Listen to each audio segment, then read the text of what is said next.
Traversing the Douluo continent, Bai Li activated the character template of Bai Li Shou Yue and acquired the abilities of Bai Li Shou Yue.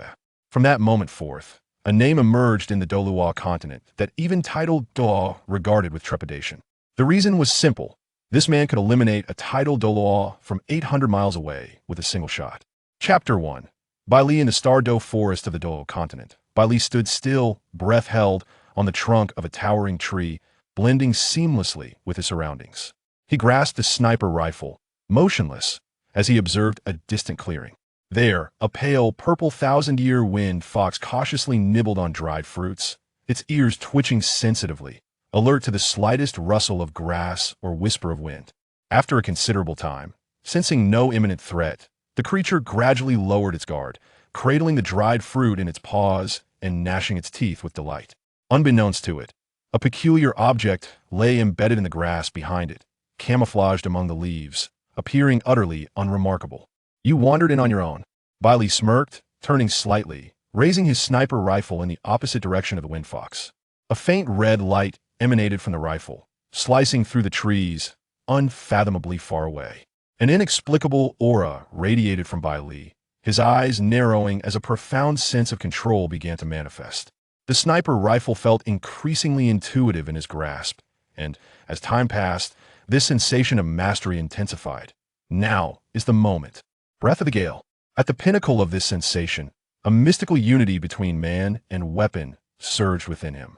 He swiftly pivoted, executing a complete 180-degree turn, and aimed directly at the distant wind fox, still engrossed in its meal.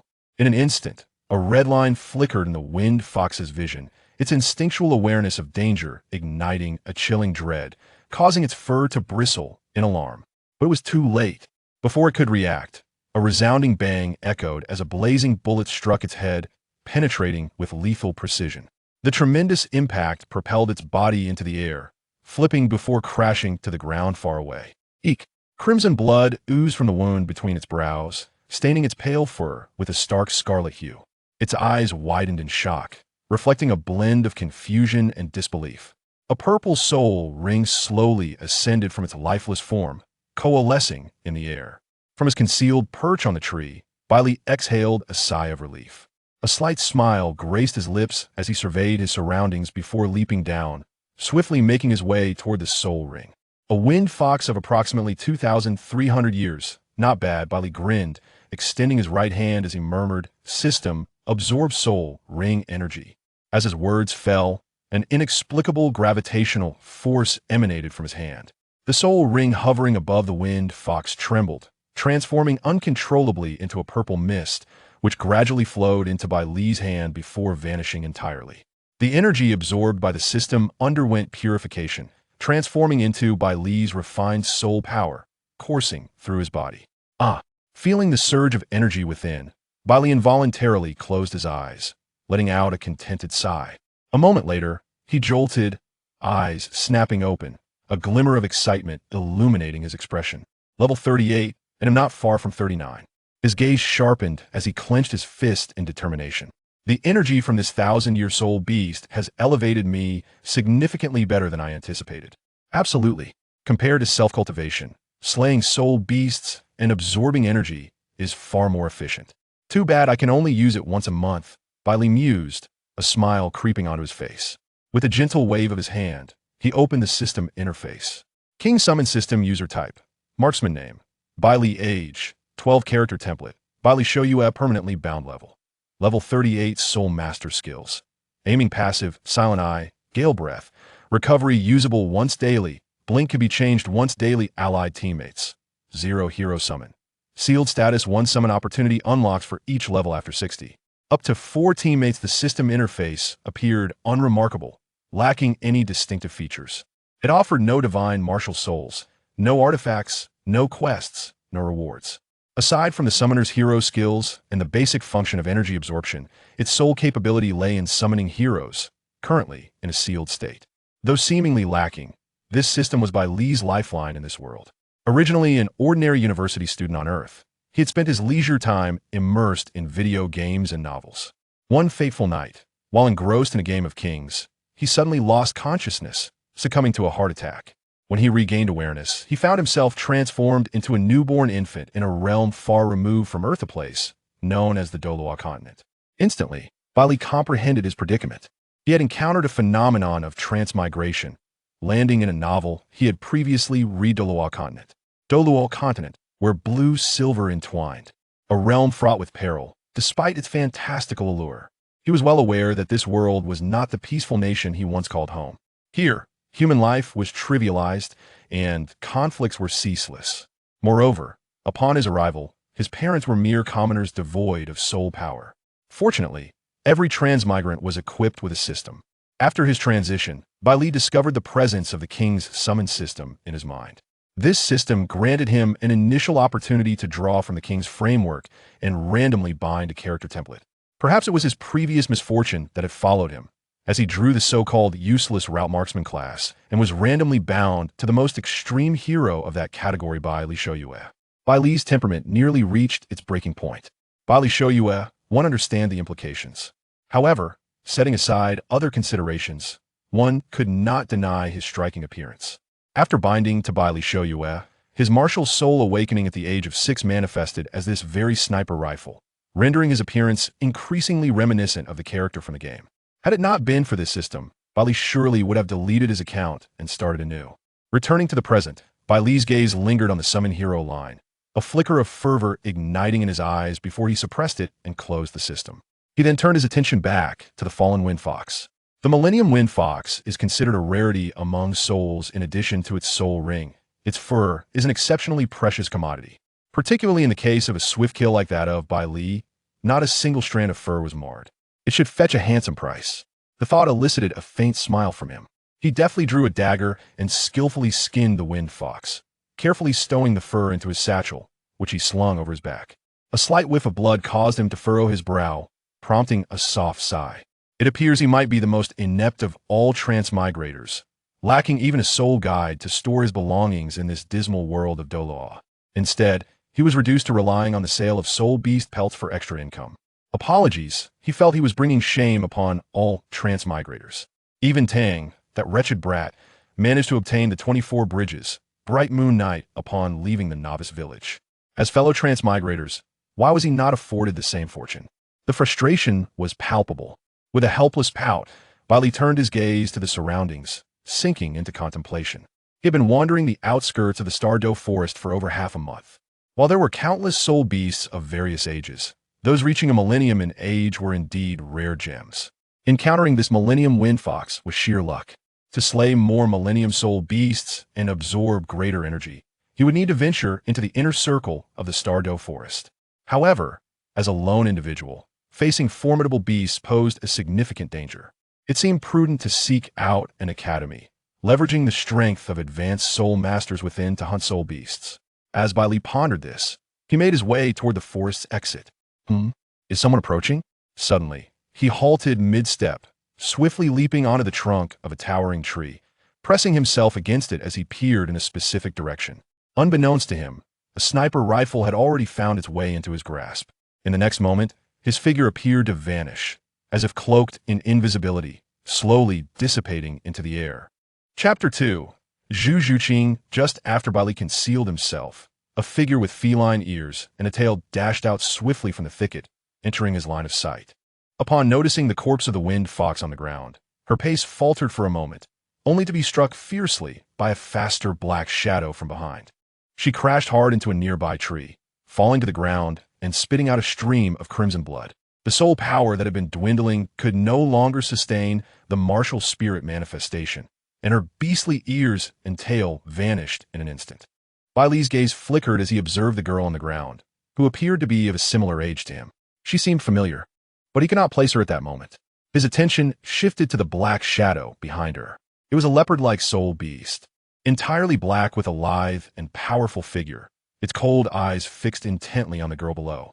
Its ears were erect, alert to the surrounding sounds, and the tip of its long tail bore 3 white markings, signifying that it was a soul beast over 3,000 years old. Bai Li quietly appraised the Black Panther, lamenting inwardly that this spectral panther, being precisely 3,000 years old, was still within the range of energy he could absorb. If only he had encountered it earlier. The girl lay motionless on the ground, appearing gravely injured. However, the soul beast did not approach her readily. Instead, it cautiously circled a few steps away, its gaze fixed on her as if testing something.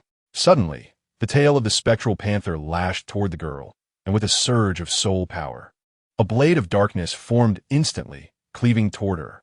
In an instant, the girl's soul power surged again, allowing her to leap from the ground and evade the shadowy blade. Two yellow soul rings encircled her, the first glowing slightly. Her form transformed into a phantom, racing toward the spectral panther. Ghostly thrust. The girl moved with incredible speed, her claws aimed directly at the panther. Yet, the ever-watchful spectral panther reacted even more swiftly. In a flash, it vanished from sight. The girl's claws struck only air, and her expression shifted in surprise. Before she could react, a dark, beastly figure slammed into her arm, sending her flying. In that moment, the spectral panther exhaled, unleashing a shadowy blade that pursued the airborne girl. Her pupils constricted. She endured the excruciating pain in her arm and twisted her body in midair to avoid the fatal blow.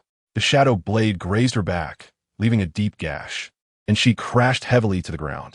Struggling, she clutched her fractured arm, propping herself against the tree trunk, her gaze drifting to the approaching soul beast. She lifted her hand, only to have it fall limply. She truly had no strength left. The girl bitterly pressed her lips together, her eyes revealing a sense of unwillingness.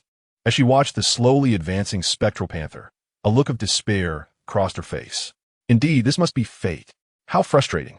The coward from the Dai family had already given up, leaving her behind to venture elsewhere. Why should she cling so desperately? With a sigh, she leaned against the tree, slowly closing her eyes, awaiting the arrival of death.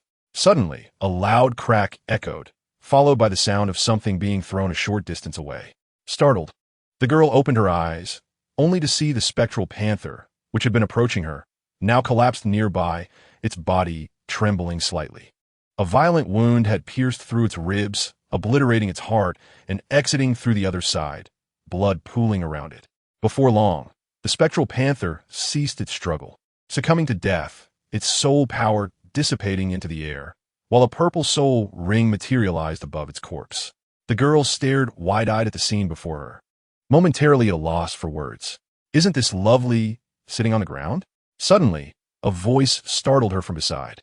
She instinctively turned her head to see a handsome boy of similar stature, holding an unusual weapon, smiling down at her.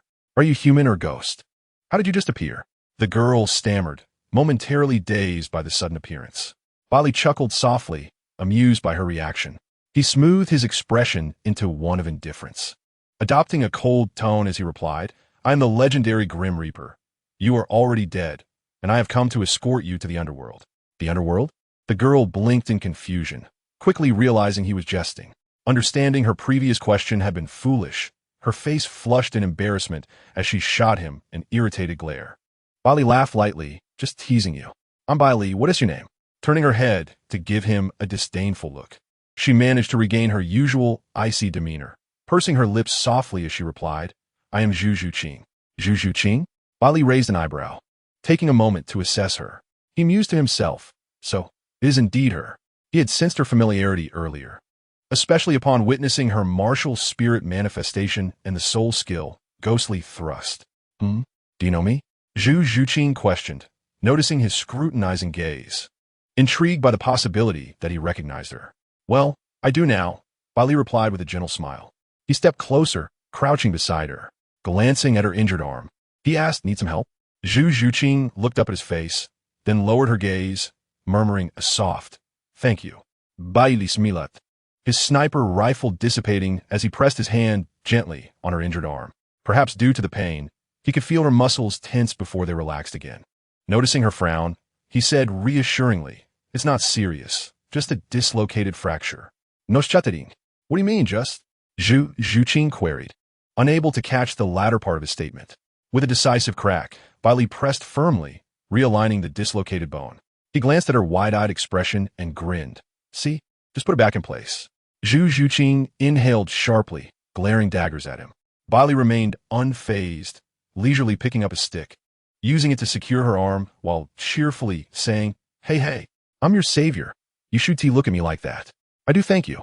Zhu Zhuqing shot him an annoyed look, observing the makeshift bandage he had fashioned, which she found rather unsightly, yet a warmth surged within her. Something she had never felt before, causing her eyes to moisten slightly. Hey, at your age, isn't it a bit excessive to cry over a minor injury? Baili observed Zhu Zhuqing, who seemed on the verge of tears, and awkwardly scratched the back of his head. Don't those doctors on television distract patients to reset broken bones? I'm merely trying it out. I didn't mean to cause you pain. Girls can be so dramatic. You were the one crying. Zhu Zhuqing retorted, her cheeks flushing with indignation as she glared at him, attempting to rise. However, the movement aggravated her back injury, eliciting a pained groan from her. Hey, don't move around too much. You have an injury on your back. Baili quickly supported her and glanced at her wound. Her dark clothing bore a long tear, revealing her fair skin underneath, marred by a vivid red gash, with fresh flesh protruding and blood soaking through her clothes. It's not too bad. The skin is tough and the wound isn't deep. Just a bit of bleeding, nothing serious, he reassured her with a smile. Upon hearing this, Zhu Zhuqing's initial embarrassment dissipated, replaced by a clenched fist directed at Bai Li. As he retrieved some antiseptic from his bag, he noticed her gaze and paused, innocently blinking. What's wrong? Zhu Zhuqing, overwhelmed, closed her eyes. In the third chapter, as it was Bai Li's first time tending to someone else's injury, his movements appeared somewhat clumsy, yet the task itself was relatively straightforward. Before long, he had applied the antiseptic and bandaged Zhu Zhuqing's back. After securing the bandage, Bai Li admired Zhu Zhuqing's upper body, now wrapped like a mummy, and nodded in satisfaction. It's my first attempt at bandaging. It may not look appealing, but I assure you, the bleeding will stop effectively. Once we exit the Stardow Forest, we can find a healing spirit master to treat you properly. Zhu Zhuqing glanced down at her makeshift bandage, her expression devoid of emotion, and nodded in reluctant agreement. Bai Li smiled lightly, then walked over to the corpse of the shadow leopard, turning it over. He felt a sense of loss. He couldn't absorb the energy from this soul beast's ring. Its pelt was ruined, and even if he took it, it would fetch much. Moreover, no soul bones had dropped, rendering his efforts futile. Did you kill this? Zhu Zhuqing approached, finally seeing the 3,000-year-old shadow leopard clearly. And she swallowed hard, astonished. Baili shot her a glance, exasperated. Why didn't he kill it? Do I look like let it run into a tree? I'm your savior, remember? Zhu Zhuqing gasped. Disbelief etched on her face as she looked at the boy who seemed to be her age. This is a 3,000-year-old shadow leopard. Bai Li, amused by her exaggerated reaction, smugly replied, it's just a mere 3,000-year soul beast, hardly worth mentioning. A mere 3,000-year soul beast? Zhu Zhuqing's eyes widened, her lips twitching. She looked at Bai Li, unable to contain her curiosity. How old are you? I'm 12. Just had my birthday recently. Why? Baili and Suarat Kazwali. Really 12? Zhu Zhuqing was taken aback, staring at him in shock. How did you manage to take it down so easily? Bai Li, taken aback by her naivety, felt that Zhu Zhuqing was different from the character he had seen in anime. Well, as a level 38 spirit elder, it's quite normal to take down a 1,000-year spirit beast with a surprise attack. Normal? Zhu Zhuqing paused, her expression once again stunned as she instinctively pointed at Bai Li, stammering. Why you already level 38? Yes. Is that a problem? Bai Li nodded confidently. As a naturally gifted spirit master, he had worked diligently for 6 years, aided by the system, just to reach level 38, and he felt somewhat average. If another transmigrator had his opportunities, they would have easily surpassed him. Zhu Zhuqing felt her worldview shatter. At 12, she was considered a genius. Yet she was merely a level 26 great spirit master. This boy before her had already achieved level 38. If she was a genius, then what did that make him? A prodigy? Taking a deep breath to suppress her astonishment, she bit her lip and lowered her gaze. Had she been too narrow-minded? However, such a 3,000-year-old shadow leopard typically wouldn't appear on the forest outskirts. How did a great spirit master like you provoke it? Are you seeking danger? Baili Musha. Puzzled by her. You are the one seeking danger. Zhu Zhuqing rolled her eyes.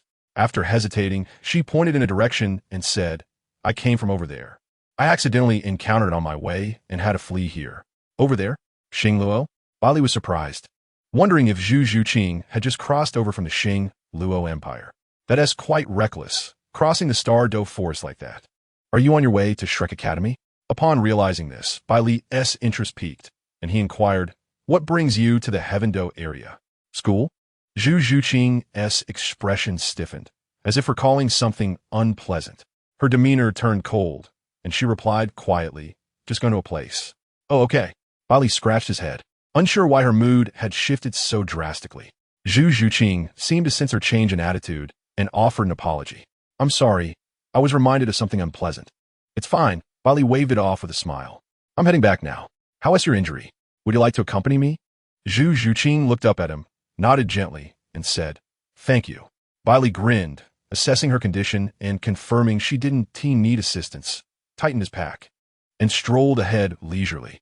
They were not far from the forest's exit, perhaps half an hour away. Beyond lay a small town, thriving due to its proximity to the Stardo forest, with amenities comparable to a city. Once there, she could find a healing spirit master to treat her injuries and rest for a while. Of course, the treatment and lodging would not be inexpensive. As they walked, Bai Li casually introduced her to the surroundings, all while remaining vigilant of their environment.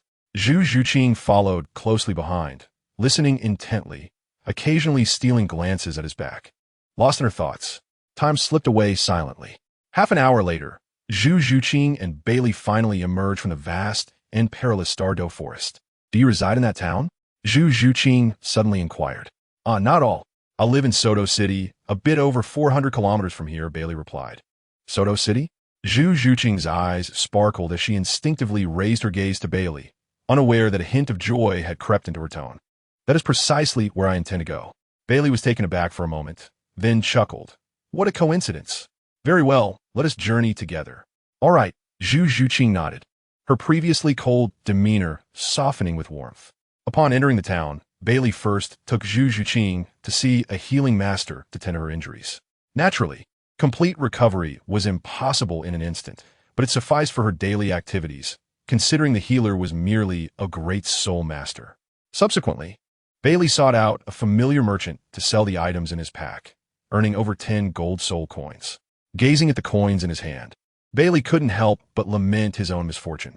If he were alone, he would certainly purchase some supplies in town and head straight back to Soto City.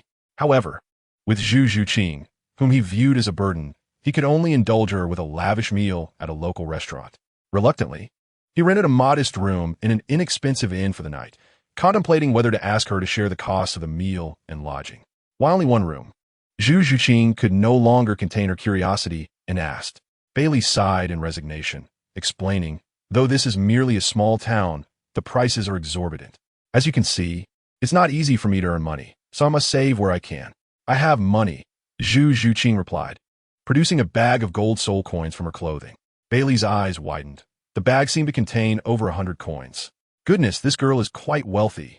Nevertheless, after a moment's thought, he shook his head, his expression serious. "It's not merely a matter of money. Your injuries are not yet fully healed, and with your current low strength, it would be safer to stay together while traveling." Zhu Zhuqing regarded Bai Li's earnest demeanor, tilted her head, and ultimately nodded hesitantly. Seeing this, Bai Li couldn't help but smile. Chapter 4. Choices. The following morning, after a night of training, Bai Li felt refreshed as he and Zhu Zhuqing set off for Soto City. As one of the most significant cities in the Barak Kingdom, Soto City rivaled the prosperity of Tiendo City. After the death of his parents 2 years prior, Bai Li had exhausted his savings to purchase a small shop here, opening a general goods store. However, it seemed he had not quite mastered the art of commerce. Over the past 2 years, the store not only failed to generate profit, but incurred considerable losses. In frustration, he closed the shop and converted it into a residence. Nonetheless, he was not too concerned. The primary purpose of acquiring the shop was to secure a place to call home. Profit was secondary. After a long day of travel, they returned to the house as dusk fell. Bai Li opened the door, ushered Zhu Zhuqing inside, and collapsed into a reclining chair, stretching lazily. Zhu Zhuqing surveyed her surroundings, observing the relaxed Bai Li, and asked, "Is this where you live?" "Yes, make yourself comfortable. I'll prepare dinner shortly. If you have somewhere to go, you might as well eat first and rest for the night," Bai Li casually suggested. "Thank you," Zhu Zhuqing replied, pressing her lips together in gratitude. Bai Li waved his hand dismissively, saying, "I'm all alone anyway, so it's no trouble at all. There are plenty of rooms. Choose anyone you like." However, I won't have time to accompany you tomorrow. I need to consider enrolling in a Soul Master Academy. Upon hearing this, Zhu Zhuqing paused, surprised. You plan to attend an academy? A high-level Soul Master Academy? Intermediate or advanced, it matters little. I need a place with high-ranking Soul Masters. I'm not particularly interested in studying. My primary aim is to assist in hunting soul beasts to acquire soul rings. Baili suddenly snapped his fingers, standing up with a laugh. Why am I even telling you this? Sit tight. I'll go prepare dinner. With that, he headed toward the kitchen, while Zhu Zhuqing's eyes flickered, as if she were contemplating something. Before long, Baili finished steaming rice and preparing a few simple dishes. Having dined alone for years, he felt inexplicably joyous at the prospect of sharing a meal with Zhu Zhuqing. He cheerfully invited her to the table, but she looked at him with curiosity, seemingly puzzled by his sudden cheerfulness. Understanding her gaze, Baili felt a bit shy, scratching his head and explaining, I've been eating alone for years. It's nice to have you here today. Zhu Zhuqing seemed momentarily taken aback, her cold eyes softening slightly as she took a bite of her food and remarked, It's delicious. Of course it is, Baili replied with a proud grin. By the way, which Soul Master Academy do you plan to attend? Zhu Zhuqing inquired, her tone laced with interest. Baili pondered for a moment before responding. He had indeed considered this matter previously. In terms of resources, the Wuhuan Academy of the Spirit Hall would be the top choice. Compared to other academies, the Spirit Hall not only boasted formidable strength and a strong faculty, but also was the most welcoming to commoner soul masters. However, he harbored numerous secrets, particularly his ability to utilize a system that absorbed soul beast energy to enhance his soul power. With so many powerful individuals within the Spirit Hall, including numerous Title Douluos, he felt it prudent to maintain a safe distance from such formidable figures to avoid unforeseen complications. The Tiando Royal Academy was also commendable, yet it had a peculiar policy of exclusively admitting noble soul masters, outright rejecting commoners, which was quite absurd. What truly left him indecisive was Shrek Academy. Despite its shabby condition and mediocre teaching staff, it was not entirely lacking in merit. Moreover, it served as the home base for the protagonist group of the Destined Ones. It was well known that wherever the protagonists gathered, opportunities abounded. The celestial herbs Tang Sin brought back were a prime example of the advantages the Shrek group enjoyed. If he could successfully integrate himself into their ranks, perhaps he could even acquire a celestial herb for himself. Furthermore, Shrek Academy was in close proximity to the Stardow Forest, which was undoubtedly a fitting choice considering his system's ability to absorb soul ring energy monthly. However, as a positive energy traveler who had undergone 9 years of compulsory education, he found himself somewhat disapproving of the Shrek group's methods. For instance, when the 7 monsters first ventured into the Stardow Forest, it was the fatty who initiated flirtation with the female student from the Tsanghui Academy. However, in their eyes, does not daring to stir up trouble equate to mediocrity? How can such grandiloquence be uttered? Moreover, in the future, the members of Shrek found themselves opposed to the Spirit Hall, embarking on a life of evasion. This was contrary to Bai Li's desire for stability and discreet growth. In a moment, Bai Li's thoughts were tumultuous, leaving him somewhat dazed. Noticing this, Zhu Zhuqing gently pressed her lips together and continued, Are you familiar with Shrek Academy? Yes, Bai Li replied, regaining his composure. He then feigned ignorance, asking, What? Are you planning to go to Shrek Academy? Indeed, Zhu Zhuqing nodded gently.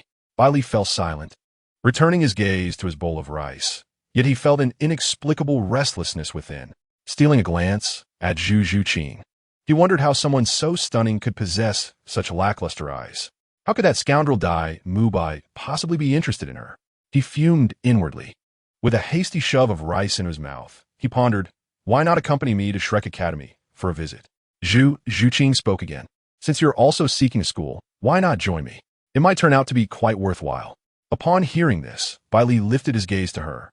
Do you know what Shrek Academy is like? Zhu Zhuqing shook her head lightly. I have heard of its name, but I know little of the specifics.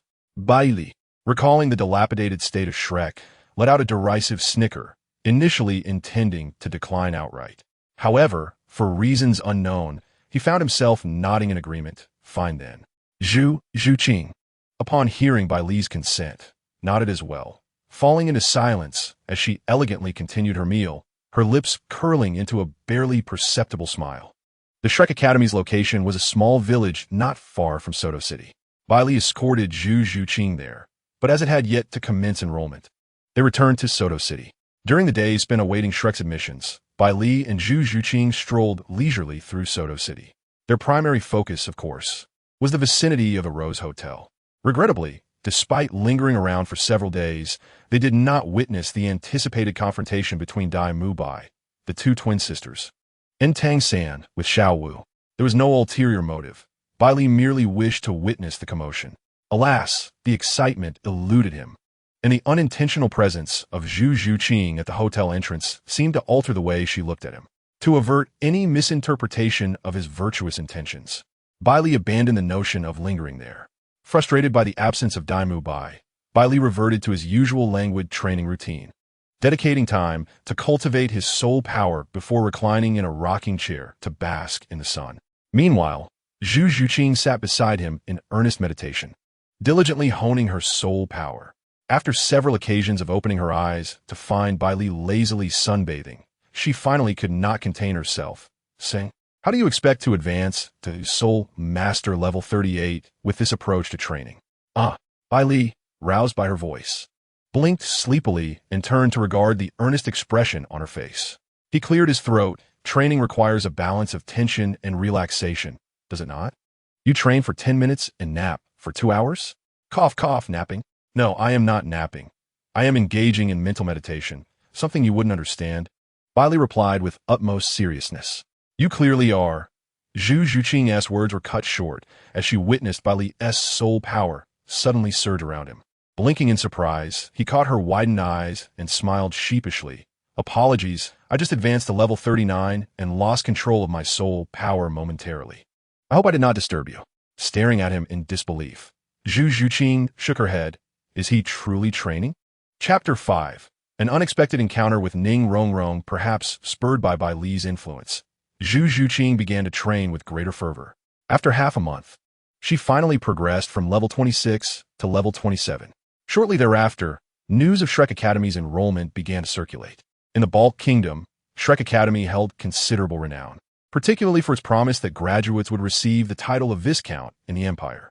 For commoner soul masters, this was an enticing prospect.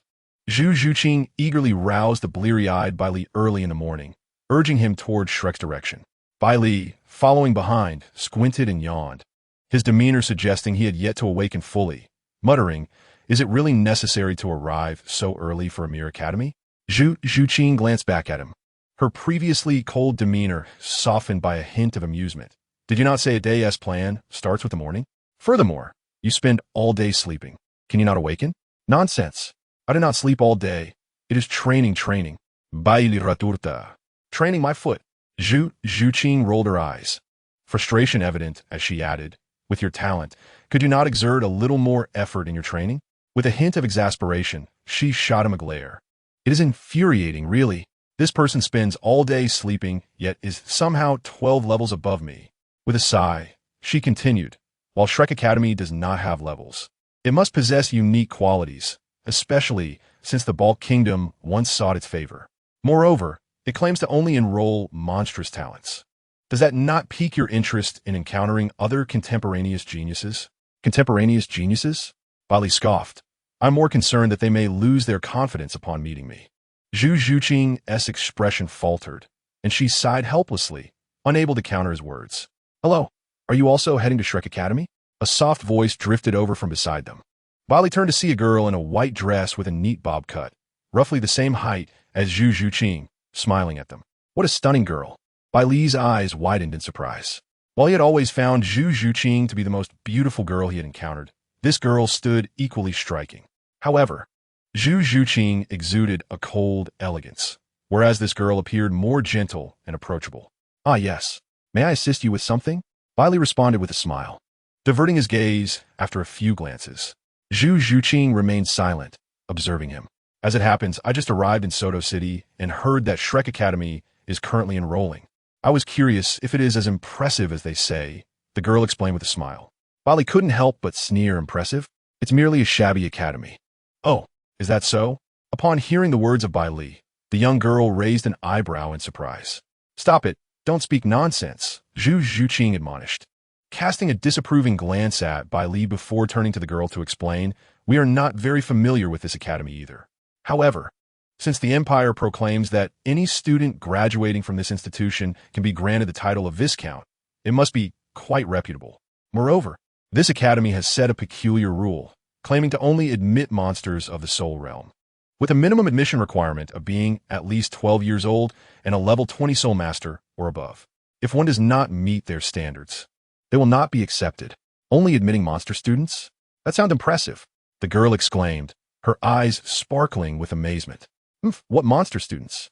It's merely a gimmick, Baili retorted, a look of disdain on his face. The girl couldn't help but glance at the boy before her. He seemed to harbor a dismissive attitude toward the academy. In truth, she was aware of the existence of Shrek Academy, and it was precisely this rule that piqued her curiosity, prompting her to sneak away from home to witness the academy's merits firsthand.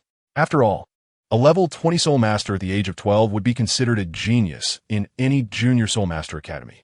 What confidence did Shrek possess to impose such rigorous admission criteria? This was what intrigued her. However, during her journey, she had inadvertently encountered this striking pair of youthful individuals and felt compelled to engage them in conversation. With a glimmer of determination, she continued. Hearing you speak of it makes me want to visit this academy as well, but I am unfamiliar with the route. May I accompany you? Not a problem. We're headed the same way, Baili casually replied. Zhu Zhuqing remained silent, merely nodding in agreement before continuing on her path. Thank you, the girl beamed, swiftly following behind them. By the way, my name is Ning Rongrong. What are your names? Ning Rongrong? Baili paused momentarily, turning to look at her with surprise. Noticing his gaze, Ning Rongrong felt a tinge of astonishment and asked, What's wrong? Is something amiss? Not all. It's a beautiful name, Baili smiled. I am Bai Li, and this is Zhu Zhuqing. Zhu Zhuqing, without breaking her stride, gave a slight nod in acknowledgement. Bai Li Shou Yue, Ning Rongrong murmured softly, her eyes narrowing into a smile, choosing not to speak further. Soon, they arrived at the southern part of Soto City, the small village where Shrek Academy was located. A crowd had gathered at the village entrance, comprising both children and adults, likely accompanied by their parents. In front of them stood a table where an elderly man, over 60 years of age, was seated. Above the wooden archway at the entrance hung a somewhat tattered sign inscribed with 5 simple characters, Shrek Academy. Beneath those characters was a green emblem resembling the head of a humanoid creature, appearing both charming and whimsical. The old man behind the table wore a similar green circular badge, presumably the Academy's emblem. Standing to the side of the crowd was another pair of youthful figures. The boy, dressed simply, appeared to be around 12 or 13 years old, standing about 1.7 meters tall in a neat light blue outfit. A belt adorned with 24 gemstones encircled his waist, and his black hair fell just to his shoulders. His appearance was rather ordinary, yet a subtle smile perpetually graced his lips, making him seem approachable. In stark contrast, the girl beside him radiated brilliance. Clad in a pink top with silky black hair styled into a long braid. She was slightly taller than the boy, her big, sparkling eyes paired with a rosy complexion, giving her a strikingly beautiful and charming demeanor. Baili observed the duo, his eyes narrowing slightly as he recognized them as the legendary Tang San and Xiao Wu. He then looked around in search of Dai Mu Bai, yet found him obscured by the throng ahead. Bai Li, accompanied by Zhu Zhuqing and Ning Rongrong, positioned themselves beneath the shade of a tree, standing not far from Tang San and Xiao Wu, intrigued by the Academy's testing process. Their arrival attracted considerable attention, primarily due to the trio's striking appearances. The handsome young man and the beautiful young women stood together, overshadowing the brilliance of those around them. Even Tang San and Xiao Wu couldn't help but steal glances at them. Xiao Wu tilted her head, observing Bai Li in the center, then glancing at the cool Zhu Zhuqing on his left and the gentle Ning Rongrong on his right. She couldn't help but pout and lean closer to Tang San, whispering, "Another one just like that big tiger, a notorious flirt." Though her voice was soft, it was still audible to the talented soul masters present. Baili's Gaza Sharpanat, and a smile played upon his lips as he looked toward the rabbit girl, reminding her that speaking ill of others behind their backs is rather impolite. In Chapter 6, the confrontation before Shrek Academy unfolded as Xiao Wu, caught in the act of gossiping, quickly ducked behind Tang San, playfully sticking out her tongue. Tang Xin glanced at her helplessly, shifting slightly to shield Bai Li from view, apologizing. I'm sorry, my sister doesn't know any better and has offended you. Bai Li, observing Tang San, clicked his tongue with a hint of enigmatic amusement, responding, very well, I'll let this slide this time. However, I want to be so forgiving in the future. Young lady, the outside world can be quite treacherous. Be cautious of the trouble your words may bring. Tang San found Bai Li's words somewhat abrasive and frowned slightly, scrutinizing the trio once more. Noting their similar ages and that they had also come to Shrek Academy, he surmised they were likely talented students from other institutions, perhaps a bit spoiled, leading them to speak so boldly. Coming to this conclusion, although he felt a twinge of dissatisfaction, he decided to let it go, turning his attention back without further comment. While Tang San remained silent, Xiao was far from pleased. She popped her head out from behind Tang San, glaring at Bai Li. Hey, what do you mean by that? Nothing of consequence. Bai Li replied with a narrowed smile. You may take it as a friendly warning. I don't need advice from notorious flirt. Xiao Wu pouted defiantly. And besides, did I say anything wrong? Look at you. So young, yet already surrounded by girls. What else could you be but a flirt? Surrounded by girls? Bai Li blinked, instinctively glancing at Zhu Zhuqing and Ning Rongrong beside him. Zhu Zhuqing appeared to be oblivious, her gaze calm and unwavering, while Ning Rongrong leaned slightly closer, her innocent eyes sparkling with curiosity and a gentle smile. In that moment, Bai Li felt an inexplicable sense of delight, unable to suppress a broad grin. He waved his hand dismissively, nodding in agreement as he said, fine, perhaps you are right. However, such words should remain unspoken. They are rather impolite. Xiao was momentarily taken aback, surprised by this person's audacious admission.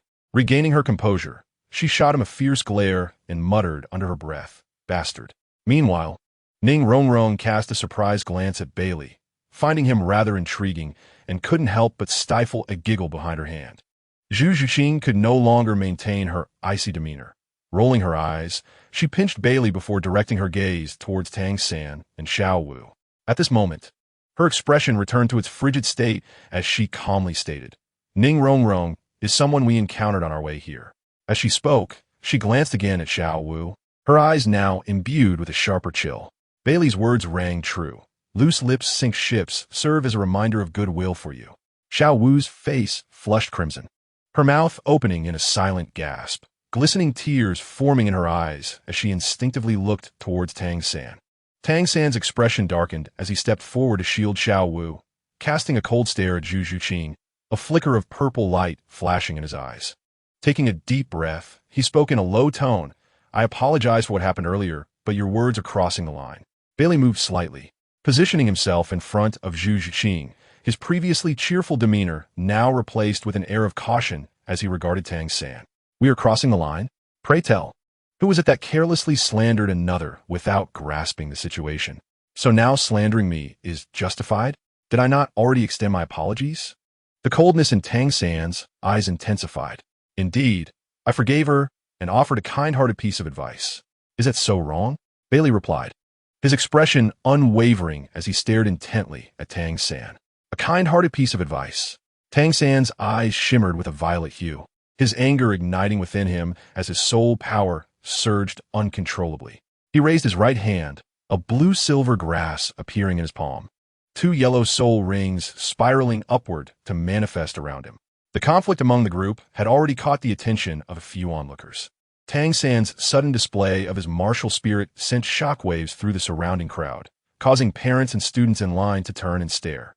Wow, this boy, looking around 12 or 13, is already a great soul master with 200-year soul rings. How impressive. Indeed, he appears to be of similar age to my son, yet possesses 200-year soul rings. The second ring must exceed 500 years in age. How terrifying. Is this truly something an ordinary person can achieve? He must be a monster. Listening to the envious whispers surrounding him, Xiao Wu couldn't help but feel a swell of pride, casting a somewhat haughty glance at Baili, eager to witness his reaction upon seeing her brother's soul rings. However, much to her disappointment, Baili merely stood calmly before the cold girl, observing Tang San with a vigilant gaze, devoid of any astonishment or ripple of emotion. Even the icy girl behind him showed no sign of fear, her expression as frigid as ever. It was the gentle-looking girl in the white dress who displayed a moment of surprise at Tang San's blue-silver grass martial spirit. Though this reaction quickly faded. What? Do you intend to make a move? Baili regarded Tang San coolly, his brows slightly furrowing as his soul power surged. Yet he refrained from unleashing his martial spirit immediately. He pondered how Tang San could be so overbearing. He had merely provoked Xiao Wu a bit, and here he was, ready to resort to violence. Who granted him such audacity? Blue silver grass? Just because he had Tang Hao backing him, he thought he could act with impunity? Should Baili become enraged, he could easily eliminate him with a single shot and then retreat to cultivate in seclusion for a few years. By then, even Hao would be no match for him. However, he did not unleash his martial spirit, knowing full well that a confrontation was highly unlikely. After all, today was the enrollment day for Shrek Academy. How could they allow a fight to break out at the Academy's entrance? As anticipated, a tall figure suddenly dashed forward, positioning himself between Baili and Tang San. Fighting is prohibited at the Academy's entrance. As he spoke, a powerful wave of soul power emanated from him, stirring up a cloud of dust as 2 yellow and 1 purple soul rings appeared around him. His dual-colored eyes glinted coldly as he fixed his gaze upon the two. Baili smirked slightly, casting a glance at Tang San, whose soul power began to settle, and he chose to say nothing further. Instead, he subtly scrutinized the imposing figure of Dai Mubai before turning his attention back to the crowd awaiting testing. Upon recognizing Dai Mubai, Tang San's expression fluctuated, but he ultimately took a deep breath, casting one last penetrating look at Baili before retracting his blue-silver grass. Dai Mubai shot a glance at the two, offering no further comment, merely nodding in acknowledgement to Tang San and Xiao Wu before coolly surveying the onlookers and slowly making his way back. Although the crowd marveled at the 1,000-year soul ring upon him, they quickly swallowed their words upon encountering Dai Mubai's icy glare. Hastily returning to their places in line with their children, their hearts filled with an inexplicable sense of anticipation for the Academy. The initial testing at Shrek proceeded swiftly. The elderly man assessed bone age and soul power. Those who qualified were permitted to pass, while those who did not were sent away. The process was simple and efficient. Despite the seemingly large crowd, all participants were soon tested, leaving only Baili, Zhu Zhuqing, Ning Rongrong, Tang San, and Xiao Wu in the vicinity. Will you be enrolling or not? If not, please do not block the way, the elder's voice echoed. Tang San glanced at Baili and the others, who appeared uninclined to move, and led Xiao Wu forward. Reluctantly parting with 20 gold coins for the registration fee, he declared, "We wish to enroll together." With that, he and Xiao Wu extended their hands in unison. Chapter 7. A shot without hesitation as in the original narrative. Tang San and Xiao Wu passed the elderly man's examination with ease. However, rather than proceeding inside, they stood aside, casting challenging glances at Baili, Zhu Zhuqing, and Ning Rongrong. Ah, it seems we have been underestimated. Baili yawned lazily, chuckling softly before turning to Zhu Zhuqing and Ning Rongrong. Who will go first? Zhu Zhuqing and Ning Rongrong exchanged glances, each reading confidence in the other's eyes. Zhu Zhuqing stepped forward, saying, "I shall go first." Ning Rongrong smiled and nodded, watching as Zhu Zhuqing approached. After paying the fee and having her bone age assessed, 2 yellow soul rings appeared around Zhu Zhuqing before vanishing once more as she calmly stood aside. Well, the elder chuckled heartily. It seems this year we'll see more little monsters joining the Academy. At that moment, Ning Rongrong approached with a smile, extending her hand towards the elder as she said, "It is my turn now." The elder nodded, continuing with the assessment of Ning Rongrong's bone age. Suddenly, the elder let out a soft sigh, his smile gradually fading as he furrowed his brow and glanced at Ning Rongrong. "Do your family members know that you are here?" Ning Rongrong chuckled lightly. "I believe I meet your requirements, don't I? Will you accept me?" The elder hesitated for a moment, but ultimately gritted his teeth and waved his hand. "Very well." "Kumin." Ning Rongrong's smile blossomed even more brightly as she turned to Baili and beckoned. "It's your turn now, Brother Baili." "Good luck." "Brother Baili?" Baili was momentarily taken aback, then shook his head in resignation. It was typical of that little witch to joke around, wasn't it? Yet, being called that felt rather nice. With a grin, Baili reluctantly retrieved 10 gold coins and tossed them into the box before extending his right hand toward the elder. The elder grasped his hand, nodding as he said, "Your bone age is indeed suitable. Unleash your martial soul. At that moment, all eyes in the vicinity turned toward Baili in unison. He scanned the crowd and, with a sudden smile directed at Tang San and Xiao Wu, asked, "If my level isn't sufficient, would you be pleased?" Why would it matter to us if your level is adequate?" Xiao Wu pouted, coldly snorting. Tang San, on the other hand, silently observed him, offering no response. A smirk played on Bailey's lips as he raised his right hand, and, with a flick, a uniquely shaped weapon materialized in his grasp, followed by the emergence of one yellow and two purple spirit rings that encircled him. In an instant, a profound wave of spiritual energy surged from Baili, creating ripples that spread outward. Ning Rongrong, standing closest, instinctively stepped back a few paces, her pupils contracting in shock. A soul sovereign, aside from Zhu Zhuqing, who maintained a calm demeanor while her eyes sparkled with excitement, the others displayed astonishment. A soul sovereign. Even the elder and Dai Mubai, seated at the table, gaped in disbelief. A 12-year-old soul sovereign, with 2,000-year spirit rings. How is that possible?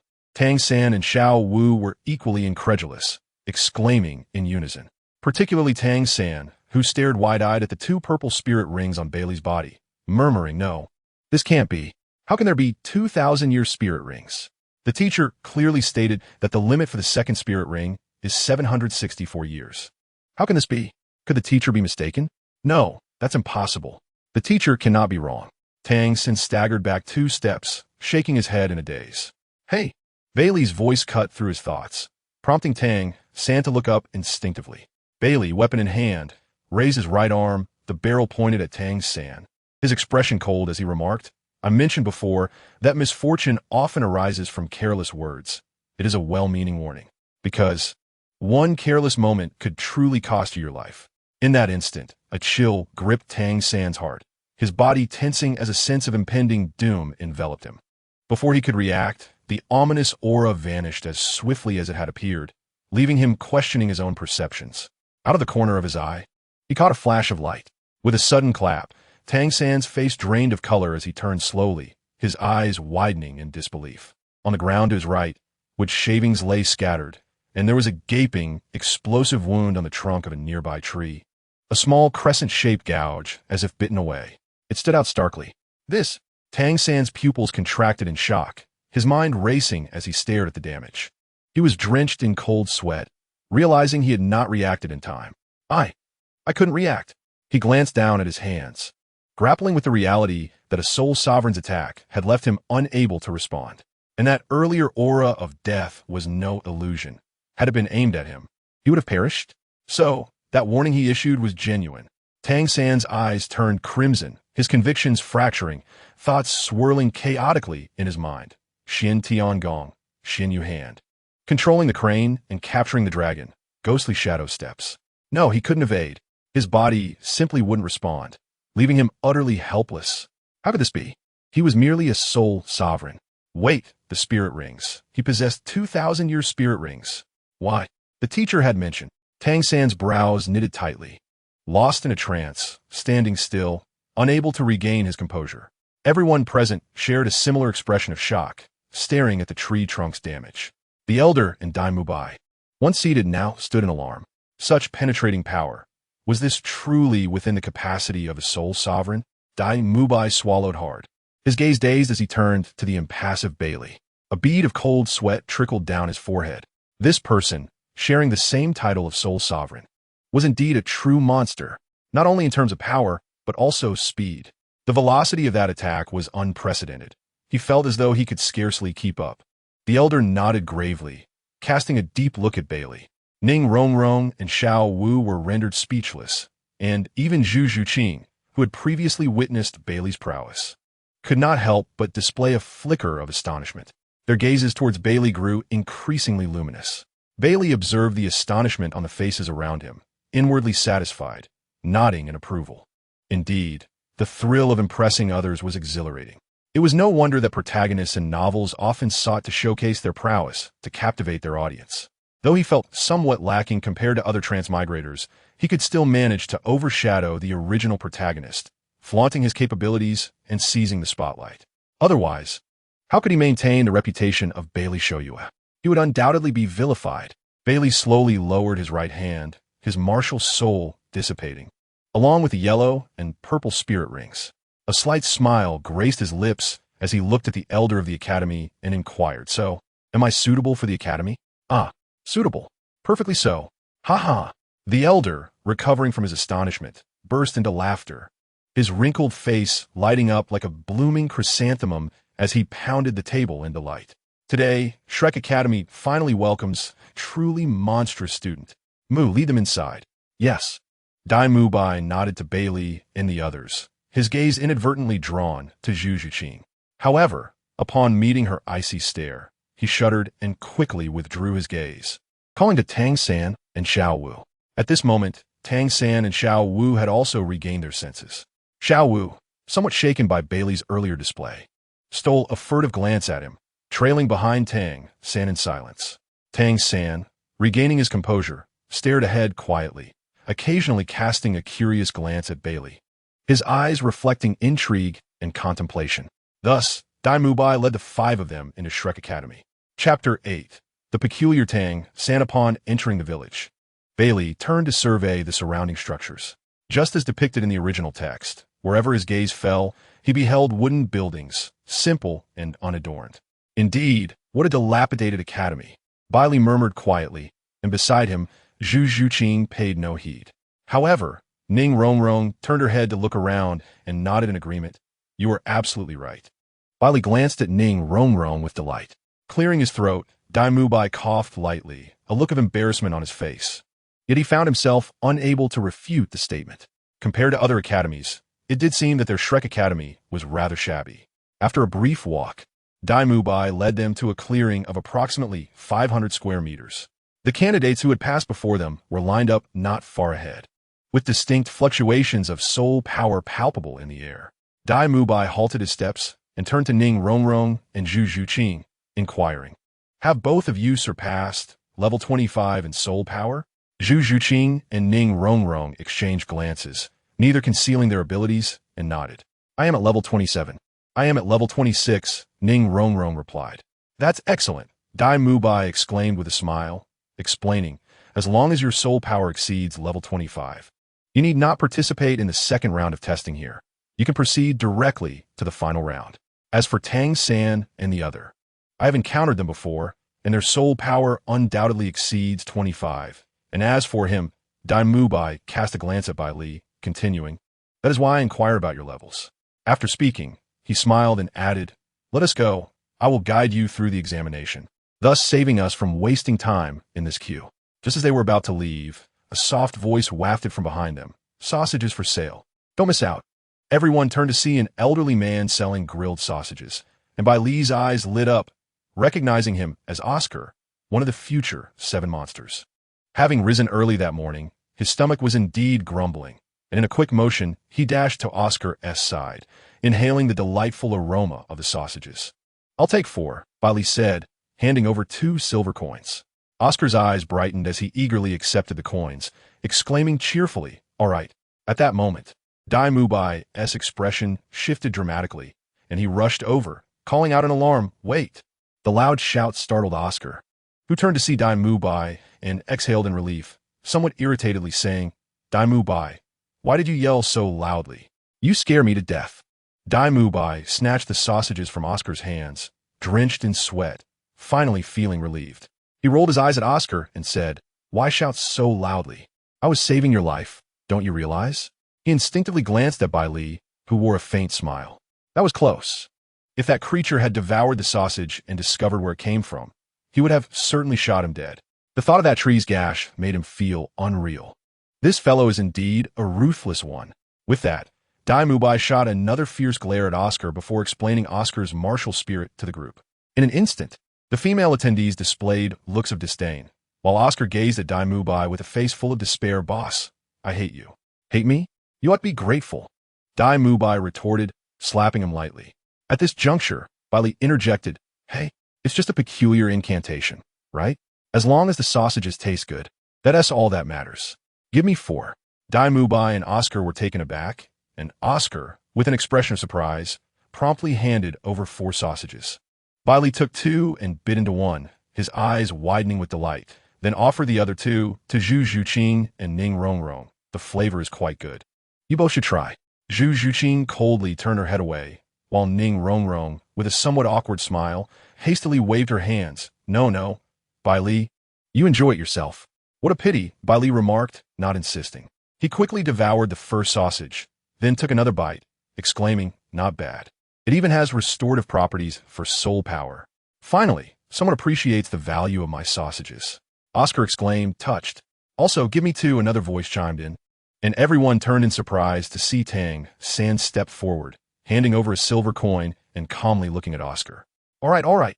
Oscar swiftly took the coin, conjuring 2 sausages for Tang San.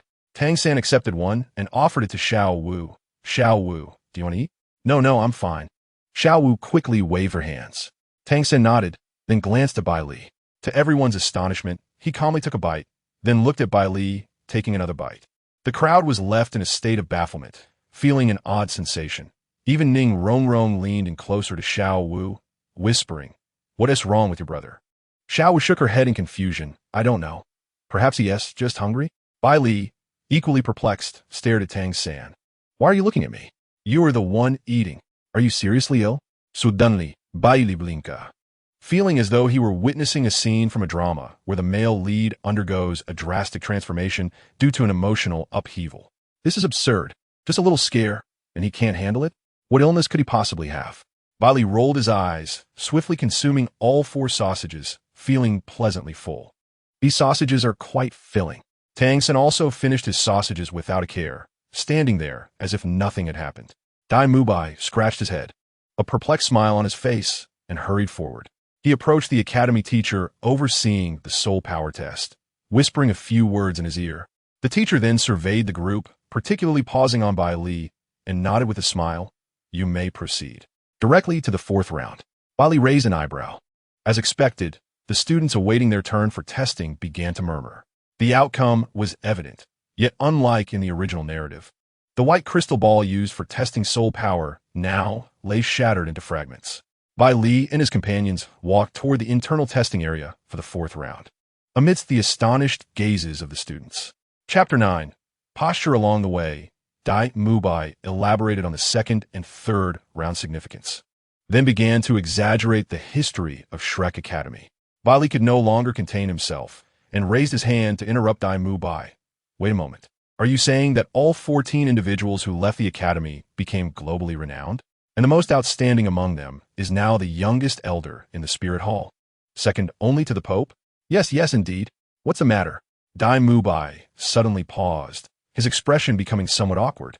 Pray tell, who are these remarkable individuals that capture the world's attention? Baili inquired with a smile. Upon hearing this, the crowd instinctively turned their gaze towards Dai Mubai. Indeed, if they were renowned soul masters, they must possess considerable fame. And with 14 such figures, it seemed implausible that he had never heard of them. Well, you see. Dai Mubai's expression faltered, momentarily at a loss for words. He could only manage a vague chuckle, muttering, ahem. They are all highly accomplished soul masters who seldom make public appearances, so it is quite normal that you haven't heard of them. What about the youngest elder of the Spirit Hall? Surely you must know their name? Baili continued, his countenance still cheerful. Or perhaps you could share their title. As one of the continent's most powerful factions, it is reasonable to assume that an elder would possess a rank of at least Title Douluo. No? What then is their title? You do know it, don't you?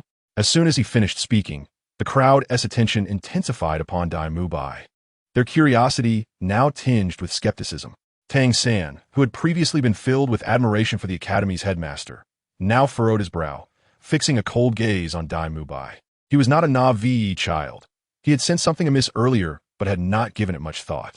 However, Bai Li's probing question, coupled with Dai Mubai's current discomfort, led him to realize that Dai Mubai had likely been misleading them. Fuming, Tang San clenched his fists, not out of anger at being deceived by Dai Mubai, but due to his own failure to recognize the ruse sooner, especially as Bai Li had pointed it out first. Indeed, this individual was extraordinary. Not only was he frighteningly powerful, but his intellect was equally formidable. Dai Mubai, drenched in cold sweat, inwardly cursed his unreliable headmaster numerous times. Did he not realize the state of their academy? To boast so grandly about being the youngest elder of the Spirit Hall was a monumental blunder. How could he possibly salvage this situation? At this moment, Dai Mubai felt as though he wished to vanish. Being publicly exposed for his exaggeration was an excruciating experience. However, he could not ignore the scrutinizing gazes of those present. With a thick skin, he averted his eyes, stammering, "Well, I suppose I shall refrain from elaborating on the specific title. You may not have heard of it anyway." Furthermore, while Soto City is prosperous, it lies on the periphery of the Heavendo Empire, far from the imperial center of Heavendo City and the Soul Awakening City. Thus, it is not unusual for you to be unaware of many matters. How unfortunate, Baili interjected, a playful smile gracing his lips. I, however, possess certain channels of information regarding this vast continent. While I cannot claim to know every detail, I believe I can offer some insights. To my knowledge, there are 8 elders under the pontiff, all of whom are Title Douluo. But I wonder, which of these esteemed Title Douluo is the youngest elder you speak of? Or could it be one of the other 2, the Chrysanthemum Douluo or the Ghost Douluo? Upon hearing Bai Li's words, the crowd gasped in astonishment, their expressions shifting to one of incredulity. Dai Mubai blinked in bewilderment, utterly confused. 8 elders under the pontiff? He had not known that. Which of them could it be? Certainly not, as that would merely be boastful exaggeration. Dai Mubai shook his head in disbelief, only to be struck by the realization that this person before him seemed to possess knowledge he himself lacked. How do you know this? Dai Mubai stammered, pointing at Bai Li in shock, swallowing hard. Surprised? Bai Li replied cryptically, a knowing smile on his face. Not only am I familiar with the Spirit Hall, but I have also heard of other Title Douluo throughout the continent, such as the Sword Douluo and Bone Douluo from the 7 Treasure Glazed Tile School, the Thunder Douluo from the Blue Lightning Tyrant Dragon Clan, and the Solitary Poison Douluo favored by the royal family of Heavendo. And let us not forget the Hao Qian Douluo, who vanished 12 years ago. Bai Li's mention of these names left the crowd utterly flabbergasted, their gazes towards him transformed, now tinged with an air of mystery. Setting aside his peculiar martial soul and exceptional strength, the sheer breadth of his knowledge was enough to raise eyebrows. Dai Mubai and Zhu Zhuqing, hailing from the Star Luo Empire, as well as Ning Rongrong of the 7 Treasure Glazed Tile School, understood the implications. While the names of these Title Douluo were not secrets, even those from esteemed families rarely paid attention to such matters. Particularly when it came to titles, family elders seldom discussed them. For instance, as the little princess of the 7 Treasure Glazed Tile School, Ning Rongrong had not known that besides the Chrysanthemum Douluo and Ghost Douluo, there were 7 other Title level elders under the pontiff. Yet here was Bai Li, who seemed to know it all, and he was merely 12 years old. Why was that? What was his true identity? Ning Rongrong inhale tepli. Her gaze towards Bai Li now laced with curiosity and intrigue. Zhu Zhuqing shot a quizzical glance at Bai Li. Having spent over half a month in his company, she suddenly felt that his identity was anything but ordinary. Yet, why would someone of such caliber reside in the humble confines of Soto City, selling soul beast pelts for meager gold soul coins? Perhaps sensing Zhu Zhuqing's scrutiny, Bai Li met her gaze momentarily before looking away. In that fleeting instant, Zhu Zhuqing returned to her usual composed demeanor, her eyes calm and unyielding. It seemed she understood that Bai Li was subtly guiding them towards something. Tang Sam, meanwhile, nodded to himself, excitement gleaming in his eyes as he regarded Bai Li. His intuition had proven correct. This individual's background was indeed remarkable, likely hailing from a hidden lineage.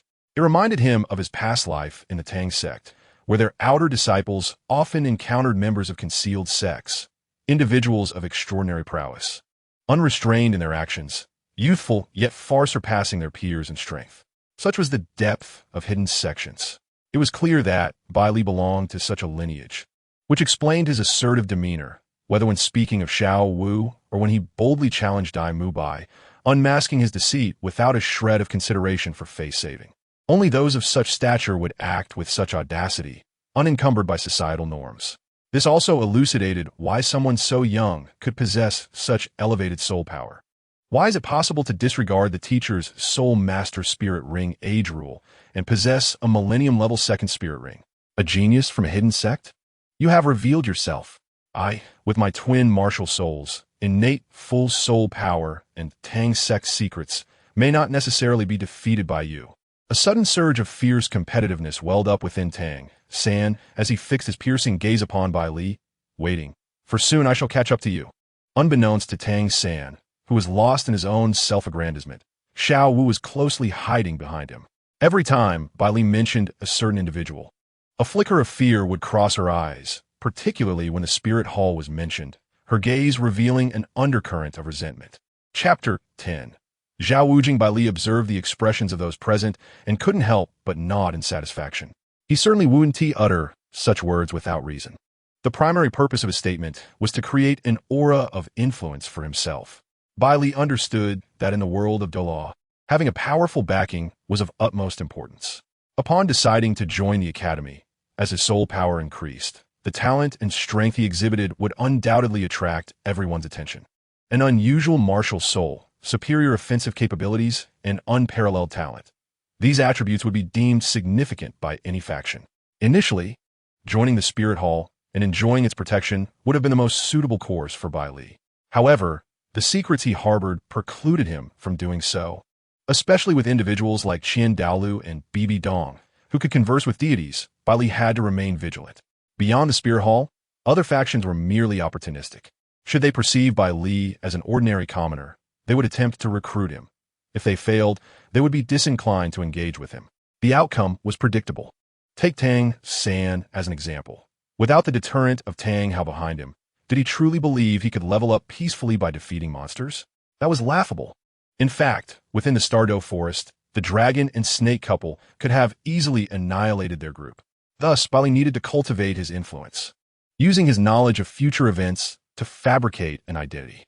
This fabricated identity would not only intimidate those with ill intentions, but also pave the way for subsequent endeavors. "Hey, what are you little ones doing here?" Suddenly, a loud voice rang out as a robust middle-aged man, around 50 years old, with a serious expression, stepped forward. Bai Li sized him up. Although not particularly tall, he emanated a formidable presence. Was this Zhao Wujing? Bai Li's eyes lit up with recognition. Indeed, upon seeing the middle-aged man, Dai Mubai quickly stepped forward and said, "Teacher Zhao, these individuals are here to undergo the first round of testing." "Oh." Zhao Wujing glanced at them with surprise, exclaiming incredulously, "Is there really a group of 5? Indeed, and they all possess soul power exceeding level 25. Dai Mubai pointed at Bai Li and added, "One of them has even reached the realm of a 30-level soul master." "What?" Zhao Wujing exclaimed, instinctively turning to scrutinize Bai Li. After a thorough examination, he couldn't help but break into a grin. Good. Truly a group of little monsters. Cool, me. As long as you pass my test, you shall officially become members of Shrek Academy." Zhao Wujing laughed heartily. "Since I have nothing better to do, let me gauge the strength of this year's little monsters." Dai Mubai was taken aback, hesitating as he said, "Is that really appropriate? What is inappropriate about it? Go explain the rules to them and inform them of my capabilities." "Prepare them," Zhao Wujing replied, then casually produced an incense stick from behind, lit it, and planted it in the ground. He then crossed his arms, standing quietly with closed eyes. Dai Mubai, feeling helpless, approached Bai Li and the others to explain the examination rules, not forgetting to boast about Zhao Wujing's strengths. Except for Bai Li, who remained calm. The others were once again awestruck by Zhao Wujing's soul sage rank. After a moment of silence, Tang San could no longer contain himself. He glanced at Bai Li, cleared his throat, and voiced, 76-level soul sage is indeed beyond our current capabilities to contend with. Therefore, to pass the test, we must set aside our grievances and cooperate with one another." After that, he looked up at Bai Li and the others. Zhu Zhuqing and Ning Rongrong, though agreeing with Tang San's sentiment, instinctively turned their gazes towards Bai Li. Unbeknownst to them, Bai Li had seemingly become the focal point of their group. Seeing this, Bai Li smiled gently, shrugged his shoulders, and said, "I have no objections." Upon hearing Bai Li's response, Tang San unconsciously exhaled a sigh of relief. Following the original narrative, the group exchanged names and martial soul abilities, and they were once again astonished by Ning Rongrong's martial soul. Finally, all eyes turned towards Bai Li. Bai Li smiled and calmly introduced himself. "I am Bai Li. My martial soul is a sniper rifle, and I am a 39-level range soul master." 39! Excluding Zhu Zhuqing, every person present was utterly stunned once more. Even Zhao Wujing, who had been standing with his eyes closed, opened them to gaze at Bai Li again. Dai Mubai stood beside, twitching his lips. He had initially thought Bai Li would only be around level 31 or 32. To his surprise, Bai Li surpassed him by 2 levels and was 3 years younger. Was there no justice in this? This was no longer a monster. He was a prodigy. After the shock subsided, they began discussing strategies for cooperation. Bai Li observed their expressions without concern, instead assessing Zhao Wujing beside him before turning to Dai Mubai and inquired, "Does sustaining for a stick of incense count as passing? But if I inadvertently injure the teacher, that will be unfortunate." Dai Mubai blinked in confusion, his mind momentarily blank. "Brother, do you realize what you're saying?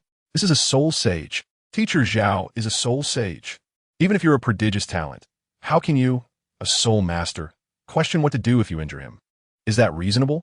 The atmosphere turned strangely silent as everyone, including Tang San and the others, was bewildered by Bai Li's remark.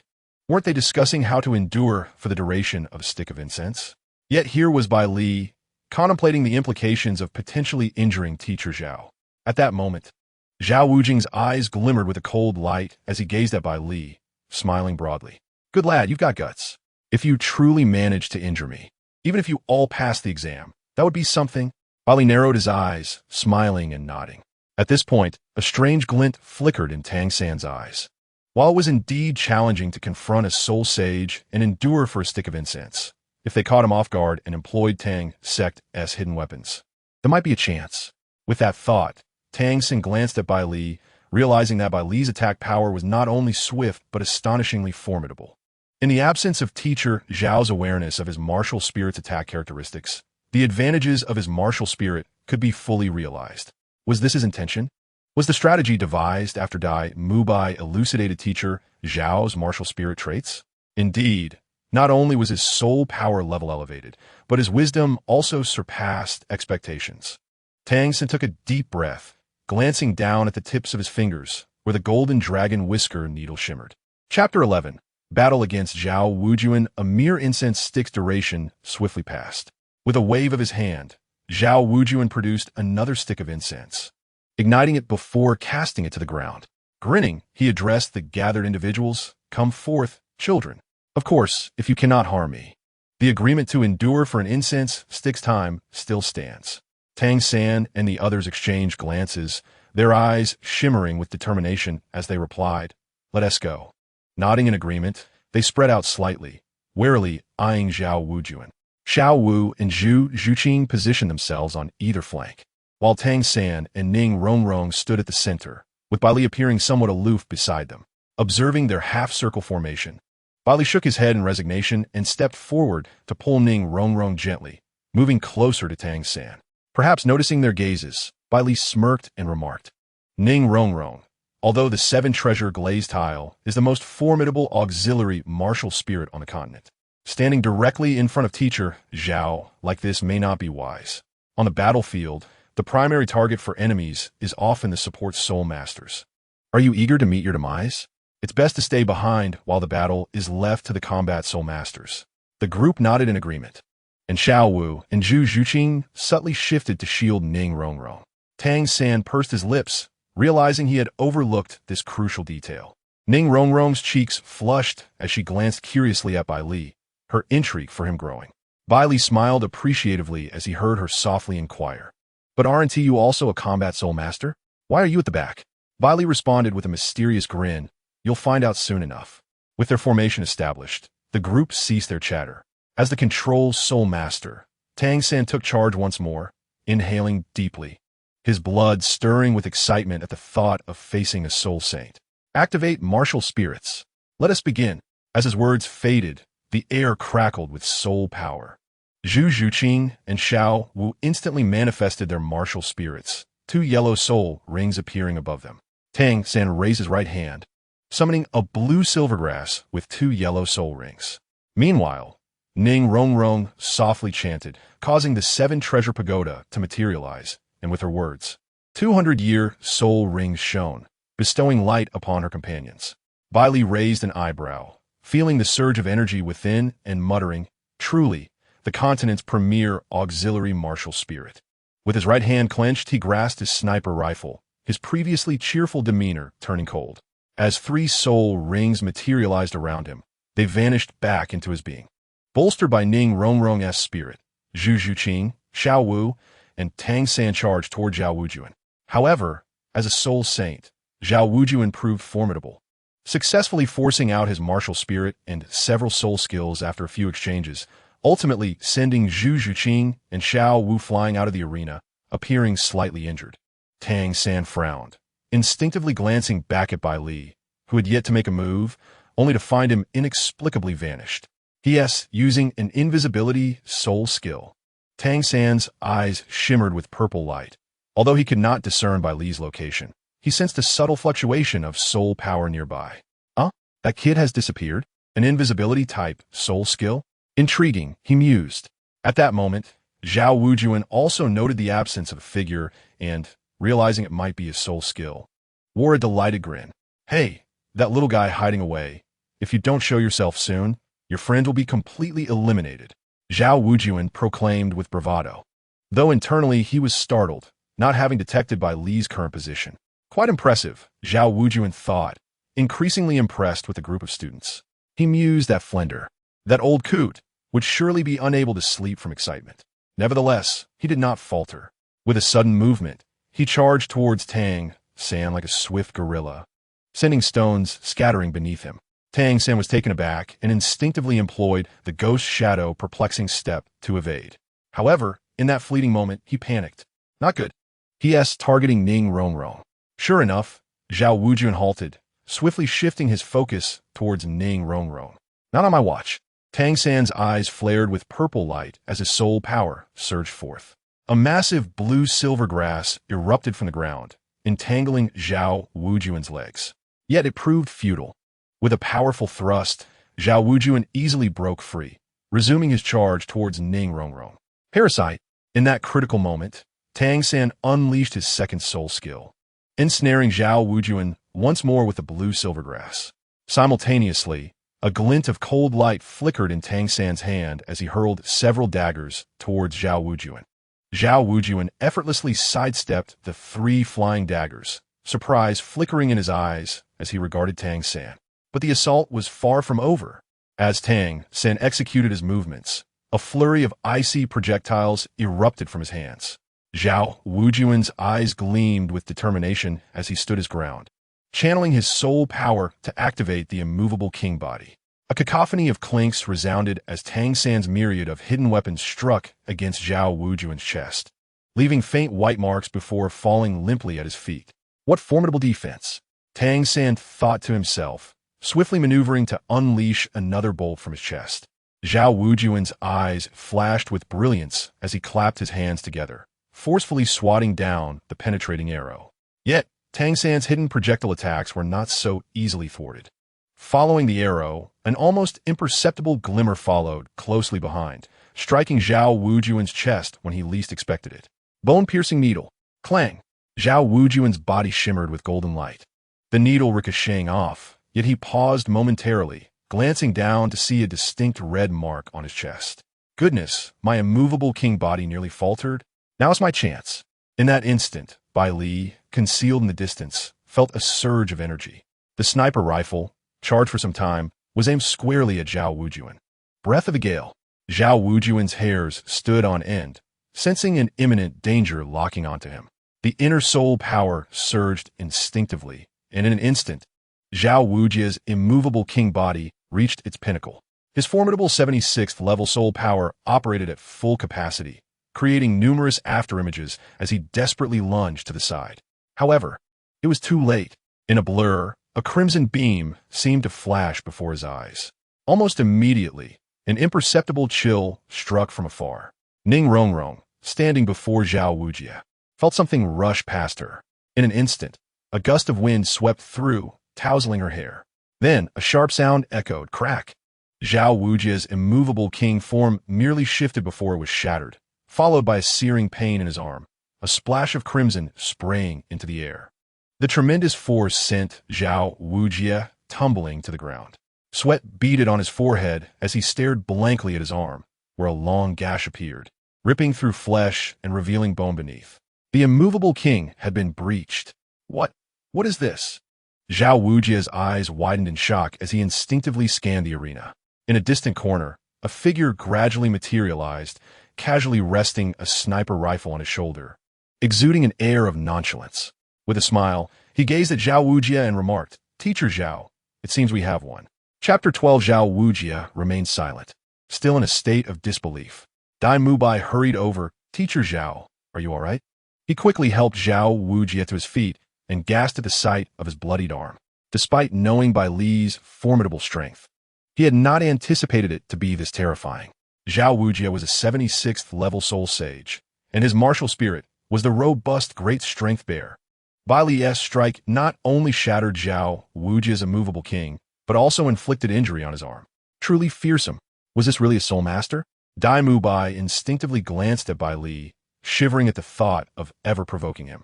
He quickly diverted his gaze and called out, "Oscar, Oscar, come here. Business is afoot." His voice, imbued with soul power, carried across the academy. As expected, the uncle they encountered in the second round hurried over, his face alight with excitement. "Boss Dai, I'm here. Where's the business?" As he spoke, he noticed Zhao Wujie's bloodied arm and gasped. "What the heck? How did teacher Zhao get hurt? Is there anyone in the academy who can injure him?" Having regained his senses, Zhao Wujie, despite the deep gash on his arm, felt no significant impact. After all, as a 76th level soul sage, such an injury was trivial. It was merely a blow from a soul master. He felt utterly humiliated, his face darkening. Upon hearing Oscar's words, he could not help but slap the air dismissively. "Enough chatter. Bring me 2 sausages." Ouch! Oscar covered his head, casting a puzzled glance at Zhao Wujie, unable to comprehend why his expression was so grim. He hurriedly produced 2 sausages and then surveyed the surroundings, noting the scattered debris and flying knife-like objects strewn about. Previously, Tang San rushed to assist a girl in pink, who appeared gravely injured. Another handsome boy, along with a girl in white, was helping a cold girl clad in black, whose lips bore a trace of blood. "Sausage, uncle. Give us a sausage, too." Baili laughed, tossing a silver coin over. Oscar's eyes brightened. He quickly retrieved 2 sausages and handed one over. Baili took it and offered it to Zhu Zhuqing, who eyed it with disdain but did not refuse. Baili gently shook his head, saying, "Though the food martial spirit has its peculiar incantations, it should aid in healing injuries and restoring a small amount of soul power. For an injured soul master, recovering from wounds and regaining combat strength is paramount. If you find this too trivial, perhaps the path of a soul master is not for you." Zhu Zhuqing was taken aback, glancing at Bai Li before silently taking a bite of the sausage. In no time, she finished it, and to her surprise, Oscar's sausage proved effective. She felt significantly better, her soul power partially restored. Nodding, she extricated herself from Bai Li and Ning Rongrong's support, settling quietly beside them. Having previously sampled Oscar's sausage, Tang San, aware of its restorative properties, called for 2 more after Bai Li procured one. He consumed one and offered the other to the somewhat fatigued Xiao Wu. Initially, she was dismissive, but after considering Bai Li's words, she accepted the sausage and began to eat. Zhao Wujie, true to his title as a soul sage, had staunched the bleeding from his arm in a mere moment. Dai Mubai prepared to bandage him, but was gently waved off. Observing Zhao Wujie's rapid recovery due to his martial spirit's characteristics, he noted, "Teacher Zhao, we passed this exam, didn't we?" Ning Rongrong cheerfully glanced at Zhao Wujie's arm and spoke. Zhao Wujie's already dark expression stiffened at her words. He huffed, turning away. "Of course Zhao Wujie. Keep my word. You all passed the exam." With that, he walked off without looking back, casting one last glance at his wound, furrowing his brow as he muttered, "What monster?" Hearing this, Ning Rongrong beamed and looked at Bai Li with sparkling eyes. "Bai Li, that attack you unleashed was truly terrifying. I barely had time to react before you injured him. Was it your soul skill?" As soon as she finished, everyone present instinctively perked up. "Yes," Bai Li replied, not concealing his pride. "This is my second skill, named Gale Breath." "Gale Breath?" The crowd murmured the name in unison. Bai Li smiled and nodded, but offered no further explanation. At that moment, Dai Mubai approached, giving a thumbs up to the group. "Congratulations. From now on, you are all members of Shrek Academy. Come, let me take you to your dormitory for some rest." Upon hearing this, everyone erupted in joyous laughter. Tang San grinned and glanced at the scattered throwing knives on the ground, hastily raising his hand. "Can we wait a moment?" Dai Mubai, turned his head in confusion, while Tang San, a bit embarrassed, pointed to the items on the ground and said, "These items can still be used. I would like to tidy them up first." Dai Mubai nodded in agreement and, glancing at the weapons on the ground, curiously inquired, "Your weapons appear quite formidable." They almost caught Zhao Laosher off guard. Although Baili's strike had stolen the spotlight, Tang San's performance was also remarkably impressive. "Fortunately, I refer to them as hidden weapons," Tang San chuckled, choosing not to elaborate further. He had not utilized many of his hidden weapons, keeping numerous aces up his sleeve. Despite Baili's overwhelming display, he felt an odd sense of satisfaction. One should never easily reveal their trump cards. With his own cards still concealed, Baili's abilities had been more exposed. In summary, this was a matter of significance. Each hidden weapon was painstakingly crafted, and Tang San could not afford to waste them. Thus, after activating the Xianyu hand, he swiftly collected all his hidden weapons before the group made their way towards the academy dormitory. After they departed, a man clad in a gray robe with a hood suddenly appeared in the open space. He surveyed the traces of the battle and directed his gaze towards the departing group, furrowing his brow as he murmured, "A 12-year-old with a 39th rank soul master? I seem to have never encountered such a martial soul before. A sniper rifle? What incredible offensive power! With just one soul skill, he was able to shatter Zhao Wujie's immovable king body. Moreover, the information he provided was indeed accurate. Could he be a core disciple cultivated by some faction? But what purpose could such a person have in suddenly coming to Shrek Academy? Even the Seven Treasure Glazed Tile School has sent people. What could their intentions be? It seems I must investigate this matter thoroughly." The gray-robed man, with a grave expression, stroked his chin and then lifted his gaze towards Zhao Wujie's departing direction. The following morning, Bai Li, who had intended to sleep in, was once again roused by Zhu Zhuqing. With no choice but to comply, Bai Li stepped outside to find Zhu Zhuqing and Ning Rongrong waiting for him. Observing Bai Li's still sleepy countenance, Zhu Zhuqing shook her head in exasperation and remarked, "Stop sleeping. Today is our first day at the academy. Hurry and freshen up. Let us go have breakfast together." Feeling a slight pang of hunger, Bai Li nodded and replied, "All right, give me a moment." He then returned to wash up. As he prepared in the dormitory, Bai Li peeked into the adjacent room where Tang San and Oscar resided. While Tang San had already vanished, Oscar remained cozily nestled in his bed, blissfully unaware. Not wishing to disturb his dreams, Bai Li descended the stairs and walked with Zhu Zhuqing and Ning Rongrong towards the dining hall. Though referred to as a dining hall, it was merely the Academy's arrangement for the villagers to assist in cooking meals. The food was not particularly exquisite, but it was sufficient to satisfy one's hunger. Upon arrival, the trio found the place empty of others and casually ordered a meal, taking their time to eat. "By the way, Zhuqing, how is your injury? Is everything all right?" Bai Li inquired between bites. "It's nothing serious now. At that time, it was primarily due to my soul power being exhausted. Zhao Laosher was merciful, so I did not sustain severe injuries." Zhu Zhuqing replied calmly. "That is certainly true. Otherwise, if he had not shown mercy, who could possibly withstand his strength?" Bai Li nodded. "But didn't Tiyu injure him?" Ning Rongrong chimed in with a smile. Bai Li laughed lightly, explaining there are many nuances involved. Chiefly, he was unaware of my martial soul's characteristics. Had he been prepared, it would have been quite difficult for me to injure him. Unless... Ning Rongrong and Zhu Zhuqing both looked at him curiously. Unless the distance is great enough to exceed his sensing range. However, Bai Li refrained from articulating this thought, merely shaking his head with a gentle smile. "What's that supposed to mean? You can't just leave us hanging." Ning Rongrong pouted in dissatisfaction. "Gusting Bai Li Evlada." Unfazed, Bai Li continued with a grin, "Let us set that aside. I am far more curious as to why a young lady from the Seven Treasure Glazed Tile School would venture to this dilapidated academy. Oh, I was nearly bored to death at home. Then I inadvertently learned about Shrek Academy and, out of curiosity, couldn't help but sneak out," Ning Rongrong explained. "Inadvertently learned. Huh." Bai Li smirked, raising an eyebrow at Zhu Zhuqing. Zhu Zhuqing instantly understood. It was likely that Ning Rongrong had been subtly guided by her family to come here. However, she chose to remain silent and continued eating her breakfast with a composed expression. Ning Rongrong, not comprehending their exchange, added, "But I must say, coming here truly feels worthwhile. This academy appears quite fascinating, and I have indeed encountered someone as extraordinary as you. It has not been in vain." Hey. What kind of talk is that? Why am I a monster? Baili retorted with a frown, then inquired, What's next? What do you plan to do? What do you mean, what I plan to do? Ning Rongrong tilted her head in confusion. Baili calmly sipped his porridge before continuing. Although Shrek Academy may be a bit shabby, it is quite competent in educating its students. I suspect you'll have your fair share of challenges ahead. You should mentally prepare yourself.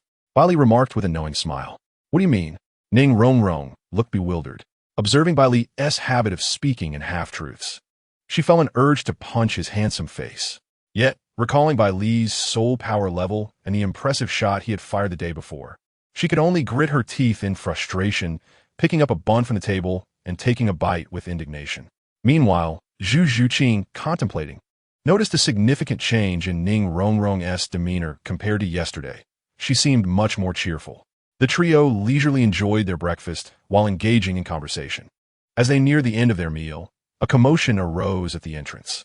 Turning around, they saw Dai Mubai, Tang San, and Xiao Wu entering, accompanied by a short-haired, small-eyed chubby boy. Upon spotting Bai Li sitting next to Zhu Zhuqing and Ning Rongrong, the chubby boy's eyes lit up, prompting him to instinctively stride over. Dai Mubai, with swift reflexes, grabbed the chubby boy and pulled him back, wrapping an arm around his neck as he greeted Bai Li and the others. He then introduced the newcomer, who was none other than the evil fire phoenix, Ma Hongjun. Having shared a dormitory for a night, the tension between Xiao Wu and Zhu Zhuqing seemed to have dissipated. She glanced at Bai Li, then quietly took a seat beside Ning Rongrong, softly recounting an encounter she had just experienced. Ning Rongrong's gaze towards the chubby boy shifted to one of surprise. Bai Li and Zhu Zhuqing paid them little mind, finishing their breakfast before exchanging glances and bidding farewell as they exited. Seeing this, Ning Rongrong hurriedly stood up to follow suit, calling out, Wait for me. Ma Hongjun.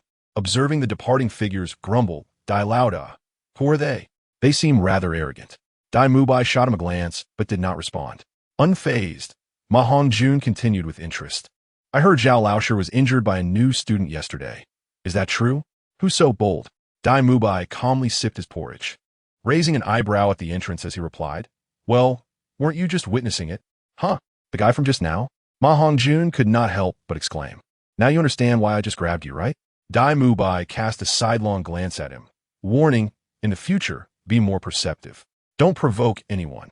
I can't save you if you do. As he spoke, Dai Mubai instinctively glanced at Tang San and quietly muttered, That guy doesn't seem to have a good temper. Ma Hongjun widened his eyes and swallowed hard.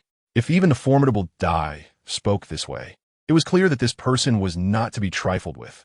He resolved to be more cautious in the future. While the group was conversing, suddenly, the sound of a bell echoed through the air. Dai Mubai immediately stood up, briefly explaining to Tang San and Xiao Wu before leading them to the grand playground. As customary, the principal of Shrek Academy, Flander, appeared to address them. Baili scrutinized the four-eyed cat eagle, observing that there was no trace of embarrassment on his face. Despite being unmasked for his boastfulness, his shamelessness was as pronounced as ever, as he demanded 100 gold soul coins from everyone, leaving Baili clutching his chest in anguish. After collecting the funds, Flander appeared even more satisfied, casually uttering a few words before disbanding the group, leaving Bai Li, Ning Rongrong, and Oscar behind. He then proceeded to assign them the task of running 20 laps around the academy. Baili blinked and looked at Flander with a smile, inquiring, Principal, what you just mentioned pertains to the training of auxiliary soul masters. Does it not relate to me? Flander, squinting with a smile, replied, How could it not? As the one with the highest soul power level among them, I believe your presence will serve as a significant motivation. Moreover, as a 39th level soul master, I trust that 20 laps will be a mere trifle for you. Baili narrowed his eyes and smiled, Of course, Principal. Chapter 14. Exposing again, Baili took note of Flander's act of personal vendetta. His agreement to the task was not born out of a penchant for self-torment.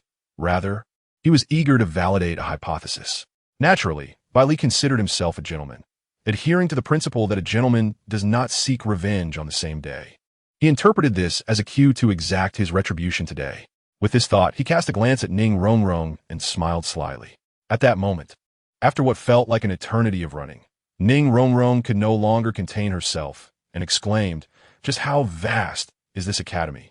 Why haven't we completed a single lap yet? Baili chuckled. What happened?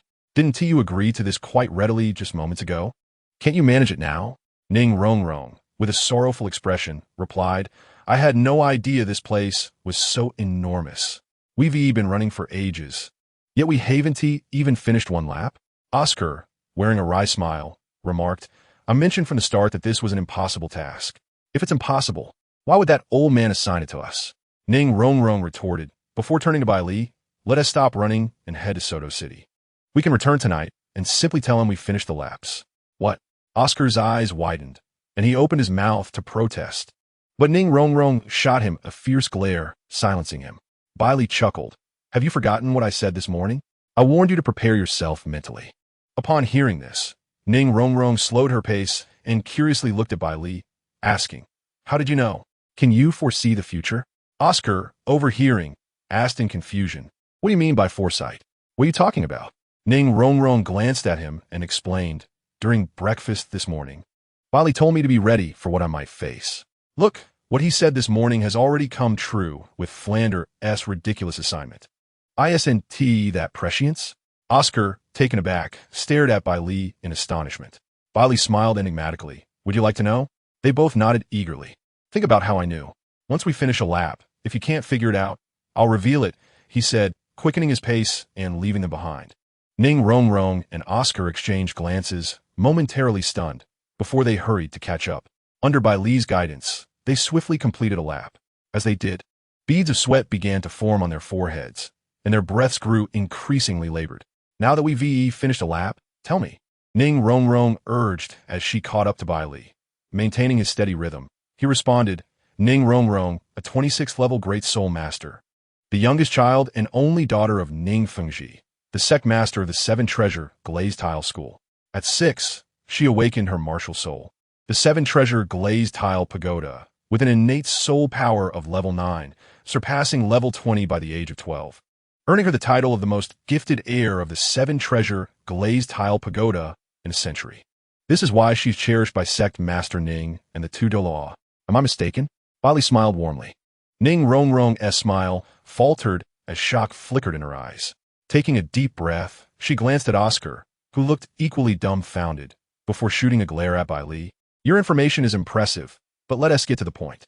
Unfazed, Bai Li continued, as the young lady of the Seven Treasure Glazed Tile School. You sneaked out from home, and no one noticed? You claim you learned about Shrek Academy by chance? Have you considered whether that chance was truly coincidental or deliberately orchestrated?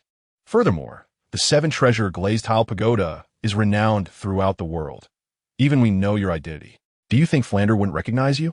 This line of questioning left Ning Rongrong momentarily flabbergasted, her mind racing to process the implications. Want to know more? Baili asked again, prompting her to instinctively nod. Even Oscar, listening intently, nodded along. Then let us complete the second lap, and I'll share the answer, Baili said with a gentle smile, resuming his pace. Wait. Ning Rongrong was taken aback, feeling her energy waning. Yet seeing Baili's retreating figure, she gritted her teeth and followed suit. By the time they completed the second lap, both Oscar and Ning Rongrong were nearly exhausted, panting heavily, their sweat-soaked clothes clinging to them. Ning Rongrong glanced at Bai Li, who remained unfazed and light-footed, and, disregarding her surprise, quickly asked, Now you have to tell me. Bai Li shook his head in exasperation. It seems you're not as clever as I imagined, but it's fine. Flander has several motives for this.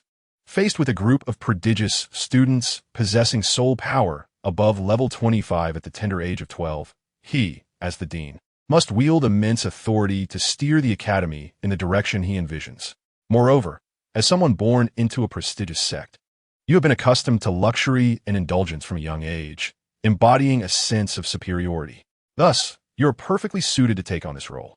Secondly, since he is aware of your noble lineage, what emboldens him to act thus? Is he oblivious to the fact that should he offend you, the Seven Treasure Glazed Tile sect could pursue the matter, and with but a single word, the entire Shrek Academy might be rendered non-existent? He is certainly cognizant of this. His audacity indicates that he possesses a certain confidence.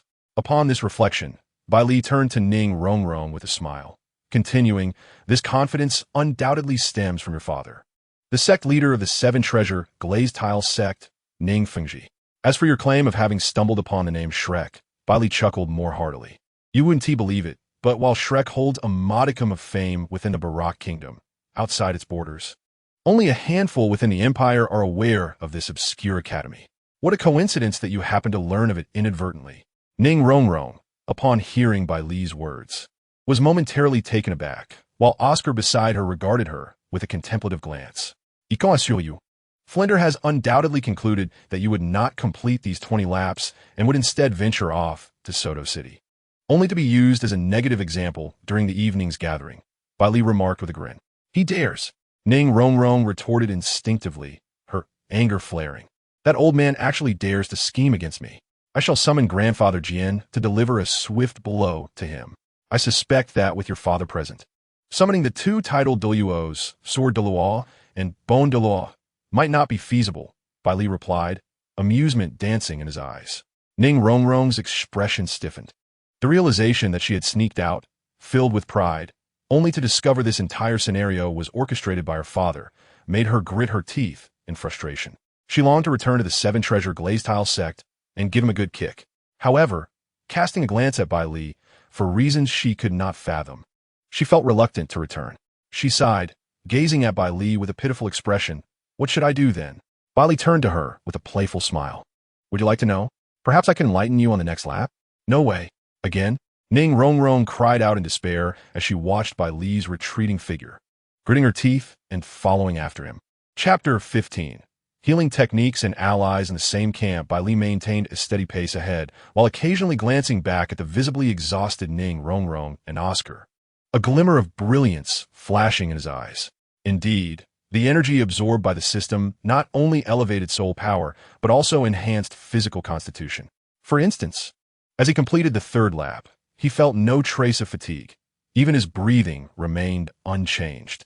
From the onset of absorbing soul ring energy, he sensed a gradual enhancement of his physique. Yet, he had always dismissed this, attributing it to the effects of his soul power increase. Over the years, whether lurking in the Star Doe forest, hunting souls, or racing along, he had never fully exhausted his stamina. It was merely that he lacked a penchant for self-inflicted exertion, thus neglecting to validate this phenomenon. Moreover, Bai Li waved his hand to reopen the long-dormant system interface. King Summon System Usage System. Archer name, Bai Li age, 12 years character template, Bai Li Shou Yue, permanently bound. Level 39 Soul Master Skills. Aim, passive, Eye of Tranquility. Breath of the Gale, recovery, usable once a day. Blink can be changed once a day. Allies in the same camp. 0 Hero Summon. Sealed state, unlock summon opportunity every 10 levels after level 60. With a maximum of 4 allies summoned. With a thought, Bai Li swapped the blink skill for the healing skill. Healing skill restores 15 health points to oneself and nearby allies while increasing their movement speed by 15 for a duration of 2 minutes. Cooldown, 1 hour. Bai Li had previously utilized the healing skill, which restored not merely health but also stamina and soul power. One question had lingered in his mind. How does the system define allies in the same camp? He surmised that allies would only encompass heroes he summoned in the future. But what are the designation of allies? Did it imply that anyone without hostile intent qualifies as an ally? In the world of King's Glory, there exists no neutral camp. One is either an enemy or a friend. Yet Bai Li had always operated solo, lacking close relationships. However, now that he had plunged into the storyline, understanding the system was imperative. He even contemplated uncovering hidden features, like the absorption of soul ring energy, which the system failed to mention. Had he not stumbled upon this, he would not only have been deemed a genius soul master, but would likely be regarded as useless. Bai Li silently criticized himself before closing the system interface and turning to regard the two who had exhausted their stamina, halting his strides. Baili, I can't go on. Just tell me already.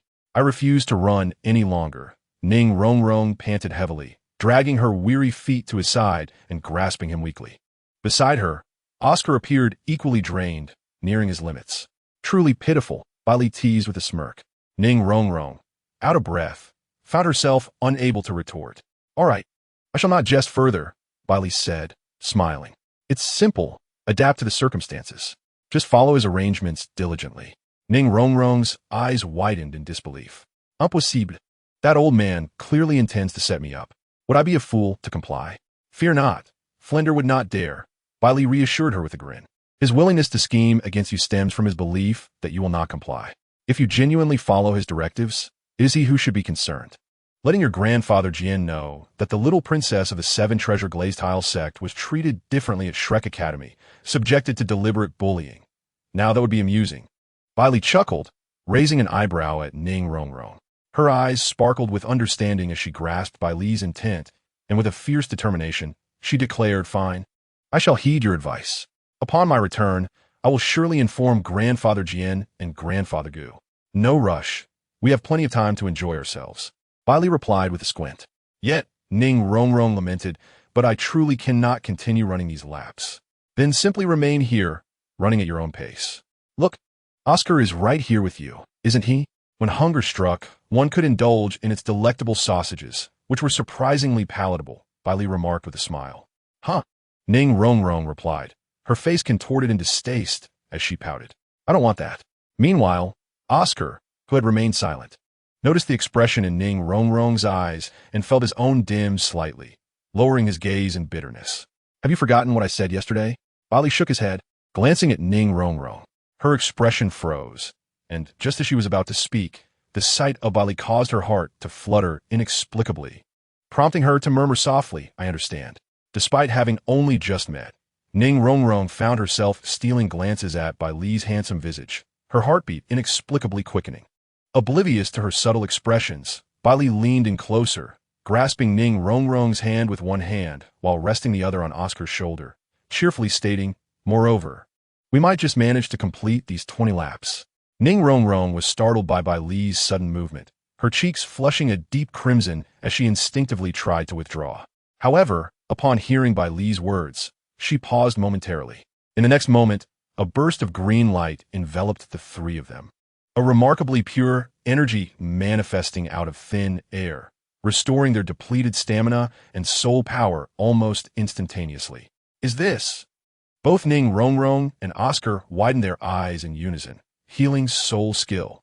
Ning Rongrong was the first to recover, her disbelief evident as she exclaimed, "How do you possess a healing soul skill? Aren't you a battle soul master?" Oscar, equally astonished, gazed at Baili in shock. Seeing the effects of his healing technique manifesting on both of them, Baili's eyes sparkled with delight as he silently celebrated the success of his endeavor. "Indeed, it works. At the very least, I can preliminarily gauge the criteria for judging allies in the same faction. What a fortunate development." With a broad smile, he withdrew his hands and raised an eyebrow mysteriously at the two. "This is a secret. Plus, it not only restores stamina and soul power. But why don't you try running?" Exchanging glances, Ning Rongrong and Oscar felt a newfound lightness in their bodies and took a few steps forward, their astonishment growing. They were pleasantly surprised to discover an acceleration effect. Although it was not as pronounced as the enhancement from the Seven Treasure Glazed Tile Pagoda, it still provided a notable boost of about 15% in addition to the restoration of their stamina and soul power. A single skill yielding 3 effects? How remarkably powerful! Baili paid no heed to their astonishment as he leisurely trailed behind them, stating, "While there's an acceleration effect, it lasts only a few minutes. And the cooldown for that skill is rather lengthy, so I cannot use it at will. However, with my skill, combined with Oscar's sausages and your 7 Treasure Glazed Tile Pagoda's enhancement, you now have a chance to complete these 20 laps." So, Ning Rongrong, upon hearing this, fell silent for a moment, gritted her teeth, and resolutely replied, "Let us do it." Chapter 16. Entering the game with Baili's healing enhancement and his encouragement. Ning Rongrong and Oscar followed Baili, ultimately completing the 20 laps just before noon. As soon as they finished, Baili, brimming with energy, swiftly pulled Ning Rongrong and Oscar towards Soto City. However, just as they departed, a shadow suddenly emerged from the academy, taking refuge in the branches of a large tree nearby. Observing the surrounding stillness, the figure frowned, realizing that even Oscar had left. He had no surprise that Ning Rongrong and Baili had slipped away without completing the 20 laps, but he was incensed to find that Oscar had accompanied them. The thought that they might have completed the 20 laps never crossed his mind. He was well aware of the task he had assigned. Perhaps for the 39th ranked Baili, completing the task was feasible, but for Oscar and Ning Rongrong, who were merely auxiliary soul masters, it was utterly impossible within the time allotted. Anger surged within him as he swiftly circled the academy, his expression darkening as he headed towards Soto. As a speed-oriented soul sage, he arrived at Soto City in no time. Soon, he located the trio at the largest tavern in town. However, he chose to remain hidden, observing them as they feasted heartily before leisurely strolling around Soto City. As night fell, the three finally ambled toward Shrek's direction. Eventually, darkness enveloped the land, and Flanders entered the academy's vast training grounds, his demeanor somber. The 8 students had all gathered, each appearing spirited and well-prepared. Flanders fixed his piercing gaze on Bai Li, Ning Rongrong, and Oscar, his eyes particularly sharp as they settled on Oscar, brimming with ire. "Oscar, have you completed the 20 laps?" Oscar, upon hearing the inquiry, immediately straightened up, proudly declaring, "Report, Dean, we completed the 20 laps."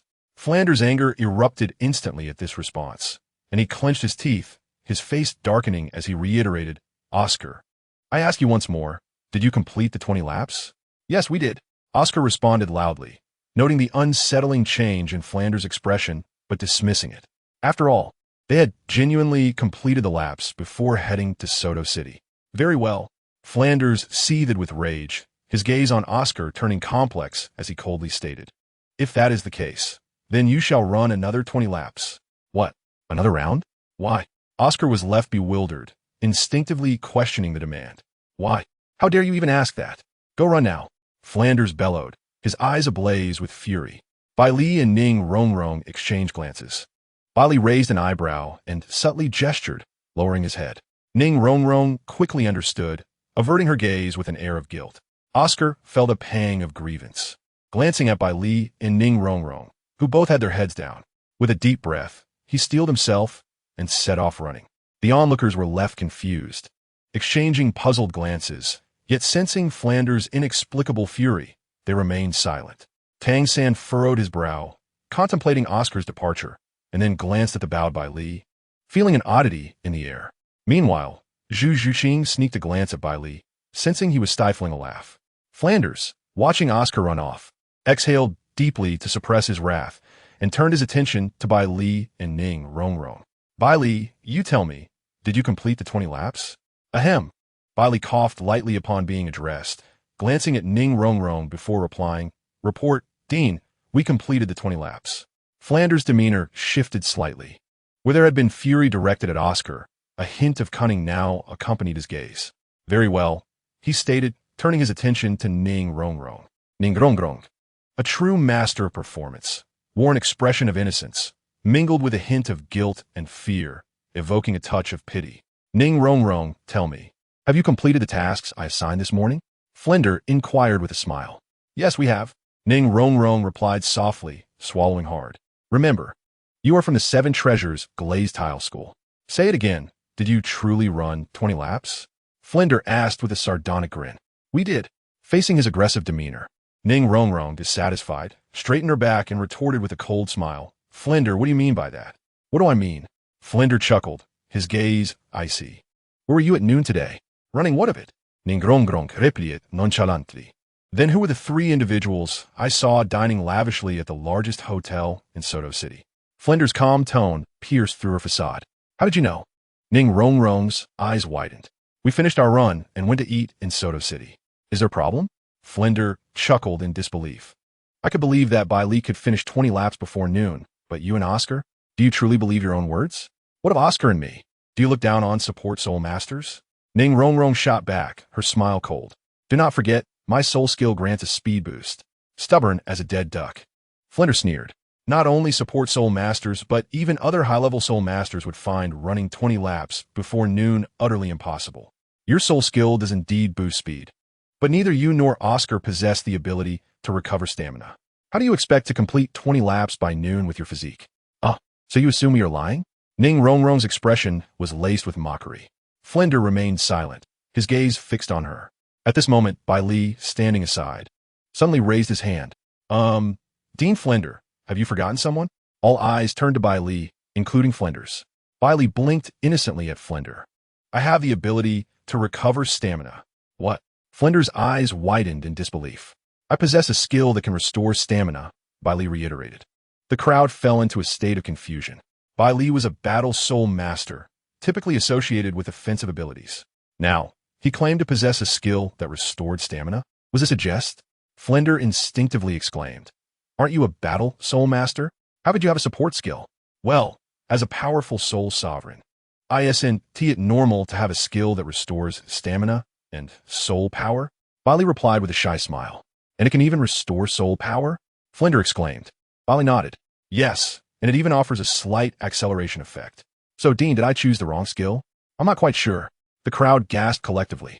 This skill possessed 3 distinct abilities? Flender stared at Baili, astonished, and quickly responded, absolutely not. Your skill is exceptional. While it lacks an offensive ability, its utility in critical moments is invaluable. Truly, you are a prodigy. Then I can rest easy, Baili said with a smile. By the way, how much stamina and soul power can your skill restore? And what about the acceleration effect? Flender eagerly inquired. Baili glanced at Ning Rongrong before sighing in disappointment. My skill, compared to Ning Rongrong and Oscar S., is indeed inferior. Their skills start at 30 or 40%, while mine is merely 15. It feels rather pathetic. 15% is still commendable. Flender nodded. Baili continued. Moreover, this value does not increase with my level. It is an unupgradable skill. Flender's brow furrowed, the glimmer of excitement fading from his eyes as he pondered. While it was a decent skill among low-level soul masters, it became somewhat lackluster at higher levels. Additionally, as a battle soul master, Baili essentially forfeited one offensive skill. Flender sighed inwardly, disappointment creeping into his gaze as he regarded Baili. What a pity. This 12-year-old soul sovereign, a genius of prodigious potential, had unwittingly selected such an inadequate skill, thereby significantly curtailing his future prospects. Flender couldn't help but wish he had encountered Baili sooner. If he had, perhaps he could have guided him. And Shrek Academy might have produced an extraordinary talent that would astound the entire continent. Initially, Flender had believed Baili possessed unparalleled talent, but now it seemed that other students held greater potential. His gaze drifted toward Tang San and the others, particularly Tang San, who was not only Xiao Gang's chosen student, but also a child of great promise. As realization dawned, Flender's expression shifted from surprise to indifference. Clearing his throat, he turned to Ning Rongrong and stated, So, with Baili's recovery skill, the 3 of you managed to complete 20 laps before noon? Indeed, Ning Rongrong replied proudly. Lifting her chin, Flender, recognizing his misunderstanding and feeling a pang of embarrassment for having unjustly punished Oscar, coughed lightly and turned to Dai Mubai. Mubai, please fetch Oscar back. He subtly signaled with his eyes. Understood. Dai Mubai nodded and quickly departed. A peculiar silence enveloped the room. Tang San's companion, Xiao Wu, furrowed her brow and leaned closer to him. Brother San, is it truly a good idea for Master to have brought us to this academy? This shrewd merchant seems greedy and acts on mere assumptions without understanding the full situation, punishing students without trust. Tang San pursed his lips, observing Flender's composed demeanor, and gently shook his head. I don't know. Perhaps the teacher has his reasons. He then glanced at Baili, lost in thought. It is merely 15%, and moreover, it cannot be upgraded. This notion seems rather unimpressive. However, he firmly believes that Baili originates from a hidden sect, and his abilities cannot possibly be so simplistic. Suddenly, a spark of inspiration flickered in Tang San's mind, and a hint of astonishment gleamed in his eyes. Could it be a fixed-value soul skill that does not have level restrictions? In other words, even if he were Title Douluo, he could still consistently restore this 15% of physical and soul power, along with an acceleration boost. Furthermore, Ning Rongrong and Oscar are 2 individuals, which means that Baili's ability might even be a wide-ranging group skill. Indeed, it must be so. Only with such a skill would Baili choose to forego an offensive soul ring skill in favor of this auxiliary skill. Truly, he is a disciple of a hidden sect. The teacher once stated that there are no universally powerful soul skills, only those that are most suitable for oneself. Given that Baili's offensive capabilities have reached an extreme, it is entirely acceptable for him to abandon a 1,000-year soul skill before the 10,000-year soul ring in favor of such a divine ability. Moreover, it is the wisest choice. If Baili were to realize that he had intentionally omitted certain details, leading Tang San to wildly speculate and arrive at the correct conclusion, he would surely marvel at the fact that he is indeed the destined child of destiny from the book. Before long, Dai Mubai returned with Oscar in tow. At this moment, Oscar's eyes appeared somewhat red, and he quietly followed Dai Mu Bai's side, his expression calm. There seemed to be no discernible abnormalities in his gaze. However, Baili could not help but smirk slightly at his appearance. A seed had already been quietly sown. Flender observed Oscar's demeanor, his expression somewhat unnatural. His plan to assert authority by singling someone out today not only failed, but also resulted in him losing face by misunderstanding Oscar and punishing him. This situation was truly deplorable. It was also his fault for jumping to conclusions. Nevertheless, he wouldn't lower himself to apologize to his student. As for Oscar, having been under his tutelage for so long, he believed he would understand. Flender cleared his throat and addressed everyone. Well, since Ning Rongrong and Baili have completed their tasks, they deserve commendation. However, leaving the academy without permission to go to Soto City is unacceptable. Yet, considering this is their first offense, we shall not pursue the matter. Now, let's commence our first lesson in the academy. With a sweeping gesture, he commanded, "Let us go. Follow me." After speaking, he began to jog slowly towards the academy's entrance. The others, hearing Flender's words, frowned slightly, exchanging glances before lowering their heads. Each lost in thought as they began to follow Flender out. Only Baili noticed the flicker of gloom in Oscar's eyes as he silently lowered his head and fell to the back. Chapter 18. The Soul Arena. The group followed Flender, and soon they arrived at a magnificent building in Soto City. This was the Soto City Great Soul Arena. Aside from the auxiliary soul masters Ning Rongrong and Oscar, Flender required the rest to register and set a task to obtain the Silver Soul Badge before graduation. Soon, Zhu Zhuqing, Tang San, and others signed up for their first soul battle. However, Baili did not join them in the arena. Instead, he leisurely stood aside with Ning Rongrong and Oscar, watching the matches with great interest. After a while, Flender exchanged a few words with Dai Mu Bai and instructed them to return to the academy after their matches concluded before departing, his destination unknown. Oscar dashed off to another arena to watch more battles, while Ning Rongrong and Baili remained where they were. She curiously asked Baili, "Why aren't you participating in the battles like them? With your strength, winning should be quite simple for you, right?"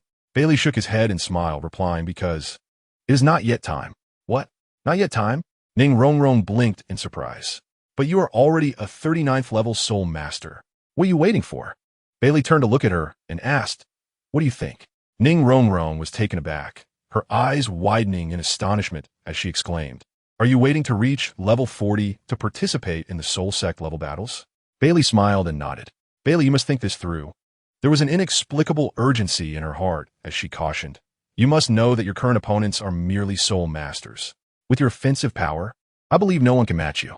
However, if you wait until level 40, your opponents will be those at levels 48 and 49. It will be much more challenging then." Baili chuckled lightly. "Isn't that even better?" In truth, Baili was more inclined towards battles that would take place after reaching level 40. As Ning Rongrong mentioned, given his current combat prowess, there was hardly anyone capable of withstanding his attack within the same realm. However, such encounters felt utterly lackluster.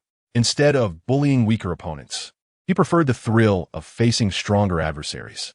Without any pressure, he might truly become a mere waste. Having traversed into a world where strength reigns supreme, how could Baili resign himself to being a failure? Moreover, once he reached level 40, he would gain the final skill from the character template of Bai Li Shou Yue, which is Escape. Only with this skill would Baili possess the strongest combat capability, and he would finally have the means to showcase his skills. Even if he encountered a soul sect at level 49, he would be entirely unafraid. Seeing Baili's nonchalant demeanor, Ning Rongrong felt a twinge of annoyance and stamped her foot. She was about to say something when Zhu Zhuqing and Tang San, who had just won their match, approached. "What's wrong?" Zhu Zhuqing asked, looking at the two with curiosity. Ning Rongrong hurriedly moved closer to Zhu Zhuqing and said, "Zhuqing, you must persuade Baili." "What is wrong with Baili?" Zhu Zhuqing glanced at him in confusion, and Tang San, Xiao Wu, and others also looked at Ning Rongrong with puzzled expressions. "Oh, Baili doesn't want to participate in the Soul Master level battles. He wants to wait until he reaches level 40 to compete at the Soul Sect level." Ning Rongrong saidan chiosvi. Upon hearing this, everyone was taken aback, looking at Baili with surprise, but there was also a sense of understanding in their eyes. Zhu Zhuqing looked at Baili and asked, "Have you made your decision?" Baili smiled and nodded firmly. Zhu Zhuqing nodded back. Good, do your best. MHM, Baili smiled. Ning Rongrong glanced at the two, feeling somewhat dazed, momentarily lost in thought. Seeing this, Tang San gazed intently at Baili and remarked to Ning Rongrong, as the dean said, "We participate in battles to hone our combat skills. Baili is already a 39th level soul master. Given his strength, he will find no opponents at this level. How then can he effectively hone his abilities? Therefore, he opted to wait until reaching level 40, seeking to face more formidable opponents to truly push himself and enhance his combat capabilities. This choice seemed entirely natural and reasonable." Upon hearing this, Ning Rongrong was suddenly enlightened. She glanced at Dai Mubai and the others, and indeed, their reactions revealed no surprise regarding Baili's decision. Her cheeks flushed as she pondered how she could have overlooked such a simple notion.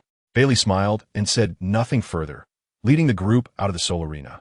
Once outside, Ma Hongjun abruptly spoke up, "You all head back first. The dean just told me to find him after the match." As he spoke, a mysterious glint sparkled in his eyes.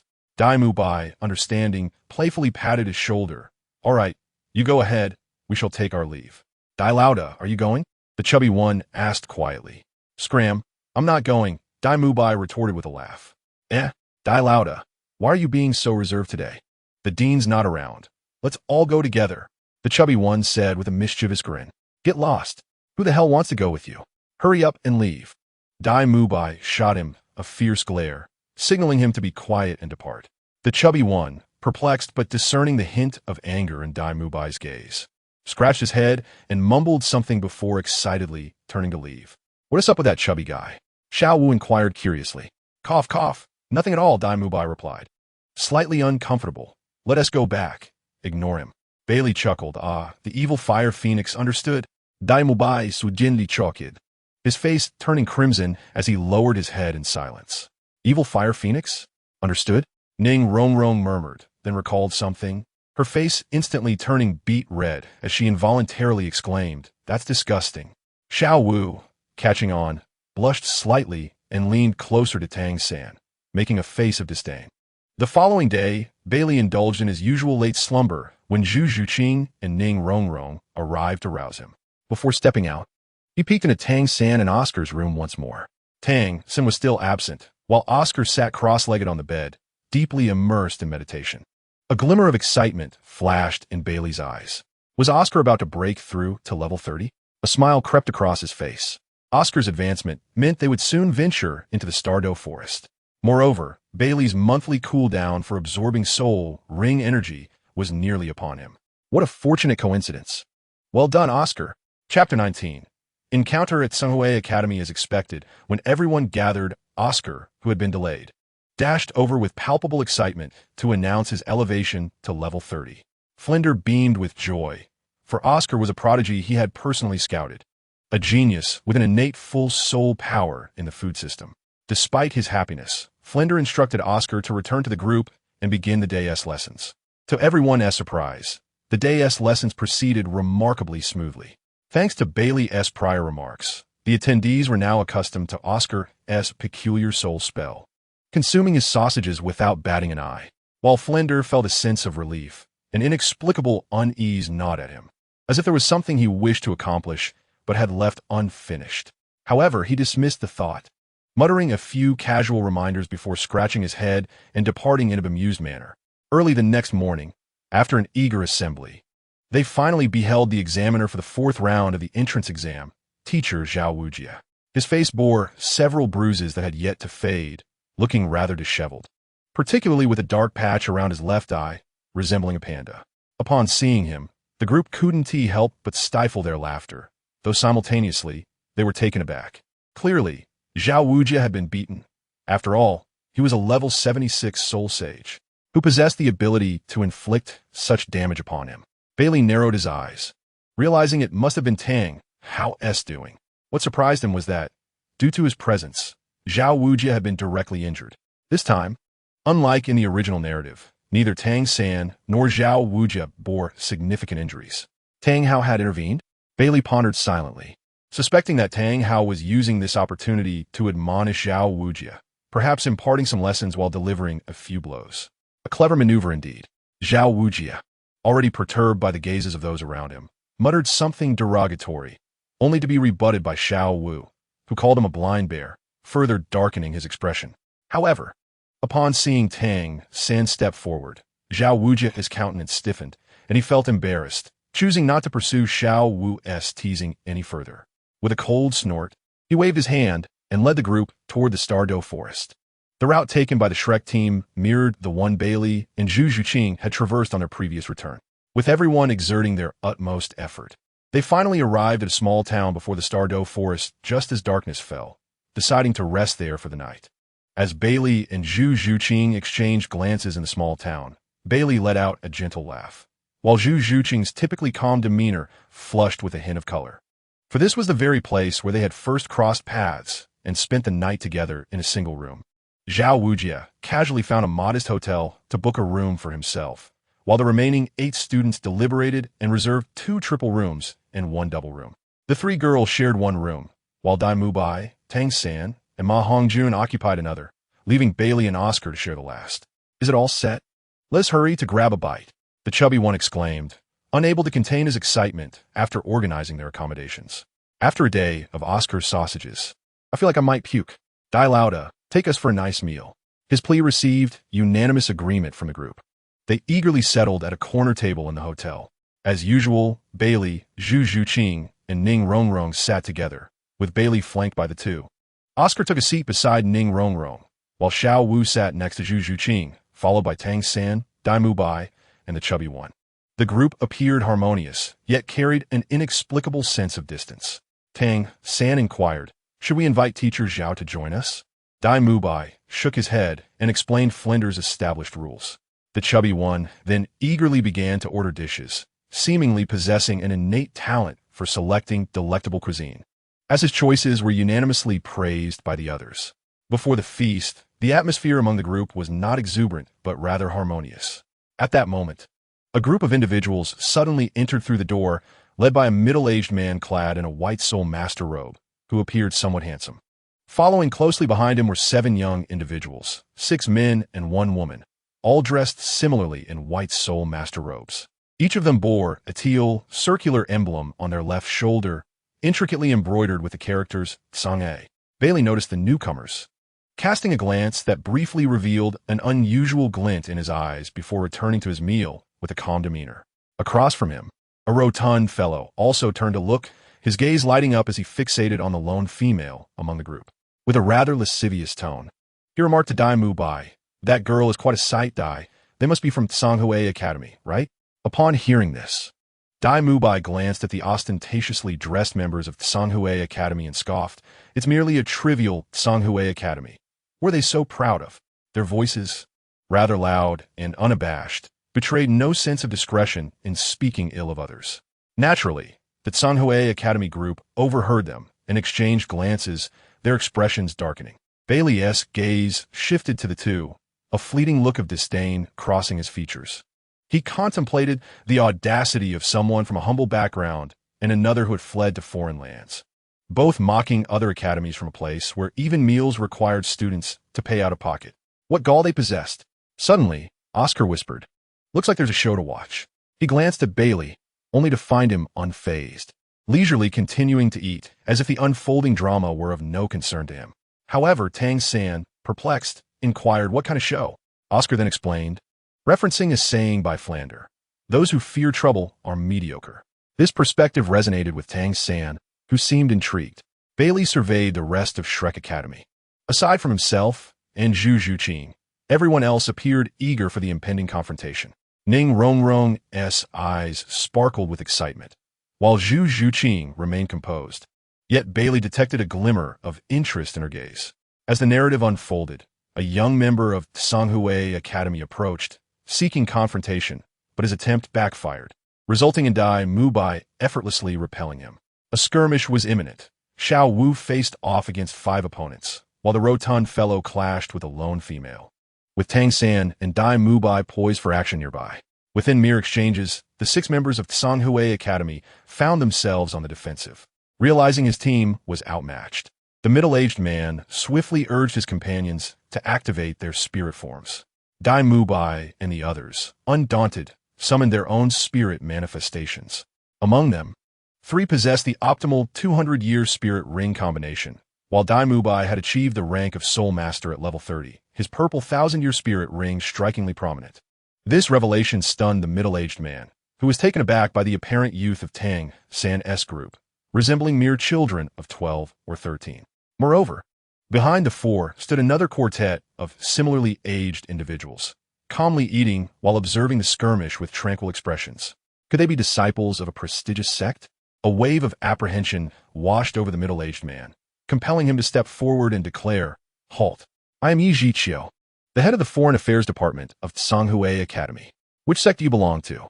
In truth, his demeanor was one of concession, though it irked him, for they were the ones initially provoked.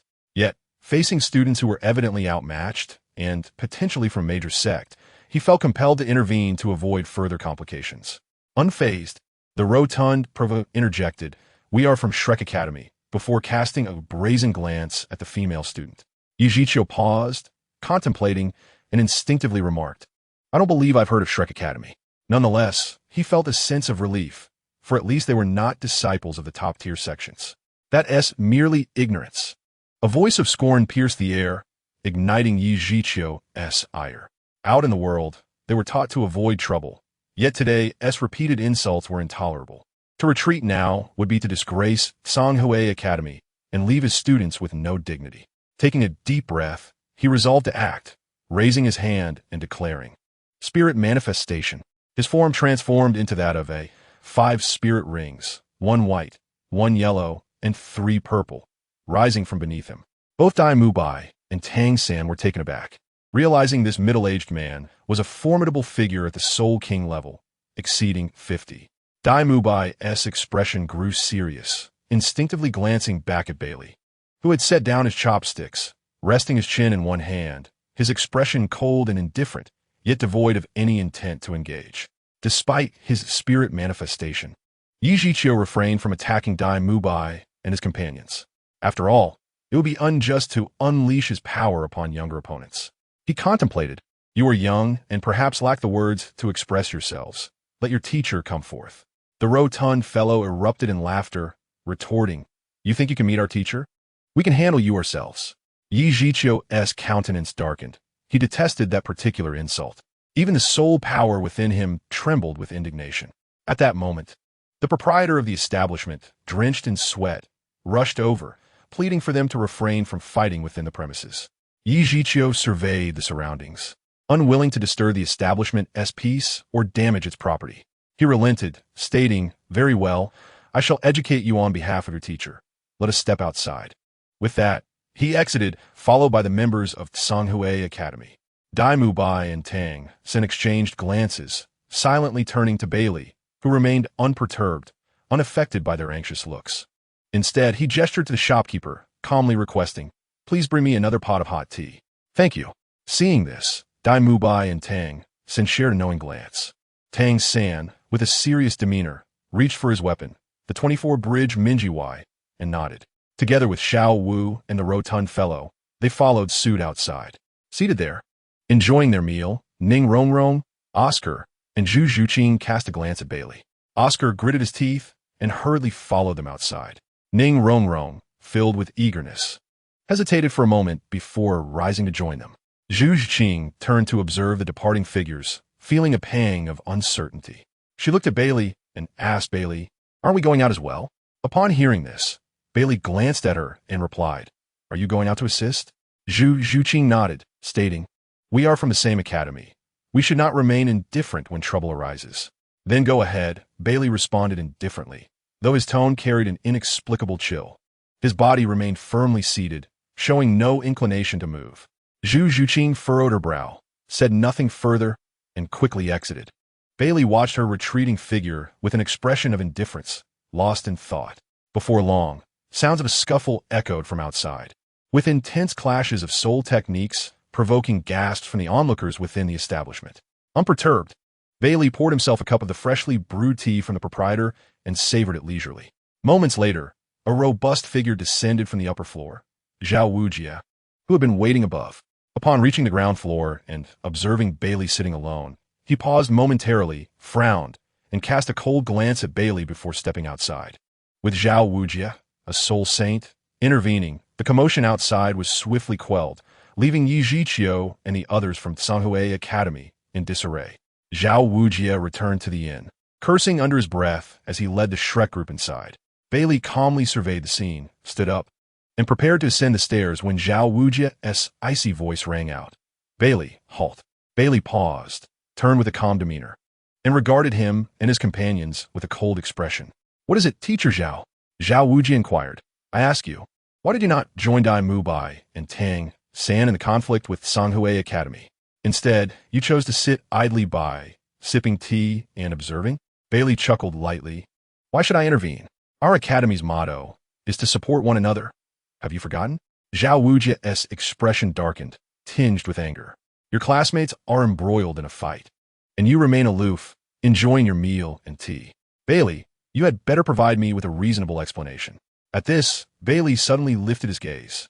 His previously calm demeanor was now tinged with coldness.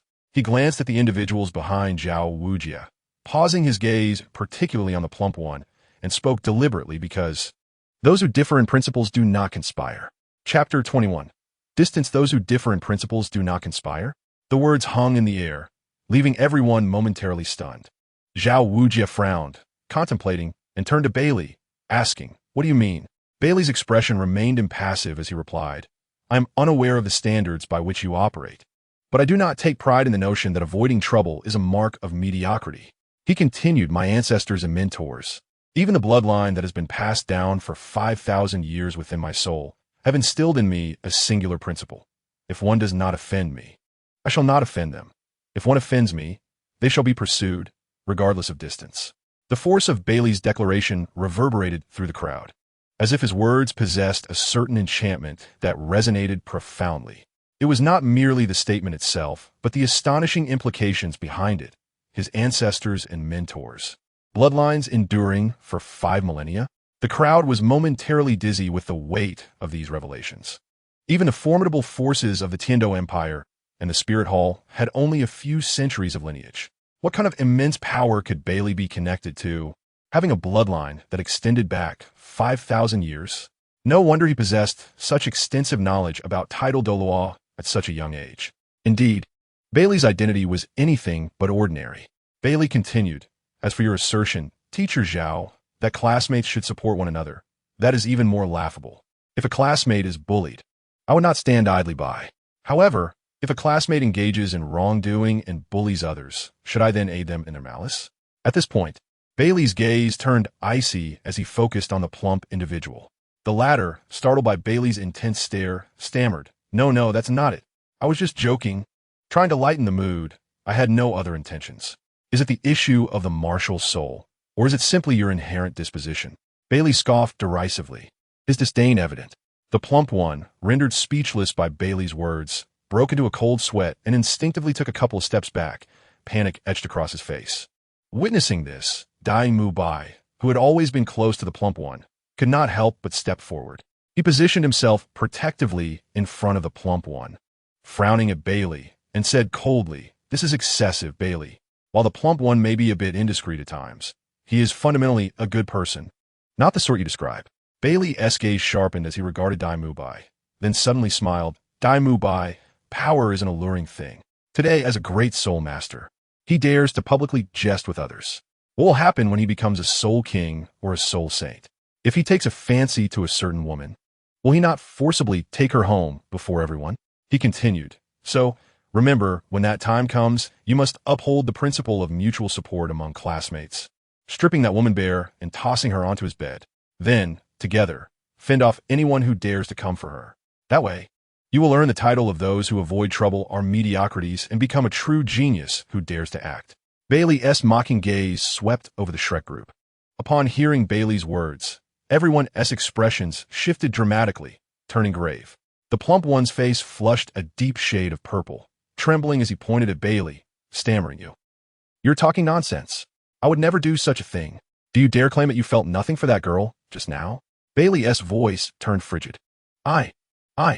The plump one's expression turned frantic, a hint of guilt surfacing on his face. The crowd was not oblivious. They recognized the turmoil within him. Dai Mubai and Tang San fell silent, while Xiao Wu and Ning Rongrong exchanged glances, their eyes reflecting disgust. Zhu Zhuqing's cold gaze revealed her unabashed disdain, and she seemed to recollect something, tightening her fists instinctively. Even Zhao Wujia, standing in the forefront, felt a moment of awkwardness, opening his mouth, but momentarily at a loss for words. Of course, I'm not a saint or a do-gooder. I merely find your values incompatible with mine. You need not take pride in such things. Taking a deep breath, Baili's icy demeanor transformed into calmness as he addressed Zhao Wujia. Teacher Zhao, does my explanation satisfy you? Zhao Wuji raised his hand, paused for a moment, and then spoke. Baili, I believe you may have misunderstood today's matter.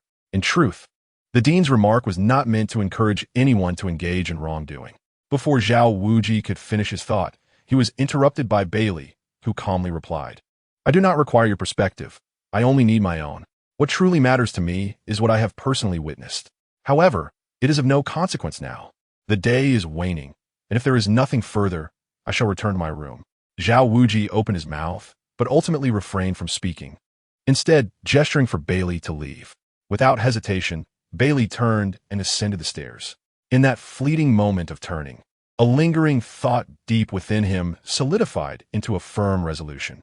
Zhu Zhuqing had been watching Baili's figure enter the room, biting her lip gently, feeling an inexplicable sense of panic in her heart.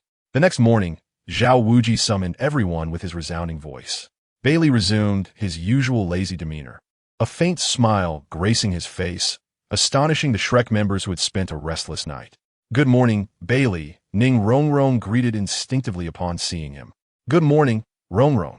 Baili replied with a smile, positioning himself between her and Zhu Zhuqing as he usually did. Ning Rongrong's eyes sparkled, a smile illuminating her face, while Zhu Zhuqing's calm expression revealed a hint of joy. Meanwhile, the portly member of their group turned pale upon seeing Baili, instinctively retreating towards Dai Mubai and Tang San in trepidation.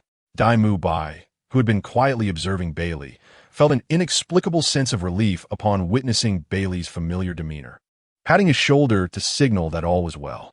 The others, including Tang San, shared this sentiment, as the previously strange atmosphere gradually returned to normalcy, appearing harmonious once more. Zhao Wuji cast a serious glance at Baili, nodding subtly to himself. They were heading to the perilous Star Do forest, and had Baili displayed the same discord as the previous night, he would have reconsidered taking him along. However, it appeared that Baili's team spirit was commendable, as he had managed to set aside differences and integrate into the group. Zhao Wuji felt satisfied with Baili's sense of the bigger picture. With this thought in mind, he grinned widely, waving his hand to signal their departure. Only Zhu Zhuqing understood that, despite Baili's outward appearance of normalcy, an undeniable distance had grown between them. The rift had not diminished. Rather, it had deepened. Chapter 22. Passive Skills and Tang San's Extraordinary Imagination Before long. The group arrived at the entrance of the Star Do forest. Zhao Wuji halted, instructing Oscar to summon a sausage for each person. He then regarded the group with a serious expression, stating, the Star Do forest is unlike the Imperial Spirit Beast Forest. It is home to countless spirit beasts, some of which are hundreds or even thousands of years old. There are even those that are 10,000 years old. Once we enter the forest, no one is permitted to attack any spirit beasts without my command. Oscar and Ning Rongrong, you two auxiliary spirit masters, must remain within 20 meters of me. Hearing the gravity in Zhao Wuji's voice, everyone nodded earnestly. Satisfied with the group's response, Zhao Wuji continued, Dai Mubai and Tang San, you will lead the way.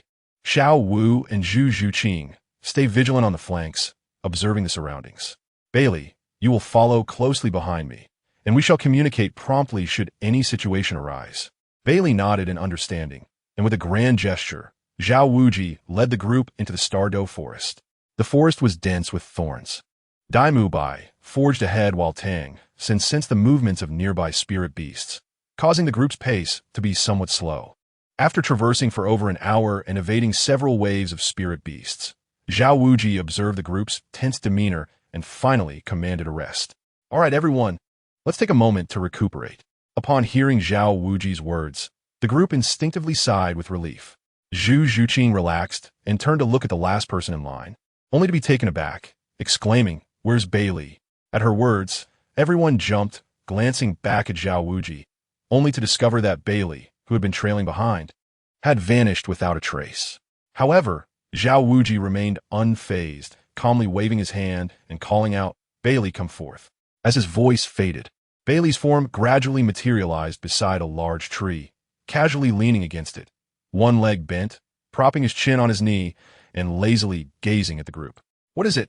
he asked nonchalantly. "Nothing, nothing." Zhu Zhuqing breathed a sigh of relief, feeling a bit embarrassed as she turned her head away. Ning Rongrong, standing beside Zhao Wuji, looked at Baili with surprise, exclaiming, "Baili, when did you activate your invisibility skill? I didn't sense any fluctuations in spirit power at all." Dai Mubai and Tang San, upon hearing Ning Rongrong's words, were equally astonished. Especially Tang San, who had been in a state of heightened awareness, had been cautious of any spirit power fluctuations. Yet, as Ning Rongrong had pointed out, Baili had somehow activated his invisibility skill without him noticing. However, it seemed that Baili had not deliberately concealed his presence this time. Compared to the previous examination, his aura had been quite apparent. This oversight was likely why he had not noticed the situation. Baili glanced at Ning Rongrong, smiling as he replied, "It's a passive skill." "Do you know what that means? A passive skill?" Ning Rongrong tilted her head in confusion. "Yes." Baili continued with his usual smile, touching the tree behind him. "You can think of it as a capability that activates automatically under certain conditions.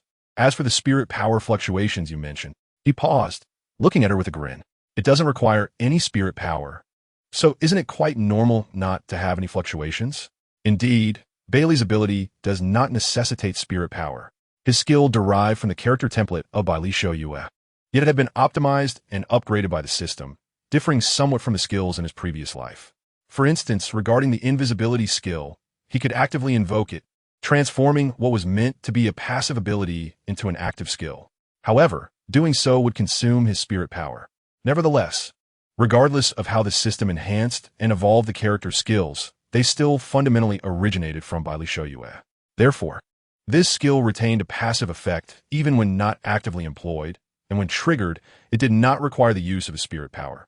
It could be said that he had entirely inherited the passive attributes of Bai Li Shou Yue. Reflecting on this, he mused that perhaps his system was not so inferior after all. Upon hearing Baili's words, the others were once again taken aback, collectively gasping in astonishment at the notion of a passive skill that required no spirit power. What manner of creature is this? The instructors at Shrek Academy have long referred to them as monsters, yet they believed such a statement was premature. With the true monster, Bai Li, present, they felt unworthy. Perhaps having been astounded by Bai Li too many times, the onlookers quickly regained their composure, their minds filled with a peculiar sense of inevitability. Is this reasonable? Do not inquire. In Bai Li's presence, everything seems justified. Not only were the 7 monsters struck by this revelation, but even Zhao Wuji cast an astonished glance, increasingly convinced that the Academy had indeed struck gold. In truth, the moment Bai Li became invisible, Zhao had noticed and had been quietly observing him. Throughout their journey, Bai Li's persistent state of invisibility had already left him in awe. He initially presumed that maintaining such a state would require minimal energy and thus paid it little heed. To his astonishment, it required no soul power at all. It is essential to recognize that minimal consumption and no consumption are two entirely different concepts. The existence of such a soul skill is truly astonishing. Dai Mubai could not help but exclaim in a hushed tone. Beside him, Tang San, with a calm expression, spoke. "What may seem extraordinary to you is, in my eyes, entirely reasonable for someone of his caliber." "Someone like him?" Tang San's words immediately captured everyone's attention. The portly one leaned in closer, casting a furtive glance at Bai Li, who appeared lost in thought, resting his chin on his hand. "Third brother, do you know something? Please share with us." Tang San paused before responding. "You have all been curious about Bai Li's origins, have you not? An unparalleled talent, an unprecedentedly powerful martial soul, extraordinary intelligence. Even the ages of his soul rings surpass our comprehension. When such attributes converge in a single individual, it is only natural to elicit curiosity." The attendees instinctively nodded in agreement. Tang San turned his gaze to Bai Li, still leaning against the tree trunk, his expression tranquil, and continued. Initially, I held a mere suspicion, but last night, the insights Bai Li revealed confirmed my conjecture. His ancestors and mentors? A lineage that has endured for 5 millennia? Indeed, Tang Sen inhaled deeply, picked up a leaf from the ground, and with a flash of brilliance in his eyes, flung it aside. In an instant, a chilling light danced, and a series of metallic clangs echoed. The crowd turned, their eyes widening in astonishment. There, on the trunk of a nearby tree, was a character crafted from leaves, boldly visible. At that moment, Tang San's voice resonated. Countless factions and sects exist in the world, within our understanding. The Spirit Hall and the Seven Treasure Glazed Tile School are deemed the most formidable sects on the continent. The gathered individuals exchanged glances, noting the proud demeanor of Ning Rongrong, and nodded in agreement. Surely, this is a widely accepted belief, is it not? But is this truly the case? Tang San's gaze deepened, and his tone turned grave. The Douluo continent is vast, its history profound. Aside from the well-known factions, could there be other forces in existence? The crowd gasped, their expressions filled with astonishment as they regarded Tang San. For reasons unbeknownst to many, I possess certain knowledge, including records of such hidden forces. They're the hidden clans. Tang San fixed his piercing gaze upon Bai Li. At that moment, Bai Li turned to him, his previously indifferent expression now revealing an unprecedented mixture of surprise and suspicion. Tang San felt increasingly assured of his thoughts, a smirk creeping onto his lips as he mused. Bai Li, you must be quite astonished at my knowledge of your identity. Chapter 23. Bai Li, Tang San, the scoundrel, is going to harm me. Tang San never doubted the accuracy of his inner speculations. Although he was unaware of the number of hidden forces in this world, he understood that such entities undeniably exist in every realm. Hidden clans? Tang San's declaration left the audience utterly astounded. Except for Oscar and the portly one, who were common players, the others hailed from esteemed backgrounds. Yet, they had never encountered the notion of hidden clans, which seemed so shrouded in secrecy. As the name implies, hidden clans are entities concealed somewhere in the world, residing primarily in unknown paradises. They seldom engage with the outside world and do not partake in conflicts. These families do not concern themselves with the size of their territories, nor do they involve themselves in the rise and fall of empires. Their singular aim is to ensure the continuity of their bloodline, guaranteeing the continuation of their lineage. Dai Mubai pondered for a moment and then remarked, "Indeed, whether it is a top-tier force or a mighty empire, there will come a day when it falls into decline, ultimately to be supplanted. However, if they reside in obscurity, avoiding worldly strife, their lineage may persist indefinitely." Precisely. Tang Sen nodded. Perhaps on the surface, these hidden clans may not rival the illustrious top sects, but a force that has endured for millennia cannot be dismissed lightly. Yet, did you not say that these hidden clans rarely interact with others? How then could Bai Li emerge? Ningrongrong inquiret pustlet. Rarely does not equate to never, Tang San replied calmly. While these clans may avoid conflict, they periodically send exceptionally talented disciples into the outside world for what they call dust training. The purposes of this practice are manifold, though my knowledge is limited. I understand that if a hidden clan ventures in the mundane world, it will not be with a single representative. What do you mean? The portly one asked, bewildered. Tang Sen took a deep breath, his expression serious as he elaborated. Hidden clans are indeed interconnected. If one individual from a clan ventures into the world, other clans will likely send their own disciples as well. If Bai Li represents one clan, there must be other prodigies undergoing their own training elsewhere, of which we are unaware. The revelation left everyone stunned. According to Tang San, Bai Li's kindred spirit was not solitary, but part of a larger cohort. How could this be? Doubt flickered in their eyes, yet Tang San nodded affirmatively. The crowd instinctively turned to gaze at Bai Li, who was furrowing his brow, intently focused on Tang San, seemingly deep in thought. It is worth noting that Bai Li had always worn a smile, exuding an aura of warmth, or perhaps a cold indifference that suggested he was unreachable. However, this rarely seen frown indicated a level of seriousness that was unsettling. Did this imply that Tang San's words had struck a chord with his true identity? A shiver ran through the onlookers. Their previous doubts regarding Tang San's assertions began to dissipate in light of Bai Li's demeanor. What Bai Li was contemplating remained a mystery to the assembled crowd. However, in his heart, he harbored a singular thought. Tang San, how audaciously you boast. Indeed, Tang San and the so-called master, a hypocrite, were truly a pair of master and disciple. They engaged in nothing of substance, only in duplicitous endeavors. What hidden aristocratic families? How could I possibly be unaware? Moreover, this is the Douluo continent. Tang San awakened. This is not the realm of your past life. What hidden families exist here? The spirit hall reigns supreme. Tang San's words were not spoken in hushed tones, and naturally, Bai Li heard every syllable. The incredulity etched on his face was a testament to his disbelief. How could Tang San be so brazen as to deceive everyone in front of him using his own identity? Was he conspiring aloud? If one must deceive, could it not be done with a modicum of subtlety? Bai Li was taken aback. Such shamelessness was a rarity in the world. Furthermore, the members of Shrek Academy seemed somewhat addled as well. Not to speak of others, but Dai Mu Bai, Zhu Zhuqing, and Ning Rongrong hailed from esteemed lineages. How could they believe Tang San's words, appearing so enraptured by them? Bai Li, despite his earlier attempts to cultivate an aura of authority, found Tang San's statements utterly absurd. If word got out, it would surely draw the attention of all factions upon him. More troublingly, if such prominent powers conducted an investigation, would they not uncover even the most trivial details of his past? What good would his previous efforts be then? Tang San, you scoundrel, this is perilous for me. Bai Li could no longer endure it, and was about to retort when, suddenly, he sensed something approaching with alarming speed from the front. His expression turned serious, and he interrupted Tang San, who was still intent on his charade. Hey, Tang San, cease your nonsense and focus on something meaningful. Have you not noticed something is coming our way? Upon hearing Bai Li's voice, Tang San instinctively looked up and, seeing Bai Li's grave demeanor, felt a tightening in his chest and promptly fell silent. Was Bai Li warning him that he was speaking too freely? It dawned on Tang San that if his identity were to be revealed to too many, it could lead to inconvenient complications and unnecessary troubles.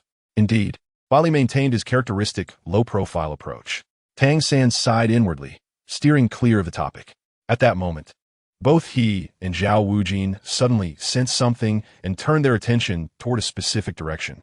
In his perception, a soul beast was hurtling toward them at great speed. Tang San, astonished, glanced at Bai Li and declared, "Everyone, be cautious.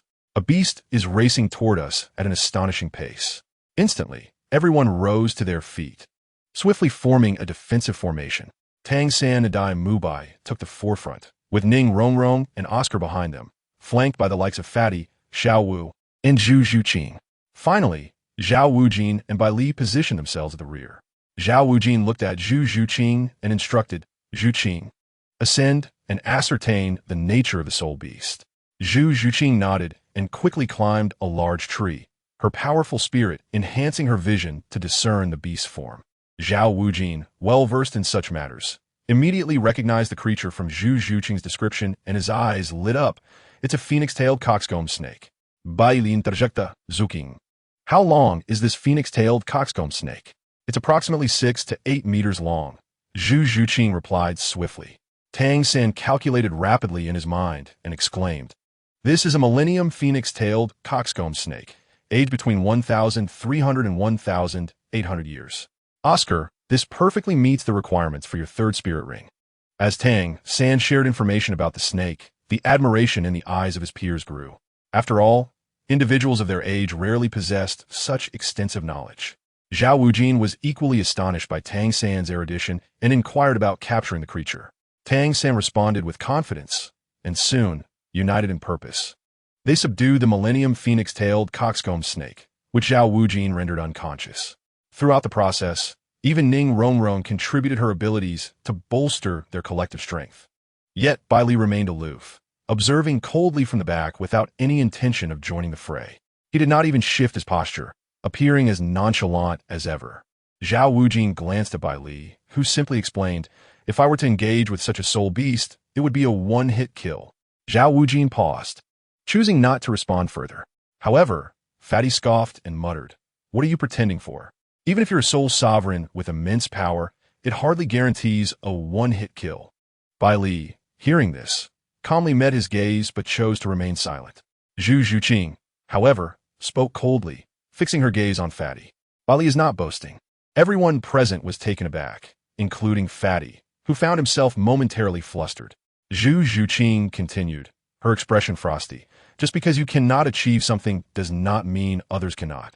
Well, I merely said that in jest. There's no need to take it so seriously, Fatty retorted, a hint of displeasure creeping into his tone. Besides, he hasn't demonstrated anything. So how can you be certain of his claims?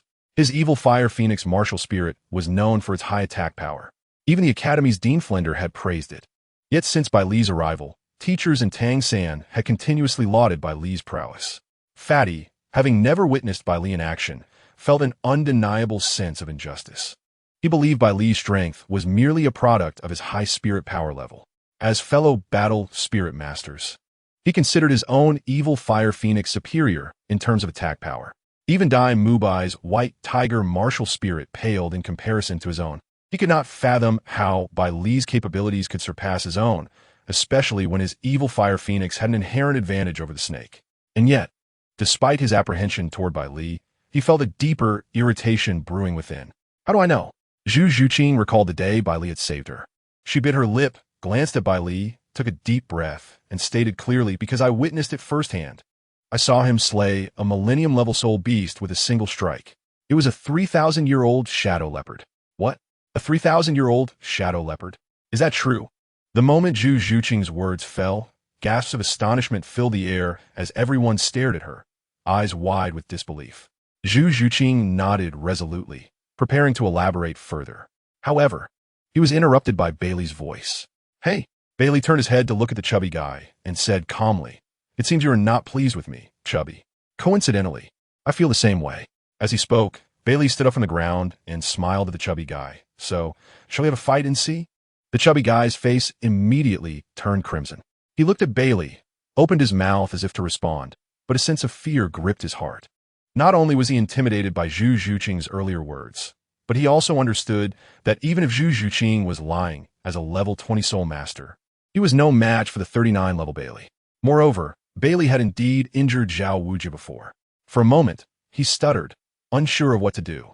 Fortunately, at that moment, Zhao Wujie spoke up, glaring coldly at both Baili and the chubby guy. Do you think I am invisible? The Academy prohibits fighting among students. Have you all forgotten? Chubby, you better behave. And Baili, while the chubby guy can be quite reckless with his words, you shouldn't take it to heart. You are already a soul master. Fighting with a great soul master is rather pointless, don't you think? Zhao Wujie's fondness for the chubby guy was apparent in his tone. Hearing Zhao Wujie's words, Tang San and Dai Mubai exchanged glances and turned away in silence. Oscar and Xiao Wu couldn't help but frown, glancing at Tang San and the others, wanting to say something but ultimately remaining silent.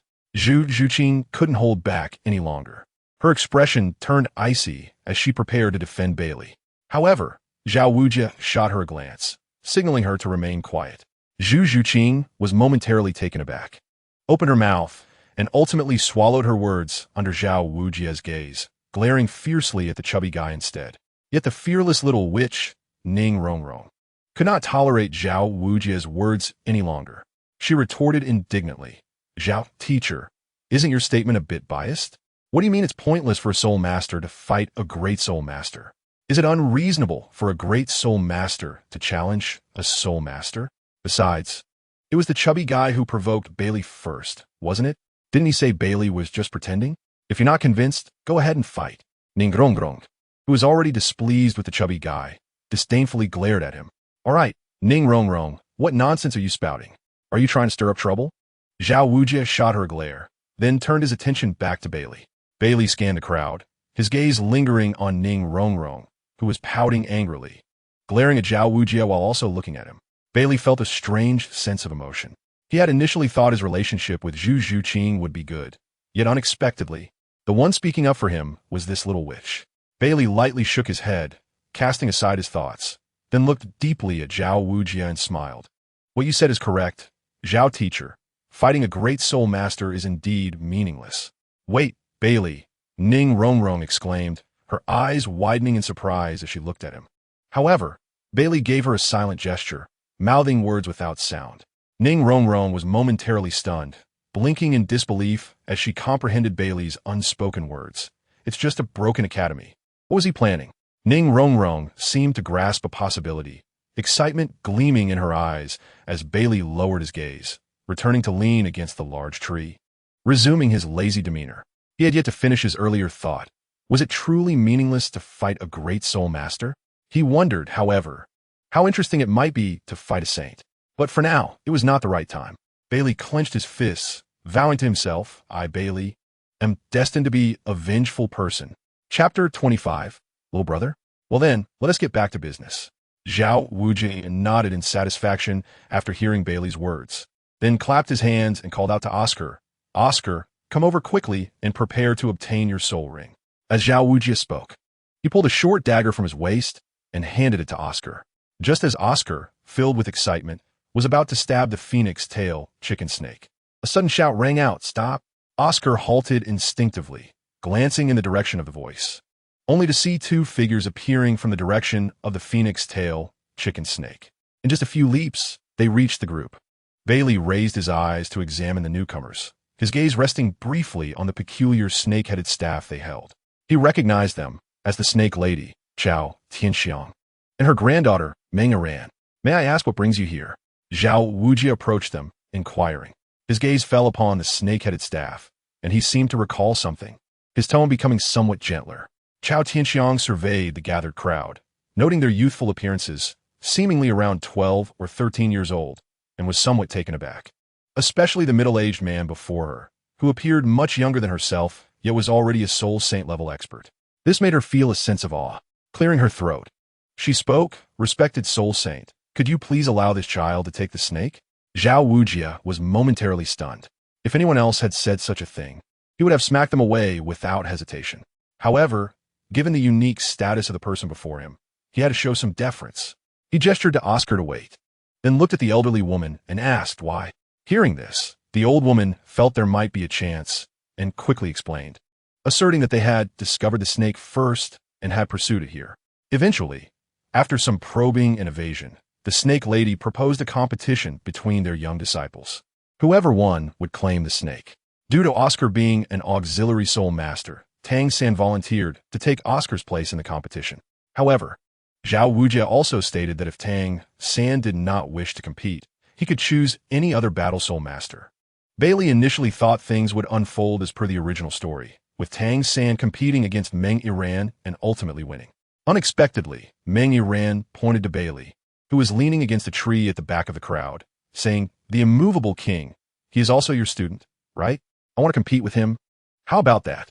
Everyone was taken aback, turning to look at the bewildered Baili, their expressions becoming strangely awkward. Ahem, Zhao Wujie blinked and cleared his throat, saying, Well, if you want to choose Baili, I don't think that's a good idea. You should pick someone else. Why not? Aren't all your students geniuses? Why is it that the one I picked is not allowed? Are you afraid I'll win? Meng Yiran said with a smile. She had noticed that among the group, only the handsome boy at the back had not activated his martial spirit or soul ring when they were preparing to obtain the soul ring. And it seemed that when Zhao Wujie suggested she choose another battle soul master, he was inadvertently ignoring this individual. Thus, she speculated that he might not be a genius like the others.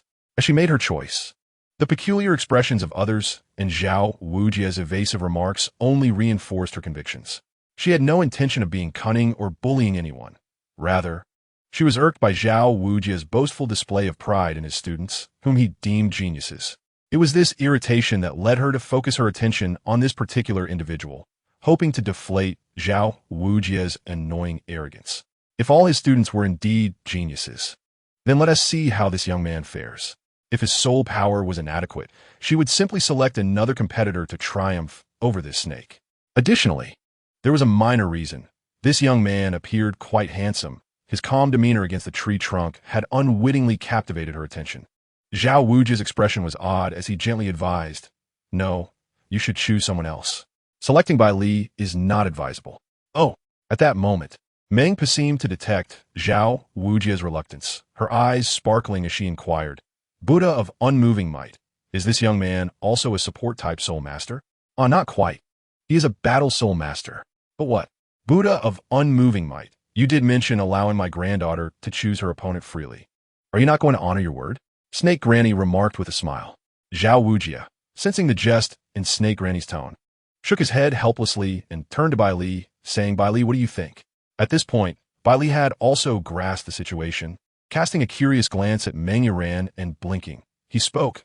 "Miss Meng Yuran, are you serious?" "Of course," Meng Yuran replied with a radiant smile, her cheeks inexplicably flushed. "However, if you are unwilling, I can choose someone else." "Little brother?" This term of endearment left everyone momentarily dumbfounded. Oscar quickly caught on, glancing at Meng Yuran with amusement, and nudged his companion Mu Bai. As a connoisseur of romantic encounters, Dai Mu Bai seemed to sense the underlying tension, exchanging a knowing look with Oscar, both of them revealing smiles of mutual understanding. Ning Rongrong, noticing their reaction, kicked Oscar lightly, questioning, "What are you two chuckling about? You look rather lewd." Oscar chuckled. "Look at Meng Yuran's demeanor. It seems Bai Li's romantic fortune has arrived." "Romantic fortune?" Ning Rongrong instinctively turned to glance at Meng Yuran and Bai Li, feeling a wave of irritation wash over her. "What nonsense! They hardly know each other. It's merely a standard competition." "Oh, you don't understand," Oscar replied, feigning profundity. "Consider this. Bai Li is quite handsome, isn't he?"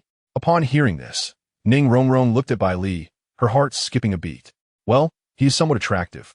"Exactly," Oscar continued with an air of wisdom. "You see, Bai Li has always been a spectator in the background. With so many people here, why would Meng Yuran single him out unless it was due to his looks? Just look at how she gazes at him with such admiration. Utter nonsense." Ning Rongrong shot Oscar a fierce glare.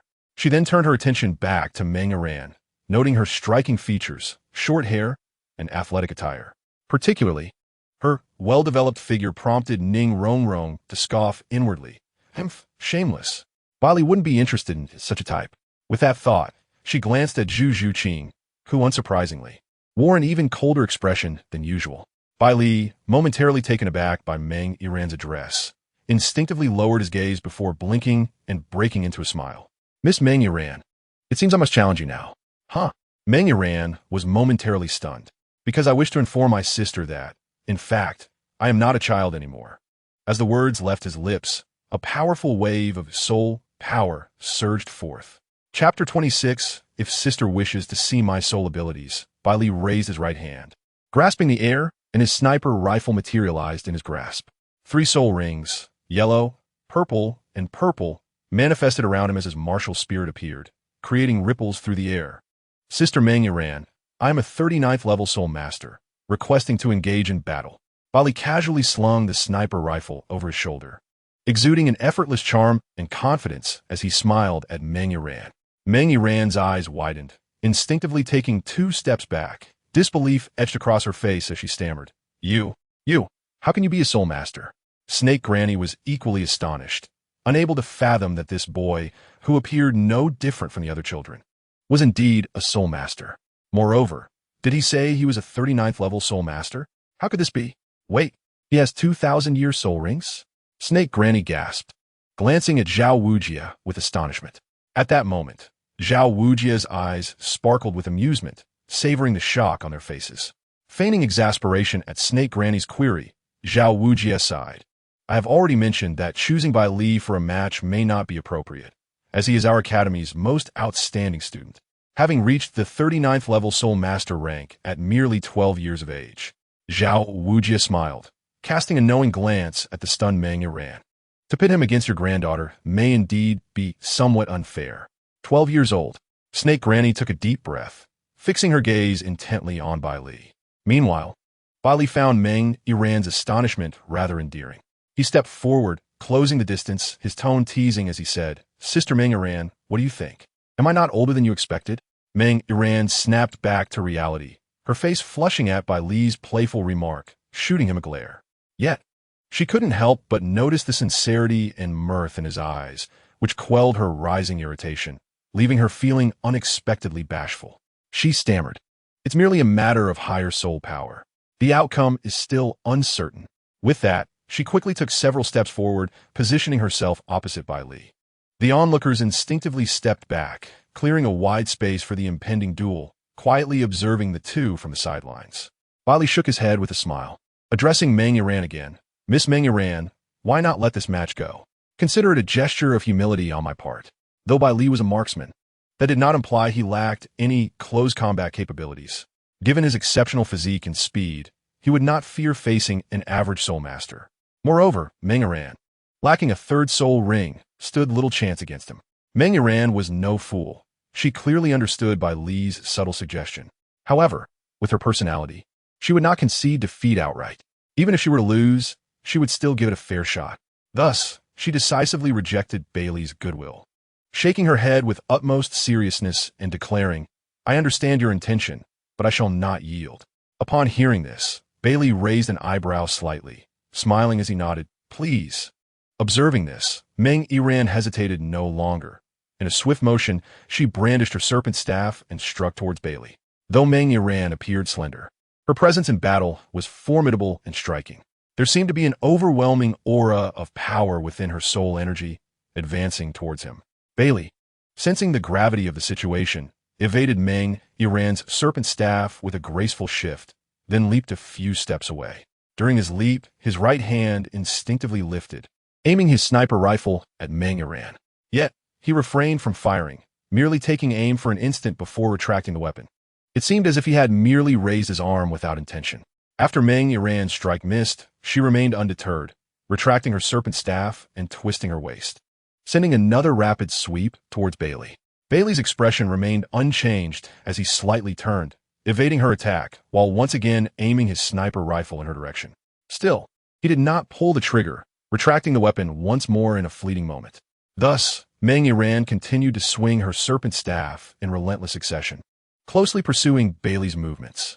However, Baili, like a fleeting shadow, evaded her every attempt with precision, all the while aiming his sniper rifle at her with each dodge. After several exchanges, Meng Yiran found herself unable to graze even the hem of Baili's garment, which stirred a sense of urgency within her. Observing Baili's elusive movements, akin to a slippery eel, she let out a cold huff. Without further hesitation, her soul energy surged, illuminating the century-old soul rings adorning her body. As she directed her serpent staff towards him, unleashing a sudden lash of venomous energy. In an instant, the distance between them diminished. The lash shimmered with a menacing blue hue, unmistakably laced with poison. Baili's gaze sharpened, his soul energy surging forth as he adeptly slid backward along the ground, narrowly avoiding the venomous strike that buried itself deep into the earth behind him. Meng Yiran paused, eyeing Baili and challenging, "Brother, do you intend to hide indefinitely? Why not employ your soul skills?" "It is not merely evasion," Baili chuckled lightly. "However, if my sister wishes to witness my soul skills, she ought to be cautious." At his words, Meng Yiran's expression hardened, her vigilance heightening as she scrutinized her surroundings. Suddenly, she perceived a flicker of light, and something swift darted past her.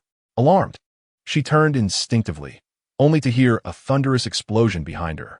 To her astonishment, a large tree behind her splintered, debris flying as a small crater formed in its trunk, with wisps of smoke escaping.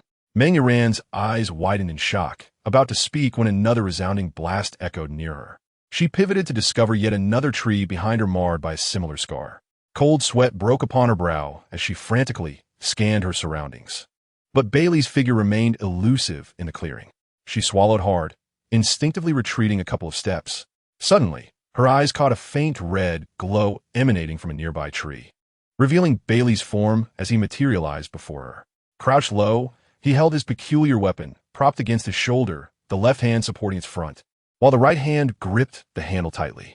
The jovial demeanor that once adorned his face had transformed into a cold, detached expression as he shot her a frosty glance, raising the weapon's muzzle. The resounding crack that followed startled Meng Yiran, who turned to see a massive tree above her suddenly fracture, slowly crashing down. A gust of wind swept through the grove, the tree thudding heavily to the ground not far behind her, kicking up clouds of dust. Meng Yiran's mind went blank as she beheld the colossal trunk, thick as two thighs, now severed. The markings on the broken section eerily mirrored the previous wounds on the other trees. Chapter 27. Kindness to others and oneself. Not only Meng Yiran, but all present gasped in astonishment, their eyes fixed on the shattered trunk. The rotund figure among the crowd turned pale, swallowing hard, and muttered in disbelief, "Am I dreaming? Is this truly the soul skill of a soul master?" His words echoed the sentiments of everyone present, despite having witnessed Baili's formidable prowess before. The spectacle left them in profound shock, even more so than when Baili had previously injured Zhao Wujia. Breath of the Gale. At that moment, Zhu Zhuqing's voice cut through the air. The crowd turned to her, where she maintained her composure, stating calmly, Baili's skill is known as Breath of the Gale. Initially, she paused, glancing at the pale-faced figure beside her, and continued coldly. He used this very soul skill to single-handedly slay a 3,000-year-old phantom leopard, thus saving me. What a terrifying soul skill. The crowd marveled in awe. Ning Rongrong, however, pressed on with a question, you mean he saved you? Zhu Zhuqing met her gaze. Her lips pressed together, and replied, at that time, I had just ventured out from home and stumbled upon that 3,000-year-old phantom leopard in this very sturdy forest. In my desperate flight, I was cornered, and just when I thought I would perish, I heard a resounding blast, and the phantom leopard was struck down, barely moving before it succumbed. As she recounted the harrowing memory, Zhu Zhuqing's tone grew somber. Its chest had been utterly obliterated, the attack a clean penetration, leaving a wound identical to that on this tree. The Shrek members swallowed hard, and the rotund figure, drenched in cold sweat, edged closer to Dai Mubai, lamenting, Dai, do you think it's too late for me to apologize now? Dai Mubai shot him a disapproving glance, exasperated. You, my friend, I had warned you against provoking him. Now you comprehend your folly? Dai, who could have known he was such a monster? The rotund figure lamented, his face a mask of despair. Dai Mubai shot him a fierce glare, wishing to dismiss him, yet his thoughts wandered elsewhere. Zhu Zhuqing had mentioned emerging from her home to enter the Stardo forest, and her martial spirit. Could it be that she's indeed that person? Dai Mubai furrowed his brow in contemplation, yet the icy visage of Baili sent shivers down his spine.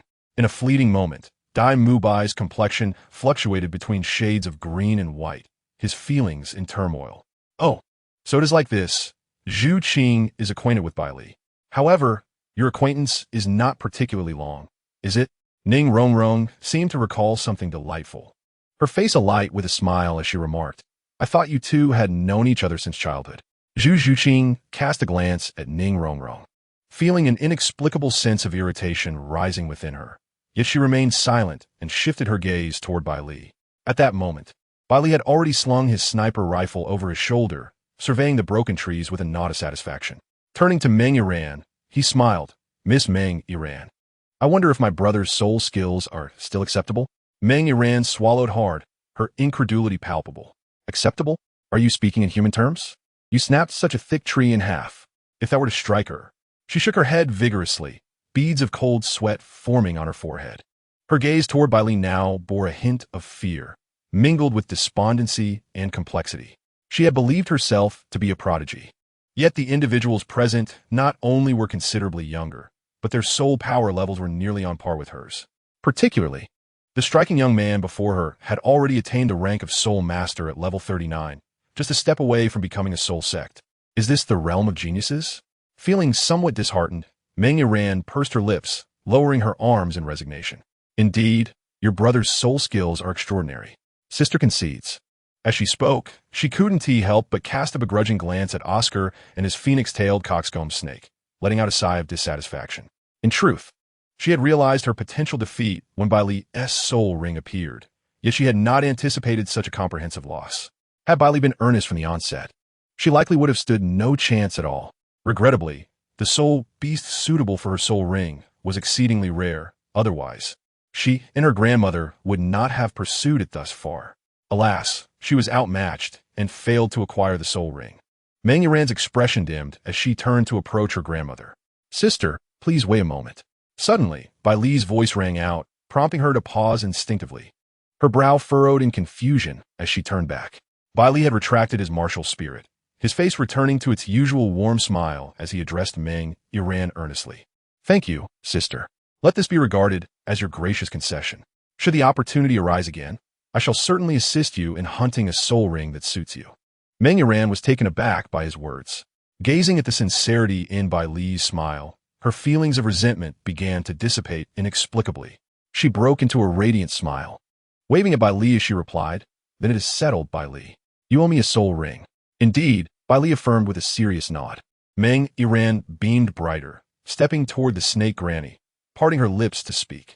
However, snake granny gently ruffled her hair, comforting her, It is all right. A loss is merely a loss.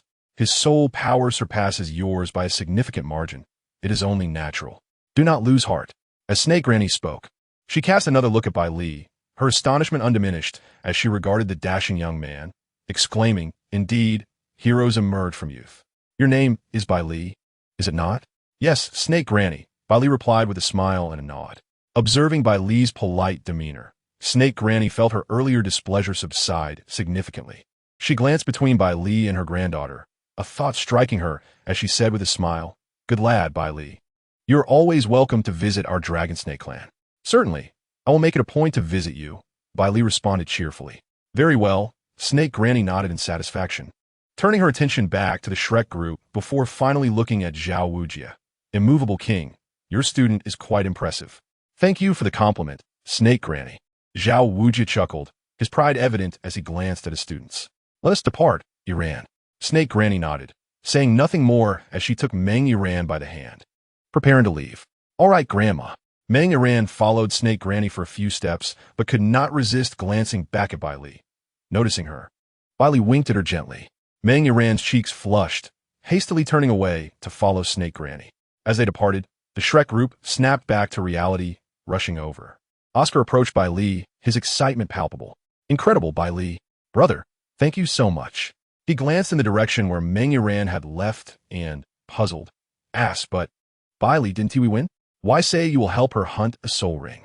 Bai Li shot him a sidelong glance, exhaling softly. "Practicing kindness towards others is akin to kindness towards oneself." "What does that mean?" Oscar inquired, bewildered. "Never mind if you don't understand. Hurry and absorb your soul ring."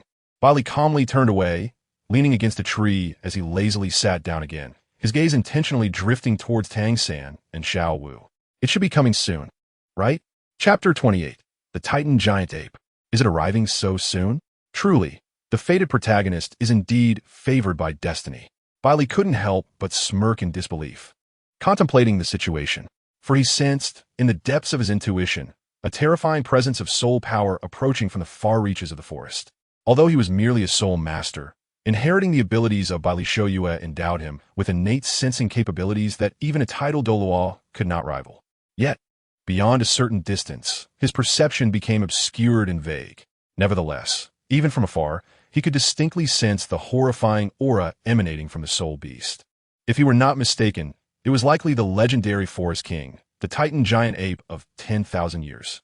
However, if memory served correctly, this Titan giant ape appeared during Tang San's quest for a soul ring, not after Oscar had absorbed his. Thus, it would take at least 2 or 3 days before the Titan giant ape encountered Tang San. It was during Tang San's search for Xiao Wu that he would obtain his first external enhancement, the 8 spider lances. Yet, with Bai Li's involvement, Tang San had not reached level 30, and the timeline had been moved forward by 2 or 3 days. Consequently, the Titan giant ape was arriving much sooner than anticipated. Is this reasonable? Is this truly acceptable? Are they forcibly bestowing a power-up upon the protagonist? Bai Li furrowed his brow, glancing at Tang San's figure. Tang San seemed to sense something, turning to look at Bai Li, puzzled but not dwelling on it. However, the arrival of the Titan giant ape was quite fortuitous. Was it not? Bai Li was indeed awaiting such an opportunity. Meanwhile, the group's attention remained focused on Oscar, who was about to absorb his soul ring.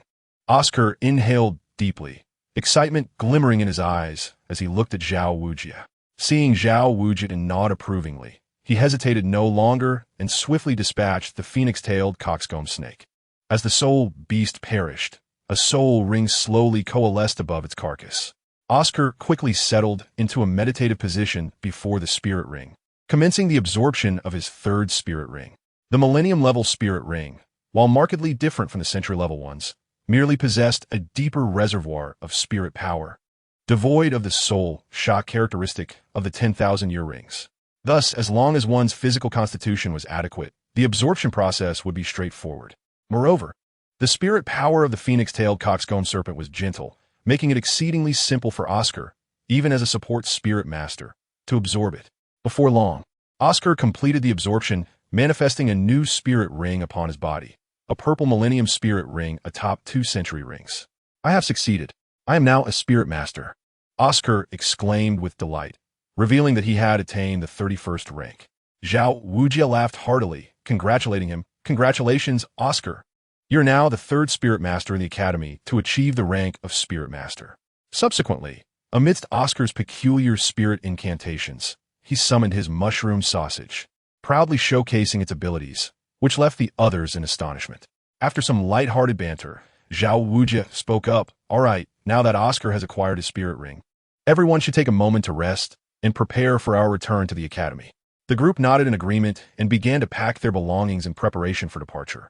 Although their expedition to the Stardow Forest had left them somewhat unfulfilled, the inherent dangers of the place could not be ignored. At that moment, Bai Li, who had been discreetly sensing the presence of the Titan giant ape, suddenly narrowed his eyes, rising swiftly to his feet, his expression turning grave. The Forest King, the Titan giant ape, had finally arrived. Indeed, the very next instant after Bai Li stood, Zhao Wujie's countenance shifted dramatically. He swiftly pulled Tang Sen closer, unleashing the formidable aura of a soul sage. In the blink of an eye, Zhao Wujie had activated his martial spirit, the fluctuations of his spirit power reaching a fever pitch as he bellowed, "Everyone, stand behind me, quickly." The others were bewildered, uncertain of the unfolding events. But through their days of camaraderie, they understood the implications of Zhao Wujie's demeanor. Without hesitation, they followed his command, gathering behind him. Tang San, his expression serious, inquired, "Teacher Zhao, what is happening?" Zhao Wujie did not respond immediately, his gaze fixed intently on a specific direction in the forest. "If anything occurs, do not concern yourselves with me. Leave this place immediately. Bai Li, Mu Bai, you two are responsible for everyone's safety." Upon hearing this, Mu Bai glanced at Bai Li, who remained silent, his countenance grave as he focused on Zhao Wujie's line of sight. Mu Bai then turned to Tang San and the others, only to find that besides Zhao Wujie and Bai Li, everyone else, including himself, was utterly perplexed. They could not comprehend what had transpired to instill such a sense of impending danger in the usually composed Zhao Wujie and transform Bai Li's always cheerful demeanor into one of seriousness. Suddenly, as the two men observed, two towering trees began to part slowly, revealing a colossal figure before them. It was the Forest King, the Titan giant ape. Tang San's face instantaneously soured. The Titan giant ape was a legendary being, the sovereign of spirit beasts, a nightmare for spirit masters. Zhao Wujie understood that the Titan giant ape could comprehend him, and he attempted to negotiate. However, the Titan giant ape, fixated solely on its prey, disregarded Zhao Wujie's words and took a step forward, approaching the Shrek group. The immense pressure emanating from the 15 to 16-meter tall giant was suffocating, causing the faces of the Shrek members to pale. Zhao Wujie's expression shifted dramatically as he gritted his teeth, stating in a low voice, "I will hold it off. You all must consume Oscar's sausage and leave at once. Be swift." No sooner had he finished speaking than a surge of spirit power erupted from within him, his spirit rings glowing brightly as he charged at the Titan giant ape. Simultaneously, Bai Li's voice rang out, "Mu Bai, lead them away." With that, he leaped onto a branch of a large tree, his spirit power surging as he readied his sniper rifle. Ning Rongrong, her expression anxious, glanced at Bai Li and Zhao Wujie, gritting her teeth. The 7-treasure glaze tile appeared, its famed powers activated. For beams of light shot forth, 2 enveloping Zhao Wujie and the other 2 enhancing Bai Li on branch. Mu Bai, taken aback by Ning Rongrong's resolute demeanor, clenched his teeth and turned to Tang San, saying, "Tang San, take them away. I will assist Teacher Zhao." With that, he unleashed his spirit power, embodying his martial spirit as he dashed towards the Titan giant ape. Bai Li, Mu Bai, and Ning Rongrong remained, and naturally, Tang San and the others had no intention of fleeing alone. They exchanged solemn glances and resolved to surround the beast, each prepared for the ensuing battle. Zhu Zhuqing and Xiao Wu sprang into action, leaping onto a nearby tree to await their moment to strike. Oscar, being an auxiliary food-type spirit master, lacked combat prowess and could only retreat to a safe distance, his spirit power continuously flowing as he conjured mushroom sausages in preparation for their imminent escape. Ningrongrong, the continent's premier auxiliary spirit master, provided Bai Li with a boost in power and speed, leaving him in awe yet again. Observing the skirmish below between their comrades and the Titan giant ape, Bai Li no longer hesitated. He crouched low, aiming his sniper rifle at the massive head of the Titan giant ape. A faint red beam emitted from his rifle, precisely targeting the giant's cranium. Let me see just how resilient the bones of this forest king truly are. With a surge of spirit power coursing through him, Baili unleashed the full force of his shot. A wave of fierce energy emanated from him. Tempest's breath. Baili's expression turned cold. His gaze steady as a searing light flickered at the muzzle of his rifle. The velocity of the shot was astonishing, piercing through the air and unleashing invisible shockwaves that struck fiercely at the Titan giant ape's head. In that instant, the Titan giant ape sensed a hint of danger. Its eyes glinted, and a surge of dark spirit power enveloped its massive form in an instant. The shot struck with a resounding impact, sending its head snapping back. Yet astonishingly, it emerged unscathed. Such formidable defense. Baili thought, his heart sinking. He had not anticipated that his fully charged Tempest breath would fail to penetrate the Titan giant ape's defenses. Truly, the title of Forest King was well-deserved. However, despite the fact that Baili's strike did not inflict any damage on the Titan great ape, the immense pain still compelled the creature to unleash a thunderous roar. Accompanying this roar, the dark energy enveloping its body erupted violently, dispersing in all directions. Caught off guard, the members of Shrek were instantly thrown back, tumbling to the ground. Even Baili, Zhu Zhuqing, and Xiao Wu, who were perched in the trees, were violently shaken and sent sprawling to the ground. Moreover, it appeared that the Titan great ape was genuinely enraged. As the wave of energy surged forth, a fierce glint flashed in its eyes. A massive hand swung towards Baili with formidable force. Without a moment to ponder, Baili twisted his waist, executing a swift maneuver in mid-air, landing firmly on the ground and sliding several paces backward. The Titan great ape's colossal hand swept past him, stirring up a tempest that stung his face, nearly toppling him once more. Baili, unwilling to underestimate the threat, summoned his soul power, moving with remarkable speed as he darted behind another large tree for cover. After missing its target, the Titan great ape's hand struck downwards again, targeting Baili once more. Is it really coming after me? Baili cursed silently, channeling his soul power to its utmost limits, causing the earth beneath him to erupt as he dashed away like a fleeting shadow. With this sudden burst of speed, Baili narrowly evaded the Titan great ape's onslaught. The ground erupted in dust and debris, leaving a massive palm print imprinted on the earth. Had he truly been struck, he would have been reduced to mere pulp. I will have your life. Baili's pupils constricted, his soul power surging as he activated his invisibility skill, vanishing from sight. In comparison to before, Baili now suppressed even his breathing to the utmost degree.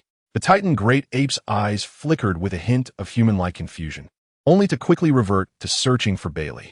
It then turned its attention to Xiao Wu. In a swift motion, it snatched her up in its enormous hand before anyone could react. No, Xiao Wu.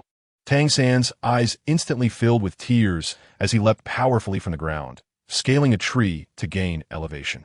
With a swift motion, he drew a gleaming weapon from his waist and aimed it fiercely at the Titan great ape's eyes. However, even Baili's fierce gust could not breach the Titan great ape's defenses. Tang San's diminutive projectile was hardly a threat to the colossal beast.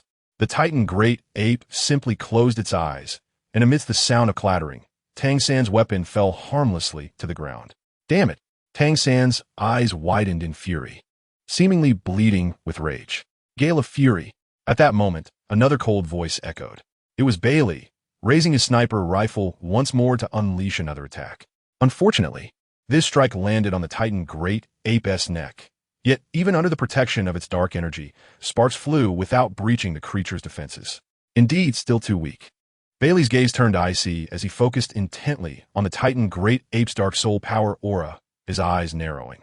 Though he had not penetrated its defenses, the Titan great ape's eyes flashed with malice as it turned its gaze towards Baili.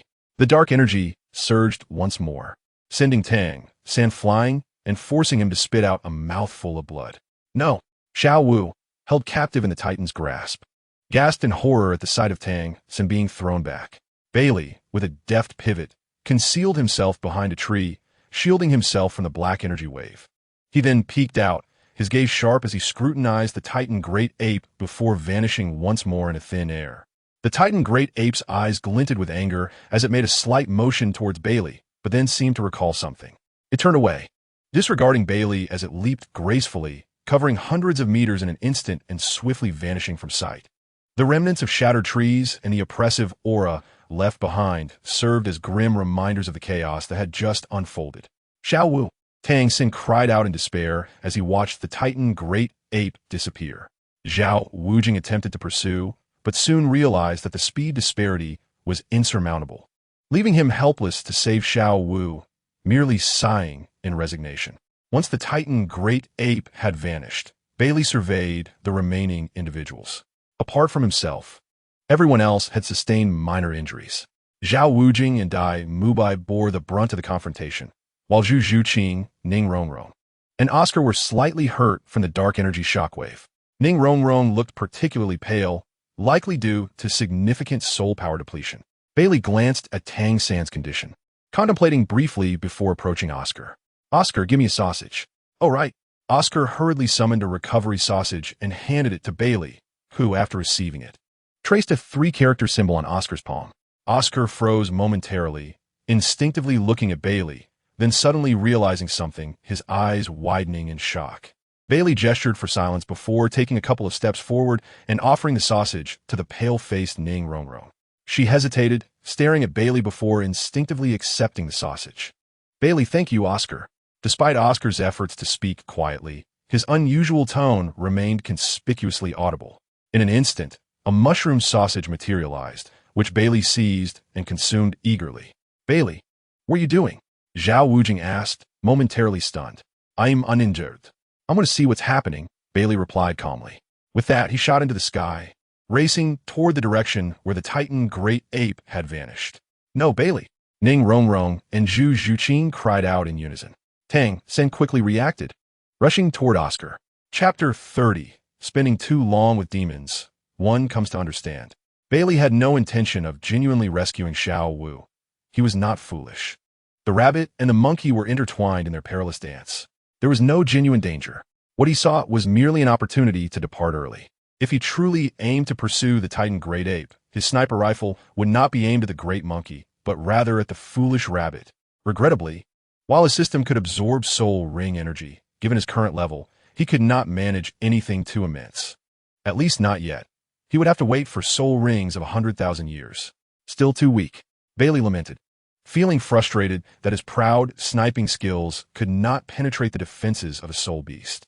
He took a deep breath, shaking off his agitation as his gaze grew cold.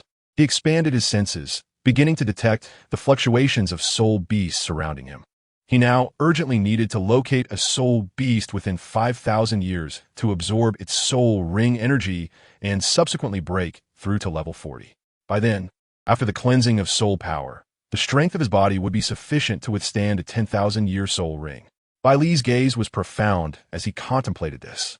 The Titan great ape, as the king of the forest, left behind only a trace of its presence, causing all nearby soul beasts to flee and hide in trembling fear. After sensing for a while, Bai Li felt a sense of helplessness, for he found no trace of any 1,000-year soul beasts in the vicinity. With no other option, he turned on his heel and dashed in another direction. Before long, a soul beast entered his perception, and Bai Li's eyes brightened. He accelerated once more towards it. In a few graceful leaps, he lightly landed on a branch of a large tree, gazing at the soul beast on the ground not far away. It resembled a crocodile, measuring about 5 meters in length, with 4 eyes and limbs as robust as barrels. Most notably, it was covered with a layer of black scales that appeared exceedingly tough. "Is that a scale armor beast?" Bai Li's eyes sparkled with intensity. The scale armor beast was renowned for its defensive prowess, its scales likened to tempered steel. Ordinary weapons would struggle to even leave a scratch on it, let alone inflict injury. So, today I find myself up against a defensive soul beast, do I? A cold glint flashed in Bai Li's eyes as he stared fiercely at the creature below. This scale armor beast was approximately 4,500 years old, perfectly fitting within the range of energy he could absorb. Though this soul beast boasted incredible defense, the firearm in Bai Li's possession was not to be underestimated. "Let me see if your defense can rival that of the Titan." With that thought, Bai Li began to stealthily approach the scale armor beast. With a subtle flick of his wrist, he conjured a nail-like object from his soul power and silently threw it to land beside the scale armor beast, embedding it into the ground. In an instant, it blended into the leaves beneath, drawing no attention from the creature. The silent eye allows for the placement of a visual device within a certain range, granting full visibility around the device.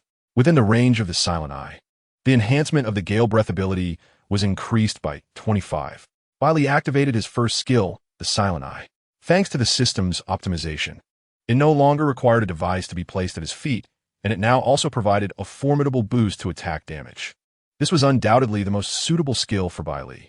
The combination of his gale breath and this skill, which offered both vision and enhancement, was truly a lethal combination capable of annihilating anything in its path. Just moments ago, in his encounter with the Titan Great Ape, Baili had merely been testing the waters. He had not dared to entertain the notion that he could actually defeat the king of the forest. Hence, he had held back somewhat. After all, if he did not secure a kill, there would be no significance to it. How could Baili exhaust his trump cards on a futile endeavor? Observing the effect of the silent eye, Baili's lips curled into a slight smile. He vanished into thin air once more, landing on another nearby tree. With a swift motion, he grasped his sniper rifle. Leaning against the trunk, he turned and crouched slowly, resting the rifle on his shoulder. A faint red glow emanated from the muzzle as he again faded from view. In this manner, Baili began to charge his shot in the opposite direction of the scale armor beast. Although he faced away from the creature, the vision granted by the silent eye remained vividly clear in his mind, allowing him to perceive every movement of the scale armor beast. This perspective, akin to that of a deity, imparted a wondrous sensation to Baili. As for why he was charging his shot in the opposite direction, must it really be questioned? Having been a seasoned player in his previous life, now inheriting the abilities of Bai Li Shou Yue, it was quite natural to perform a stylish and exhilarating sniper shot. Was it not? Surely, no one would dare to suggest otherwise. Returning to the matter at hand, any creature possesses an innate sensitivity in response to the aura of danger. Especially with the gale breath ability, which could certainly be deemed life-threatening, it was not merely the act of aiming that would alert the beast. The mere presence of the gun pointing in its direction would signal impending peril. Once the creature became aware, how could he eliminate it silently? Through the scope, he captured every expression of the beast. Baili's expression remained cold, a smirk gracing his lips. In an instant, he spun swiftly, aligning the muzzle of his charged sniper rifle accurately at the scale armor beast. Piercing the blind spot, the scale armor beast sensed the imminent danger in an instant. But it was too late to react. A searing wave of energy struck forcefully against its crocodilian head. With a resounding explosion, scales erupted, mingled with splatters of crimson flesh in the air. A loud cry of agony erupted as Baili's gaze sharpened. The scale armor beast's head was left with a gaping wound the size of a fist, blood and tissue splattered everywhere. Its white skull was laid bare, clearly visible as blood gushed forth like a fountain. The tremendous impact sent its entire head crashing to the ground, leaving a shallow imprint. The scene was utterly tragic. Baili's gaze remained fixed on the area struck by the gale breath. Though the head had not been penetrated, his exceptional vision allowed him to discern the fine cracks spreading across the exposed white skull. Remarkably, this soul beast's defense was formidable indeed. Baili scuffed quietly, murmuring to himself. Yet his posture remained half-crouched, his soul power continuously surging into the sniper rifle in his hands. He understood that the scales of the scale armor beast acted like a bulletproof vest. His inability to pierce the creature's head with a single strike was entirely within his expectations. Thus, was this all Baili was capable of? That was simply impossible. As the scale armor beast regained its senses and roared in fury, Baili unleashed the second charged gale breath with ferocity from the barrel of his rifle. The scorching and lethal energy surged forth, crashing once more into the fist-sized wound on its head. The soul power projectile penetrated, embedding itself into the earth beneath the scale armor beast. The furious roar that had erupted abruptly faltered, as if someone had seized its throat, falling silent. Its eyes, once filled with rage and confusion, gradually dulled, becoming vacant, until the crocodilian head thudded heavily against the ground. As the soul power dissipated, a purple soul ring slowly began to form above its lifeless body. Baili relaxed his grip, the rifle vanishing from sight as he fixed his piercing gaze upon the emerging purple soul ring below. Having spent time with demons, one would come to understand. Chapter 31. Encounter thus, the 4,500-year-old scale armor beast met its demise at Baili's hands. Perhaps it died without ever knowing the identity of its killer. Such was the fate of an ordinary sniper. The attack from Baili was utterly unremarkable, lacking even a hint of flamboyance or fervor. With a knowing smile, Baili sensed his surroundings, confirming once more that no other humans or spirit beasts were nearby. He gracefully leaped down from the tree and, with a few swift movements, arrived before the corpse of the spirit beast. Without hesitation, he extended his right hand towards the purple spirit ring. "System, absorb the spirit ring's energy," he commanded.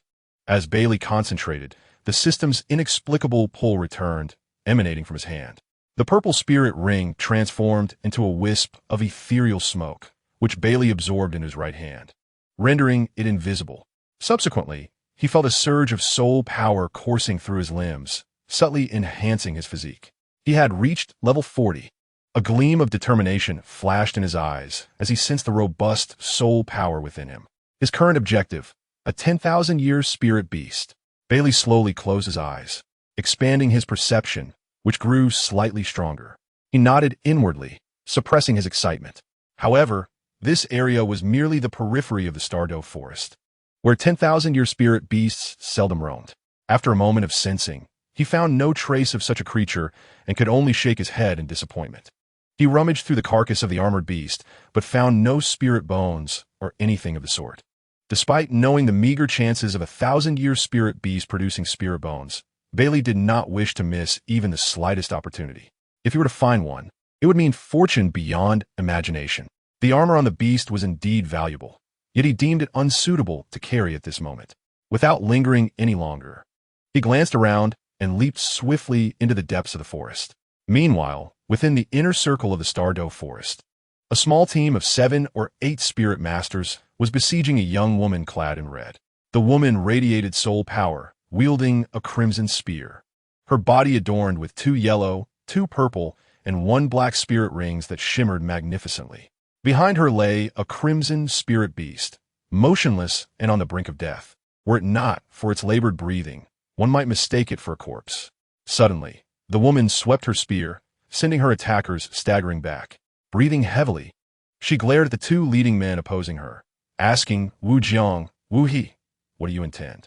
Among the 7 spirit masters before her, the 2 leaders appeared to be spirit kings, seemingly in their 40s, with strikingly similar features, each brandishing a large knife, presumably their martial spirits.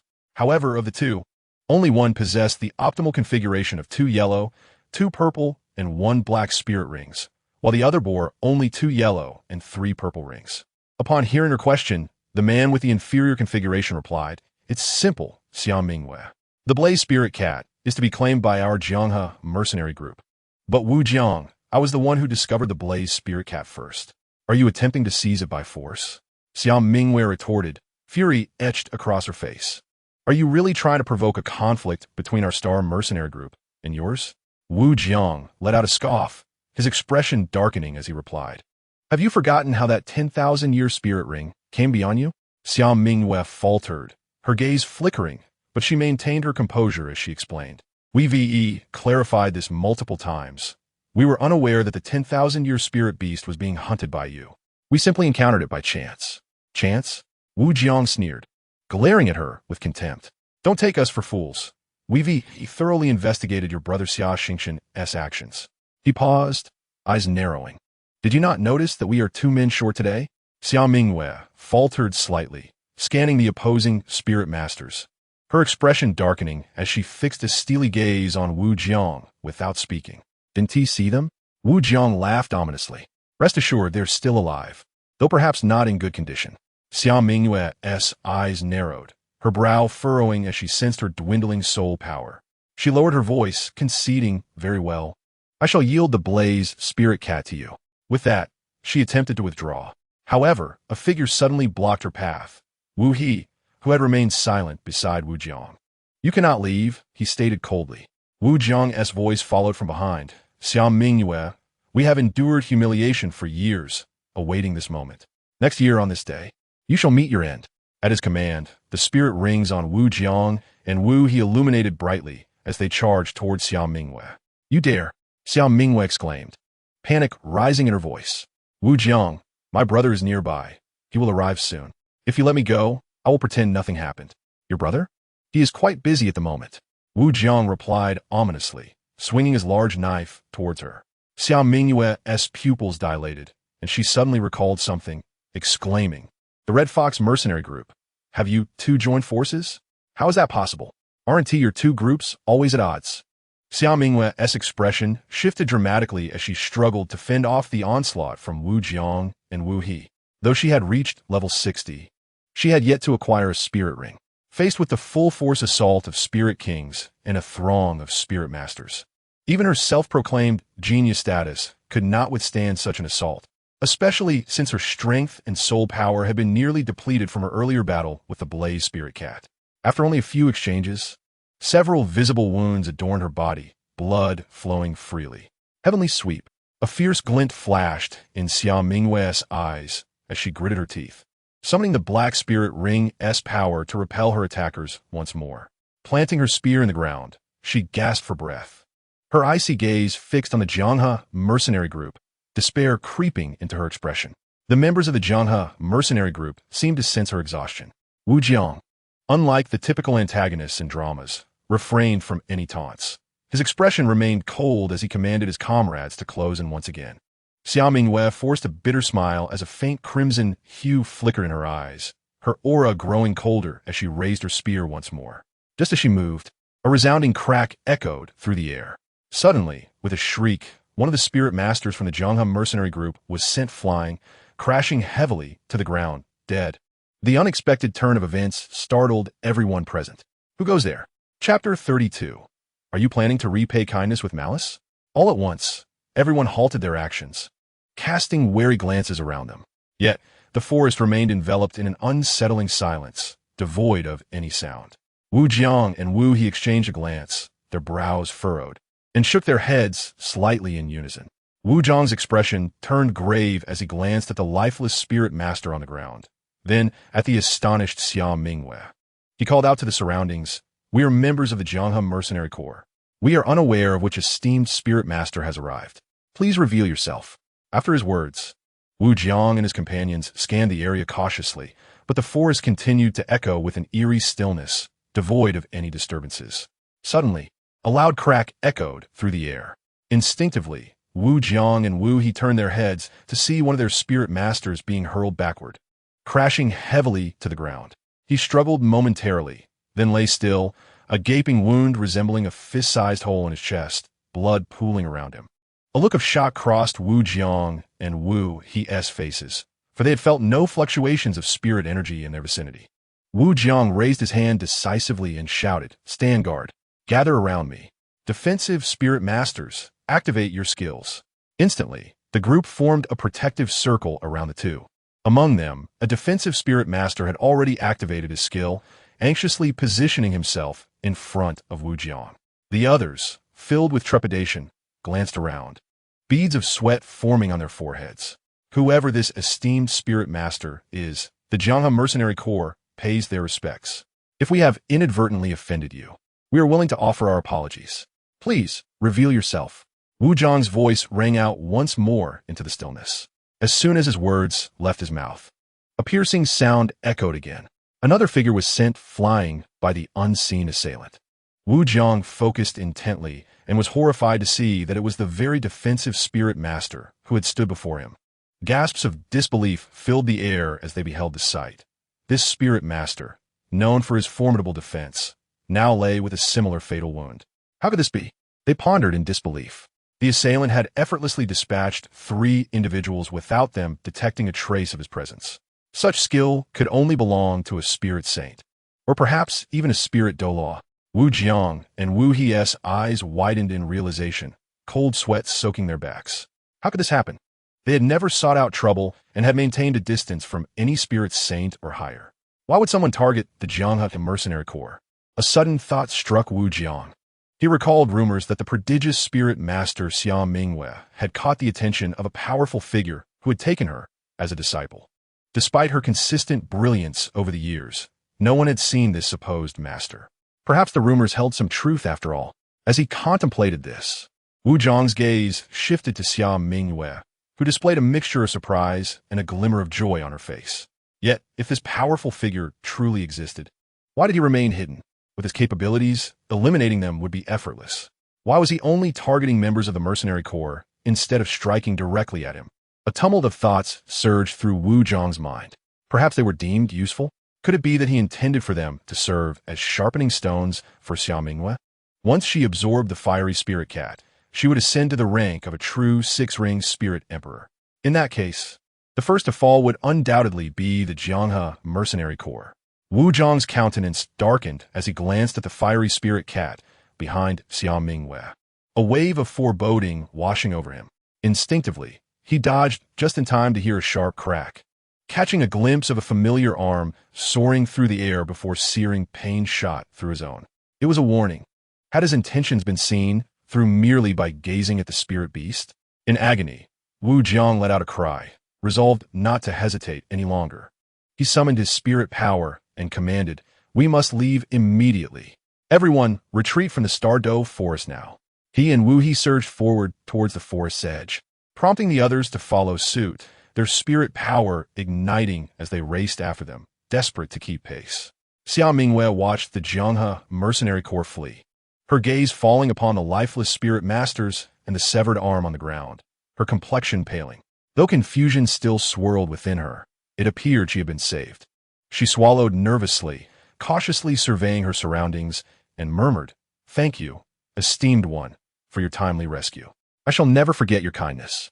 After a moment's silence, she felt a twinge of anxiety at the lack of response, and called out again, "Esteemed one, are you still here?" Silence enveloped the forest. Yet the mysterious figure did not strike again, which brought Xia Mingyue a measure of relief. Gaining courage, she raised her voice, "Esteemed one, have you departed?"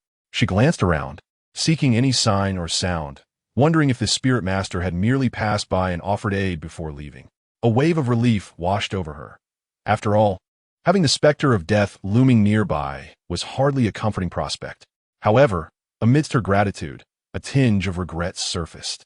How wonderful it would have been had the spirit master chosen to reveal himself, showcasing his strength by dispatching 3 spirit masters before her and the 2 spirit kings, unnoticed. If only she could forge a connection with such a powerful being, the Jianghe mercenary corps could ascend to the pinnacle of the continent. Yet, a sudden spark of pride ignited within her as she turned her gaze to the fiery spirit cat behind her. A surge of crimson energy filled her eyes. Once she absorbed this spirit beast, she would become a true 6-ring spirit emperor, an emperor before the age of 30. At that moment, even without relying on others, the Jianghe mercenary corps would still stand atop the continent. As she pondered, she advanced with a long spear in hand towards the soul beast lying feebly on the ground. Suddenly, with a loud crack, Xia Mingyue's eyes widened in shock as she felt an immense force surging from behind her. In an instant, a chill swept through her chest as if something had pierced right through her. A sharp pain radiated from her heart, and her consciousness began to blur. Instinctively, she lowered her gaze to her chest. In her dazed state, she perceived a blood-red aperture appearing at her heart, crimson blood gushing forth as if it were free of cost, and her red attire seemed to be stained even more vividly. Why, she wondered, did an expression of incredulous bewilderment cross her face as she collapsed heavily to the ground? Moments later, a figure emerged slowly from behind a large tree. His expression was cold and indifferent as he looked at the woman in red, murmuring helplessly, "Auntie, I saved you, yet you refuse to leave. Do you still wish to seize my soul beast? Are you intent on repaying kindness with malice?"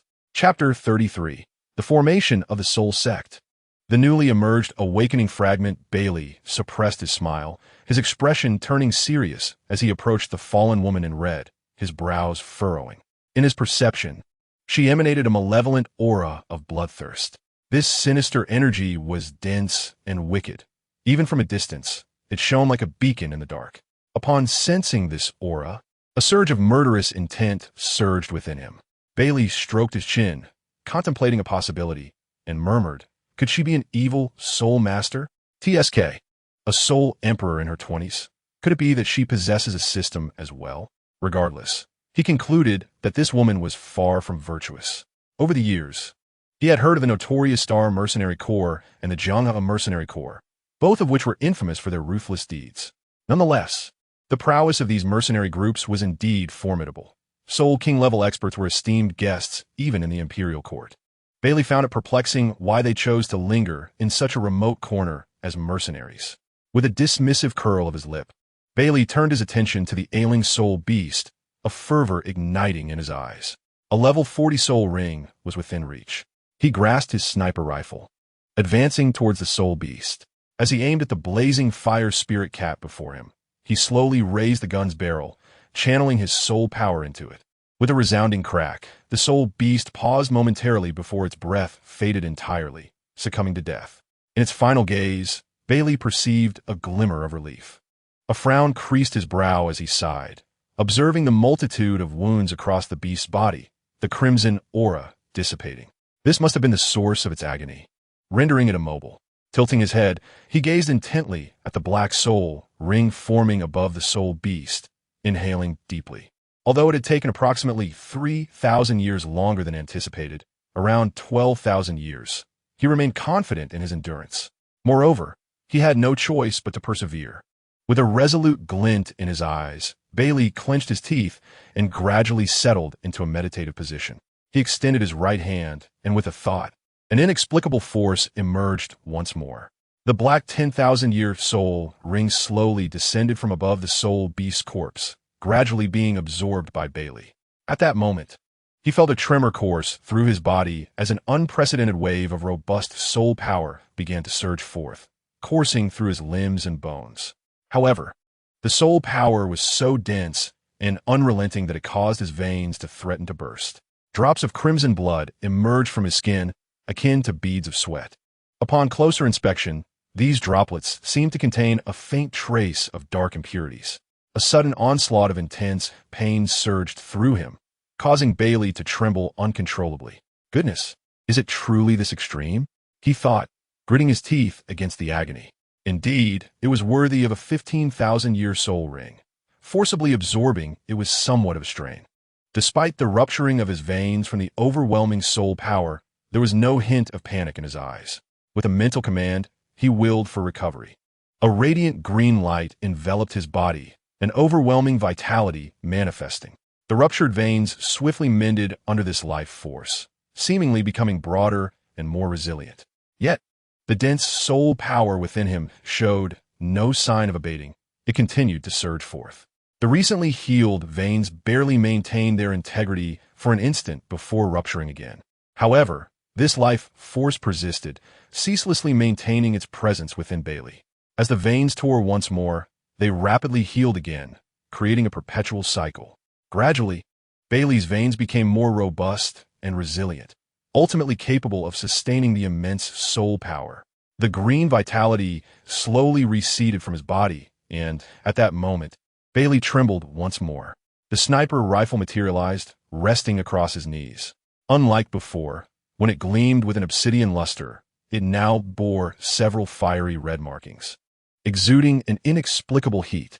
4 soul rings, 1 yellow, 1 purple, and 2 black, materialized, pulsating rhythmically around Baili's form. An inexplicable aura surged forth, sending invisible ripples radiating outward, stirring up clouds of dust. Baili closed his eyes. The pain that had once furrowed his brow had now melted away, replaced by a refreshing sensation of power. In this moment of mental relaxation, an image of a valiant female warrior emerged in his mind. Though her features remained obscured, he sensed a familiarity about her, as if she recognized him. She smiled warmly at him, her expression devoid of wariness. "You possess a keen eye," she remarked. Baili was momentarily taken aback, but the image in his mind dissipated like smoke. As he returned to reality, a surge of surprise coursed through him, and he instinctively opened his eyes wide. He turned his head, scanning the surroundings, yet found nothing amiss. Expanding his perception, he detected no anomalies. How familiar, he pondered, tilting his head in confusion. Glancing down at the sniper rifle in his hand, he blinked in bewilderment. Was it merely from absorbing a 10,000-year soul ring that his sniper rifle had undergone such a transformation? How could this be? Baili furrowed his brow, filled with suspicion. However, he dismissed it, recognizing that pondering such inexplicable matters was a waste of his mental faculties. He understood his own limitations. Apart from the knowledge gleaned from the original narrative, he was oblivious to anything else. His path was not one of intellectual pursuits. He was a warrior, intent on utilizing the system to rapidly elevate his prowess. Thus, he stowed away his martial spirit and, with an exuberant wave of his hand, opened the system interface. Chapter 34. Encounter with Tang San in the realm of the summoning system. The archer named Bai Li, age 12, bound to the character template Bai Li Shou Yue, stood at level 41 of the Soul Sect. His skills included aim, passive, Eye of Tranquility, Breath of the Gale, escape, and healing, currently on cooldown. With the ability to change healing once daily. He had no teammates from the same faction and was in a sealed state regarding hero summoning, unlocking opportunities every 10 levels after reaching level 60, with a maximum of 4 allies. Baili gazed at the system interface, joy blossoming within him as he finally acquired his last skill, escape. With this skill, he felt invincible, whether in range combat or direct confrontations. However, the system seemed to have undergone some changes, introducing an awakening fragment. What could this be? Baili pondered, yet found no information regarding it. Nevertheless, it didn't seem like a bad development. Shaking his head, he closed the interface and turned his attention to the corpse of the spirit beast on the ground, eagerly rubbing his hands together as he prepared to search the body. After a thorough search, Baili let out a sigh of disappointment, realizing his unfortunate luck. As expected, misfortune is my lifelong adversary. Soul bones? I never expected anything. He took a deep breath to comfort himself, then shifted his gaze to the lifeless form of a woman in red and 3 other Soul Sect members. After a moment of hesitation, he shook his head in resignation and decided to leave. With that, he swiftly slipped into the forest, vanishing from sight. Not long after Baili's departure, a group of weary individuals burst forth from woods. Leading them was a middle-aged man, his expression grim, with a sickly pallor adorning his handsome face. His eyes glowed a menacing red, emanating an unsettling aura. Upon spotting the red-clad woman lying on the ground, his pupils constricted, and he dashed forward with urgency. Mingwe. He reached out to support Xia Mingwe, feeling her cold and lifeless form send a shiver through him. His gaze fell upon the gaping wound, piercing her chest, flooding his eyes with crimson rage. A powerful aura erupted from him, manifesting as 6 soul rings, 2 yellow, 2 purple, and 2 black, vibrating with intensity. Jianghe, Honghu, you shall pay for this. The middle-aged man let out a pained roar, his malevolent energy surging forth like a terrifying beast, instilling fear in the mercenary team behind him. The members of his team, unable to contain their tears, wept at the sight of their usually affable leader in such torment. Jianghe, Honghu. Anguish transformed their faces into masks of hatred. One young soul master, gazing at the body of the woman in red, could no longer restrain himself. He summoned a long sword as his martial spirit and struck fiercely at the corpses of the Jianghe mercenaries. How dare you kill Miss Xia Mingwe? You will pay for this. The atmosphere thickened with grief and a burgeoning desire for vengeance, fueled by the blood-soaked aura of Xia Xingchen. Eventually, the middle-aged man, now somewhat calmed, sighed and approached the distraught young soul master, placing a hand on his shoulder. The young man gradually ceased his violent motions, his hands trembling, his attire stained crimson, lost in silent sobs. The middle-aged man, feeling the weight of sorrow, prepared to turn away when he suddenly halted, his gaze fixating on the corpse. He quickly moved to inspect the bodies of the other 2 individuals, his attention drawn to a severed arm on the ground. His pupils dilated in realization. Captain, there's something amiss. What? Xia Xingchen, still enveloped in his grief, instinctively turned to look, his icy gaze penetrating. The middle-aged man shivered at the coldness in his eyes, but quickly continued. The ones who killed Miss Xia Mingwe, besides Hong Hu and the Jiang mercenary group, are others. Who? Unbeknownst to Bai Li, significant events unfolded in his absence, yet he remained indifferent. At this moment, he sprinted through the forest with unprecedented speed. The 15,000-year-old spirit beasts were incomparable to their 1,000-year counterparts. His enhanced physique granted him extraordinary speed and strength, instilling within him the illusion that he could face the might of a formidable opponent head-on. However, he remained rational, aware that this surge in power was merely an illusion. Thus, he ran with all his might to adapt to his new abilities and to test his strength. As Bai Li's physical prowess surged, his sensory abilities seemed to heighten as well. Indeed, Risk and reward were proportional at all times. The recent absorption of a soul ring reaffirmed his hypothesis regarding the mental impact of 10,000-year soul rings. The outcome confirmed his suspicions. The energy absorbed through the system posed no mental shock. Baili even dared to speculate that the system could serve as a mental defense. Being intrinsically connected to his soul, if confronted with a psychic attack, could it potentially offer immunity?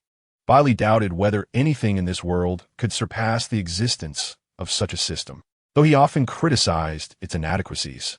He had yet to encounter an enemy formidable enough to test this theory. As he continued to run, his senses heightened. He soon detected fluctuations in soul energy. Without hesitation, he altered his course toward the source. In no time, he arrived at the location of the energy fluctuations. As before, he leaped onto a large tree, stealthily observing the scene below. Upon discerning the situation, his eyes narrowed in surprise. Was that Tang San? Indeed, the figure on the ground was none other than Tang San. Unlike his usual self, Tang San appeared disheveled, panting heavily, his soul energy surging as he utilized his blue-silver grass martial spirit to ensnare the soul beast before him. Before Tang San stood a large spider, its body cloaked in a glossy black exoskeleton, and on its underbelly, white patterns formed a grotesque visage resembling a human face.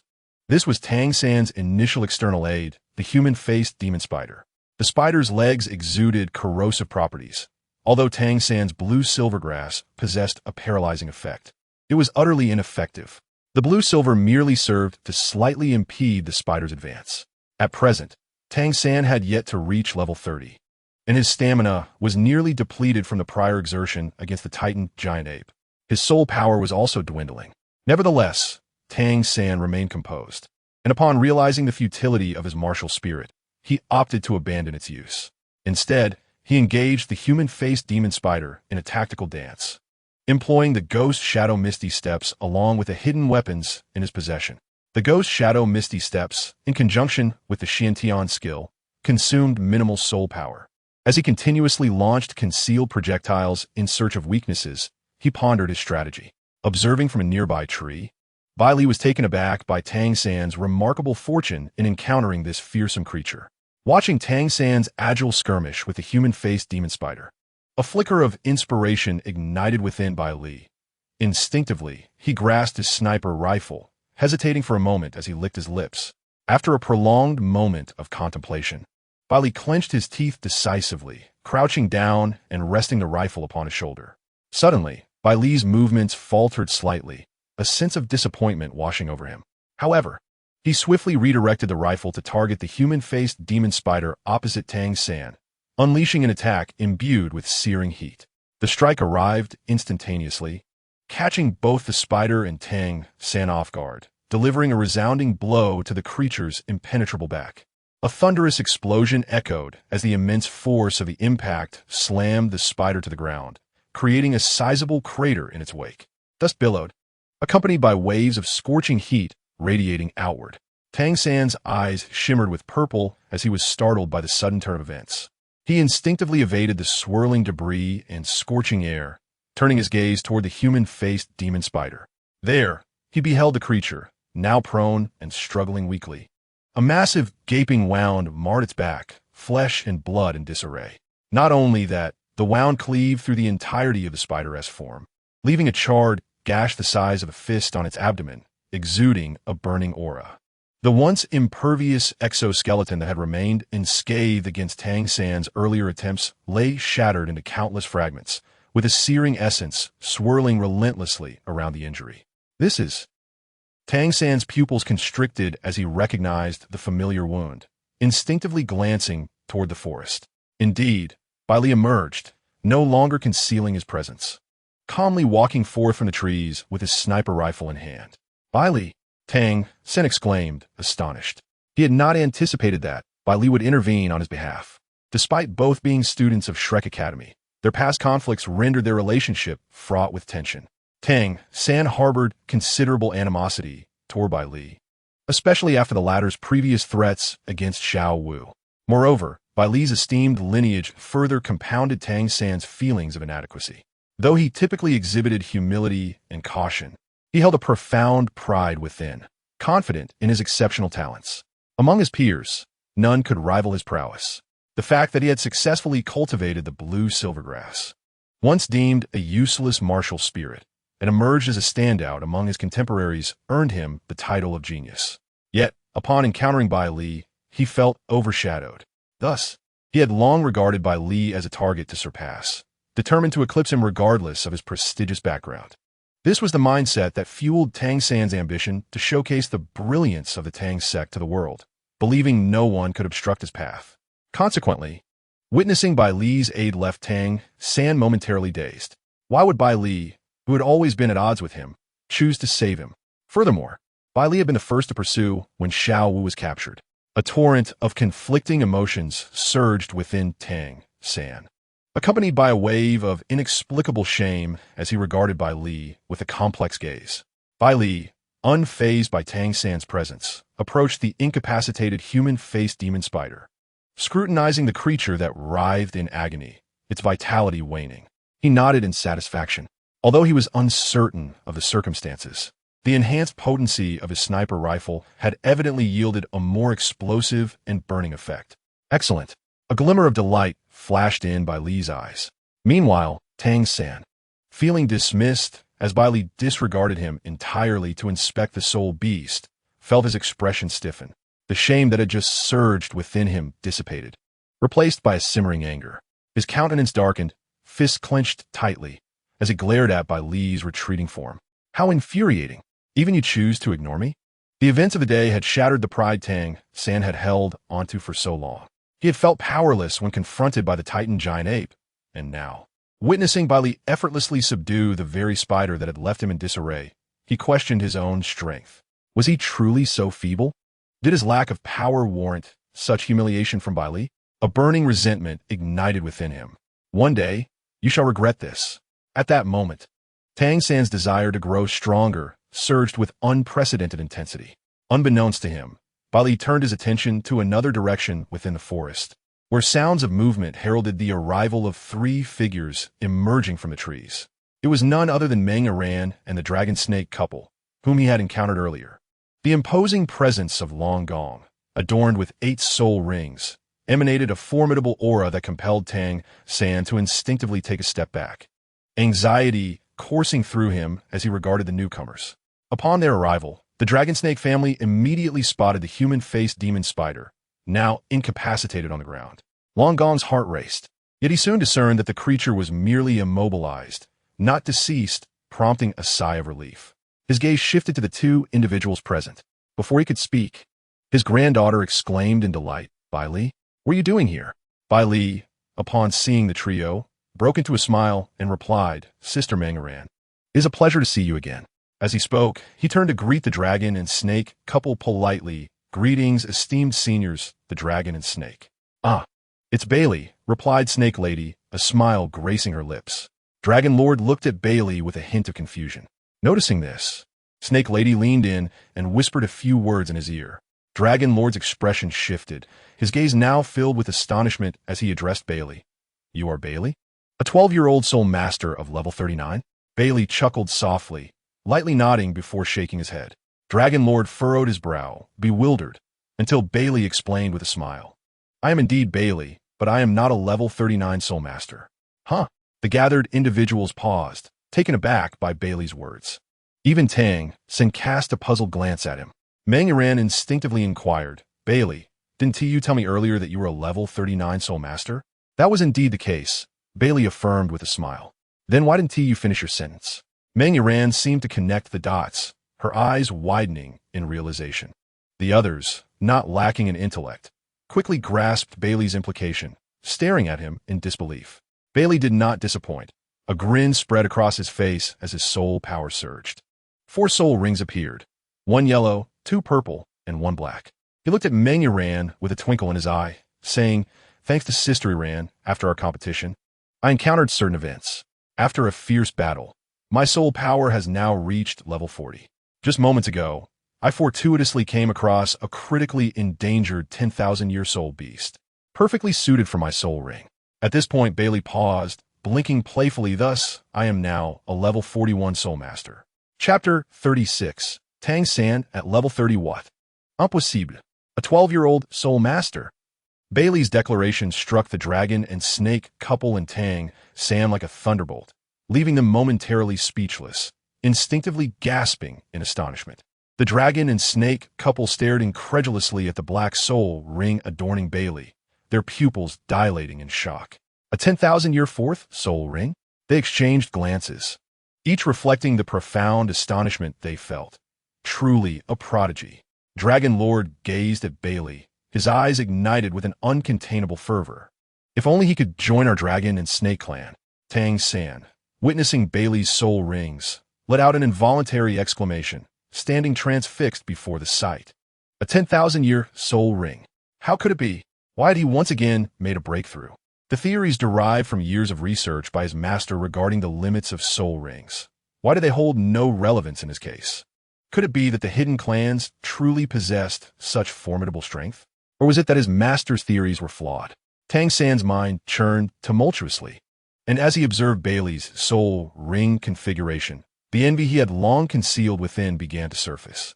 Over the years, his trust in his master had begun to fracture. Under the incessant provocation from Baili, Tang San's body trembled slightly, and his internal cultivation began to operate autonomously.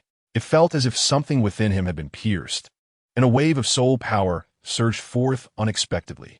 He was momentarily stunned, but then elated. His cultivation had broken through. He too had reached level 30. Joy surged within Tang San as he regarded Baili, newfound confidence igniting in his gaze. Indeed, he was not inferior to anyone. He would surely catch up to Baili and firmly place him beneath his feet. Due to the circumstances surrounding his cultivation, Tang San's sudden shift went unnoticed by the others. Meng Iran was left dazed by Baili's revelation, questioning her own abilities. Until today, having reached level 30 at 16, she had considered herself a genius. Yet, the encounters of the day shattered her pride completely. First, she had met a group of 12-year-olds who were nothing short of extraordinary. And then she was utterly surpassed by Baili's prodigious feats. The absurdity of it all struck her, while she and her grandparents were still pursuing a mere 30-level 1,000-year soul ring. Baili had already broken through to level 40, absorbing a 10,000-year soul as his fourth ring. Goodness, was this a dream from which she had yet to awaken? Or was it that all the geniuses outside were this remarkable? Meng Iran stood there, mouth agape, staring at Baili, unable to regain her composure. Baili chuckled, waving a hand in front of her face. Sister Iran, what are you thinking about? A prodigy, Meng Iran blurted out upon regaining her senses. Baili's expression darkened as he rolled his eyes. Sister Iran, I haven't done anything to provoke you, so why insult me? I didn't mean to offend. Meng Iran quickly covered her mouth, her cheeks flushing. I was just, teasing you. Seeing her flustered demeanor, Baili burst into laughter. Since entering this world and encountering the characters from the original story, he had noticed considerable differences between them and their descriptions. For instance, Ning Rongrong now appeared to him as a spoiled and overbearing princess, having been pampered her entire life without encountering the harsh realities of the world. A little capriciousness was quite acceptable. Moreover, she was genuinely kind-hearted and just, having stood up for Baili in his moments of struggle. As for Meng Iran, Baili found her short hair increasingly endearing. You, insufferable little brother. Meng Iran huffed, her cheeks flushing, lowering her gaze in bashfulness as she listened to Baili's teasing. Baili smiled, glancing knowingly at Tang San, and casually inquired, Sister Iran, have you found a suitable soul ring? Oh right, the soul ring. Meng Iran exclaimed, slapping her forehead as she remembered her pursuit of the face-devouring spider alongside her grandparents. She pointed towards the soul beast behind Baili, saying, We've been chasing this face-devouring spider. Oh, what a coincidence. Baili raised an eyebrow, turning to look at the soul beast behind him. Are you sure this is the face-devouring spider you seek to absorb for your third soul ring? Yes, we've been pursuing it for quite some time. Look, that S where we injured it, Meng Iran replied. Then suddenly recalling something, she paused and asked Baili, You're not planning to steal my soul ring again, are you? What do you mean again? Why would I want your 1,000-year soul ring? Baili retorted, casting a sidelong glance at Tang San. Besides, I didn't discover this face-devouring spider first. When I arrived, I saw Tang San already battling it. After speaking, Baili suddenly gazed at Tang San with a hint of astonishment. In his perception, It seemed that Tang San's soul power had grown somewhat stronger. He had just been at the 29th level, so had he quietly broken through to the 30th level? Is that even possible?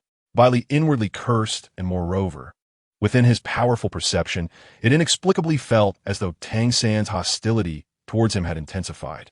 Was it merely an illusion? After all, he had just saved Tang San's life. Baili tilted his head in confusion. Upon hearing Bai Li's words, Meng Iran and the Longshi couple turned their gazes towards the somewhat disheveled Tang San. Meng Iran, astonished, asked, Tang San, have you broken through as well? Are you now at the 30th level? Tang San, upon hearing Meng Iran's words, cast a discreet glance at the man-faced demon spider behind Bai Li. After a moment of hesitation, he gently nodded. Instantly, the expressions of Meng Iran and the Longshi couple transformed into something less than friendly. Initially taken aback by Tang San's breakthrough, Meng Iran's demeanor quickly soured. Unlike her amiable interaction with Bai Li, she now regarded Tang San with icy disdain, saying, So, Tang San, are you intending to seize my soul ring once more?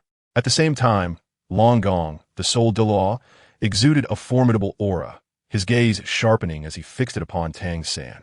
Tang San felt a pang of bitterness. He had merely encountered the man-faced demon spider by chance, and had not sought to claim its soul ring.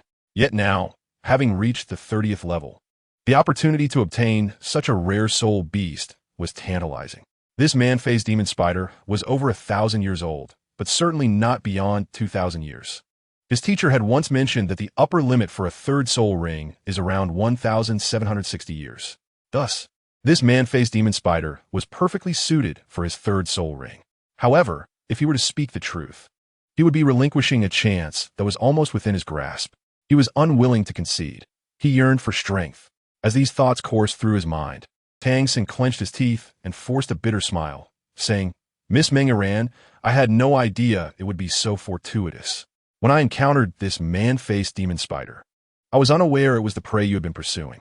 He understood that with the unparalleled Longshi couple present, his chances of securing the man-faced demon spider were minimal. Yet he was reluctant to abandon even the slightest opportunity, not only for himself, but also for Xiao Wu, who was waiting for his rescue. Chapter 17. Competition Bold. Long Gong's eyes widened, his soul power surging forth, releasing an overwhelming aura characteristic of Title Douluo that bore down upon Tang San. Tang San was taken aback, instinctively raising his fists in a defensive posture. However, the might of a Title Douluo was not something a mere soul master could withstand. With a muffled grunt, Tang San found himself compelled to step back several paces, his complexion reddening as a trickle of blood escaped the corner of his mouth. How powerful! Is this the essence of a Title Douluo? Tang San's eyes narrowed, straining to resist this formidable pressure. Unable to contain his surprise, he glanced up at the elder before him, Long Gong. Noticing that Tang San had only been pushed back a few steps, felt a flicker of astonishment. He had not anticipated that Tang San would prove to be such a remarkable individual. Under his pressure, Tang San had merely retreated a few steps. Though he had not exerted his full strength, even an average soul master would likely have knelt under such an overwhelming force. Nevertheless, with the prodigious Bai Li in the vicinity, Tang San's exceptional performance merely elicited his surprise, not enough to warrant further consideration. He let out a cold snort, intending to escalate his pressure once more when a hurried voice interjected, Senior Long Gong, please show mercy. As the words fell, a flurry of figures burst forth from the forest. Leading the charge was the unmoved king, Zhao Wujin. Following closely behind, the members of Shrek Academy arrived swiftly, their faces etched with fatigue. Yet upon spotting Bai Li and Tang San, their spirits visibly lifted. Zhu Zhuqing and Ning Rongrong could not help but exclaim Bai Li. Standing nearby, Bai Li glanced at the two and smiled, waving his hand. Rongrong, Zhuqing, you've made it. He then politely nodded to the others before turning to Zhao Wujin with a smile. Zhao Wujin casually nodded, his gaze turning anxious as he looked towards Tang San. Seeing that Tang San was unharmed, he felt a significant sense of relief. He moved quickly towards Tang San and Long Gong. Baili remained unperturbed, merely smiling in silence. Ning Rongrong and Zhu Zhuqing, however, did not pause, approaching him. Ning Rongrong scrutinized him closely, sighing in relief, yet annoyance flickered in her eyes as she reproached him softly. You're usually quite clever. Why act foolishly today? What are you trying to prove? Beside her, Zhu Zhuqing also voiced her concern. Are you all right? Bai Li shrugged at Rong, smiling at the two. "Ie fine." He then turned his gaze back to Tang San. Upon seeing the newcomers, Long Gong's aura receded, yet his expression remained as tranquil as ever. After all, with the illustrious Longxi couple present, he had no reason to fear a mere Zhao Wujin. Younger Zhao Wujin. "I have heard much about you," Long Gong stated, observing the 8 soul rings upon Zhao Wujin's being, moving forward with a hint of respect. "Ah, the unmoved king. Zhao Wujin, it is an honor," Long Gong replied with a nod, his tone indifferent. Zhao Wujin, upon hearing this, quickly waved his hand with a smile, saying, "I'm merely a figure of little consequence, not worthy of comparison to the renowned Longxi duo. Enough of the pleasantries, Zhao Wujin. You have taught an admirable group of disciples. It was one thing for you to have taken my granddaughter's phoenix-tailed coxcomb snake. But now this Tang San seeks to hunt our man-faced demon spider?" Long Gong's expression gradually turned icy as he regarded Zhao Wujin. Hearing this, Zhao Wujin glanced back at the giant spider behind Bai Li. Although it appeared still, its presence remained palpable. It seemed this was yet another matter concerning soul beasts. However, he felt relieved, for this time it had not been killed. A 1,000-year soul beast was not the same as a 10,000-year one. They could simply find another. Zhao Wujin breathed a sigh of relief and turned to Tang San, intending to advise him to release the soul beast. Yet, he caught a glimpse of Tang San's subtle signal, a flicker of determination evident in his eyes. Zhao Wujin was taken aback. Did Tang San truly wish to claim this soul beast's soul ring?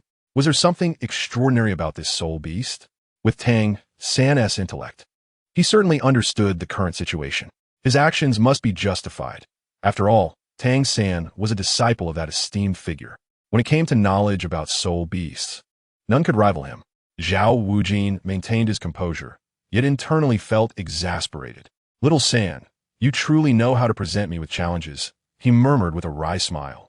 Hastily addressing Long Gong, "Could it be that there has been some misunderstanding here?" As he spoke, he suddenly paused, his eyes darting momentarily before he continued. "Moreover, these children are merely students of my academy. Although I am their teacher, I cannot claim to be their true master." "Oh!" Long Gong was taken aback for a moment, instinctively glancing at Bai Li and Tang San, a wave of astonishment washing over him. To be able to nurture a 12-year-old soul master, along with outstanding disciples like Tang San, what must their master's strength be? A flicker of uncertainty crossed Long Gong's eyes. Zhao Wuji, being exceptionally astute, noticed Long Gong's expression of doubt and realized that his cunning ploy had taken effect. He seized a moment, stepped forward, and addressed Long Gong, "Senior, may I have a word with you?" After a moment of contemplation, Long Gong acquiesced to Zhao Wuji's request, moving his form to a distance of 20 meters away. Zhao Wuji hurriedly approached, leaning closer to whisper Tang San's identity into Long Gong's ear. Long Gong's expression shifted from shock to a gradually darkening demeanor. He glanced at Tang San, then at the massive spider nearby, his eyes reflecting a tempest of emotions, caught in a moment of indecision.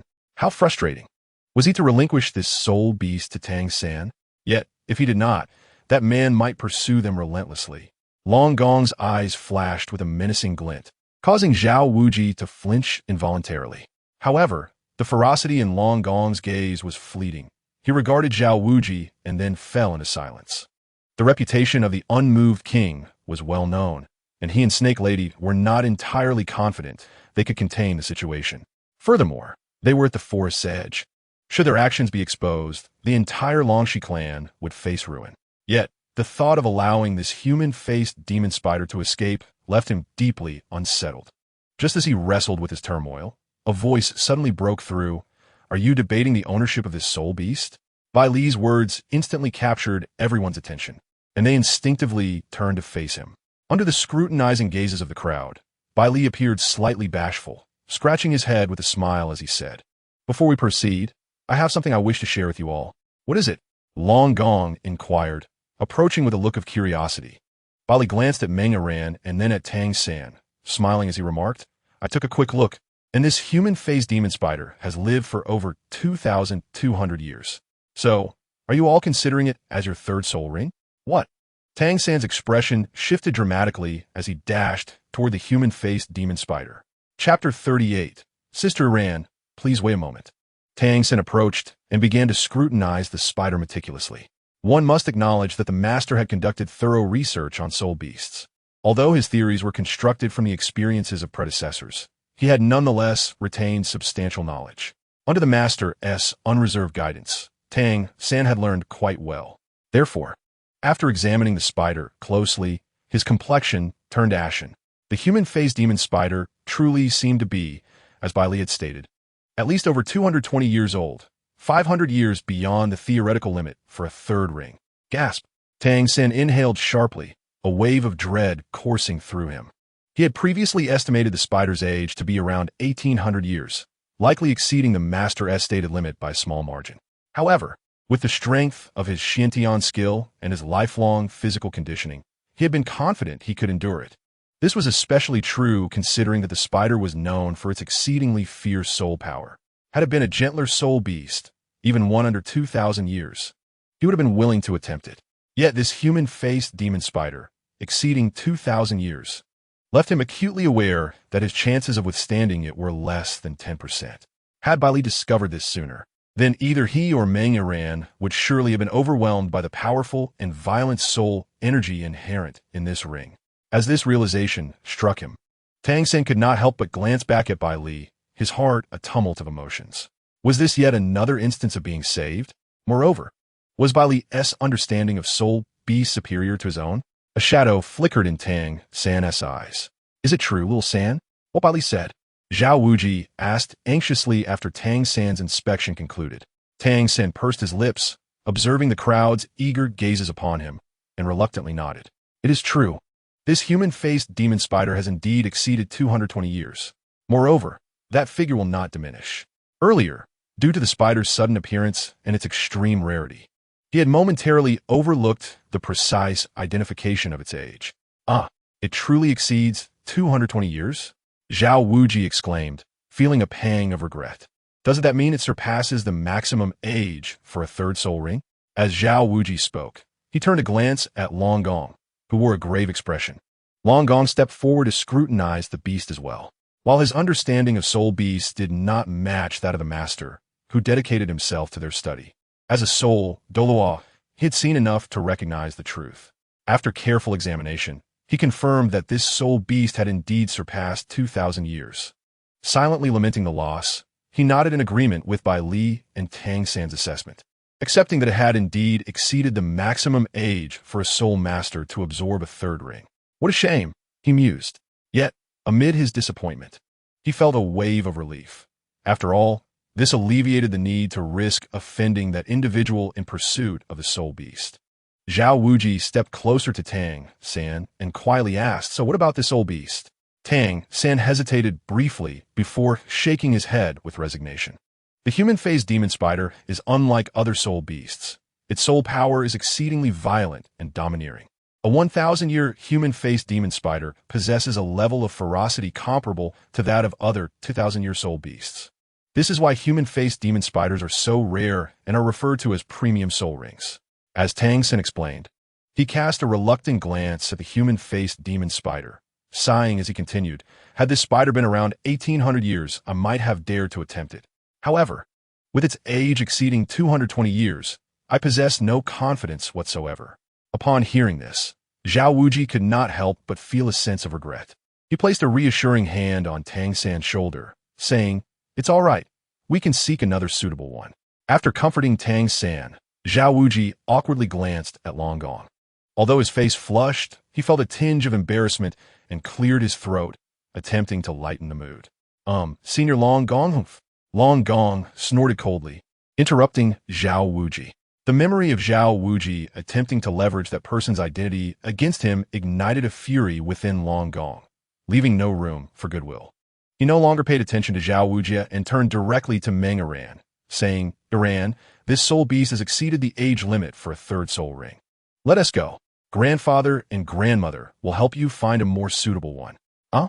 Meng Iran cast a disappointed glance at the humanoid spider, reluctantly asking, "Grandfather, is there really no other way for me to absorb this soul beast's soul ring? Didn't you say before that its soul ring is the most suitable for me?" Long Gong could only shake his head helplessly, replying, "That is impossible. The age limit for soul rings is a well-established fact. If it exceeds this limit, the body of the soul master cannot withstand it and will burst. No one can help you with this. Iran, let us go. We need to find another." But Mang Iran gritted her teeth, casting a reluctant glance at Baili. Under normal circumstances, if the soul ring was unsuitable, she would have accepted it. However, after seeing Baili's extraordinary talent, she felt an overwhelming desire to become stronger. Was it her unwillingness to admit defeat, wanting to continue comparing herself to this prodigy? Or perhaps it was her desire not to fall too far behind. She wanted to catch up to his pace. Mang Iran looked up at Ning Rongrong and Zhu Zhuqing, who were around Baili. Though they were of similar age, they were also rare talents. She was over 3 years older than them. Yet her soul power was only slightly higher. Although she hated to admit it, her innate abilities truly paled in comparison to those before her.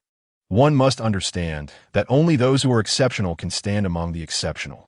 The next time they meet, she and Baili might belong to entirely different worlds. She, too, wished to become more outstanding. If she could absorb the soul ring of this humanoid spider, she would possess the potential to improve. Yet if even her grandfather, a Title Douluo, could do nothing, what could she do? Mang Iran's gaze dimmed as she cast one last look at Baili and the humanoid spider before silently turning away. After taking just 2 steps, she heard Baili's voice calling out to her once more, his tone as warm and sincere as before. "Sister Iran, please wait a moment."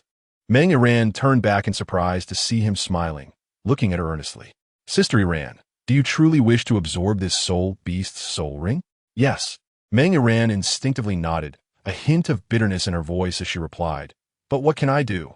Even my grandfather has no solution." Suddenly, Mang Iran paused, her eyes brightening as she looked at Baili, asking urgently, "Baili, what do you mean? Do you have a way to help me absorb this soul ring?" Her words instantly captured everyone's attention, all eyes turning to Baili. He met their gaze with a gentle smile. "Say, Sister Mang, do you remember what I told you this morning? What you said?" Mang Iran hesitated, recalling, "You mentioned helping me obtain a soul ring?" "Exactly." Baili raised an eyebrow, glancing back at the humanoid spider before looking at Mang Iran with a serious expression. "Since you are so eager for this soul beast, let this humanoid spider serve as the soul ring I obtained for you. What do you think? But this soul beast's age exceeds the limit for a 3rd soul ring. So I want to be able to absorb it," Mang Iran said, feeling somewhat disheartened. "By the way, who on earth set such a foolish limit for soul rings?" Baili scoffed, glancing at Mang Iran's dispirited expression and sighing, "Sister, you seem a bit lacking in cleverness." As soon as he finished speaking, the soul power within Baili surged, revealing 4 soul rings, 1 yellow, 2 purple, and 1 black, which danced around him in a dazzling display. 4-ring soul master, a black 10,000-year soul ring. Wow, Baili has become a soul master. When Zhao Wujia and the others arrived, Baili had already concealed his soul rings, so they were unaware that he had reached level 41. Now, upon seeing Baili's soul rings, Daimu Bai, Oscar, and the fatty couldn't help but exclaim in astonishment. Zhao Wujia rushed forward, his eyes wide with shock, exclaiming, "Baili, you've become a soul master." Beside him, Ning Rongrong looked at Baili with excitement. "Wow, that's amazing. Baili, you've actually broken through to soul master at just 12 years old." Even Zhu Zhuqing could no longer maintain her usual composure, her eyes fixed on Baili with a look of exhilaration. Baili smiled and waved his hand modestly, saying, "It's just a stroke of luck." "Luck? Ha, good lad. You truly are a monster from our Shrek Academy." Zhao Wujia laughed heartily. Hearing Zhao Wujia's words, Baili narrowed his eyes, but said nothing, instead smiling at Mang Iran. At that moment, if Mang Iran failed to grasp the significance, it would truly be foolish. She slapped her forehead in realization, her expression bright with surprise as she exclaimed, "Right, Baili, your soul rings have always far exceeded the so-called age limits. Not only is your 2nd soul ring at the 1,000-year level, but now your 4th soul ring has even reached the 10,000-year level. How did you achieve this?" She instinctively stepped closer to Baili, her nervousness evident as she asked, "Baili, do you have a way for me to absorb this humanoid spider that exceeds the age limit for soul rings?" Mang Iran's words once again drew everyone's attention to Baili. The dragon and snake couple exchanged glances, their expressions turning serious. Meanwhile, Tang San wore a grave expression, his eyes shimmering with purple light as he focused intently on Baili. Baili, hearing Meng Iran's inquiry, gradually reined in his smile and regarded the expectant faces around him. He didn't answer her immediately, but instead spoke earnestly. The person who established this age limit for soul rings is truly foolish. While this rule may be useful for ordinary soul masters, for talented ones, it is a lethal poison. Lethal poison? Meng Iran's eyes widened in confusion as she asked, "What do you mean? Isn't this age limit rule widely accepted in the soul master community?" Others were equally puzzled, gazing at Baili in bewilderment. "You're correct.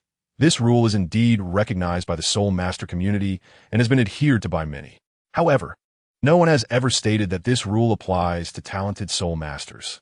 Baili squinted at Tang San, continuing, "For gifted soul masters, this so-called age limit for soul rings is a deadly poison that restricts their development." Gifted soul masters? Indeed, Baili took a deep breath, saying, "There has never been true fairness in this world. Some individuals are simply born with advantages over others. Some possess innate strength, while others have superior physiques. And some even have the legendary innate full soul power. Is the notion of soul ring longevity truly applicable to such a type of soul master? No. Such regulations no longer pertain to a genius, for genius exists to defy the established norms." Bai Li's gaze was profound, and his tone suddenly bore an inexplicable weight. If a genius capable of enduring a millennium soul ring were to, due to this longevity rule, only absorb a mere century-level soul ring, or if a talent able to accommodate a 10,000-year soul ring were to be constrained by this rule to merely a millennium-level ring, do you not perceive this as a lethal poison? Boom! Bai Li's words once again left the gathered individuals in stunned silence, their eyes wide with astonishment. Yet, within their gaze flickered a glimmer of revelation, as if a veil had been lifted. Indeed, can a so-called soul ring longevity rule truly apply to the multitude of soul masters across the continent? How can an extraordinary genius soul master be equated with an ordinary soul master? Such a simple truth, why had no one fathomed it? Meanwhile, Tang San stood motionless, rendered speechless, for the very individual who proposed the soul ring longevity was none other than his mentor, Master Yu Shaojing. He had consistently adhered to the path his teacher had laid out for him, whether in the selection of his first or second soul ring, always within the confines of the longevity rule established by his mentor. Yet, as Baili posited, does this rule genuinely suit every soul master? He, a twin martial soul, a prodigy endowed with innate full soul power. Furthermore, he had cultivated the Xiantian skill since childhood, mastering various Tang sect secret arts, rendering his strength and physique exponentially superior to his peers. Is this rule truly applicable to him? Now makes sense. No wonder he found the absorption of his first and second soul rings so effortlessly simple. It dawns upon him that these were not his ultimate soul rings. He could opt for higher grade soul rings, and perhaps even his second soul ring could match the millennium level, just like Bai Li's. How could his prowess possibly be limited? How could he lag so far behind Bai Li? Was it possible that his mentor was mistaken? In an instant, Tang San's thoughts swirled chaotically. His face shifted from pale to flushed, his eyes oscillating between excitement and indignation, his body quivering slightly. Yet, all present were captivated by Bai Li's discourse, oblivious to his turmoil. Moments later, Meng Iran regained her composure, her face alight with surprise as she exclaimed, "So, Bai Li, are you suggesting that I could indeed absorb the soul ring from the soul beast?" As her words fell, Tang San too came to his senses, abruptly raising his head. Chapter 40. Those who harbor malice towards me will find this skill ineffective. Not quite, Bai Li replied, shaking his head. To transcend the longevity rule, the physical quality of the soul master becomes paramount. Pausing for a moment, he glanced at Meng Iran before continuing. And, Iran, because the longevity of your first two soul rings was too low, your physical enhancement has not been significantly evident. Therefore, seeking to absorb a soul ring that surpasses the longevity limit is already a formidable challenge. Upon hearing this, Tang San's countenance darkened further.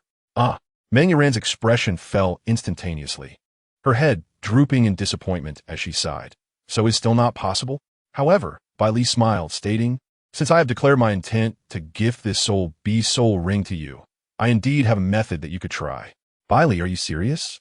Meng Yiran exclaimed, her excitement propelling her to her feet. Even Long Gong and Shi Pe, upon hearing Bai Li's words, could no longer contain themselves, advancing towards him with eager eyes, saying, Bai Li, if you truly possess a means to enable Iran to absorb the soul ring of this human-faced demon spider, then consider it a favor owed to you by the dragon and snake couple. Preposterous. Bai Li swiftly waved his hand, asserting, when we acquired a phoenix-tailed coxcomb snake for Iran, I had already promised to provide her with a soul ring. If you insist on discussing favors, that would be quite inappropriate. The dragon and snake couple exchanged glances, a flicker of astonishment passing between them. Long Gong Mengshu, a formidable soldat alongside the Soul Emperor Shi Pe, possessed a martial soul fusion technique that could rival that of any Title Douluo. The fact that this young man casually dismissed their offer of a favor was remarkable. Was it, as he claimed, merely to repay Iran with a soul ring? Or did he simply not care for such debts? Regardless, the youth's refusal to leverage this opportunity endeared him further to them, especially given his unprecedented talent. However, Baili hesitated briefly, then earnestly addressed Meng Yiran. Although this method holds a degree of feasibility, I cannot guarantee your success.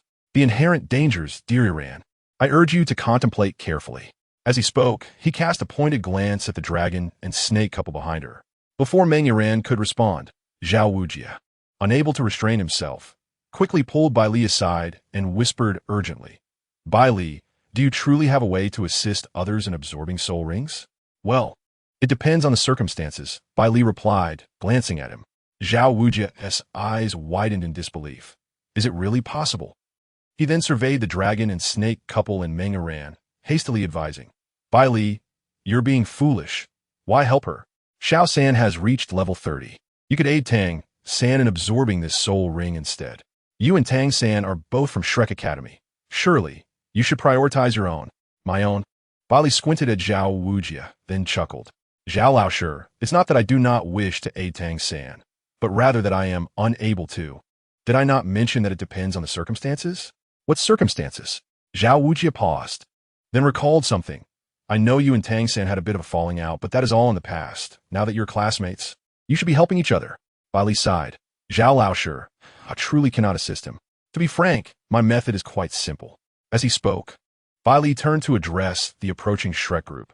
You all know I possess a healing soul skill, correct? They exchanged glances and nodded. My method involves using this skill while another absorbs a soul ring to help them withstand the soul power's impact. Bai Li explained, shrugging. Is that truly feasible? The crowd gasped in astonishment. Impossible. Tang San's voice cut through the air, and the group turned to see him approach, brow furrowed. As he gravely addressed Bai Li, my teacher has stated that when a soul master absorbs a soul ring, they must rely solely on their own willpower and physical constitution. Any external soul power influence could fundamentally affect the absorption process, leading to failure. This is also the reason why one cannot be disturbed while absorbing a soul ring. Upon hearing this, Bai Li could not help but chuckle, turning to Tang San with a calm demeanor and stating, what others cannot achieve does not imply that I cannot. His healing technique was fundamentally not a soul skill, for it restored vitality.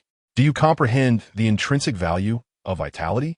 However, he refrained from voicing this thought, as he deemed it unnecessary to explain so much to Tang San. After a pause, he continued, my skill can bypass this rule, yet it comes with its own limitations. Other limitations? The crowd instantly looked puzzled, with Zhao Wujie hastily inquiring, what limitations? Bai Li replied, any individual harboring malicious intent towards me will render this skill ineffective. Bai Li narrowed his eyes, smiling at Tang San. Zhao Wujie was taken aback, astonished by the revelation. Could such a notion truly exist? He instinctively glanced at Tang San, who appeared somewhat stiff, his gaze flickering, yet he said nothing, merely turning his head away gently.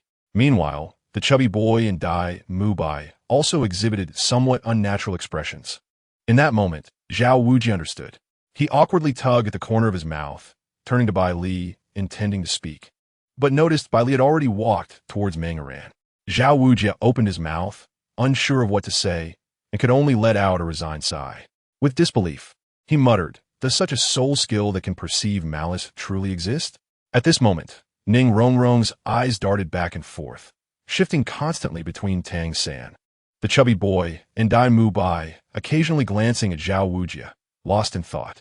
She did not direct her gaze towards Oscar and Zhu Zhuqing, as Oscar had previously experienced Bai Li's skill alongside her, proving that they held no malicious intent towards Bai Li.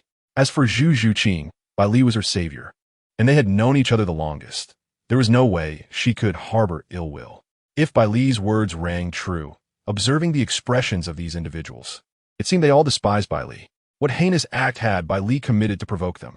Or perhaps it was mere jealousy stemming from Bai Li's exceptional talent. Was this the nature of the monstrous Shrek Academy? How petty their hearts seemed. Ning Rongrong's disdain for the academy deepened. Indeed, as Bai Li had stated, it was a broken institution. Bai Li paid no further heed to Zhao Wujia and the others, approaching Meng Iran, who seemed to have already made up her mind. He earnestly inquired, "Did you hear what I said earlier?" Bai Li had not intended to conceal anything. After all, who among them was not a talented soul master? Was Long Gong not a soul Douluo? What difference did it make to whisper as opposed to conspiring aloud? Did no one notice the chill in Long Gong's gaze directed at Zhao Wujia? Meng Yiran nodded in response to Bai Li's question. "So, do you still wish to absorb this soul ring?" Baili Smilat. Meng Yiran bit her lip, then nodded emphatically, her eyes reflecting an unprecedented determination. Bai Li laughed, "Sister, this is our first meeting, and you trust me so readily?" Meng Yiran smiled back. "If you call me sister, how could I not trust my own brother?" Bai Li was momentarily taken aback, glancing at the dragon and snake couple behind her.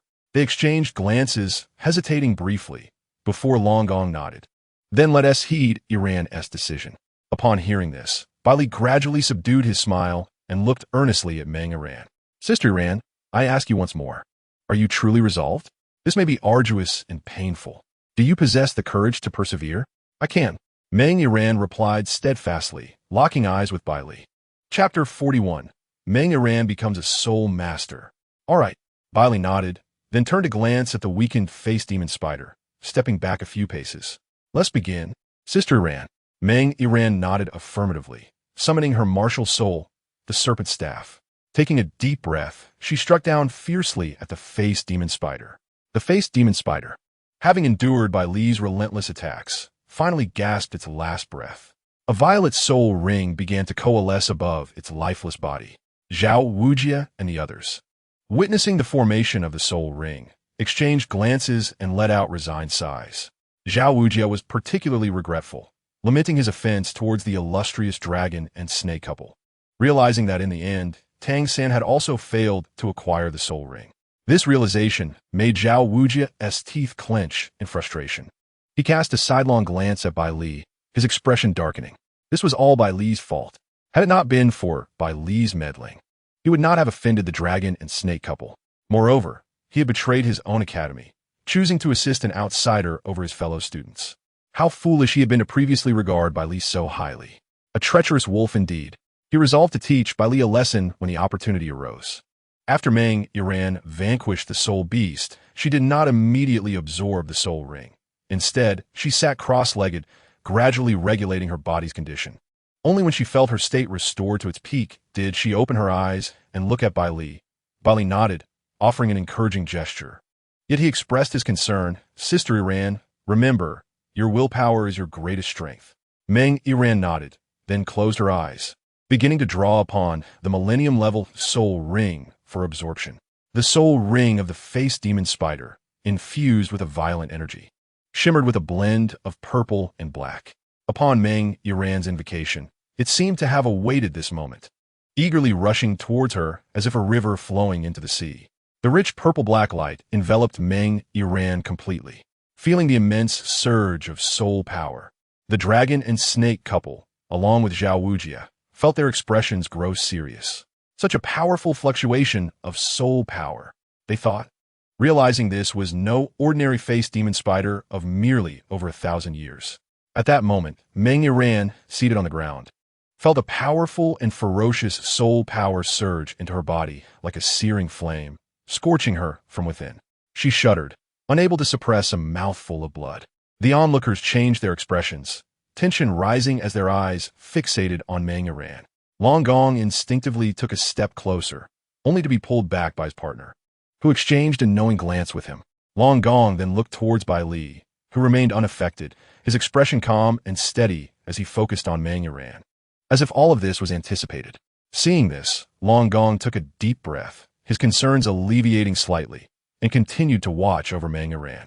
Time ticked away, and Meng Yuran gritted her teeth, her face flushed, surrounded by a faint red mist. As her soul power surged within, droplets of blood began to emerge from Meng Yuran's skin, only to be evaporated by her searing soul energy into mist that surrounded her. Bai Li's gaze grew increasingly grave as he activated his perception abilities, sensing Meng Yuran's current physical state. He remained vigilant, ready to intervene the moment he detected her nearing collapse. However, Meng Yuran's willpower exceeded his expectations. Bai Li was astonished by her ability to endure. In his perception, she had already teetered on the brink of collapse several times. Yet, at each critical moment, a new surge of strength would rise within her, momentarily fortifying her body. Bai Li understood that this was Meng Yuran pushing beyond her limits, awakening her latent potential. Ordinarily, a person could only awaken their potential once or twice before their willpower triggered a passive protective mechanism, leading to unconsciousness. Yet Meng Yuran had activated her potential multiple times, and according to Bai Li's perception, she remained in a remarkably vigorous state, even giving him the illusion that she was growing stronger with each trial. Bai Li recalled the imposing, fierce aura of her soul power during their previous contest, and mused that the martial soul inherited from the dragon snake family was indeed formidable. With Meng Yuran's resilience, Bai Li felt a measure of reassurance. His confidence in allowing her to absorb this soul ring stemmed not only from his healing abilities, but also from her age. At 16, Meng Yuran was older than him and his companions, and although her physical development and attributes did not match Bai Li and Daimu Bai's, she was still superior to Ning Rongrong and Zhu Zhuqing. Even when compared to Tang San, despite the gap, it was not excessively vast. If Tang San could endure, then Meng Yuran, bolstered by Bai Li's healing, had every reason to succeed as well. As long as her willpower remained robust, Bai Li was certain that with his support, Meng Yuran would succeed in absorbing the soul ring, for he himself had persevered through similar trials. The first soul ring exceeded 500 years. The second was a staggering 1,800 years, and the third surpassed 5,000 years. Despite the impressive soul rings adorning him, it was all a result of his own perseverance. Even with a system in place, achieving strength was no simple endeavor. Indeed, while Meng Yuran's willpower was extraordinary, her physical constitution fell short. After enduring for so long, she ultimately could not conquer the overwhelming soul power on her own. With a violent cough, blood erupted from her lips once more. Bai Li, who had been closely monitoring her condition, recognized that the moment to act had arrived. In an instant, he summoned his healing technique.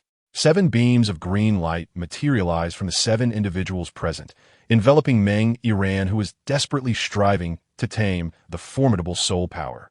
She could feel the immense power just within her grasp, yet her body's strength could not match the destructive force of the soul energy. Despite her tenacity, she could not hold on any longer.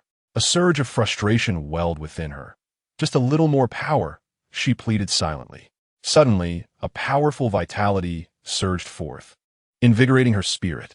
The injuries to her meridians, ravaged by the tumultuous soul energy, were instantly healed. Her mental, physical, and soul energies were restored significantly in an instant. It was Bai Li's aid.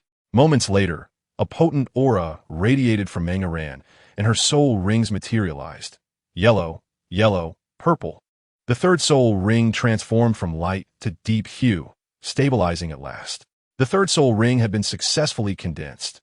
Meng Yuran had become a soul sovereign. Everyone's eyes widened in astonishment, their hearts racing at the sight of an extraordinary soul ring being absorbed with Bai Li's assistance. However, at that moment, Meng Yuran, seated on the ground, let out a piercing cry of agony, her body convulsing violently, her upper body arching in a horrifying manner, as if she were enduring unspeakable torment. Yuran, the dragon and snake couple, witnessing her distress, felt a rush of urgency, their soul rings instinctively activating, unleashing a powerful aura that swept through the arena.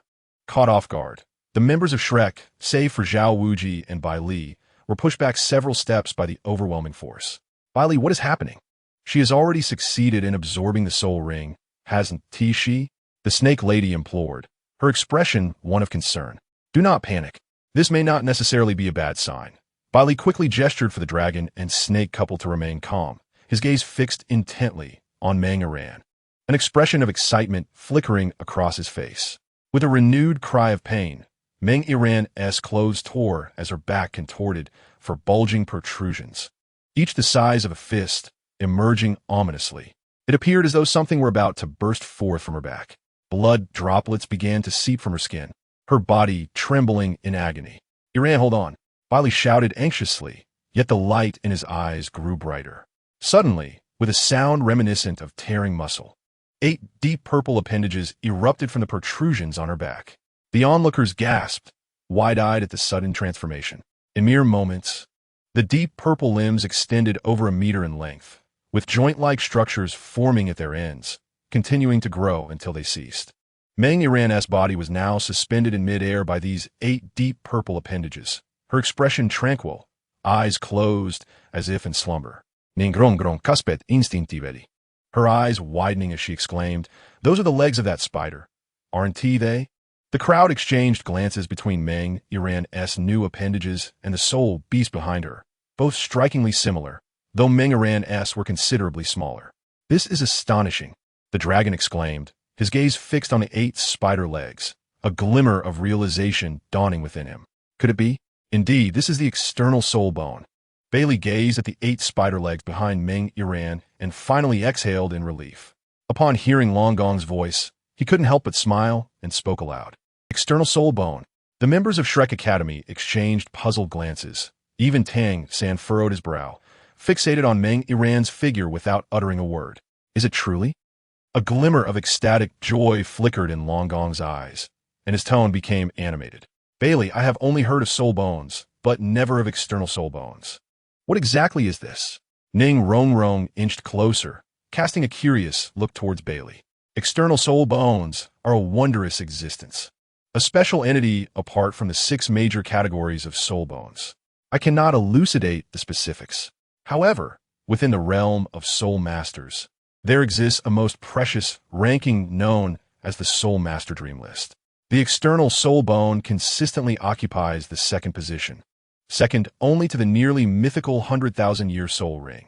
Thus, you can comprehend the extraordinary nature of external soul bones, being second in rarity only to the 100,000-year soul ring. Everyone couldn't help but gasp in astonishment, their eyes widening in disbelief. As they spoke, Meng Iran's condition began to shift again. Her body slowly descended from the air. The 8 spider legs gradually retracted, enveloping her entirely. Observing this, Long Gong instinctively glanced at Baili. Noticing his gaze, Baili smiled gently. Senior Long Gong, there is no need for concern. External soul bones will significantly enhance one's physique. Sister Iran is in excellent condition. Upon hearing Baili's words, the long snake couple relaxed their anxieties and stood vigil nearby, patiently awaiting her awakening. Time trickled by, and sensing Meng Iran's robust state, Baili felt a sense of relief wash over him. He stretched and sat down on the ground. Ning Rongrong and Zhu Zhuqing exchanged a knowing look and gently settled beside him. Hey, Baili, Ning Rongrong, he spitted, leaning closer to his ear as she glanced at the Shrek members. Is what you mentioned earlier true? What? Baili was momentarily taken aback. The effect of that skill, if it is directed with malice towards you, it will be ineffective. Ning Rongrong's voice grew softer. However, Zhu Zhuqing, who was nearby, overheard and was momentarily startled, her gaze involuntarily drifting towards Tang San and the others. Her eyes lingered on Zhao Wujia's figure for a moment before she turned away, her expression somewhat frosty. Ah, that? Of course it is true. Why would I deceive you? Baili responded with a bemused smile. Indeed, just now I saw only 7 people. Ning Rongrong remarked while looking at Baili. I know, Baili replied with a smile, indicating his understanding. At that moment, Zhu Zhuqing observed the two engaged in intimate whispers, feeling a pang of discomfort in her heart. She gritted her teeth and tugged at Baili's sleeve. Bailium? What is it? He turned to look at her. Zhu Zhuqing bit her lip, took a deep breath, and said, I'm sorry, earlier I didn't realize he held malice towards you. The he she referred to as Zhao Wujia. Zhu Zhuqing believed that Zhao Wujie had defended Fatty merely for the sake of team harmony, fearing that conflicts might arise between Baili and Fatty. After all, Zhao Wujie was their teacher. Thus, despite her discomfort, she had endured it under Zhao Wujie's warning. Yet, it was unexpected that Zhao Wujie harbored ill intentions towards Baili. His previous defense of Fatty was not for team cohesion, but rather driven by selfish motives, deliberately targeting Baili. The thought made Zhu Zhuqing's teeth grind in frustration. Due to the incident with Songhui Academy, she and Baili had already developed a slight rift, and with Fatty's matter, Ning Rongrong had spoken on his behalf while she had not. Reflecting on this made her heart ache. Certainly, Baili must be quite disappointed in her. Baili, momentarily taken aback, quickly grasped who she was referring to and the context of her words. However, he did not expect Zhu Zhuqing's character to lead her to initiate this conversation and even apologize. Observing her demeanor, Baili's earlier discomfort dissipated, and he smiled gently. All right, I understand. In that instant, Zhu Zhuqing felt as though the distance between her and Baili had vanished, reminiscent of their time together at Baili's home. She smiled brightly, nodding in tacit agreement. Ning Rongrong tilted her head, watching the two, feeling a strange sense of déjà vu. As though returning to the first time she witnessed their interaction. Baili inexplicably felt a wave of contentment wash over him. He glanced at the still motionless Meng Iran, then intertwined his hands behind his head, reclined back, and lay down. Why had Baili chosen to come to this dilapidated place known as Shrek? Was it not because he had been captivated by Zhu Zhuqing's appearance? After all, Zhu Zhuqing was indeed quite pleasing to the eye, wasn't she? Unfortunately, he had not infiltrated the enemy ranks and instead had clashed with Tang San and Xiao Wu. If that were the case, wouldn't the coveted immortal herb be out of reach for him? Baili blinked, gritting his teeth. Damn it, I must find a way to seize it beforehand. Wait, was there something he had forgotten? Ah yes, what about that rabbit? Chapter 43. The audacity to invite Baili to join your family? Utter nonsense. Recalling the rabbit, Baili instinctively turned his gaze towards Tang San. At that moment, Tang San was already seated in meditation, eyes closed, entering a deep state of concentration. The soul power within him flowed, rapidly recovering in Baili's perception. Meanwhile, Zhao Wujie and Dai Mubai were also recovering their soul power, but had not entered a meditative state. They occasionally glanced at Meng Iran, clearly concerned about her condition regarding the external soul bone. Baili initially thought Meng Iran would remain in slumber until the following day, akin to the original Tang San. However, to his surprise, after merely an hour, Meng Iran awakened from her sleep. With a soft hum, the 8 spider legs slowly spread apart, revealing Meng Iran within. She appeared as if just roused from slumber, blinking at the group who were intently watching her. Momentarily at a loss, she instinctively inquired, "Why are you all staring at me?" Then, her expression shifted to one of joy as she gazed at Baili, exclaiming excitedly, "Baili, I did it! Congratulations!" Baili smiled and nodded. Meng Iran beamed with happiness, eager to approach Baili, but stumbled, losing her balance and falling to the ground. It was then she noticed the 8 purple-black spider legs behind her, exclaiming in surprise, "Ah, what is this thing?" Baili laughed heartily, walking over to help Meng Iran up. "Fear not, Sister Iran. Take your time and use your consciousness to control it, gently retracting it behind you." Listening to Baili's reassurance, Meng Iran swallowed hard and began to learn how to control the peculiar appendages. As anticipated, after a brief moment, the external soul bone behind Meng Iran began to retract under her guidance, allowing her to breathe a sigh of relief. Simultaneously, the dragon and serpent couple exhaled a sigh of relief. Upon witnessing their granddaughter awaken, the tension that had long lingered in their hearts finally dissipated.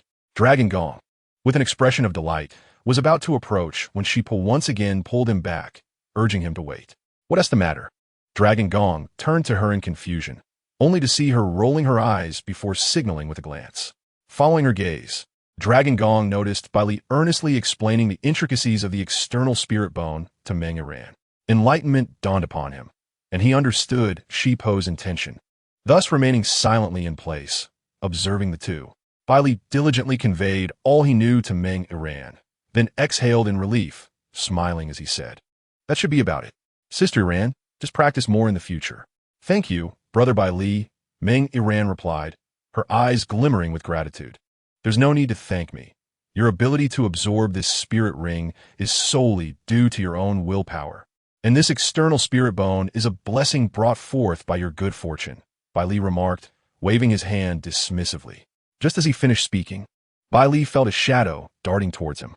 Stunned, he instinctively opened his arms, catching the newcomer. A distinct fragrance wafted from the girl, enveloping him in a sensation of warmth and softness that momentarily clouded his thoughts.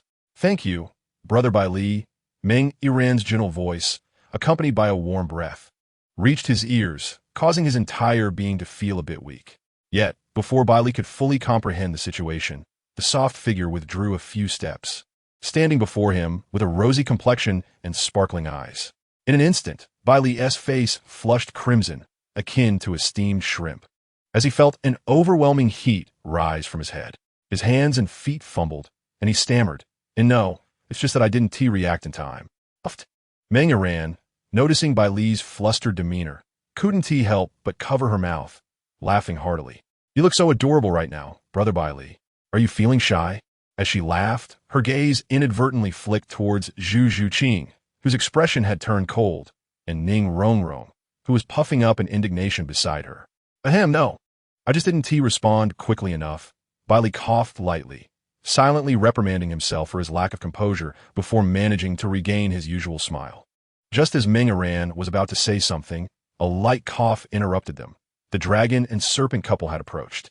Meng Yiran beamed with joy and hurried over to them, pride shining in her eyes as she declared, "Grandpa, Grandma, I did it. Good. My lovely granddaughter," she said, affectionately ruffling Meng Yiran's hair. Dragon Gong smiled at her, nodding in satisfaction, then turned to Bai Li, saying, "Bai Li, thank you. If you are willing, I would like to invite you to join our dragon and serpent family. You would be a distinguished guest among us. Of course, if you prefer not to join our family, you will always remain a friend of the dragon and serpent clan. We'll look forward to your visits," he added. Bai Li smiled and shook his head, replying, "I appreciate your regard, senior, but I am accustomed to a life of freedom and leisure, so I will pass. However, I will certainly pay you a visit when time permits." After Bai Li politely declined Dragon Gong's invitation, before he could respond, Ning Rongrong, clearly displeased, scoffed. "A mere second-rate dragon and serpent family dares to invite my brother Bai Li? How ridiculous!" "What?" Dragon Gong's expression stiffened as he turned to Ning Rongrong. Bai Li quickly pulled her aside, awkwardly addressing the dragon and serpent couple. "Forgive her. She is just a child who speaks without thinking." Ning Rongrong was undeterred. The audacity of Meng Yiran, that older woman, to hug Bai Li in front of her, was infuriating. Hearing Dragon Gong's invitation only intensified her displeasure. As a headstrong princess, she could hardly contain herself. Am I wrong? Your dragon and serpent family is merely a second-rate clan, not even worthy of a finger from my Seven Treasures glazed tile school. How dare you extend an invitation to a genius disciple from a secluded family like Bai Li?" Dragon Gong, momentarily taken aback by Ning Rongrong's words, then asked, "You are from the Seven Treasures glazed tile school?" Upon hearing this, it seemed he recalled something, looking back at Bai Li and inquiring, "A disciple from a secluded family?" "Indeed, my father is Ning Fengji, the master of the Seven Treasures glazed tile school. What do you think?" Ning Rongrong raised her chin proudly, a seven-colored treasure tower appearing before her, adorned with two yellow spirit rings pulsating rhythmically. "Surely, you must not be ignorant of the existence of secluded families?" she taunted. Dragon Gong stared at her, astonished. He had never heard of such families despite years of wandering the martial world. If anyone else had spoken of it, he would have dismissed it. But coming from the daughter of the master of the Seven Treasures glazed tile school, it bore weight. Moreover, this 12-year-old Bai Li had already reached the spirit master level, with spirit rings that surpassed limits. Everything began to make sense. Now he realized that there were indeed secluded families in this world, and a lineage that had persisted for over 5,000 years must be extraordinarily powerful. Could it be a family descended from divine beings? Rumor had it that the spirit hall housed such a divine lineage, which had maintained its status as one of the continent's top powers for countless years. As the thought of the Baili family crossed his mind, Long Gong felt a jolt in his heart. His gaze towards Baili grew fervent as he quickly waved his hand, saying, "It's nothing really. Compared to the Seven Treasure glazed tile school, our Longshi family is indeed insignificant." Miss Rongrong was merely speaking the truth. Baili blinked in confusion.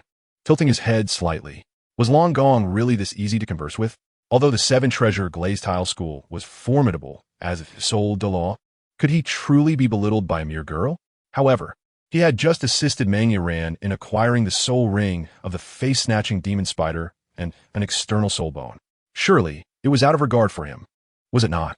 With this thought, Baili's expression softened towards Long Gong. The illustrious Longxi family had indeed traversed the world for many years, displaying an understanding of human emotions and gratitude. Unlike Tang San, whom he had aided against the face-snatching demon spider, only to be met with increased hostility. No wonder, he mused, that in stories, the first act of a transmigrator is often to eliminate the original male lead. It seems like an innate discord. Baili felt a surge of emotion, a cold light flickering in his eyes. Had it not been for sensing the Longxi couple and Zhao Wuji approaching, he would have raised a storm against Tang San. At least you were perceptive.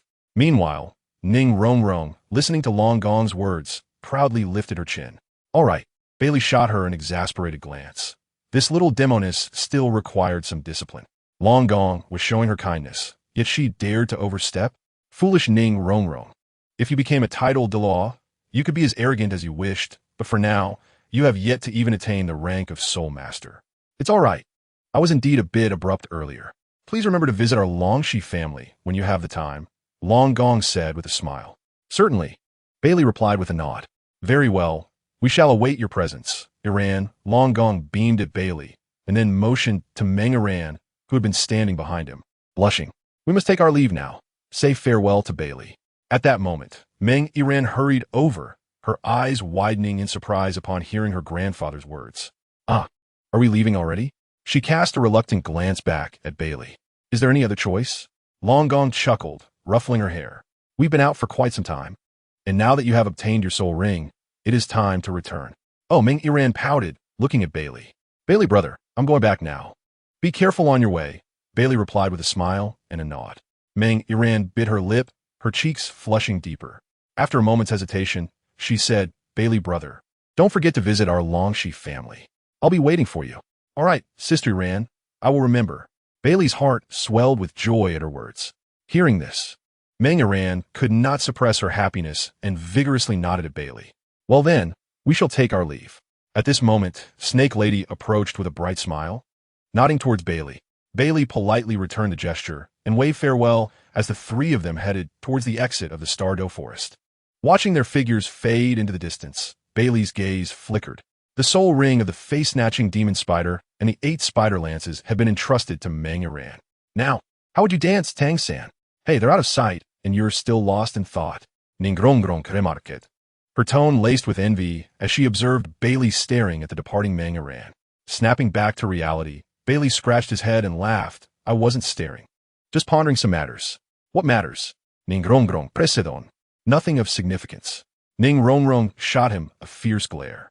Baili, unfazed, glanced at her before shifting his gaze to Zhu Zhuqing, who had remained silent, her expression as cool as ever. He then turned to Zhao Wuji and Tang San. Speaking up, Tang San, have you fully recovered?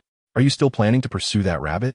At Baili's words, Tang San's eyes widened, and he sprang to his feet. Determination etched on his face. Of course, I must find her. With that, he made to leave, but Zhao Wuji quickly grabbed his arm, saying, Tang San, wait a moment. I will not abandon Xiao Wu. Tang San's eyes sparkled with resolve as he forcefully shook off Zhao Wuji's grip. Taking a deep breath, he declared, Teacher Zhao, you take them away. Regardless of the circumstances, I must find Xiao Wu. You don't have to give up on her. Zhao Wuji insisted. We will accompany you, but you must promise not to run off alone like before. Otherwise, if something happens to you, I want to know how to face the teachers back at the academy. Tang San paused, glancing at the Shrek group, his gaze settling on Baili. He bit his lip and lowered his head, saying, Thank you, everyone. We came together, so we must return together. We will help you find Xiao Wu and bring her back. Dai Mubai patted Tang San on the shoulder, his tone resolute. Indeed, Tang San. Whether Xiao Wu is alive or not, we must find her and bring her back. Exactly, Tang San, Fatty added earnestly. We will find her. Upon hearing this, everyone turned to him, and Oscar playfully slapped his forehead, exclaiming, If you can't say anything sensible, just stay quiet. He then grinned at Tang San, saying, Fatty means well, Tang-san. Tang-san nodded firmly. Xiao Wu is definitely alive. I can feel it. So, I must find her. By the way, Baili, you were the first to pursue. Did you catch up to that Titan giant ape? Oscar suddenly asked, looking towards Baili. Tang-san instinctively turned his gaze to him as well. With a helpless shrug, Baili replied, I did not catch up. At this, disappointment flashed in Tang-san's eyes. Damn, was that Titan giant ape one with Xiao Wu? Just then, a rustling sound echoed through the forest, and Bailey's expression shifted as he turned to a specific direction. Zhao Wuji, equally alert, whispered everyone be cautious. No sooner had he spoken than a figure emerged from the woods. Xiao Wu. Chapter 45. The eager Bai Li Shou Yue. Tang-san's pupils constricted, and he swiftly employed the ghost shadow perplexing step to dash towards her. Brother. Upon seeing Tang-san, Xiao Wu leaped into his embrace. Daimu Bai, Fatty, and Oscar rushed over, joyfully surrounding Xiao Wu with questions. Seeing that Xiao Wu was safe, Ning Rongrong and Zhu Zhuqing also relaxed visibly. However, noticing Bailey's still figure, they hesitated and refrained from approaching. Thus, Baili, Ning Rongrong, and Zhu Zhuqing stood quietly to the side, observing the others in their jubilant reunion. After some time, the group gradually calmed down and curiously inquired how Xiao Wu had escaped from the Titan giant ape. In a manner akin to the original tale, Xiao Wu shifted the blame onto the sky blue bull python and mentioned her recent breakthrough to level 30, casually adding that she had acquired a soul ring from a fainted soul beast. Though many found her story hard to believe, the mere fact that Xiao Wu had returned filled their hearts with joy. Zhao Wujia clapped his hands with a wide grin and exclaimed, Xiao Wu has miraculously escaped death and even gained a soul ring from her misfortune. It couldn't be better. Next, all we need to do is assist Tang-san in obtaining another soul ring, and we can return to the academy. What? Brother, you've also reached level 30? Upon hearing Zhao Wujia's words, Xiao Wu turned to Tang-san with a look of surprise. Tang-san nodded with a smile. At that moment, Oscar, chuckling, said to Xiao Wu, not only has Tang-san broken through to Soul Master, but Baili has also achieved the rank of Soul Sect. Tang-san's expression froze momentarily. Though Oscar, oblivious, continued with a hint of admiration, this was originally meant to be my soul ring hunt. Yet now, 3 of you have broken through. Am I not your lucky star? Lucky star? I see you more as a calamity. Zhao Wujia shot him a glare. Think about all the troubles we've encountered in the Star Dough Forest. First the Snake Lady, then the Titan Great Ape, and finally the formidable Dragon Serpent couple. This is the umpteenth time I've been here, and never have I faced such distress. I nearly lost my life. Baili has become a soul sect? Xiao Wu suddenly froze, glancing at Baili, who stood nearby. For reasons she couldn't quite comprehend, the calmness in Bailey's gaze sent a chill of unease through her, prompting her to unconsciously lean closer to Tang-san. What's wrong? Tang-san, noticing Xiao Wu's unusual behavior, asked in confusion. In nothing, she stammered, shaking her head. Perhaps it's just my imagination. All right, it's getting late. We should leave and find a place to rest. Tomorrow, we will help Tang-san find a soul ring, Zhao Wujia remarked, eyeing the corpse of the faceless spider. He clapped his hands and, with a bright smile, added, Let's go. Understood, the group replied, and Baili nodded gently, leisurely following behind Zhu Zhuqing and Ning Rongrong. However, before departing, Baili waved his hand lightly, unleashing a wave of soul power that struck the faceless spider's corpse. As anticipated, the soul beast collapsed into a pile of fine powder upon impact. The following day, Zhao Wujia woke everyone early, and after gathering their belongings, they set off to search for a soul beast for Tang-san. In contrast to his earlier demeanor, Baili displayed an unexpected enthusiasm today. He smiled at Zhao Wujia and said, Teacher Zhao, I have a request, though I am unsure if it is appropriate to voice it. Oh, what is it? Despite harboring some dissatisfaction towards Baili, Zhao Wujia halted, looking at him with a puzzled expression. Well, if we find the soul beast that Tang-san needs, may I take a turn to deal with it? Baili asked, somewhat bashfully. Since becoming a soul sect, I feel significantly stronger and wish to test my skills. But don't worry, I won't kill it outright. I'll leave the final blow for Tang-san. Sensing Zhao Wujia's concern, Baili quickly added a reassurance. The nearby Dai Mu Bai and the others couldn't help but twitch their lips at his words. However, Ning Rongrong and Zhu Zhuqing exchanged puzzled glances but remained silent. sensing this was not quite in line with Baili's usual character. After pondering Baili's request, Zhao Wujie turned to Tang San and asked, "What do you think, little San?" Tang San glanced at Baili, feeling there was an ulterior motive behind his eagerness. Although he was uncertain of Baili's intentions, he sensed the situation was not as simple as it appeared. Nevertheless, he saw this as an opportunity to observe Baili's abilities, and since he had initiated the request, it seemed an excellent opportunity with no apparent risk to himself. After a brief contemplation, Tang San nodded in agreement. "All right, I don't mind." "Very well," Zhao Wujie replied, not voicing any objections and simply nodding in agreement with Baili's proposal. Yet he couldn't help but add, "Just remember, don't kill it outright." "Rest assured, I understand," Baili replied with a smile. The group began their search within the Stardow forest, although the forest teemed with soul beasts. Encountering one that matched the required attributes and age proved to be quite a challenge. After 2 days of searching, Tang San still had not found a satisfactory soul beast, and the group grew increasingly impatient. During these 2 days, Tang San had pointed out several soul beasts that met the criteria, yet each time, after Baili incapacitated the creature with a single shot, Tang San would frown and change his mind, lost in thought. Even Xiao Wu could no longer contain herself and approached Tang San, whispering in frustration, "Little San, what kind of soul beast do you actually want? The previous one seemed quite suitable. Why do you reject them now?" Taken aback by Xiao Wu's inquiry, Tang San paused. He glanced at Baili, who walked ahead with a cheerful demeanor, his gaze deepening. After a moment of silence, he replied, "I seek a more powerful soul ring, at least one that can withstand strike from him." Xiao Wu's eyes widened in shock, astonished that Tang San's reasoning stemmed from this. Instinctively, she glanced at Baili, seemingly grasping Tang San's intentions, yet still unable to suppress her concern. "Must it be this way? Yes, I must grow stronger."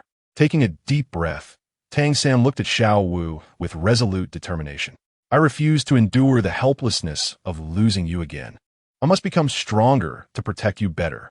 Hearing this, Xiao Wu met Tang San's gaze, her heart swelling with a profound sense of emotion as the earlier feelings of reluctance and anger vanished. With glistening eyes, she replied, "I understand. Thank you, San-ge." Tang San, feeling a sense of relief, nodded earnestly. He then cast a meaningful glance at Baili, realizing that only a stronger soul ring could allow him to match Baili's pace. At that moment, a scream suddenly pierced the air. "What on earth is this?" Oscar and the hefty Dai Mubai were ensnared by a large, vine-like net that had appeared out of nowhere, startling them into exclamations. Instinctively, the two activated their martial spirits, channeling their soul power to tear open the net. However, they found that not only did the net resist their efforts, but it tightened further with their struggles, soon binding them into 2 large parcels. With a swift tug of the vines, the 2 were hoisted into the air. "Teacher Zhao, help us!" Oscar and Dai Mubai cried out in terror. Zhao Wujie reacted swiftly, his soul power surging as he leaped forward, grabbing the nearest vine that ensnared Dai Mubai. He pulled with all his might, attempting to break the vine, but was taken aback by its resilience. "What incredible tenacity!" Zhao Wujie exclaimed, astonished. "It's the diamond vine." Tang San's voice rang out as he and Xiao Wu dashed forward. Observing the 2 individuals suspended in midair, their faces bore no signs of panic. Rather, a hint of joy illuminated their expressions. They addressed the plump man and Oscar, cautioning, "Do not struggle, lest these vines tighten further and suffocate you." "What is this dreadful thing? Why is it so rigid?" The plump man lamented, his countenance forlorn.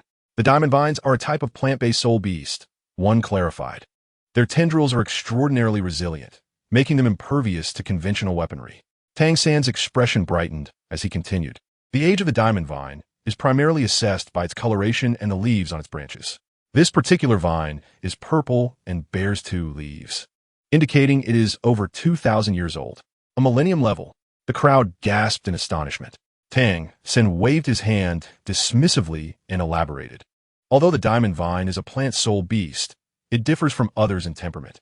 It is generally docile and will not attack unless its territory is trespassed. Upon invasion, it instinctively binds the intruder and will gradually release them if they remain still." He turned to Oscar and the plump man, advising, "Relax your bodies, remain calm, and do not move. The diamond vine will loosen its grip." The 2 suspended figures nodded in understanding, inhaled deeply, and gradually surrendered to relaxation. True to his words. As they ceased their struggles, the vine began to ease its hold, eventually retracting completely. The plump man rubbed his sore posterior and mused, with so many people here, why did it only bind Oscar and me? Xiao Wu chuckled, covering her mouth, and replied, you two are undoubtedly the most lewd and morally questionable among us. Tang San joined in laughter, explaining that the diamond vine's ability to ensnare was limited by its age, and with a 10-year-old specimen, it could only produce 2 tendrils. It seems luck has favored you two among so many, he remarked. Let that luck be yours, Tang San. I want no part of it, the plump man retorted, rolling his eyes. Tang San, far from disputing, appeared even more pleased. He turned to Zhao Wujin, stating, Teacher Zhao, I wish to absorb the soul ring from this soul beast as my 3rd ring. Indeed, the plant-based diamond vine aligns well with your blue silvergrass. However, Zhao Wujin hesitated. Have you considered the implications? This vine is over 2,000 years old. Xiao San and Xiao Wu exchanged worried glances. Fear not, Xiao Wu, Teacher Zhao. I am resolute, Tang San affirmed with determination. Zhao Wujin pondered. Previously, he would never have allowed such a risk. But having witnessed Meng Iran successfully absorb a soul ring from a 2,000-year-old soul beast, the ferocious man-faced demon spider, he felt less resistance now. After all, the soul power of plant-based soul beasts was considerably milder compared to that of the man-faced demon spider. If Meng Iran could succeed, then he believed Tang San could too. Resolutely, he nodded in agreement. Listening to their conversation, Bai Li, upon seeing Zhao Wujin's approval, gripped his sniper rifle and grinned at Tang San, asking, are you certain? If so, I shall take my shot. Yes, Tang San replied calmly. Baili chuckled lightly, crouched down, and aimed at the diamond vine. A flash of red erupted as a searing energy was unleashed, striking the vine's root with a resounding impact.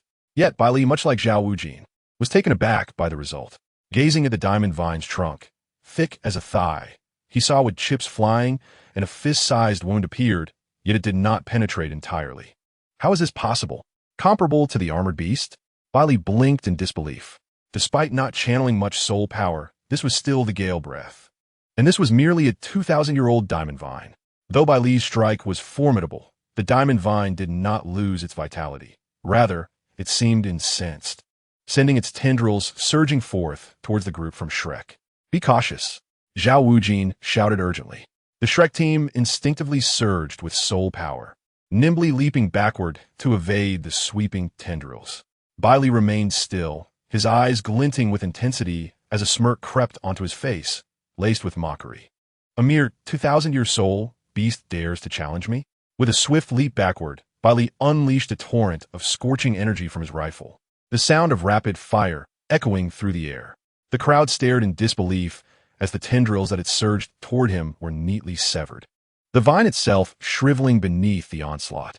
Baili landed gracefully upon a sturdy tree branch, nodding approvingly at the now diminished diamond vine. Chapter 47. Tang San's 3rd soul ring that s the might of Baili's ultimate move. Undeniable power. Indeed, the skill Baili had just employed was one he had unlocked upon reaching level 40. It allowed him to shoot in a designated direction while simultaneously repositioning himself backward. Most importantly, the attack power rivaled that of his fully charged Gale Breath. What does this imply? Baili's Gale Breath, when fully charged, had felled the 10,000-year armored beast in just 2 shots. Yet this skill was instantaneous. As he surveyed the severed tendrils of the diamond vine, he turned to Tang San, who was staring blankly at the scene below. Hey, Tang San, weren't you going to absorb its soul ring? If you don't act soon, it may perish. Tang San's pupils dilated as he scrutinized Bai Li, his hesitance resurfacing. Bai Li, unperturbed, stowed away his sniper rifle and gracefully descended, leaning against the tree trunk. Wah? Bai Li, what just transpired?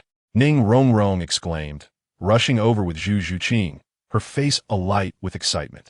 She had been unable to follow the rapid events, only knowing that after evading the diamond vine's tendrils, a loud noise had ensued. Turning back, she was met with the astonishing sight before her, utterly bewildered.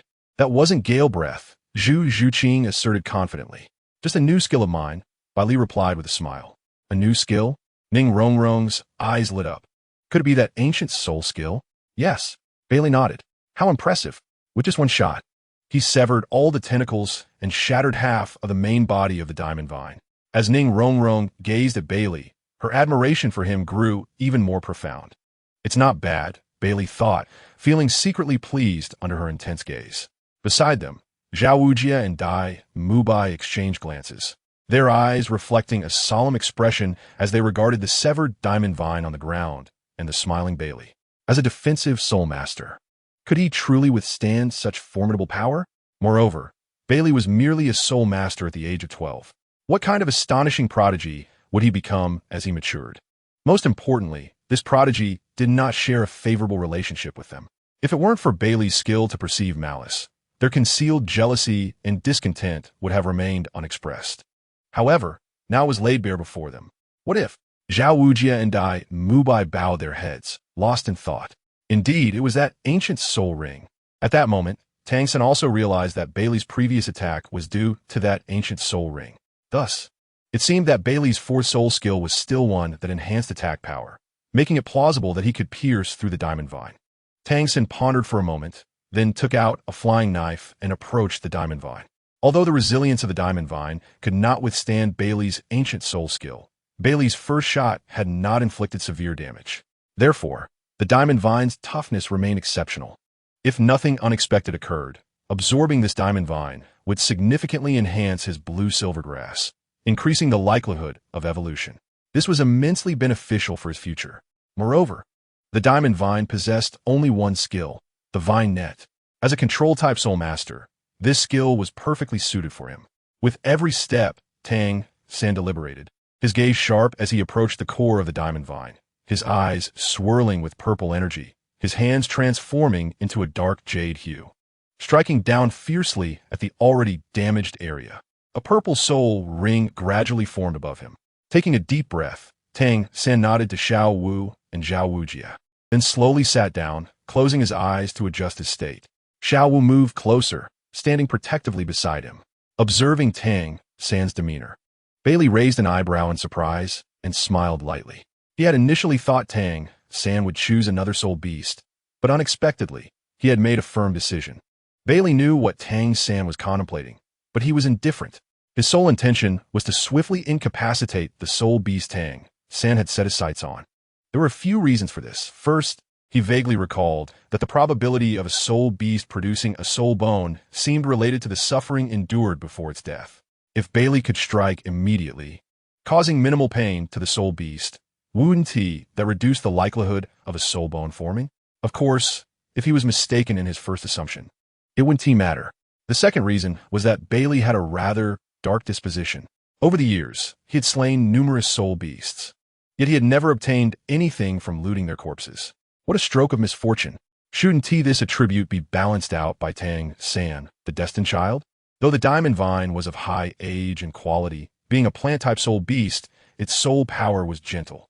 With his formidable physique and willpower, Tang Sen managed to persist. At the moment he opened his eyes, a vibrant purple hue adorned his soul rings. "You did it, Xiao San," Xiao Wu exclaimed joyfully, bouncing in delight upon witnessing Tang Sen's soul ring formation. Zhao Wujie, Dai Mubai, and others hurried over, with Zhao Wujie expressing his happiness. "Congratulations, Tang Sen, you succeeded." Dai Mubai and the fatty also beamed with excitement, giving him a thumbs up. Oscar remarked, "Another soul ring surpassing the age limit. Tang Sen, you're truly incredible." Tang Sen felt elated as he patted Xiao Wu's head and addressed everyone. "Thank you all. We are from the same academy. No need for formalities." The fatty grinned broadly. "When I reach level 30, I too will acquire a soul ring that surpasses age limits. You think it's that easy?" Zhao Wujie rolled his eyes, slapping him lightly. "Do you think everyone is like Baili or Tang Sen? Such monsters who can just demand a soul ring that exceeds the age limit?" As he spoke, he turned to Tang Sen and inquired, "By the way, Tang Sen, how is your third soul skill?" Tang Sen smiled and waved his hand, causing a blue-silver grass to sprout from beneath Zhao Wujie's feet, immediately binding his legs. The group stared in astonishment at the now deep purple blue-silver grass, and Zhao Wujie, though not exerting full strength, was surprised that he could not break free at once. Tang Sen chuckled, then enhanced his blue-silver grass's resilience, acquiring the diamond vine skill, the vine net. prompting a chorus of admiration from the crowd. Oscar gazed at Tang San with envy. Shao San, the toughness of your blue silvergrass is probably unmatched by few control-type martial souls, right? This exceeding limit soul ring has directly led to your evolution. Tang San sighed with relief, thoroughly satisfied with his choice of soul ring. Hearing Oscar's words, he confidently nodded. Yes, now I can truly be considered a top-tier control-type soul master. Everyone nodded in agreement, and Xiao Wu beamed with excitement. Shao San, you're amazing. Congratulations, Tang San. At that moment, Baili approached with Ning Rongrong and Zhu Zhuqing, smiling at Tang San. Tang San focused on Baili, returning the smile. Thank you, Baili. If not for you, I wouldn't have found such a remarkable soul ring, he thought to himself.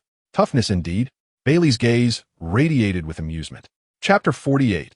A night talk between Zhao Wujia, Flander, and the master with Tang San having acquired his soul ring. The expedition to the Stardo Forest could finally reach its conclusion. Despite the numerous challenges faced, the ultimate outcome was gratifying. Oscar obtained the coveted flying auxiliary soul skill that all support soul masters dreamt of. Tang San, Xiao Wu, and Baili each advanced a level. Tang San and Xiao Wu became level 31 soul squires, while Baili reached level 41 soul master. This journey through the Stardo Forest had indeed yielded abundant rewards. However, Zhao Wujia genuinely hoped to avoid such an experience again. The mere thought of the Titan giant ape, which sent shivers down his spine, made him tremble uncontrollably. To avert any unforeseen mishaps, Zhao Waoqi swiftly gestured grandly, leading the members of Shrek towards the exit of the Stardo Forest. At last, no further incidents transpired, and the group emerged from the Stardo Forest after a brief journey of half a day. Upon their exit, Baili could distinctly hear the collective sigh of relief from those present. The air outside, though lacking the refreshing essence of the Stardo Forest, allowed everyone to relax their taut nerves. Once again, the group found themselves in a quaint town outside the Stardo Forest, where they rested for the night. The following day, they resumed their journey toward the academy. Just before nightfall, they returned to Shrek Academy, observing the fatigue etched on everyone's faces. Zhao Waoqi waved his hand and disbanded the group, allowing them to retire and recuperate. He himself, however, was eager to make his way to Dean Flinder. Flinder, we have returned, Zhao Waoqi exclaimed with palpable excitement as he burst into the dean's office, calling out to Flinder. Upon entering, he was taken aback to find a middle-aged man present alongside Flinder. What is this commotion about, Zhao Waoqi? Flinder remarked, casting an exasperated glance at him before rising to introduce the newcomer. You've arrived just in time. This is my esteemed friend, Master Yu Xiaojiang, who happens to be Tang San's mentor. You may address him as Master. Ah, so you are the Master. It is an honor to finally meet you, Zhao Waoqi said, his surprise evident as he warmly regarded the Master. Do not stand on ceremony, King of Wisdom, Yu Xiaojiang replied, managing to force a slight smile despite his typically rigid demeanor. You've returned, so Tang San must have as well. Was your journey safe? Recalling the purpose of his visit, Zhao Waoqi quickly responded, Indeed, we encountered no dangers along the way, and everyone returned safely. Moreover, we achieved significant gains this time. Significant gains? Flinder questioned, a hint of confusion crossing his features. Weren't you simply accompanying Oscar to acquire a soul ring? Surely it cannot be that extraordinary. Not just Oscar. Zhao Waoqi beamed with pride. In total, we acquired 4 soul rings. What? 4? Flinder's eyes widened in astonishment, his confusion palpable. The master, too, was momentarily taken aback. But soon a glimmer of insight sparked in his eyes as he asked, Did someone in your group achieve a breakthrough? More than one, perhaps? Master, your intuition is remarkable. Zhao Waoqi grinned, clearly pleased. Aside from Oscar, that would imply 3 others have indeed made breakthroughs. Flinder, taken aback, stepped closer to Zhao Waoqi, exclaiming, How can this be possible? Please, sit down and recount the events that transpired. With a chuckle, Zhao Waoqi began narrating their adventures in the Stardo Forest.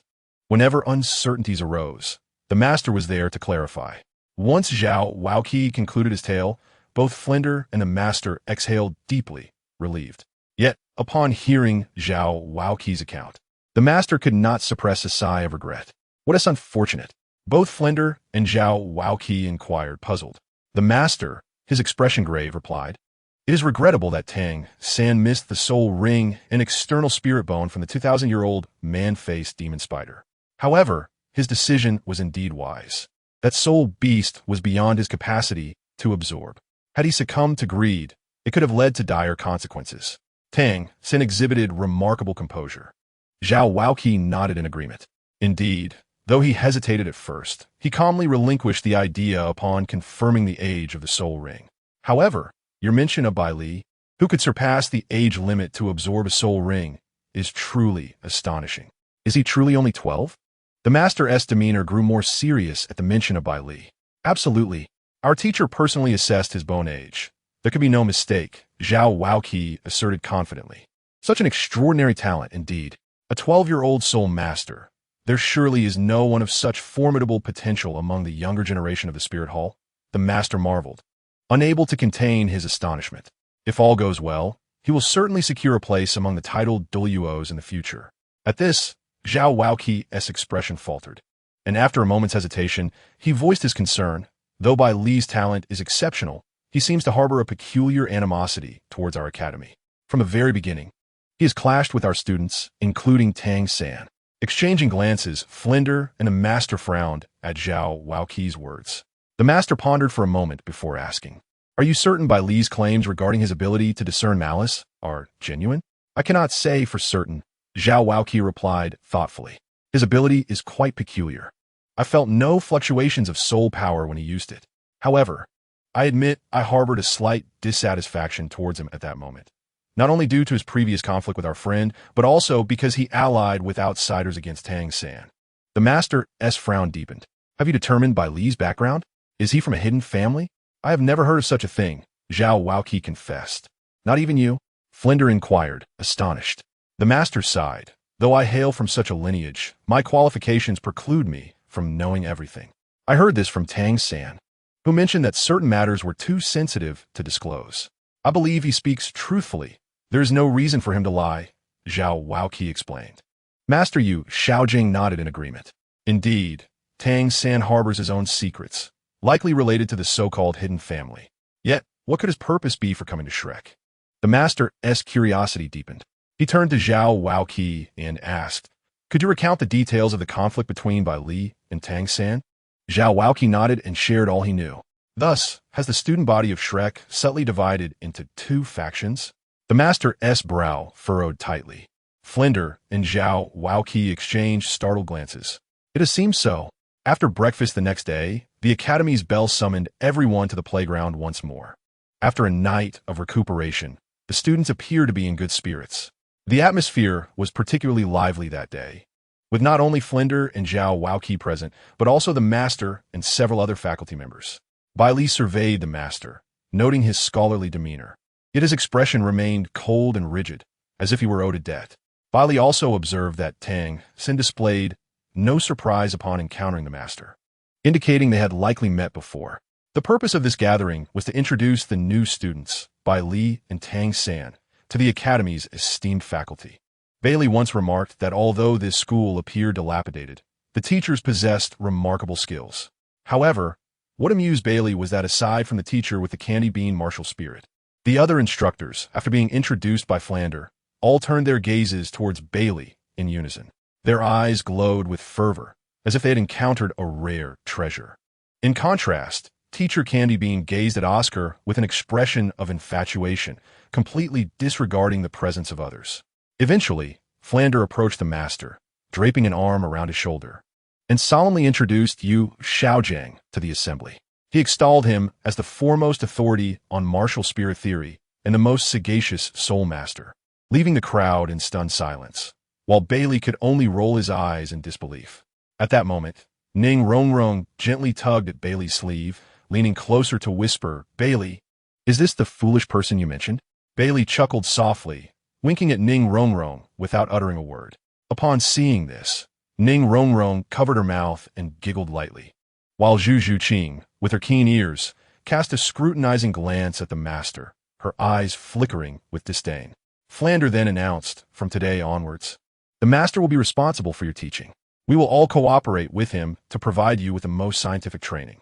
As soon as the words left his lips, The crowd fell into a stunned silence, exchanging glances. For it was not only Ning Rongrong who recalled Baili's previous remarks. Dai Bai and the others also realized that this individual was the one who proposed the limit on soul ring absorption years. Baili had referred to him as a foolish person, claiming his theory was unsuitable for geniuses. Was he truly the right choice for instruction? The onlookers exchanged knowing glances towards Tang San, whose expression remained calm and composed, while Zhao Wujia, standing among the faculty, wore a peculiar expression. He had conversed with the master and Flander the previous night, and he knew well that Baili's doubts about the master's theory might have left a less than favorable impression on the students. At that moment, Ning Rongrong raised her hand with a smile. Flander, noticing her gesture, looked on with curiosity and asked, Ning Rongrong, do you have a question? Dean, I would like to clarify something. Ning Rongrong replied cheerfully. What is it? Ning Rongrong turned to the master and inquired. Is this not the esteemed master who proposed the theory regarding the limit on soul ring configurations? Indeed, that is correct, the master replied, maintaining a composed demeanor. Is there a problem? However, your theory only applies to ordinary soul masters. Would it not be unsuitable to teach us? Ning Rongrong's inquiry echoed the sentiments of many present, including Tang San. Despite the insightful analyses the master had provided him earlier, he could not help but harbor doubts about the teacher's wisdom. Had it been before, he would have chastised Ning Rongrong for her audacity to challenge the master. But now, her question prompted his own curiosity for an explanation. Only applicable to ordinary soul masters? The master raised an eyebrow, perplexed. Who told you that? Baili did. Ning Rongrong gestured towards Baili, her expression one of certainty. Your theory may hold merit for ordinary soul masters, but it is utterly useless for genius soul masters, and it could even be detrimental. With that, she recounted Baili's words to the master verbatim, her gaze piercing as she added. Baili not only absorbed soul rings beyond the prescribed limits himself, but also publicly assisted Meng Yiran in absorbing the man-faced demon spider soul ring. Even Tang San, without any assistance, managed to absorb a 1,000-year-old diamond vine soul ring. Does this not indicate that your theory is flawed? No, my theory cannot be incorrect. The master's expression darkened, his brow furrowing as he instinctively retorted. But how do you explain them? They are merely exceptions. The master took a deep breath, addressing Ning Rongrong. As for Baili, I do not know what methods he employed to achieve this, but it certainly was not solely through physical strength. Meng Yiran succeeded only with Baili's assistance. And Tang San? Tang San is different. The master began, but abruptly fell silent, unable to continue. Ning Rongrong scoffed. Doesn't that imply that a greater genius can easily surpass your theory? The master opened his mouth, but no words came forth. Ultimately, he fell silent, his expression troubled as he pondered. Was his theory unsuitable for geniuses? Was he in error? Dai Bai and the fatty, who had been observing the exchange, exchanged glances, a flicker of understanding passing between them. Could it be that Baili was indeed correct? If that were the case, what might it mean for their future? Tang San, on the other hand, pressed his lips together, casting a complex gaze towards Baili before lowering his head in disappointment. It seemed he had already discerned the outcome. Ning Rongrong, what are you saying? The master's theories are recognized across the continent. What could a mere girl like you possibly understand to dare question him? Flander interjected, his heart racing with concern upon witnessing the master's distress. He was aware that this theory had taken his brother years to develop and had been the foundation of Flander's own convictions, helping him overcome his insecurities regarding martial spirit anomalies. Ning Rongrong turned to see Flander's cold gaze upon her, and she could not help but scoff derisively. Choosing to remain silent, Baili shifted slightly, positioning himself in front of Ning Rongrong, smiling as he faced Flander. Flander's icy stare intensified as he regarded Baili, recalling the conversation he had shared with Xiaojiang and Zhao Wujia the previous night.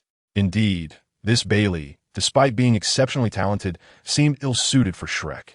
Chapter 50. The current situation and Baili's transformation. Baili noticed the shift in Flander's gaze, narrowing his eyes slightly.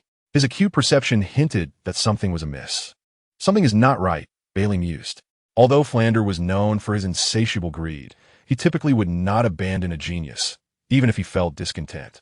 Yet, Flander's demeanor now suggested a change in perspective. Could it be him? Baili's attention turned towards the master. Relying solely on his research of various martial spirits and soul beasts, possessed a modicum of knowledge in this realm. After all, drawing from the experiences of predecessors had its merits. It was evident that the master's ambition lay in the Soul Master competition, seeking to showcase the talents and gifts of his students, thereby elevating his own reputation throughout the continent. If one wishes to attain this goal, the students of Shrek must unite and cooperate as he desires. Did he realize upon his arrival that the discord within the team stemmed from his own influence? Baili pondered, narrowing his eyes. After all, as someone who only possessed theoretical knowledge and was merely a verbal champion, it was only natural for him to have some insights. What would he do next? Bai Li Shou Yue. To be frank, ever since their expedition to the Stardow Forest, he had contemplated leaving. He could guarantee that he would not be the only one to depart when the time came. Glancing at Ning Rongrong and Zhu Zhuqing beside him, his smile widened.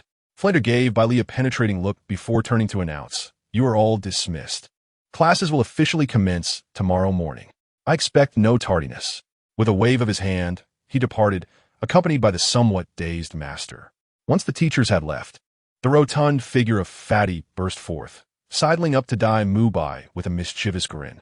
"Boss Dai, since we have a rare moment of free time today, shall we head to Soto City?" He winked, conveying an unspoken understanding.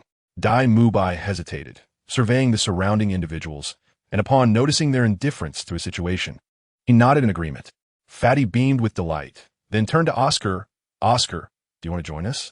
Oscar shook his head dismissively. "Me? I'll pass. I need to rest at the academy. I still feel a bit fatigued from the recent events in the Stardow Forest."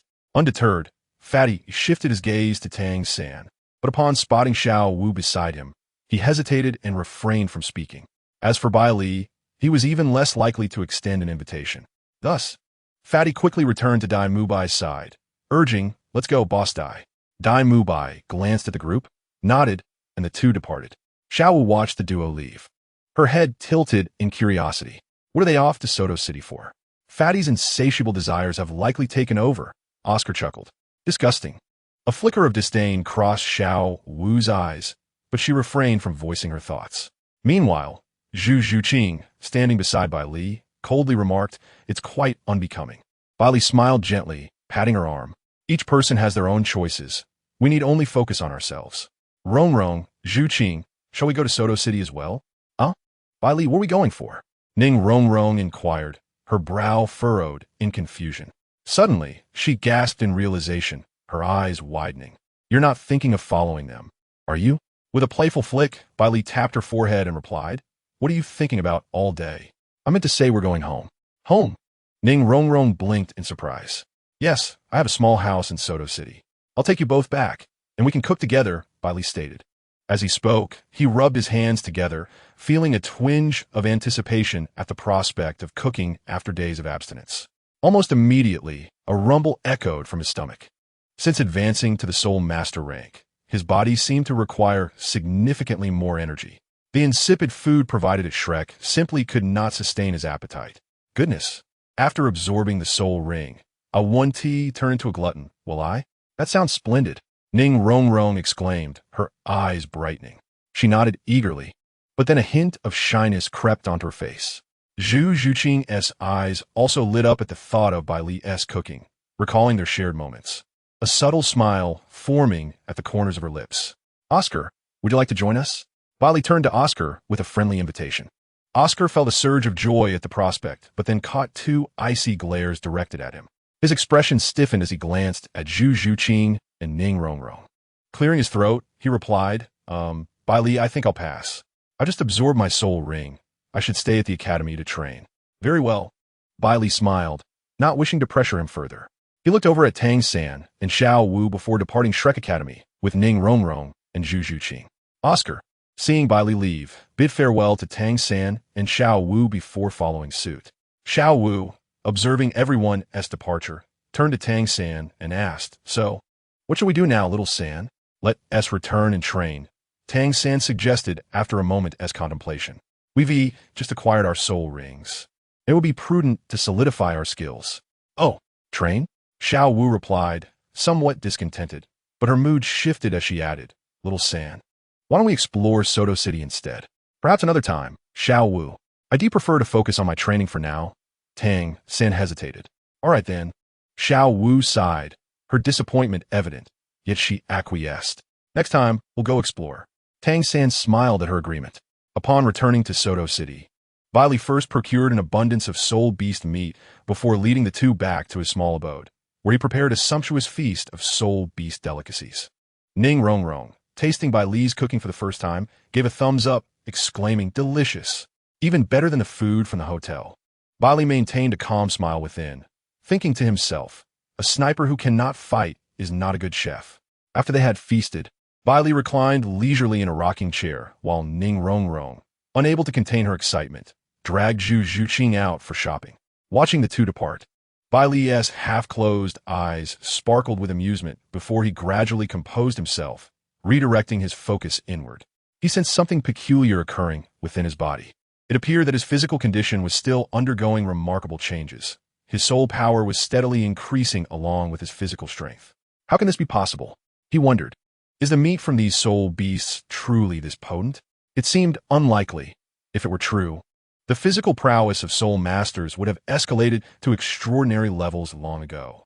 Genius soul masters would be as common as dogs. Surely, the Master's so-called theories would have become a mere joke.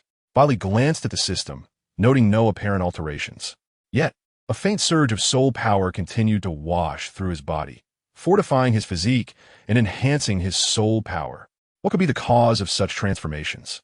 After much contemplation, Baili suddenly experienced a flash of insight. Could it be that ancient soul beast of 15,000 years?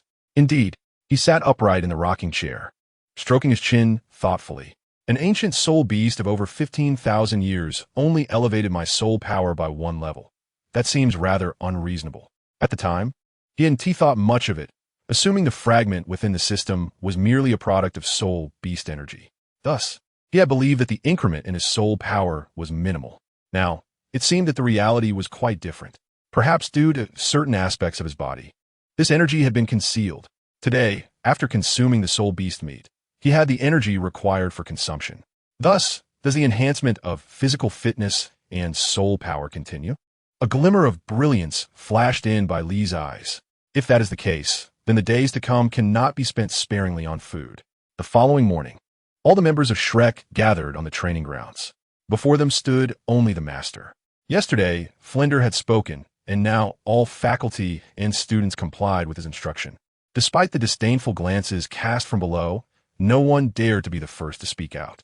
After a night of contemplation, it seemed the master had forgotten the doubts expressed yesterday, though his expression appeared colder than before.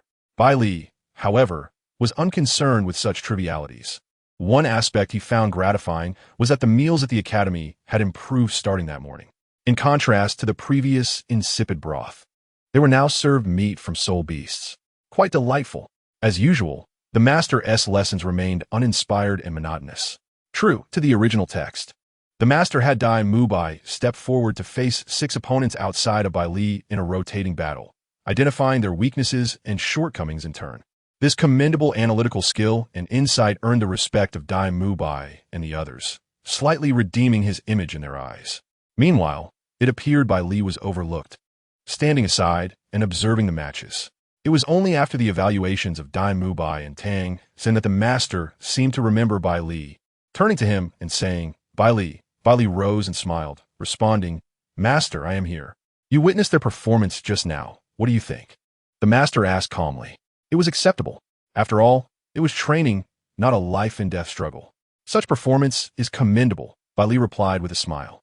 Upon hearing this, the master's gaze on Bai Li sharpened, seemingly taken aback by his words. He continued, "Well then, it is your turn now. You will face them, 1 against 7. The master regarded Bai Li with an unwavering calmness. As soon as the words left his mouth, the members of Shrek widened their eyes in disbelief, struggling to comprehend what they had just heard. Were they really to pit Bai Li against all 7 of them? What a farce! Even though Bai Li was already a soul master, his formidable offensive capabilities were no match for the combined strength of 7. Besides, with Dai Mubai, Tang San, and Xiao Wu now also at the soul master level, what was the rationale behind this? What? Bai Li had yet to respond when Ning Rongrong exclaimed in indignation, glaring at the master. "Master, isn't this unfair? Even if Bai Li is a soul master, he shouldn't be expected to take us all on alone." "Indeed, master. I believe this request is somewhat unreasonable, Zhu Zhuqing added, her expression reflecting discontent. Seeing Ning Rongrong and Zhu Zhuqing speak up, Dai Mubai and Tang San, despite harboring animosity towards Bai Li, felt uneasy about such an unfair matchup, as such tactics were beneath their pride. Dai Mubai hesitated momentarily before voicing his agreement. Master, this does seem quite inappropriate. The master ignored their protests, instead fixing his gaze intently on Bai Li and asking, Bai Li, what do you think? Bai Li's expression shifted as he regarded the master. What a clever scheme. Indeed, in this vivid world, truly foolish individuals are rare. If Bai Li were merely an arrogant and complacent genius, he would likely respond with excitement and acquiesce to such demands. Should Bai Li agree, regardless of the outcome, he would not be the ultimate beneficiary. If victorious, the master could justifiably exclude him from future training sessions, relegating him to the role of a mere observer. Wouldn't that allow the 7 members of Shrek to coalesce once more? Although Bai Li was confident he could win over Ning Rongrong and Zhu Zhuqing, he was unwilling to risk any unforeseen complications. Moreover, if he were to lose, the commanding presence he had exhibited would be utterly diminished, and the master would undoubtedly employ various means to erode his confidence. Even if Bai Li harbored grievances against Shrek and conflicts with Tang San and Dai Mubai, a defeat would compel him to swallow those feelings. Why was there an implicit division among the Shrek members? Was it not due to Bai Li's astonishing talent and overwhelming presence? As long as the rebellious spirit remained under control, it was no longer a threat. However, what if Bai Li declined? The master had certainly considered this, yet he did not believe that a 12-year-old genius old master would lack the necessary pride. Especially someone like Bai Li, an unprecedented prodigy, who, despite his ever-present smile, likely regarded others with disdain. Thus, he would inevitably clash with Tang San and Dai Mubai. Tang San, with his gentle nature, would never instigate trouble. This was something the master understood all too well as his mentor. Furthermore, even if Bai Li declined this challenge, it would amount to an admission of his inability to contend against the other 7. In that case, his previously lofty status would undoubtedly be diminished. The master maintained a composed demeanor, patiently awaiting Bai Li's response. At that moment, Bai Li smiled, glancing at the members of Shrek before fixing his gaze on the master. Stating calmly, I'm sorry, master. I refuse. The master was momentarily taken aback by Bai Li's response, seemingly surprised that he had genuinely chosen to decline. Internally astonished, yet maintaining a neutral exterior, he continued with keen eyes. Why? Are you afraid you cannot defeat them? With a subtle smile, the master attempted to reassure him. Even if you lose, it matters not, for you are but one against them all. Not at all, Bai Li replied, his gaze steady upon the master. Though a hint of coldness crept into his tone, it is not that I fear an inability to prevail, but rather that I am concerned about inadvertently causing harm. Chapter 52. Tang San, you have certainly chosen an excellent teacher. Inadvertently causing harm? The others stood frozen, taken aback by his words. Before they could process this, Bai Li continued, the weapon in my hand is not a mere toy for playful skirmishes. A toy for playful skirmishes? Oscar and Fatty exchanged glances, speechless, while Dai Mubai and Tang San's expressions darkened, their eyes fixed intently on Bai Li. Xiao Wu, feeling indignant, opened her mouth to speak but was gently restrained by Tang San, who shot her a meaningful glance. Surprised, she turned her attention to the master. The master, equally astonished by Bai Li's declaration, could not help but feel a sense of validation for his thoughts. Did this not confirm his suspicion that Bai Li possessed an exceedingly self-important disposition? To voice such sentiments in front of everyone was bound to create a rift, even among those who were on good terms with him. Internally pleased, he discreetly observed Bai Li's companions, Zhu Zhuqing and Ning Rongrong, with an unwavering calmness on his face. He fixed his gaze on Baili and said, Are you implying that the martial souls of others are merely toys in your eyes? You certainly exhibit an excessive arrogance. No, what I mean is that you treat their martial souls as toys. Baili replied coldly. Me? What a joke. I have never entertained such thoughts. In my perspective, each person's martial soul possesses its unique characteristics and advantages, the master asserted earnestly. Moreover, I have previously stated that there are no worthless martial souls, only inept soul masters. Whether their martial souls are top tier or not, they hold equal value in my eyes. No worthless martial souls? Only inept soul masters? Baili scoffed, regarding the master with disdain. Is there truly someone foolish enough to believe such deceptive rhetoric? What do you mean by that?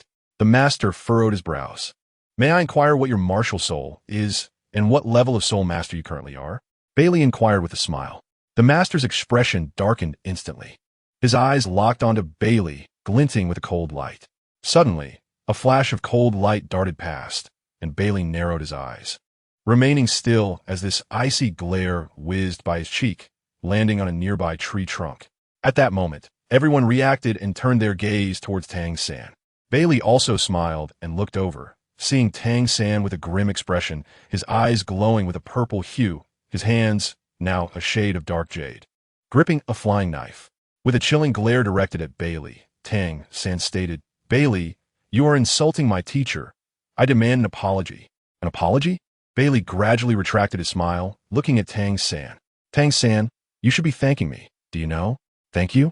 The purple hue in Tang San's eyes intensified. You insult my teacher and expect me to thank you? This is utterly outrageous. Tang San, you claim I insulted your teacher. Yet have you ever heard me utter a single harsh word? Baili tilted his head, wearing a smile. Given your status, you cannot be unaware that my teacher possesses a mutated martial soul, preventing him from advancing beyond level 30. What do you mean by bringing this up publicly? Tang San replied, his face brimming with rage. Well said. Baili suddenly clapped his hands, smiling at Tang San. You mentioned that his martial soul is mutated and cannot reach level 30. Yet this teacher, who cannot advance beyond level 30, dares to brazenly proclaim that there are no worthless martial souls, only inept soul masters? Tang San, have you lost your senses to believe such nonsense? As Baili concluded, a sneer of derision surfaced on his face. At this moment, Tang San's heart trembled, and he widened his eyes in disbelief, instinctively glancing at his teacher, whose expression was filled with bitterness and fury, glaring at Baili as if he wished to annihilate him. The others from Shrek Academy, upon hearing this exchange, were equally astonished, unable to believe that this master was, in fact, a soul master with a martial soul that had not surpassed level 30. Could he truly be qualified to be their teacher? Disregarding the gazes of the master and the others, Baili continued to fan the flames, saying, Tang San, did you always believe that your success in cultivating the blue silvergrass was solely due to your teacher's guidance? You thought that it was his profound theoretical knowledge that enabled your blue silvergrass to evolve into the acclaimed genius it is now, which made you feel immensely proud. Is that why you hold him in such high regard? Tang San was momentarily taken aback, unsure of Baili's insinuations. He nodded slowly, stating simply, it is well known that the blue silvergrass is a worthless martial soul. What if your blue silvergrass is not an ordinary variant? Baili countered with a smile. As his words fell, the crowd was momentarily stunned. Impossible. Impossible. Both the master and Tang San retorted in unison, with Tang San vehemently denying.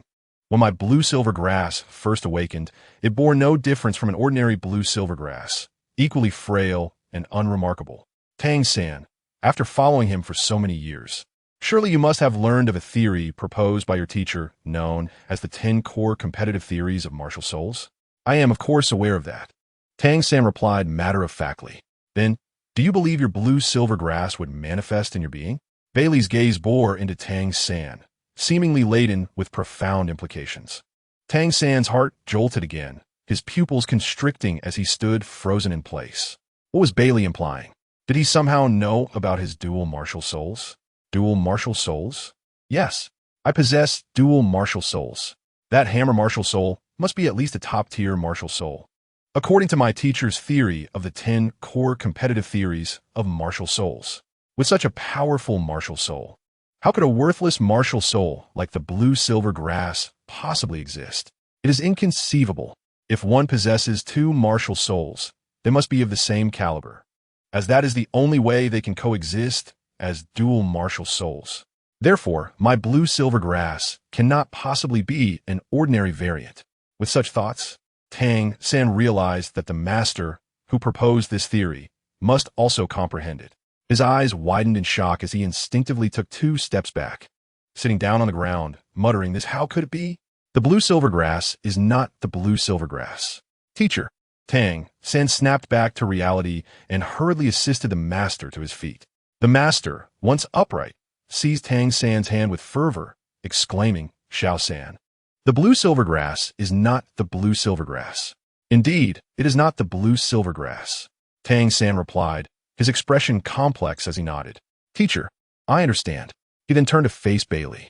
At that moment, Baili's demeanor turned tranquil as he quietly regarded Tang San. "Tang San, it appears you have come to a realization. With your innate, full soul power, it has taken you 6 years to barely reach the rank of Soul Zune since your martial soul awakened. Do you dare to call yourself a monster? You truly have chosen an exemplary teacher. One who not only failed to recognize the uniqueness of your blue silvergrass, but also inundated you with a myriad of restrictions regarding soul ring age to stifle your development. Tang San, you ought to express your gratitude to me. Do you understand?" Baili said with a mocking smirk. Each of Baili's words struck Tang San's heart like a heavy hammer, causing him immense distress. He glanced at the master, who appeared somewhat dazed, and restrained his emotions. Taking a deep breath, he faced Baili and asked, "Baili, what exactly do you wish to convey?" Chapter 53. The Choices of Two Sides, What Do I Wish to Convey? Baili responded with a cold snort. "I wish to say that if your teacher possesses such limited abilities, it would be best for him to refrain from embarrassing himself in public." Baili turned to Zhu Zhuqing and Ning Rongrong, stating, "Zhuqing, Rongrong, let us depart." "Wait a moment. What do you mean by that playful banter about toys?" Suddenly, Dai Mubai stepped forward, his expression icy as he regarded Baili. Baili glanced at him with a hint of disdain, retorting, "You truly dare to step forward? Don't you feel embarrassed?" A level 37 battle, Soul Zune unable to defeat a newly advanced Tang San, especially without Tang San employing any hidden weapons? "You." Dai Mubai's face flushed crimson, his eyes fixed intently on Baili. "Do you think being a soul master is merely for performance? In the future, you may encounter soul masters who will stop at nothing to eliminate you. It is that kind of frenzied and senseless soul beast. Compared to such a battle, was your recent skirmish merely child's play?" Baili scoffed, glancing at the master, noting that the simulated combat techniques had been taught hundreds of years ago. And yet, they still employ them for practice? Times have indeed changed. The struggle among soul masters inevitably results in casualties. Do you understand? Baili's gaze was piercing as he spoke. Then, as if recalling something, he turned to Tang San and said, "Tang San, never attempt to play the fool lest you truly become one." After uttering this, Baili inexplicably smiled and departed the arena with Zhu Zhuqing and Ning Rongrong. Tang San, however, stood frozen in place, speechless for an extended period. Dai Mubai's complexion shifted between shades of blue and white. He cast a cold glance at the master before waving his hand and leaving as well. The fatty and Oscar, recovering from their stupor, exchanged glances with Tang San and Xiao Wu before hastily following. "Little San, was it my fault?" The master, appearing significantly aged, looked at Tang San with vacant eyes. Tang San turned to face the master, a complex emotion flickering in his gaze. He pressed his lips together and did not answer, simply supporting him. "Teacher, let us return. Are you planning to leave Shrek?" On their way back, Zhu Zhuqing, who had remained silent until then, directly posed the question. Baili halted his steps and regarded the composed Zhu Zhuqing and the smiling Ning Rongrong. He chuckled. "Why do you ask?" Zhu Zhuqing's cold countenance broke into a faint smile as she replied, "Because I understand you. Oh, if you wish to continue your time here, you would never have uttered such words. Even if you felt discontent, given your nature, you would never display your intentions so overtly. Thus, you intend to leave Shrek Academy." Zhu Zhuqing asserted with certainty. "Bamboo Ching, what brought you to Shrek?" Baili suddenly inquired with a smile. Zhu Zhuqing paused briefly before responding, "To grow stronger. To become even stronger." "Very well, follow me," Baili replied calmly. "This is a choice, a singular opportunity that I shall only extend once." "All right, this time," Zhu Zhuqing answered without hesitation. Upon hearing this, Baili's smile widened, and he glanced at Ning Rongrong, who chimed in with a radiant smile. "Naturally, I shall accompany you. I have no desire to linger in this wretched place. However, are you certain you can leave like this? What of your father?" Baili inquired, a playful smile gracing his face. "Do not mention him. Just thinking about it makes me furious. How dare he scheme against me? I shall do as I please. Departing is my right." Ning Rongrong huffed, puffing her cheeks in indignation. After a moment, curiosity overcame her. So, to which academy shall we go? Well, the Title Royal Academy. However, it may require you to utilize some connections, Bai Li suggested with a smile. The Title Royal Academy is reputed to exclusively enroll noble offspring, yet there exist individuals with connections within its ranks. Given Bai Li and his companions' talents, he was confident that the academy would have no grounds for rejection. Still, to be prudent, Bai Li decided to play it safe. Moreover, the Title Royal Academy was not his only option, yet its proximity to the Sunset Forest, rich in treasures, made it particularly appealing. Piece of cake, Ning Rongrong declared, thumping her chest. Her father was not only the leader of the 7 Treasure Glazed Tile School, but also the tutor to the Crown Prince. Such a trivial matter would pose no challenge. When shall we depart? She pressed. Baili pondered for a moment, tilting his head slightly. Any time is fine. However, I am curious about what the master will do next. You scoundrel! How dare you treat Xiao Gang so? I shall teach him a lesson. Flander erupted with fury upon hearing of the events from earlier that day, his spirits surging as 7 soul rings materialized around him. His face contorted with rage as he prepared to confront Bai Li. Flander, stop! The master shouted urgently, halting Flander's advance. Turning to the master, Flander seethed. Do not restrain me. Xiao Gang must be taught a lesson today. He shall apologize to you, regardless of his talent or status.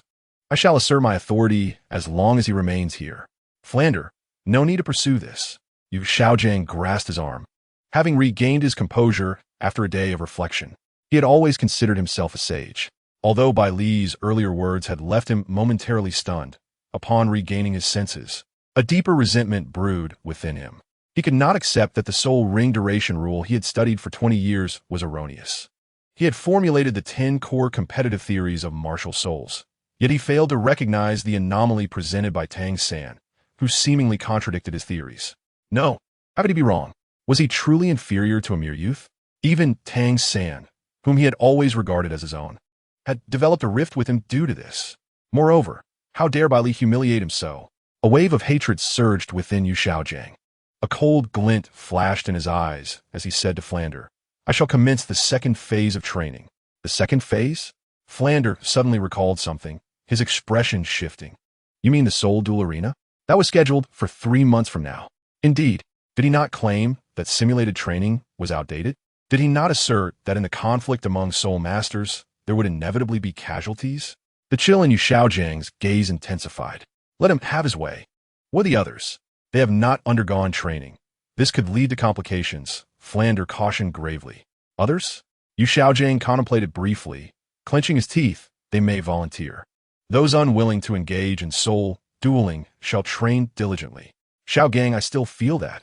Flander hesitated. Flander, have you forgotten what I said that night? The master's eyes gleamed with a cold light. Bai Li's presence is more detrimental than beneficial to Shrek. Chapter 54. Confirming enrollment in the life and death arena the following morning. After Bai Li and the others finished breakfast and reconvened in the arena, the master, Yu Xiaojiang, Flander, and Zhao Wujie stood waiting. Bai Li observed the master with some surprise, noticing he seemed entirely unaffected by the previous day's events, his expression serene. Beside him, Flander's demeanor was equally indifferent, as if he had no recollection of the prior day's happenings. Baili had anticipated Flander would seek him out in a fit of rage the night before, desiring to confront him. Given that they were in the academy and with Ning Rongrong present, Flander would not dare to take extreme measures against him. Nevertheless, Baili had expected at the very least to feel the weight of Flander's soul sage strength in retribution. However, after waiting all night, he found himself disappointed by Flander's absence, leaving Bai Li's intention to gauge the disparity between himself and a soul sage unfulfilled, resulting in a restless night. Soon, all members of Shrek gathered together, with Flander remaining silent, quietly standing beside the master. The master glanced at the crowd and spoke directly. Now that everyone is here, let us proceed. With that, he, Flander, and Zhao Wujie took the lead towards the academy's entrance. The Shrek group was slightly taken aback, and Ning Rongrong whispered, "Where are we going?" "I don't know," replied Baili, shaking his head as he observed the figures ahead. "Let us just see what they intend to do today." "All right." Zhu Zhuqing and Ning Rongrong nodded in agreement, and Baili led them to follow closely behind the master. Uncertain of the situation, Xiao Wu stealthily approached Tang San, asking, Tang-san, where does your teacher plan to take us? Tang-san furrowed his brow and gently shook his head. I'm not sure either. Seeing Baili and the others following along, Bai, along with the others, decided to join them as well. Tang-san and Xiao Wu exchanged glances, silently deciding to follow suit. The group arrived at Soto City, reaching the grand arena where they had been before. At the entrance of the arena, the master halted and turned to assess the Shrek members, his gaze lingering on Baili as he spoke. Since you believe that simulated battles are outdated and that Soul Masters conflicts inevitably lead to injuries, let's conduct our training here from now on. What? This is outrageous, Oscar exclaimed in disbelief. The master calmly replied, Flinder has mentioned that if you wish to graduate, you must elevate your soul fighting rank to silver. Isn't this a perfect opportunity? If you choose to engage in soul battles, you need not adhere to my training methods. He then attempted a smile, adding, of course, if you prefer not to engage in soul battles, you may train according to my requirements. It's a simple choice, isn't it? He looked at Baili and inquired, what do you think, Baili? Baili smiled and nodded. I find this method quite appealing. The master, pleased with Baili's response, smiled back. The arena seems to offer several modes. I eagerly anticipate your choice. Baili couldn't help but grin. So, this was your intention? What about us support soul masters? Ning Rongrong interjected with a smile. You don't expect us to participate in soul battles, do you? The master replied, support soul masters need not enter the arena. However, you may select someone among those wishing to battle to place your bets on. If they win, you may forego training, but if they lose, you'll follow my training plan. Ning Rongrong considered this, glancing at Baili, who nodded slightly, prompting her to agree. All right then, you may choose. Baili observed Bai, Tang-san, and Xiao Wu, noticing their hesitation. With a gentle smile, he said, let me take the lead. With that, Baili stepped into the grand arena. Bai and Tang-san pondered for a moment, but did not choose immediately, instead following closely behind Baili. Unfazed, Baili needed to register as he had not done so previously. A 12-year-old at level 41 Soul Master, the registration staff's eyes widened in disbelief. However, the recent test confirmed that this young boy was indeed a level 41 Soul Master. Incredible. Is there a problem? Baili calmly asked as he took the black iron soul badge from the staff. No problem. Please proceed. The staff hurriedly gestured, showing respect as Baili and his group departed. After completing the registration, Baili approached the sign-up area. After paying the registration fee, he stated, I wish to register for the life and death zone. Upon hearing this, Bai and Tang-san felt a jolt, exchanging shocked glances but remaining silent. Ning Rongrong and Zhu Zhuqing were momentarily taken aback, instinctively responding, Baili, did you mean the betting zone instead? No, I mean the life and death zone. Baili confirmed with a slight smile. Wait, Baili, what are you doing?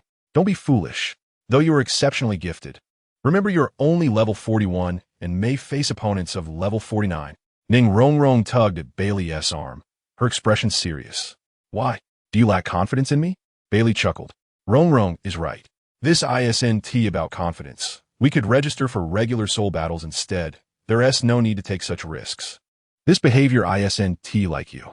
Zhu Zhuqing added, concern etched on her face. Baili, you seem to know me well, Baili replied with a smile, a hint of nostalgia in his tone. Indeed, the old me would never have considered such a thing. However, things may not be the same in the future. A mysterious light glinted in Baili's eyes, making Zhu Zhuqing and Ning Rongrong momentarily pause, sensing a change in him. Baili continued, I confirm my registration for the life and death zone. Very well. The registration staff, though surprised by their ages, maintained composure as he accepted the gold coins and processed Baili's soul fighting information. After successfully registering, Baili sat quietly in the lounge, lost in thought.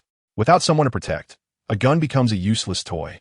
So, this is how it feels to be Bai Li Shou Yue? He extended his right hand, examining it closely. As time passed, a young staff member entered to inform Baili that it was time for his soul battle. Baili nodded and stood up. Baili, be careful. Zhu Zhuqing and Ning Rongrong watched him with concern. Baili smiled confidently, assuring them with a nod as he followed the staff out of the lounge. The Shrek members gathered outside, gazing with varying expressions at the battle arena below. Zhu Zhuqing cast a sidelong glance at the Calm Master and Flinder, a chill flickering in her eyes. Ning Rongrong gritted her teeth, shooting them a glare before lowering her head, lost in thought. Baili followed the staff to the arena, where he soon laid eyes on his impending opponent. It was a frail middle-aged man, whose sharp features resembled those of a monkey, with restless eyes darting about. After a fleeting glance at the man's grayish-white, pointed nails, Baili turned away. Despite the man's apparent weakness, Baili's keen sensory abilities allowed him to detect a strong aura of bloodlust emanating from him. Nevertheless, it mattered little. If his intuition served him right, this individual was likely an agile attack-type soul master. How unfortunate! A smile crept onto Baili's face as the atmosphere in the arena grew fervent with the arrival of the two combatants, filled with cheers and roars from the audience. Baili glanced at the frenzied spectators surrounding him, reflecting on the universal presence of gamblers in any world. Yet, being the center of such attention felt rather uncomfortable. Once the host concluded the introductions, a wave of screams erupted, and Baili's focus sharpened as his aura surged forth. Gripping his soul weapon, the sniper rifle, he summoned 4 soul rings, 1 yellow, 2 purple, and 1 black, which instantly manifested around him, pulsating with radiant brilliance. The cacophony of the crowd seemed to hit a pause button, silencing all voices in collective astonishment. Was it a 10,000-year soul ring? A black soul ring? Could it truly be? How is it possible for the 4th soul ring to be of such age? Surely, it must be some sort of illusion. The crowd erupted in disbelief, murmuring in astonishment. The middle-aged man opposite Baili froze momentarily, shaken by the sight of the young boy's soul rings. In an instant, he activated his martial soul, revealing his own 4 rings, a white and 2 yellow, alongside a purple, his expression turning wary and laced with confusion. A 10,000-year soul ring? Impossible! How could a soul master possess such a rarity? Suddenly, a thought struck him. Was it possible that Baili was utilizing a camouflage soul skill? Yes, that must be it. He was likely employing a technique that altered the appearance of his soul rings, deliberately masquerading as a formidable opponent to intimidate him and prevent rash actions. Realization dawned on the middle-aged man. Baili was likely stalling for time to build up his soul skill. His eyes gleamed with determination as he charged toward the unmoving Baili. As a level 48 agile attack-type soul master, his speed was remarkable. In the blink of an eye, he was upon Baili, raising his right hand, which now bore claws reminiscent of a rodent, glinting ominously as they aimed for Baili's throat.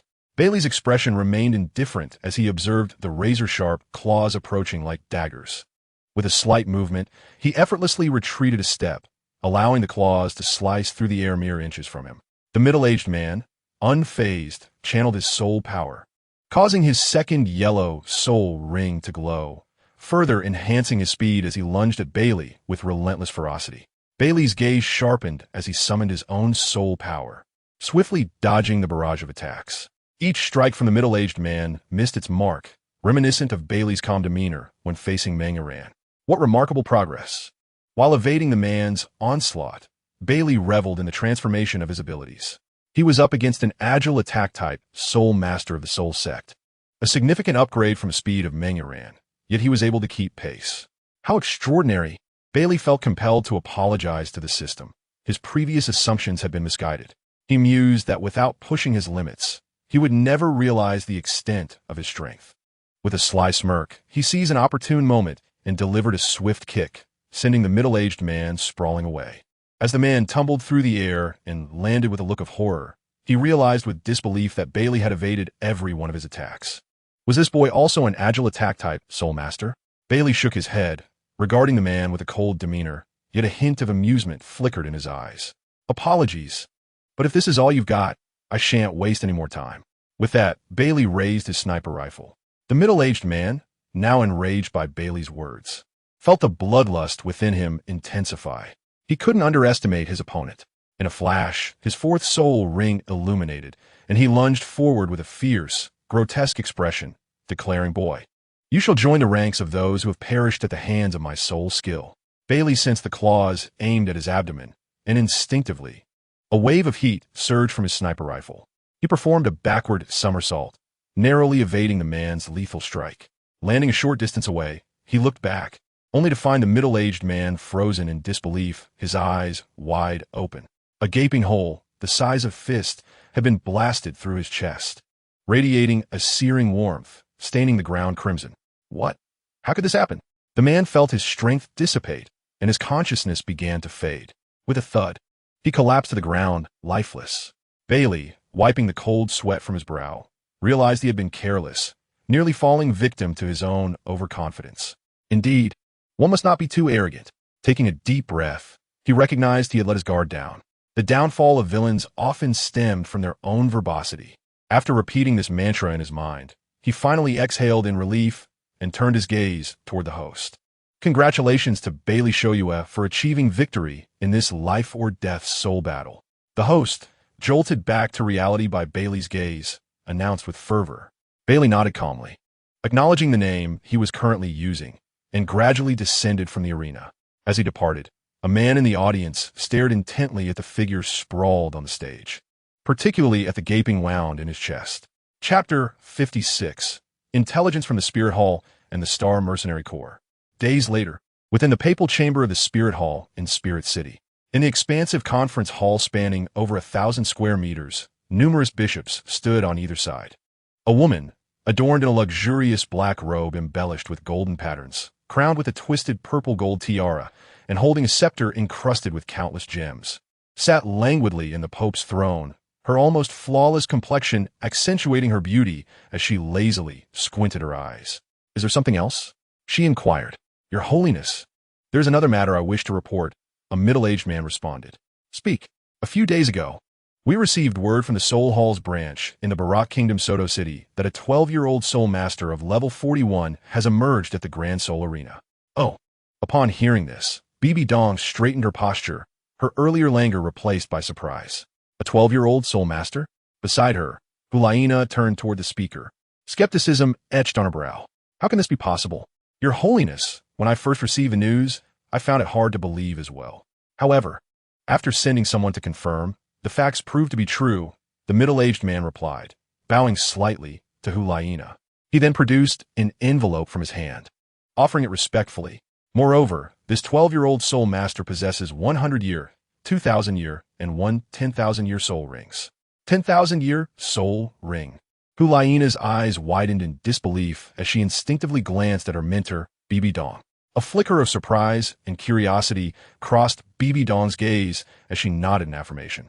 Hulaina, acknowledging her mentor, approached the middle-aged man, took the envelope from his hands, and presented it to Bibi Dong. After casually perusing its contents, Bibi Dong handed it back to Hulaina, her expression increasingly intrigued. "This boy is named Baili?" "Indeed. According to our reports, he is currently a student at an institution known as Shrek Academy in Soto City." "Shrek Academy? How intriguing," Bibi Dong remarked, a charming smile gracing her lips as she turned to Hulaina. "What are your thoughts, Laina?" "Teacher, I cannot believe this is true. If he were merely a 12-year-old Soul Master, it would be understandable. However, the configuration of his soul rings is simply astonishing." Hulaina replied earnestly, her brow furrowed. "Although it is indeed astonishing," Bibi Dong countered, glancing at the middle-aged man, "I find it hard to believe that this bishop would deceive me with such trivial matters." "Your Holiness, this matter is undoubtedly true. I would never dare to deceive you," the middle-aged man stammered under Bibi Dong's piercing gaze, cold sweat trickling down his brow. Hulaina scrutinized him, then examined the information in her hands. Suddenly, she inhaled deeply and turned to Bibi Dong. "Teacher, I wish to travel to Soto City." Bibi Dong, taken aback, regarded Hulaina with surprise. "It is merely a Soul Master." Hulaina gently shook her head. "It is not just a Soul Master, but rather the extraordinary soul rings he possesses. Furthermore, the reports indicate that he has been engaging in life-and-death battles at the Grand Soul Arena for several consecutive days, effortlessly defeating opponents of level 49 despite his level 41 status, and achieving victory with a single strike." Hulaina's gaze was profound. "Baili, go," a melodious voice resonated. Meanwhile, in a dimly lit room in Soto City, a group of individuals gathered with grim expressions. "Have you uncovered the truth?" the leader inquired, his face darkened, eyes glinting with a menacing light that instilled fear in those present. A young man beneath him, brimming with resentment, clenched his teeth as he replied, "Captain, we have confirmed that the individual is named Bai Li Shou Yue. He regularly engages in battles at the Grand Soul Arena with a group of peers from the Shrek Academy, led by 2 Soul Saints." 2 Soul Saints? The leader's expression darkened further. "Who are they?" "One is named Flander. previously notable in the Soul Master community as part of the Golden Iron Triangle, the Four-Eyed Cat Eagle. The other is Zhao Wujin, famously known as the Immutable King. The young man explained, taking a deep breath. He then glared at the leader. Captain, the boy named Bai Li Shou Yue has been continuously fighting in the Grand Soul Arena for several days now, each match resulting in swift, lethal outcomes. The wounds inflicted bear an uncanny resemblance to those sustained by Miss Ming Yue. Upon hearing the name Ming Yue, the leader's eyes turned blood red, and his aura surged ominously. Bai Li Shou Yue, Shrek Academy. I will ensure you have no place to rest in death. At that moment, the middle-aged man who had previously comforted Xiao Jian furrowed his brow, hesitating. Captain, but those two soul saints. What are soul saints? They too shall perish, Xia Xingqian declared coldly, waving his hand to suppress the murderous intent within. Prepare yourselves. I will not spare anyone involved in Ming Yue's demise. As for the two soul saints, others will handle them. Yes, Captain. The group responded with fervent anger before departing the room. Xiao Jian, wait a moment. Xia Xingqian called out to the last departing figure. Xiao Jian paused, turning to face Xia Xingqian. Captain? Xia Xingqian regarded him with calm scrutiny. Have you advanced to the level of Soul Master? Yes. Xiao Jian replied, a flicker of crimson light dancing in his eyes. Gratitude and respect evident as he gazed at Xia Xingqian. Thank you for imparting your secret techniques, Captain. I have now reached level 43. Level 43? Xia Xingqian expressed mild astonishment, then approached and patted Xiao Jian's shoulder, seemingly reflecting. Had it not been for your unwavering affection for Ming Yue, I would not have shared my family's secret arts with you. Yet, I must say, your talent rivals hers. If she were still alive, she would undoubtedly be pleased to see your progress. At this, Xiao Jian's gaze darkened with obsession as fury enveloped him. I will kill them and avenge Ming Yue. Xia Xingqian observed him with satisfaction, feigning hesitation before addressing Xiao Jian. Wait, accompany me to meet someone. Who? Xiao Jian asked, puzzled. Xia Xingqian's eyes deepened with intensity. He is Ming Yue's master, and someone capable of helping us eliminate Flander and Zhao Wujin. Chapter 57. The optimal growth path for a genius. Xiao Jian followed Xia Xingqian through the courtyard until they arrived at a somewhat dilapidated house. Xia Xingqian did not push the door open immediately, but instead stood respectfully at the entrance, announcing, Senior Yi, it is I, Xia Xingqian. Xiao Jian was taken aback. He had never seen the captain display such reverence for anyone, igniting his curiosity about the person inside. After a moment, a frail voice resonated from within. Xia Xingqian, I believe I warned you not to bring outsiders here. Senior Yi, please calm your anger. This is a member of our mercenary group, Xiao Jian. His talent is almost on par with Ming Yue. Xia Xingqian seemed quite anxious to placate the elder. Just as he finished speaking, the door suddenly swung open, and a sharp, metallic scent of blood flooded the room, catching Xiao Jian off guard and nearly causing him to retch. Before he could regain his composure, a slender figure stood before him, squinting with keen eyes as they scrutinized him. Have you practiced the blood source secret technique? The mention of the blood source secret technique momentarily stunned Xiao Jian, but he quickly noticed Xia Xingqian giving him a subtle cue. He promptly responded to the elder, indeed. So, the Xia family's secret technique is called the blood source secret technique. He mused inwardly. Xia Xingqian continued, Xiao Jian possesses remarkable talent. In less than half a month, he has advanced from a Soul Sovereign realm to level 43 Soul Master. Less than half a month? The elder narrowed his eyes at this revelation. Yes, Senior Yi. Xiao Jian's talent rivals that of Ming Yue, and he is deeply devoted to her, which is why I entrusted him with the secret technique. I hope you can accept him as your disciple and allow him to serve you in place of Ming Yue, Xia Xingqian said earnestly. Upon hearing the name Xia Ming Yue, a flicker of regret crossed the elder's eyes. He then squinted at Xiao Jian. After a moment's contemplation, he spoke, since Ming Yue has fallen and he is so devoted, I shall reluctantly accept him. Thank you, Senior Yi, Xia Xingqian exclaimed, tugging at Xiao Jian. Hurry and greet your master. Xiao Jian quickly knelt before the elder, exclaiming, Thank you, master. All right, rise, the elder said with a satisfied smile. Xia Xingqian glanced at the elder's smile before continuing, Senior, apart from bringing Xiao Jian to meet you, there is another matter. Go ahead, what is it? The elder replied, casually. We have found the culprits responsible for Ming Yue's death. They have 2 soul saints among them.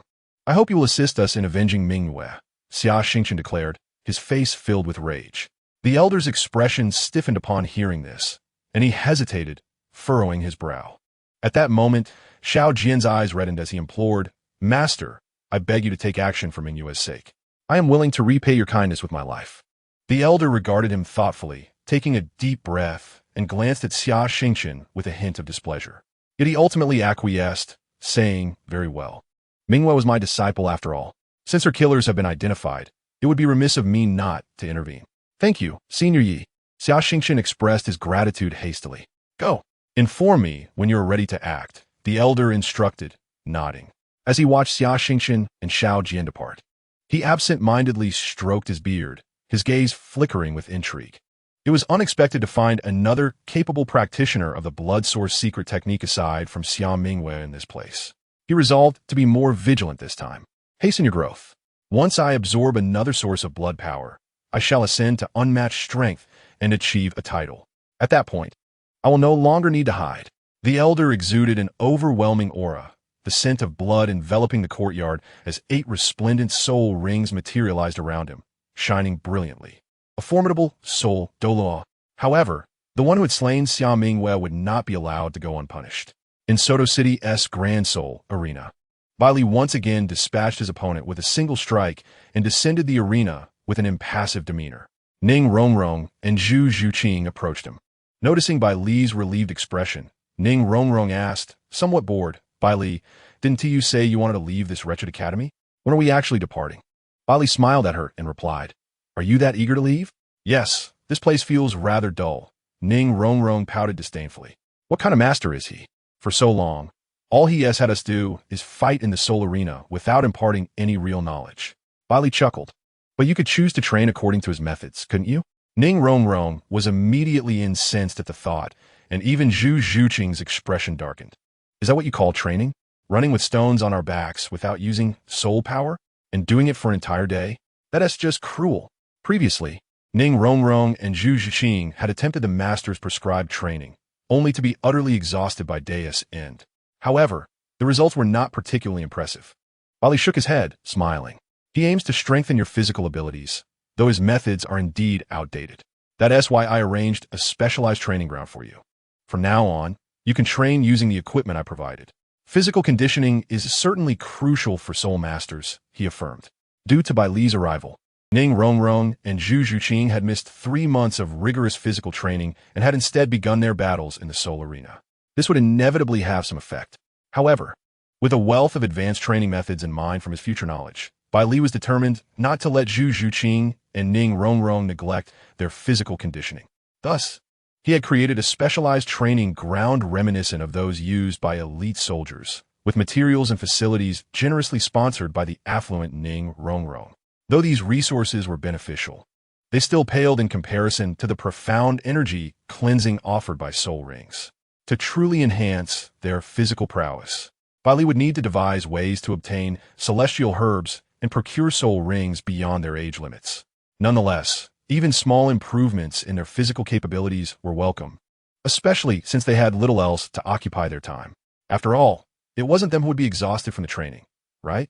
As they conversed, the group moved along until they reached the arena of the gambling district, where Tang San was currently engaged in battle. Dai Mubai, Xiao Wu, and others were attentively watching from the spectator stands. "Is it really okay for you to keep fighting like this?" Ning Rongrong queried. Her curiosity piqued as she observed Tang San on the stage.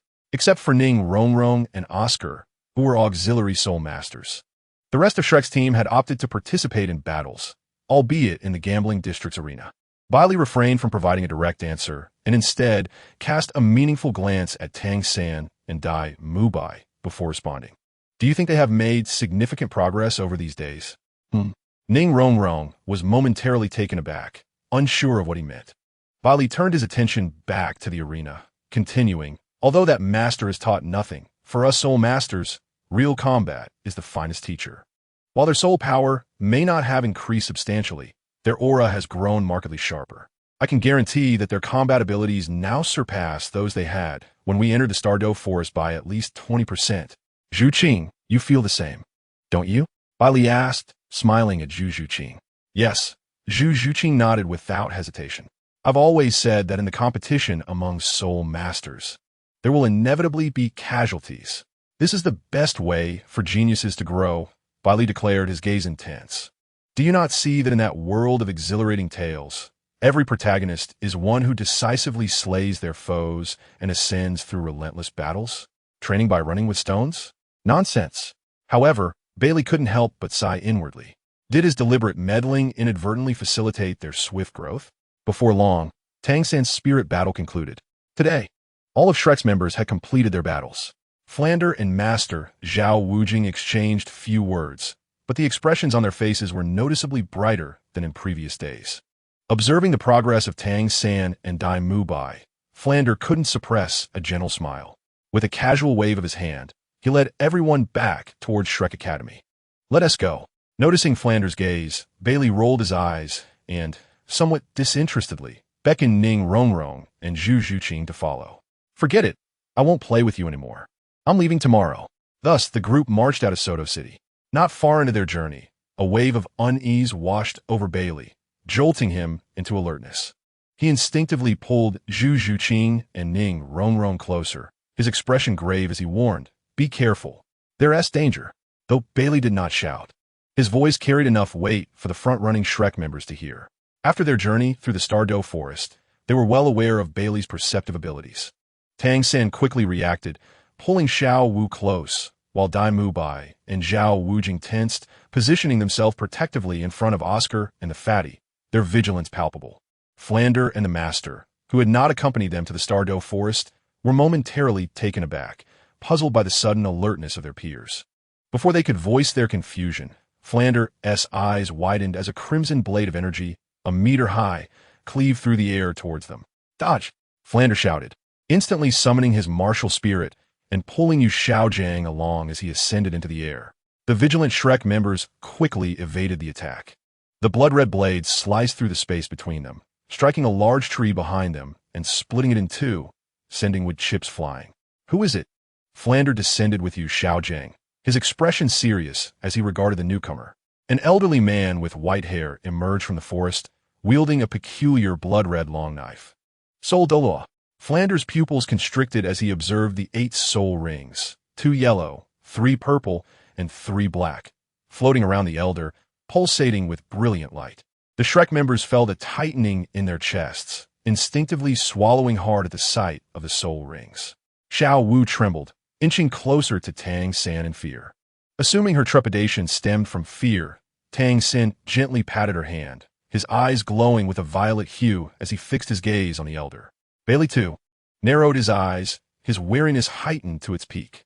It was not merely the strength of the Soul Douluo that alarmed him, but the overwhelming aura of blood emanating from the elder, as if he had just emerged from a pool of blood. The stench was nauseating to Baili. Furrowing his brow, he glanced at the surrounding forest. His senses indicated that there were more soul masters approaching, not just this one Soul Douluo. Were they preparing to encircle and eliminate them? Or had they mistaken their identities? After all, neither he nor Shrek Academy had provoked any animosity. At that moment, Flander, realizing the gravity of facing a Soul Douluo, stepped forward, somewhat ingratiatingly addressing the elder. "Esteemed senior, I am Flander, the headmaster of Shrek Academy. May I inquire about the reason for your sudden attack?" Surely, there must be some misunderstanding. Upon hearing Flander's words, the Soul Douluo scrutinized him closely, then turned his gaze to Zhao Wujing, who possessed 7 soul rings, and spoke. "So you are the four-eyed cat eagle, Flander? And you must be the unmoving king, Zhao Wujing?" "Indeed, that is us. We are curious about your visit," Flander quickly replied. "Very well, I have come seeking you." The elder spoke calmly, then unleashed a surge of soul power, charging towards Flander and Zhao Wujing with his blood-red long knife raised. Flander and Zhao Wujing were taken aback, caught off guard by the elder's immediate aggression. Though bewildered, they could not remain passive. Zhao Wujing roared, activating his martial spirit as his soul rings flashed, embodying the unmoving king, and charged forward. Flander soared into the air, his 4th soul ring shimmering as he conjured several blades of energy to strike the Soul Douluo. The elder's eyes glimmered with disdain as he effortlessly waved his blood-red long knife, slicing through Flander's energy blades and sending another blade hurtling towards him. Flander narrowly evaded the attack by flapping his wings and dodging the lethal strike, then dove down to confront the elder alongside Zhao Wujing. Simultaneously, as the elder engaged, a commotion arose from the nearby woods. A group of figures emerged, surrounding the Shrek members. Baili's gaze sharpened as he focused on a man at the forefront, brandishing a long spear, whose eyes gleamed with deadly intent, fixated on him. Noticing the 6 soul rings adorning the man, Baili felt a chill run down his spine. Alongside the Title Douluo, there was also a Soul Emperor among them. Baili scanned the other figures. Aside from the Soul Emperor, several others were Soul Sect members, with the remainder being at least Soul Master level. What kind of trouble had Flanders stirred to warrant such a deadly ambush? The intentions of this group were clear. They aimed to annihilate them. With a sense of impending danger, Baili discreetly edged closer to Ning Rongrong and Zhu Zhuqing, whispering, "Things seem off. If an opportunity arises, we must flee immediately." "What do you want? Why are you attacking the members of Shrek Academy?" Yu Xiaojiang, his expression grim, confronted the encircling figures. "We aim to eliminate you, Shrek Academy." The man sneered, brandishing his spear as his soul power surged, charging straight at Baili. "Not again." Baili gasped, summoning his sniper rifle as he unleashed his soul power, pushing Zhu Zhuqing and Ning Rongrong aside before shifting into position to confront the oncoming threat. Dai Mubai, Tang San, Xiao Wu, and the fatty also sprang into action, rushing to engage the other attackers.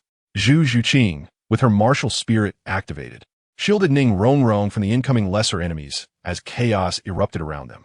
Baili's gaze was fierce as he faced the Soul Emperor, a surge of inexplicable excitement coursing through him. After days of battles, he had gained a clearer understanding of his own strength. At the Soul Master level, no one could withstand a single strike from him. He was confident he could defeat even a Soul King. But what about facing a Soul Emperor? The timing was perfect. The speed of a Soul Emperor was as different as night and day compared to a Soul Master. In the blink of an eye, the long spear in the man's hand radiated a searing heat and lunged toward Bai Li. At that moment, Bai Li did not dare to be careless. His soul power surged, unleashing full force as he swiftly dodged the man's assault. Then with a flick of his wrist, he thrust his spear forward, releasing a wave of scorching energy. The man's reaction was swift. Upon spotting the tip of Bai Li's spear, he immediately shifted his footing and deftly evaded, only to hear a resounding crash as a hole the size of a thumb was blasted into the ground. Indeed, this man's attack was formidable. A flicker of seriousness crossed the man's eyes as his second soul ring glowed, transforming the long spear into a fiery crimson hue. The already heated weapon now emanated a wave of intense heat. Flame-devouring fire. The man coldly fixed his gaze on Bai Li. Then with a powerful swing of his arm, his 5th soul ring, a 10,000-year grade, flickered once more. The crimson spear swept toward Bai Li in a horizontal arc, unleashing a wave of scorching energy that coalesced into a crescent-shaped red flame, cleaving toward Bai Li with lethal intent. "Whoa!" Bai Li gasped in shock, caught off guard and unable to react in time, instinctively raising his sniper rifle to shield himself. He felt an overwhelming force of searing heat strike him, propelling him backward until he crashed violently into a large tree, falling heavily to the ground, half kneeling, with a trickle of crimson blood slowly flowing from the corner of his mouth.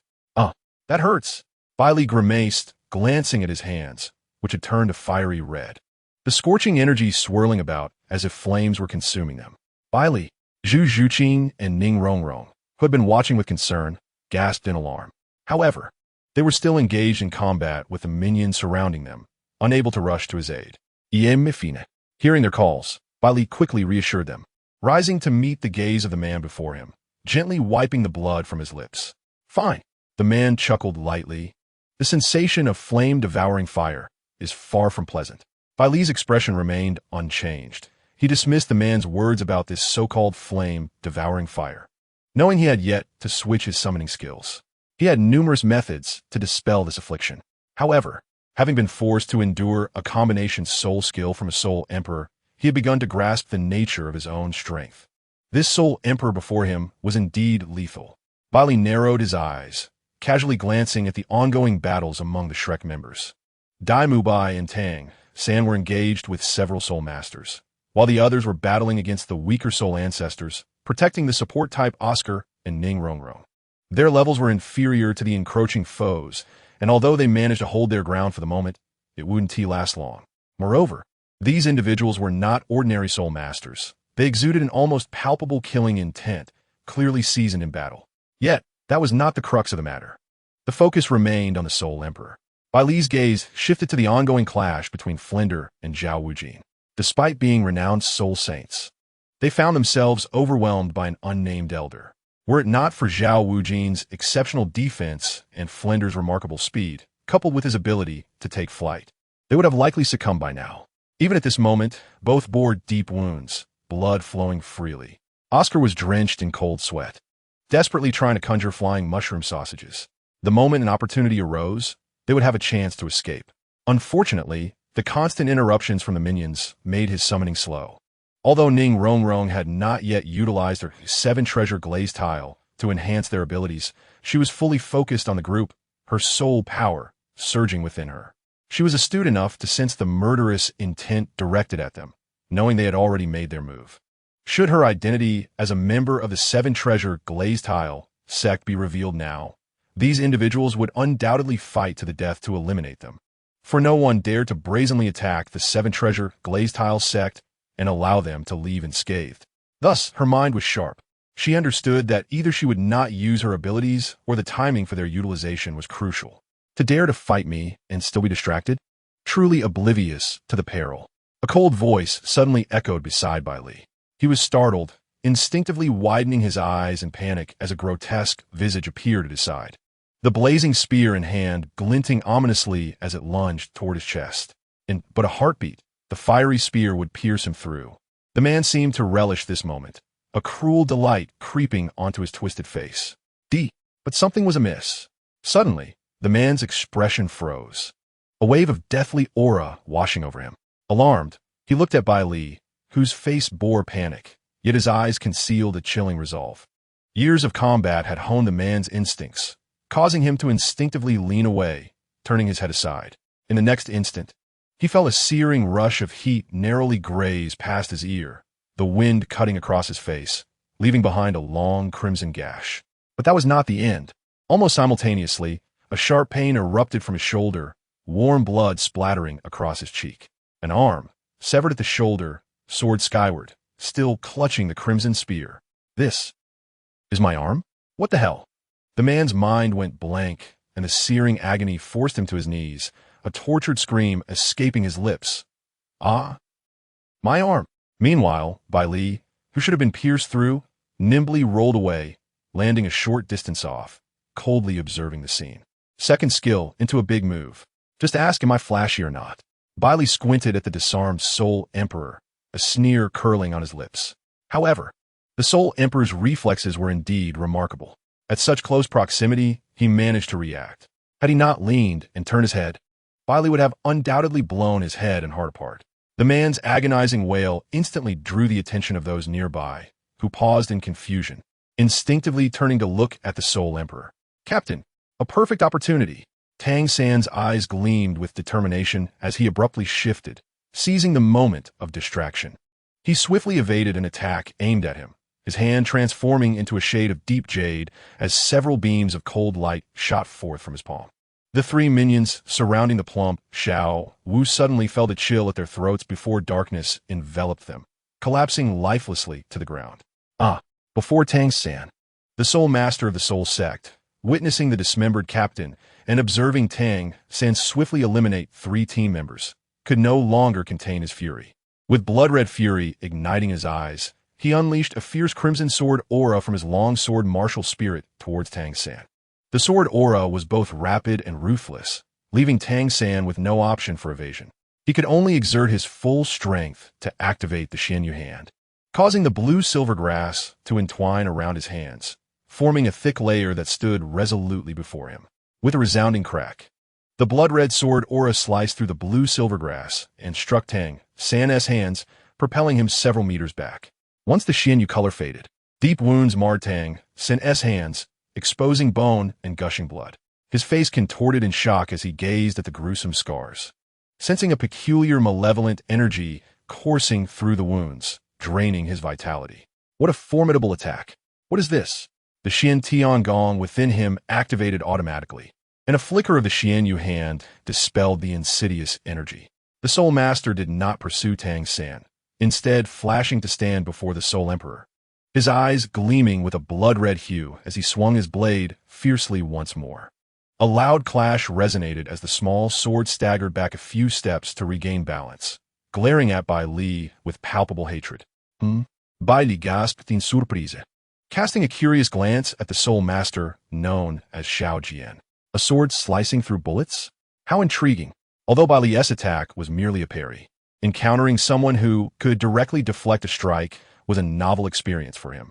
He scrutinized the Soul Master before him, and after a mere glance, a look of disdain involuntarily crossed his features. Once again, this repugnant blood-red aura. With a cold demeanor, he raised his sniper rifle again, but before he could act, a sharp and resonant voice rang out. He is an evil Soul Master.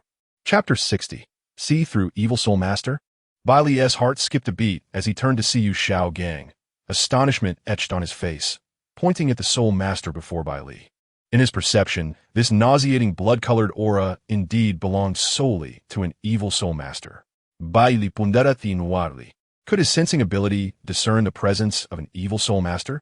However, if his memory served correctly, those evil Soul Masters have been banished to the City of Slaughter during this era. How could one possibly appear here? Suddenly, Bai Li's expression shifted dramatically as he instinctively shouted, "Fool!" He turned to Zhao Wuji and Flender, who were engaged in battle with an elderly Title Douluo. A blood-red blade light swept across, and both Zhao Wuji and Flender let out simultaneous cries of agony, sent flying through the air. They crashed heavily before the Shrek crowd. A deep, bone-exposing gash slashing diagonally down Zhao Wuji's shoulder to his waist, blood gushing forth as if it were free. His Soul Sage aura instantly diminished, leaving him unable to rise. Meanwhile, Flender, one arm hanging limply, was drenched in blood, unable to move, his other hand clutching his injured right arm. His expression a mask of pain as he glared at the opposing Soul Douluo. Flender, Teacher Zhao, Yu Shao Gang and Tang San exclaimed in alarm. Tang San's soul power surged as he repelled several minor foes and swiftly moved to support Zhao Wuji. Yu Shao Gang and Oscar hurried over to assist Flender. Tang San's face grew serious as he pressed his fingers against Zhao Wuji's chest, sealing his acupoints to halt the blood flow temporarily. He then retrieved medicine powder from his waist and quickly sprinkled it over the wound, tearing a long piece of cloth to bandage him. Bai Li, not idle, after driving Xiao Jian back with another shot, raised his rifle once more. With several sharp cracks, he cleared away the minor foes surrounding Zhu Zhuqing and those attacking the Shrek members. He then swiftly moved, a somber expression pulling Ning Rongrong and Zhu Zhuqing to Oscar's side. The opposing group, momentarily stunned by Bai Li's assault, regained their composure and encircled the Shrek members once again. Bai Li cast a cold glance at the minor foes, his icy gaze momentarily halting their advance, although their eyes burned with resentment towards him. Oscar, how many mushroom sausages did you manage to produce? Bai Li asked, his voice low and urgent as he scrutinized them warily. Oscar, currently aiding Flender, upon hearing Bai Li's inquiry, did not hesitate. He promptly produced 4 mushroom sausages from behind, saying, I did my best. The time was too short, and I was constantly besieged, which drained much of my soul power, so I could only produce 4. Only 4. A look of grave concern flashed in Bai Li's eyes as he regarded the sausages in Oscar's hand. His mind racing, he then addressed Oscar. Oscar, you give. Before he could finish, a large hand snatched the sausages from Oscar, a chilling voice sounding, Bai Li. What do you intend to do? Bai Li was taken aback, his words abruptly silenced. He turned to see Flender beside Oscar, his expression a twisted mask of pain from his arm injury, a cold glare directed at him, holding the 4 mushroom sausages with his uninjured hand. Bai Li's face darkened, and before he could speak, another furious voice erupted. Bai Li, do you intend to use Oscar's mushroom sausages and abandon us to escape? Bai Li turned to see Yu Shao Gang glaring at him in anger, his words causing the expressions of Dai Mubai and Tang San to shift. Wariness evident as they regarded Bai Li, Ning Rongrong, and Zhu Zhuqing. Even Oscar's gaze towards Bai Li turned suspicious. Damn it! Bai Li's fury peaked as he glared at Yu Shao Gang, his voice low and seething. Shut your mouth. You think you know everything? You're going to get us killed. If it weren't for your reckless words. Escape? Sorry, none of you will escape now. At that moment, a figure slowly approached from ahead, the elder's eyes ablaze with a menacing light, emanating an overwhelming aura of blood. The stench of blood, no longer concealed, surged forth in a rich crimson wave, seemingly staining him in blood. Even his soul rings appeared encircled by this sanguine glow. Interrupting Bai Li, he coldly gazed at them, declaring, I initially intended to slowly wear you down and eliminate you, but I did not expect someone to recognize my presence. Therefore, to prevent any unforeseen circumstances, I cannot afford to hold back any longer. Wait, Senior. Flinder, observing the elder's aura intensifying, felt cold sweat bead on his forehead. A flicker of despair crossing his eyes as he shouted, What have we Shrek done to offend you, Senior? If we must die, let be with understanding. Does it even matter? The elder scoffed, charging forward once more. Flinder and Zhao Wuji exchanged glances, their faces contorted with resolve. They understood the time for desperation had arrived. The seventh soul ring illuminated around them as Flinder thrust the mushroom sausages into Yu Shao Gang's hands, exclaiming, Shao Gang, find an opportunity to escape. He then shouted, Martial Spirit True Body. Unleashing his seventh soul skill, Martial Spirit True Body.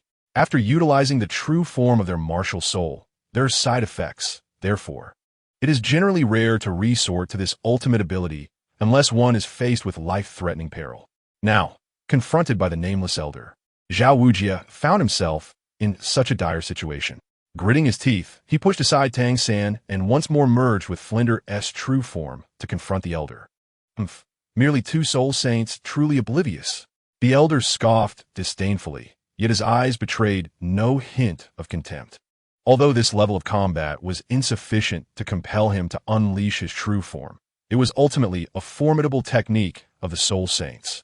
For now, he was unable to swiftly vanquish these two. However, once their soul power was depleted and the duration of the martial soul's true form came to an end, their demise would be imminent. An evil soul master. At this moment, Yu Shaojiang, upon sensing the elder's malevolent aura, was rendered speechless. A hint of terror in his voice. This powerful soul Douluo is, unexpectedly, also an evil soul master. Bai Li's expression darkened as he listened to Yu Shaojiang's words, promptly aiming his gun at the intruder. Bai Li, Tang San and Oscar swiftly positioned themselves in front of Yu Shaojiang. It dawned on him why Bai Li had been so frantic and furious with his teacher. It was because he had recognized that evil soul master. It is well known that evil soul masters are universally reviled on this continent, akin to rats scurrying in fear. Now that their identities were exposed, they would undoubtedly fight to the death rather than allow them to escape. Taking a deep breath, Bai Li cast a glance at Zhu Zhuqing and Ning Rongrong, suppressing the murderous intent within. They would need their assistance to flee. He shot a cold glare at Yu Shaojiang, then surveyed the Shrek members, finally fixing his gaze upon Tang San. We both understand that Flinder and Zhao Wuji cannot hold out much longer. If we wish to survive, we must break through immediately. No, we cannot abandon the dean and teacher Zhao, Oscar exclaimed anxiously, while he turned to Tang San, who nodded gravely. Indeed, we shall not flee alone. However, Oscar, those 4 mushroom sausages are our sole hope of escape, so we must not relinquish them either. Tang San's eyes gleamed with determination, and the intent behind his words was clear to all. Bai Li's gaze remained composed. I surmise as much. Therefore, I propose a transaction. Transaction?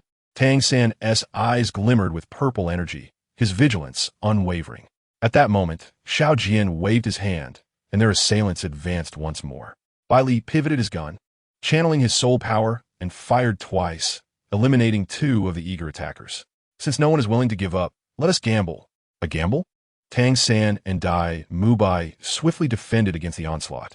Indeed, we possess 4 mushroom sausages, and with Flinder's flying martial soul, if each of us takes one, 10 of us can escape the encirclement. That is impossible. Without the dean and teacher, Zhao, to hold off that soul Douluo, we cannot escape, Dai Mubai replied coolly. Moreover, I assure you, anyone who dares to flee first shall surely perish. Tang San's voice turned grave. I will hold him off, Bai Li declared with calm determination. What? The Shrek group gasped in astonishment, their eyes wide with disbelief, as if they had misheard Bai Li's assertion. Give Zhu Zhuqing and Ning Rongrong each a mushroom sausage, and they shall leave simultaneously, Bai Li stated matter-of-factly. Bai Li, are you mad? What nonsense are you speaking? Zhu Zhuqing and Ning Rongrong cried out in alarm. Zhu Zhuqing, unable to maintain her icy demeanor, exclaimed urgently, "That is a soul, Douluo. What are you trying to prove?" "Exactly, Bai Li. What do you mean? If we are to leave, we leave together," Ning Rongrong stated resolutely. "No, I can escape on my own.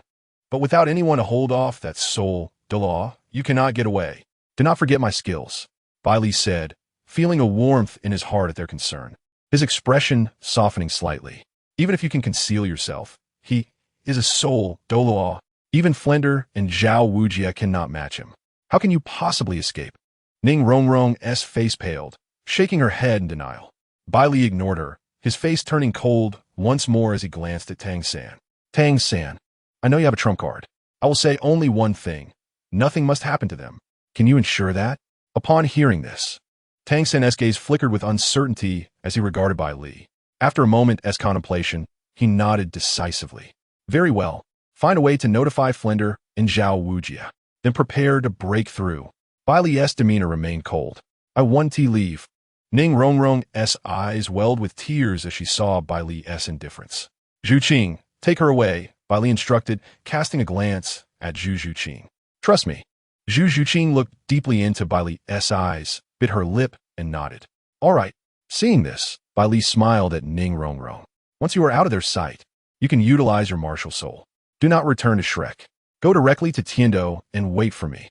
"Bai Li," Ning Rongrong attempted to protest. But upon meeting Bai Li's steadfast gaze, her heart trembled, and she swallowed her words, stamping her foot in frustration. "Do not make me hate you." Bai Li smiled with appreciation.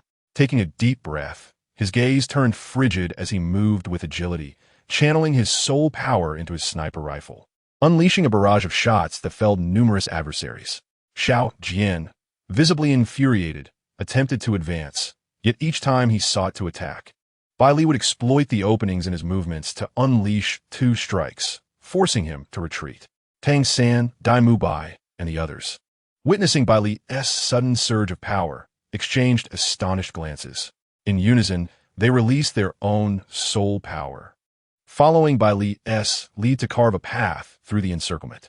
Bai Li's eyes sparkled with determination as he swiftly dashed through the gap, leaping into the nearby forest. "Do not let him escape," Xiao Jian shouted, filled with rage at Bai Li's departure, his animosity towards Bai Li far stronger than that of the others. In an instant, a significant portion of the group surged after him. The trees here were sparse, their height nowhere near that of the Star Do forest, rendering it nearly impossible to utilize the terrain for an escape. Bai Li had no intention of fleeing immediately. After circling around a large tree, he swiftly concealed himself, leaping upward. The pursuing soul masters raced past beneath him, oblivious to his presence. With narrowed eyes, he remained unperturbed, glancing down at those searching for him and slowly crouching down, fixating on Tang San. The pressure on Tang San and the others diminished instantly as they sensed Bai Li's presence above in the trees. Their eyes gleamed with understanding. The moment had arrived. They unleashed all their soul power. Parasitism, blue-silver binding, vine net.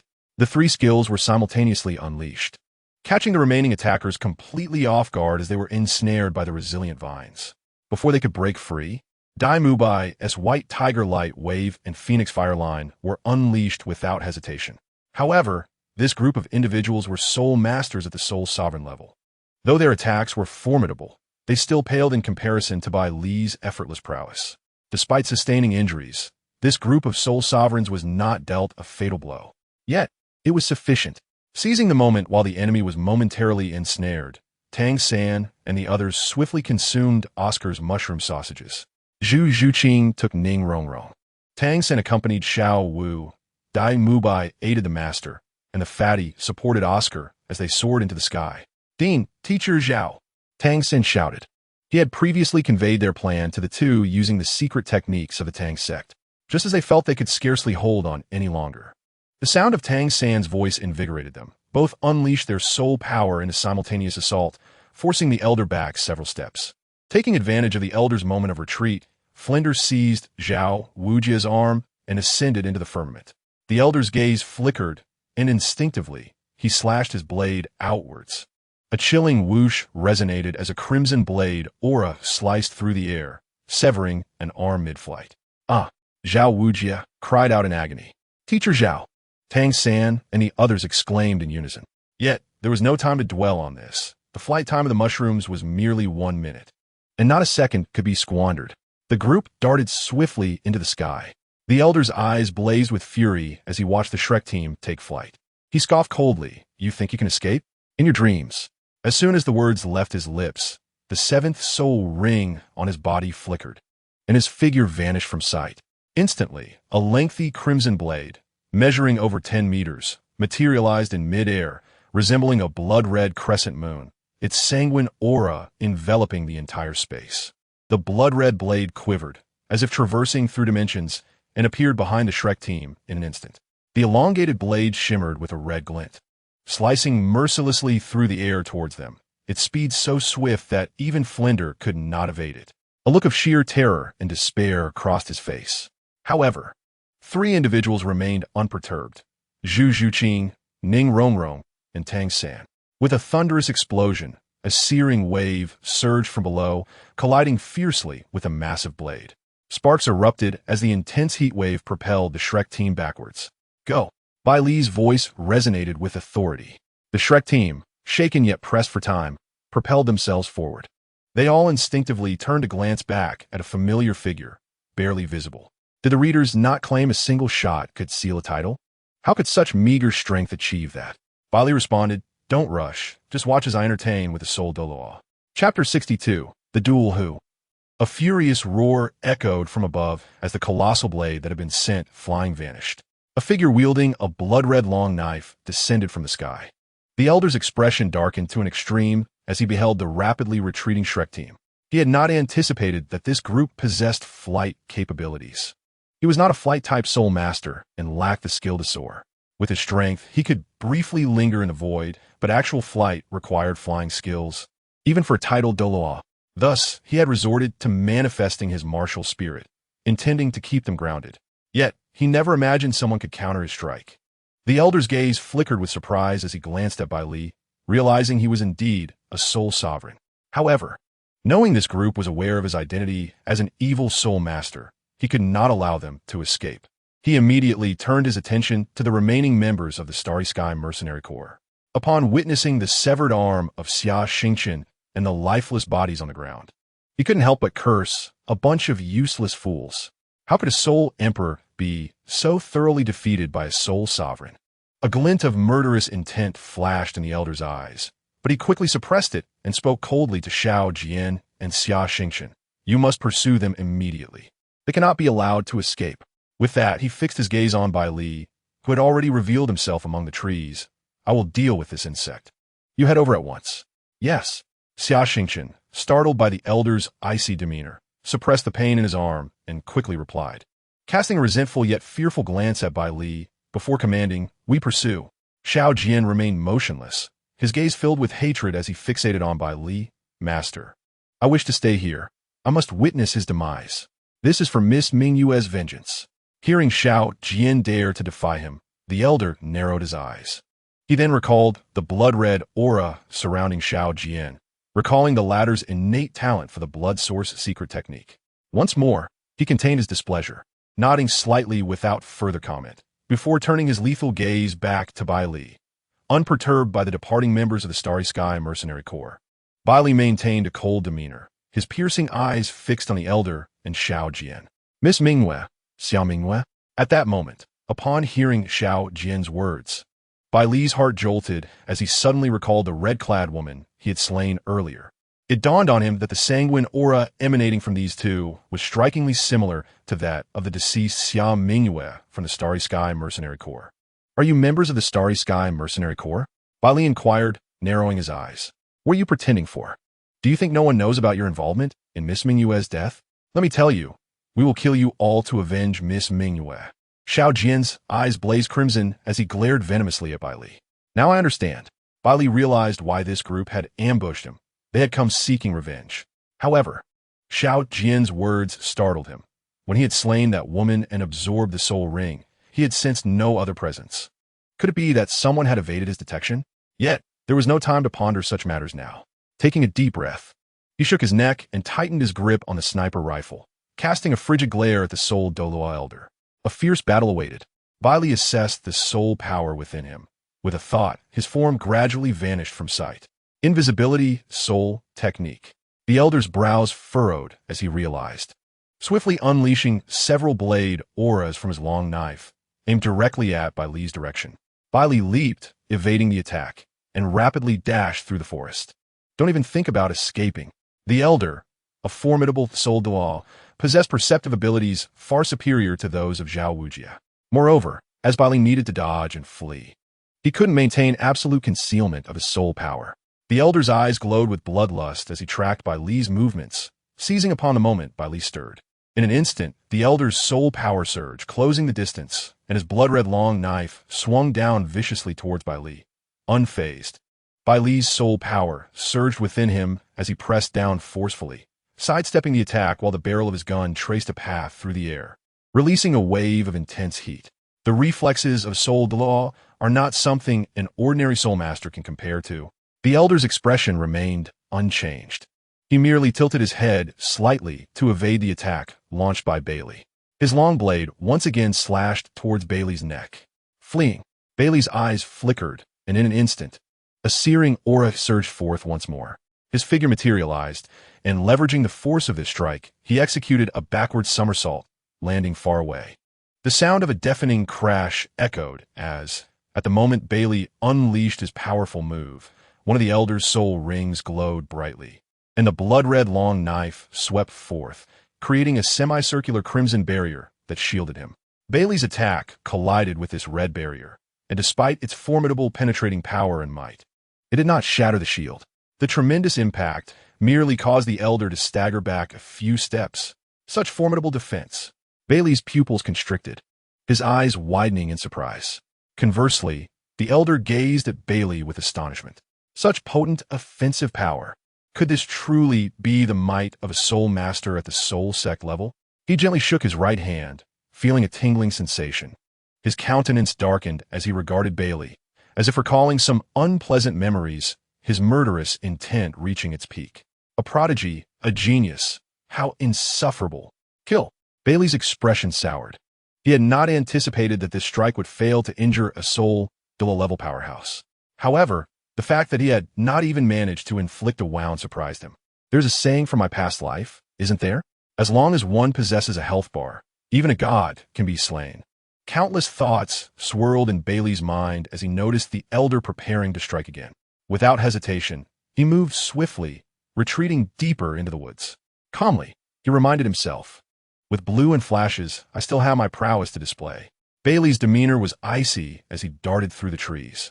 After the exchange between the elder and Baili concluded, the young swordsman, Xiao Jian, finally grasped the situation, having just ascended to the soul sect level through the blood source secret technique. In the face of the full-force confrontation between Baili and the elder, his strength was simply on a different plane. Yet, the hatred within him rendered him fearless. Seeing Baili attempting to flee, he instinctively shouted and pursued. Don't run. The speed of a Title Douluo is exceedingly swift. Despite Baili's full throttle acceleration, the elder closed in rapidly. Baili's expression remained unchanged, his mind exceedingly calm. As he passed a large tree, he utilized its coverage to occasionally pivot and unleash a fierce shot. Though the elder could cleave through Baili's attacks or evade them, his figure was momentarily halted by the sheer force of Baili's strikes. Moreover, Baili moved with the fluidity of an eel, making it difficult for the elder to catch up. Frustration and rage surged within him. Swish! Another wave of searing energy surged forth. The elder, feeling irritable, instinctively prepared to cleave through it. However, a sudden sense of alertness washed over him, compelling him to sidestep just in time to narrowly evade the attack. Nevertheless, the scorching energy still left a crimson gash on his shoulder. Crack! A loud sound erupted, followed by the sound of crashing wood. The elder halted, instinctively turning to look. A massive tree had been cleaved in half, crashing down. Chapter 63. Counterattack. Baili's expression was cold as he stowed away his sniper rifle, glancing at the elder who had evaded the gale-like assault, silently lamenting the missed opportunity. He then flicked his wrist to release a tranquil eye, and once more, he dashed through the forest. During this, he noted the diminishing sensation of heat in his hands, somewhat surprising. It seemed that the flame-devouring fire of that soul emperor would not burn indefinitely. How infuriating! The elder roared in anger, his figure soaring once more, the blood-red, long knife emanating an intimidating chill as he unleashed a fierce blade of energy towards Baili.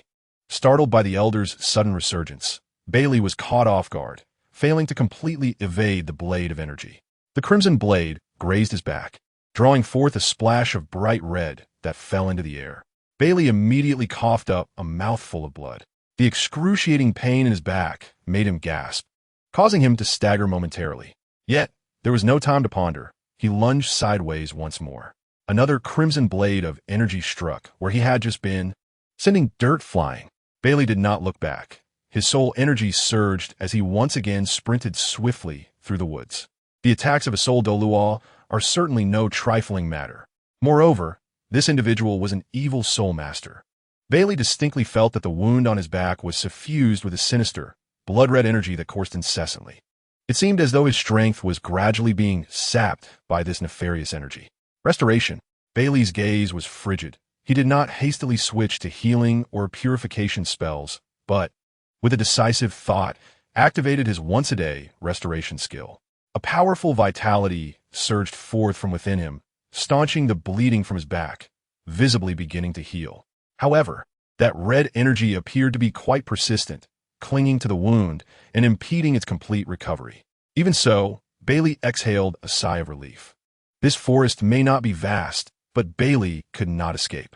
For fleeing immediately was not his ultimate goal. Thus, despite his swift movements, he remained within the confines of the forest. The tranquil eye could only be placed 3 times. Should Baili deploy a 4th, the effect of the first would dissipate. While dodging and weaving, Baili simultaneously fired his sniper rifle and assessed the terrain, occasionally placing a tranquil eye in search of an opportunity. Time passed slowly as the 3 figures continued their pursuit for over half an hour. After calculating the time, Baili once again fired a shot that forced the elder back, finally pausing to catch his breath. Flee. I wonder how long you can run. The elder was also panting, beads of sweat dotting his forehead. His face twisted in a grimace as he glared at Baili. What the devil? Why does this youth possess such abundant soul power and stamina? He could endure for over half an hour under my relentless pursuit.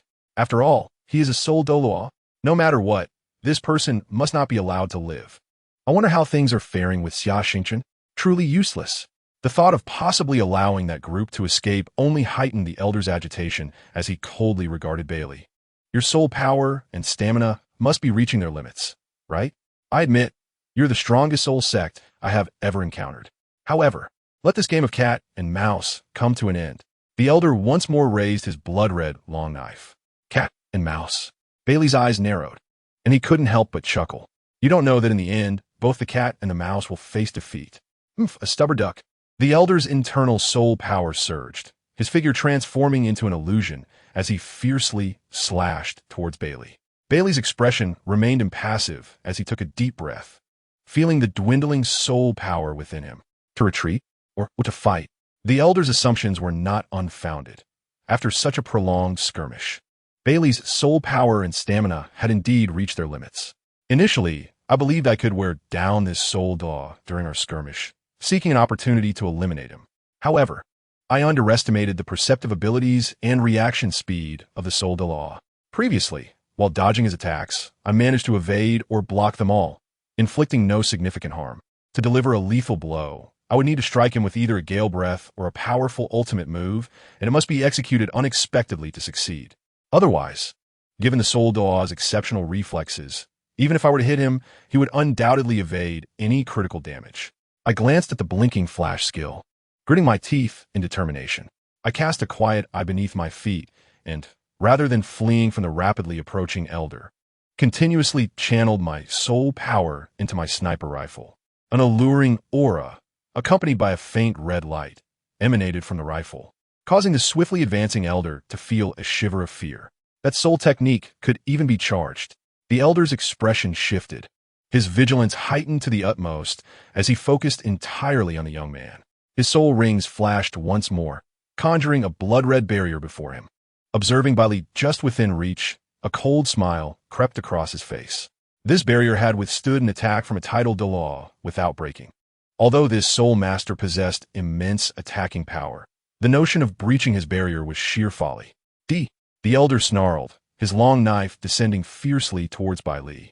Yet, he maintained a reserve of strength, aware that Bai Li had a skill that allowed for rapid evasion.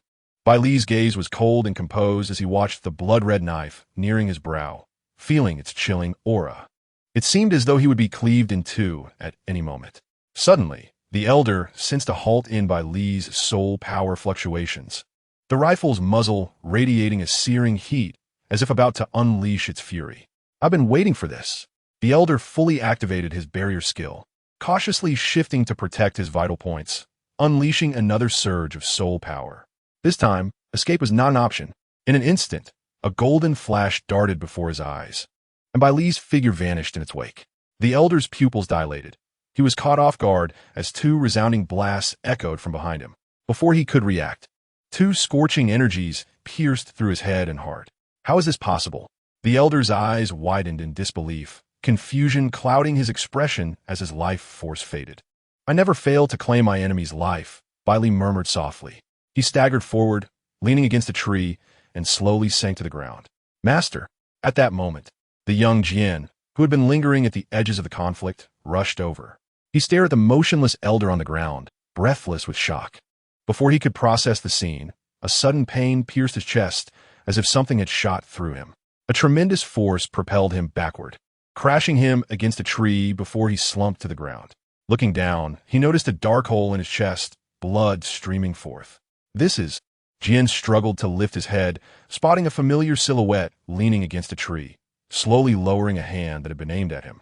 In a daze, he seemed to hear the faint voice, "You walked into this yourself. Now, I'm truly out of strength." Bai Li wiped the blood from his forehead and managed a weak smile. Chapter 64. All were taken, however. Now was not the time to rest. Bai Li replenished his soul power and stood unsteadily. He glanced at the soul Douluo's corpse on the ground, intending to loot it, but the malevolent aura emanating from the evil soul master repulsed him. Moreover, the evil soul master had not utilized any soul bone abilities during the battle, likely indicating he, like Bai Li, was financially constrained. Disinterested in touching the body any further, he refrained, not wanting to dirty his hands.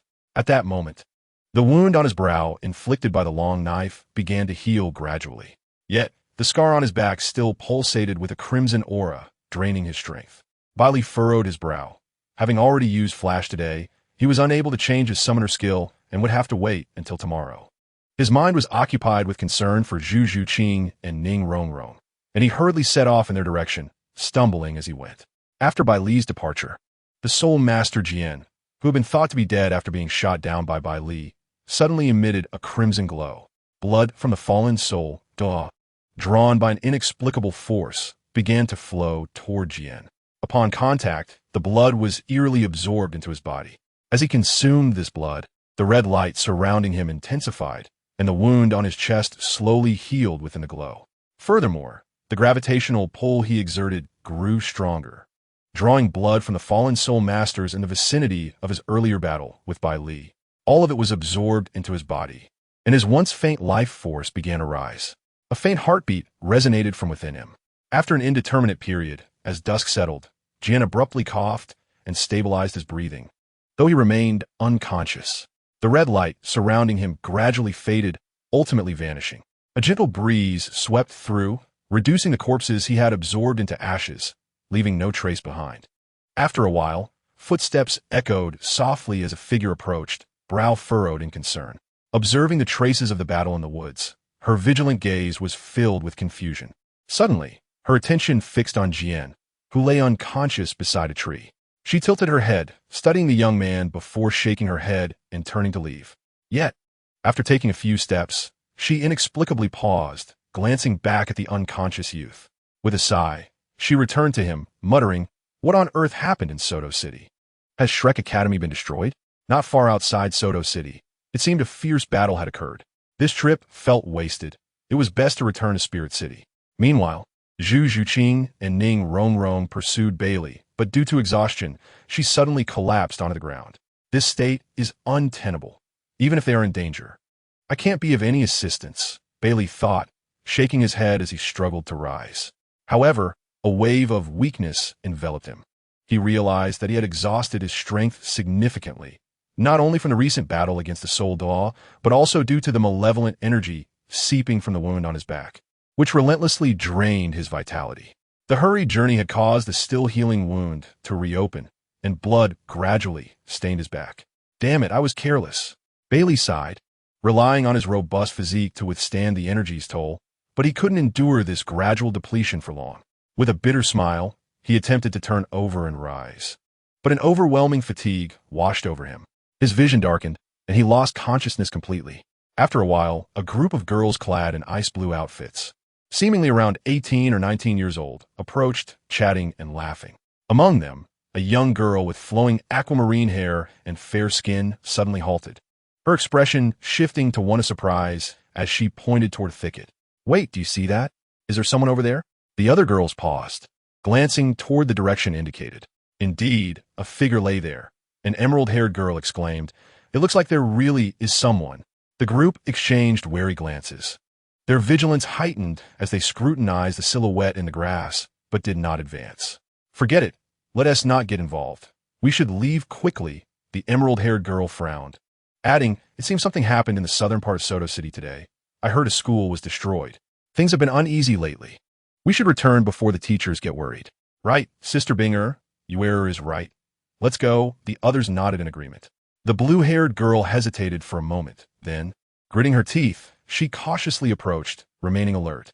"Sister," Shou Yue called anxiously, furrowing her brow as she followed closely behind. The remaining girls, seeing this, could only remain vigilant as they trailed behind. "Huh?" Upon getting closer, Shou Binger gasped in surprise at the sight of the figure on the ground. Shou Yue soon recognized it too, revealing a handsome boy of about 12 or 13 years old lying motionless, his clothes stained with blood. If not for the subtle rise and fall of his chest, one might mistake him for a corpse. "Sister, this," Shui Bingya pondered, her compassionate nature prompting her to bite her lip.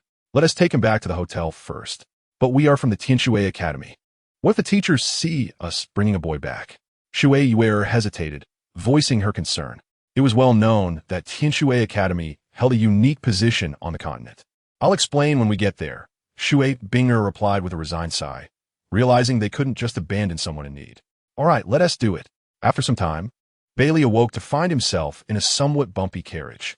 The first thing he noticed was a girl in blue, seemingly around 17 or 18, with blue hair, sitting cross-legged beside him, surrounded by a gentle flow of soul power as she meditated. As he slowly propped himself up, he discovered his upper garment had been removed, and his back was bandaged. The blanket covering him slipped away, revealing a well-defined set of abdominal muscles. Noticing Baili's movement, the girl's soul power gradually subsided, and she opened her eyes. Upon seeing him half-sitting, she instinctively asked, "You're awake?" Her melodic voice was sweet and clear, imbued with a gentle warmth that momentarily caught Baili off guard. He quickly nodded, feeling a wave of curiosity. "3 days ago, you collapsed in Soto City. We happened to pass by and brought you back," Shou Binger explained. 3 days? I was unconscious for 3 days? Baili's eyes widened in disbelief as he expressed his gratitude. "Yes. Initially, we thought your injuries were severe, but after bringing you back, we found that the wounds on your back and forehead had nearly healed. However, for some unknown reason, you remained unconscious," Shou Binger confirmed. "How could I have been out for so long?" Baili assessed his body, realizing all his injuries had healed. Even the residual blood energy had dissipated. With his physical resilience, how could he have remained unconscious for such an extended period? Pondering, he accessed his system and found that his soul power had risen to level 43, while everything else remained unchanged. He had reached level 42 during the previous battles. And surprisingly, after the encounter with the Title Douluo, he had advanced to level 43. Could it be that I overexerted myself, causing me to faint for so long? At that moment, I truly had no strength left. Reflecting on this made Baili feel a twinge of fear. The saying "worry breeds confusion" rang true. He had been excessively concerned for Zhu Zhuqing and Ning Rongrong, which clouded his judgment as he pursued them without thinking. Thankfully, he encountered this benevolent girl. Had he run into someone with ill intentions, Who knows what might have happened? What about Zhu Zhuqing and Ning Rongrong now? Bailey's thoughts wandered back to them. What's wrong? Shui Binger, noticing Bailey's pensive expression, inquired curiously. Oh, nothing. Thank you for saving me. By the way, my name is Baili. What is yours? Baili quickly returned to reality, expressing his gratitude. No need to thank me. It was merely a coincidence. My name is Shui Binger, she replied calmly. Shui Binger? From Tianshui Academy? Baili instinctively remarked upon hearing her name. Huh, you know me? Shui Binger looked at Baili with surprise, her expression becoming more guarded. Seeing her reaction, Baili hastily waved his hands in a placating gesture. Don't misunderstand. I've just heard some things about the Five Elements Academy, which is how I recognized you. Oh, really? Shui Binger blinked, casting a skeptical glance at Baili. Of course it is true. I have heard others mention several talented soul masters from the Five Elements Academy, such as Feng Xiaotian from the Xinfeng Academy and Yu Qianxin from the Thunder Academy, among whom your name, Shui Binger from the Water Academy, also appears. So, it turns out you know quite a bit, Shui Binger remarked, her expression softening. Which academy do you belong to? I suppose I'm for Shrek Academy? A rather obscure institution, insignificant compared to your esteemed Five Elements Academies. Bai Li scratched the back of his head. Although he had joined Shrek Academy, it seemed he had gained nothing but a wasteful expenditure of 10 gold coins for the registration fee and 100 gold coins for tuition. Shrek Academy. Shui Bingya how's it? Her expression shifting to one of sympathy as she regarded Bai Li. No wonder he was injured and unconscious by the roadside. She instinctively bit her lip, hesitating to speak, uncertain of how to proceed. What's the matter? Have you heard of Shrek Academy? Bai Li noticed her demeanor and inquired with a smile. Well, there is something I wish to inform you of. Shui Binger pondered for a moment before deciding to speak. With a sympathetic look, she continued. On the day we encountered you, Shrek Academy in the southern part of Soto City was inexplicably destroyed, leaving the entire academy in ruins. I'm uncertain if it was the same Shrek Academy you belong to. Bai Li was momentarily taken aback, but then a knowing expression crossed his face.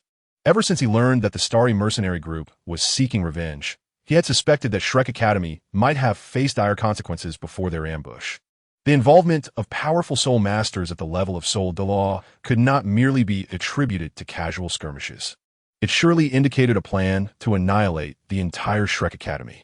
However, his concern lay not with the fate of Shrek Academy, but rather with the well-being of those two individuals. He urgently asked Shui Bing, do you have any news regarding the Shrek students? What has become of them? Shui Binger shook her head, saying I am not sure. However, I have heard that the Shrek members managed to escape, though I cannot vouch for the truth of that. Moreover, Soto City has been somewhat chaotic lately. Just the other day, a force known as the Starry Mercenary Group was completely eradicated overnight. The Starry Mercenary Group was destroyed? Bai Li's eyes narrowed as he inquired. Do you know who was responsible? Shui Binger did not directly respond to Bai Li's question.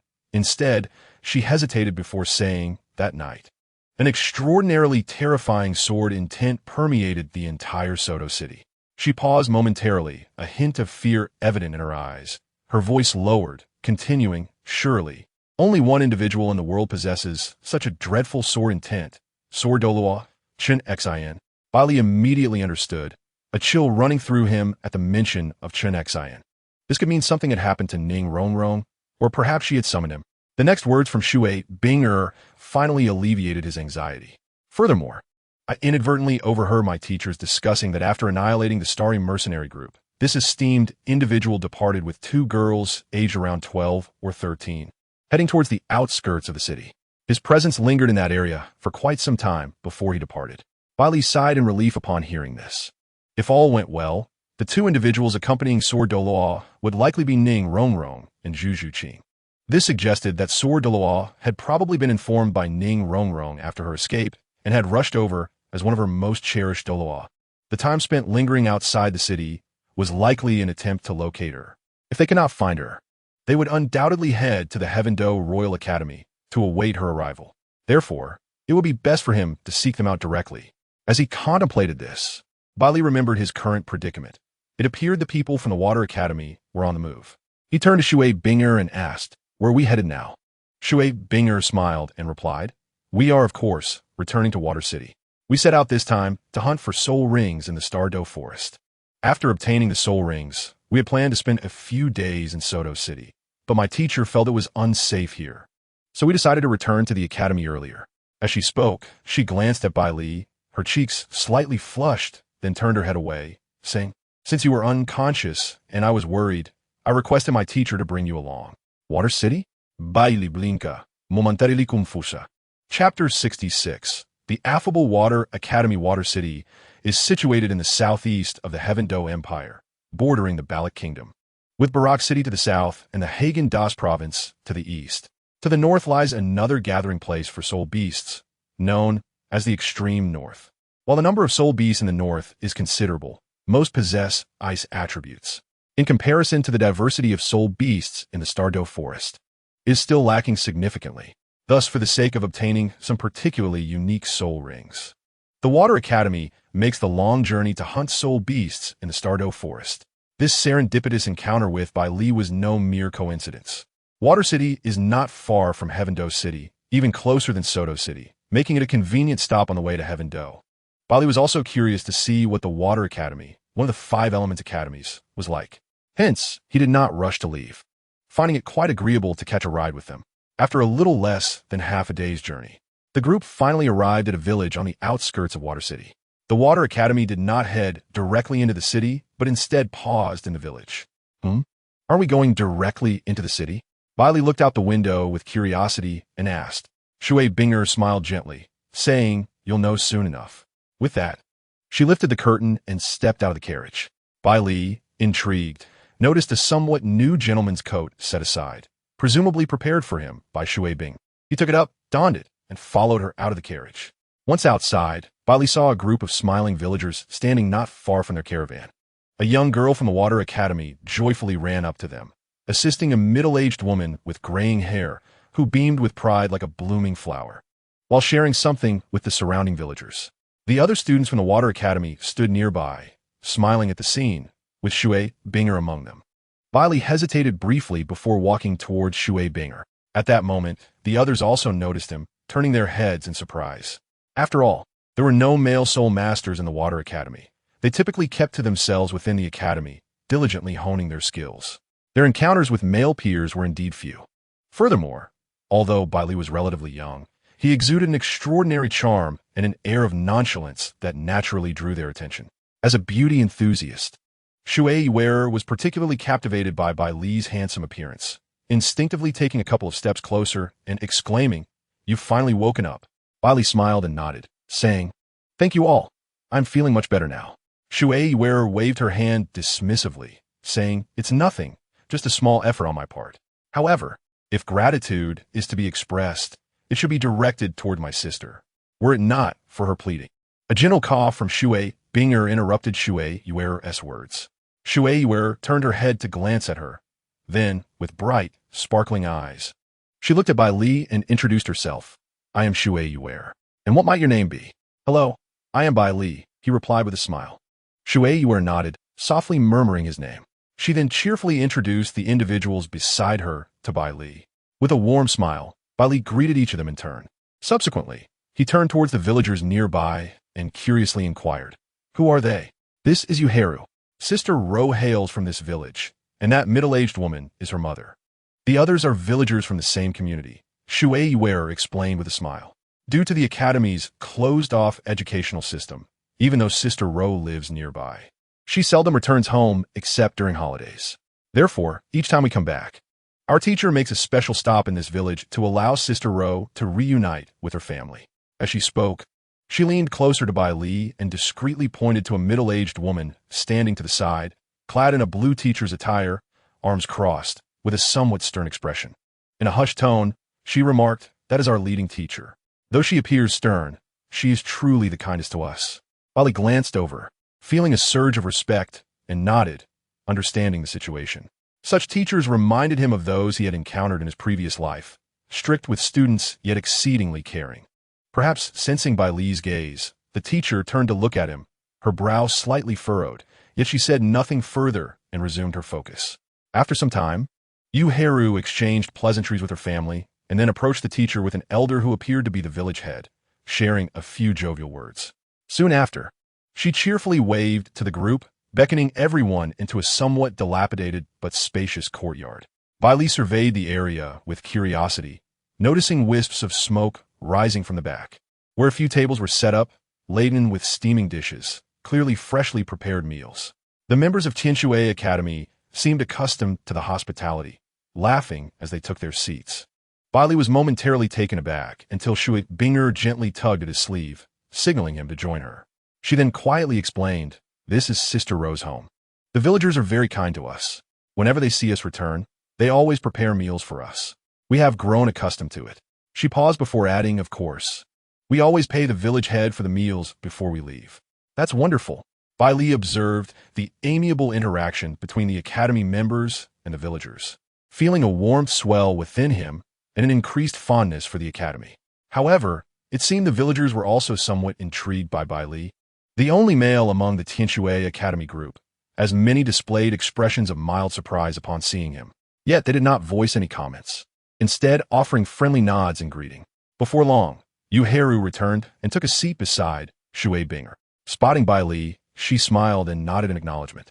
Bai Li returned the gesture and introduced himself. Shui, sitting next to Bai Li, glanced around as if searching for someone and curiously asked Yu Heru, "Sister Ro, where is your younger sister? I haven't seen her." Yu Heru chuckled in response, "I just asked my mother, and she mentioned that the little one has run off to the mountains again. Lucky her." Shui Yue pouted slightly, a hint of disappointment in her voice. "I was hoping to teach her a lesson this time, to let her know my superiority." Bai Li, intrigued, interjected, "Sister Ro, you have a younger sister?" Yu Heru nodded, her eyes sparkling with affection and pride. "Yes, she is 12 years old."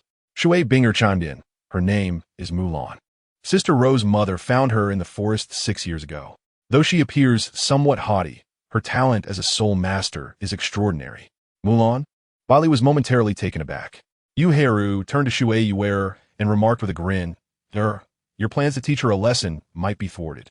My mother just mentioned that Mulan has already broken through to the soul master level." "What?" Shui Yue's eyes widened in shock, her lips curling in exasperation as she sighed. "How infuriating. She truly is a little monster." "Soul master?" Bai Li blinked in surprise, an inexplicable feeling stirring within him. Shui Binger, noticing Bai Li's expression, smiled and asked, "Isn't it astonishing? But it's true. With such prodigious talent, she was exceptionally accepted by our academy's dean, becoming the first student without a water-type martial spirit." "Mulan? A 12-year-old soul master?" Bai Li blinked again.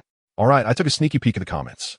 It seems the matter of the evil soul master has not gone as planned. Let us not dwell on it for now. You want to have a chance to appear shortly." Chapter 67. The initial encounter, despite his curiosity, Bai Li chose not to dwell on it. After finishing the meal and resting briefly, he set off once more with the group towards Tianshui City. Unlike before, this time Shui Yue ran up from the back of the carriage. She seemed to be quite the chatterbox, enthusiastically sharing tales about Tianshui City and Tianshui Academy.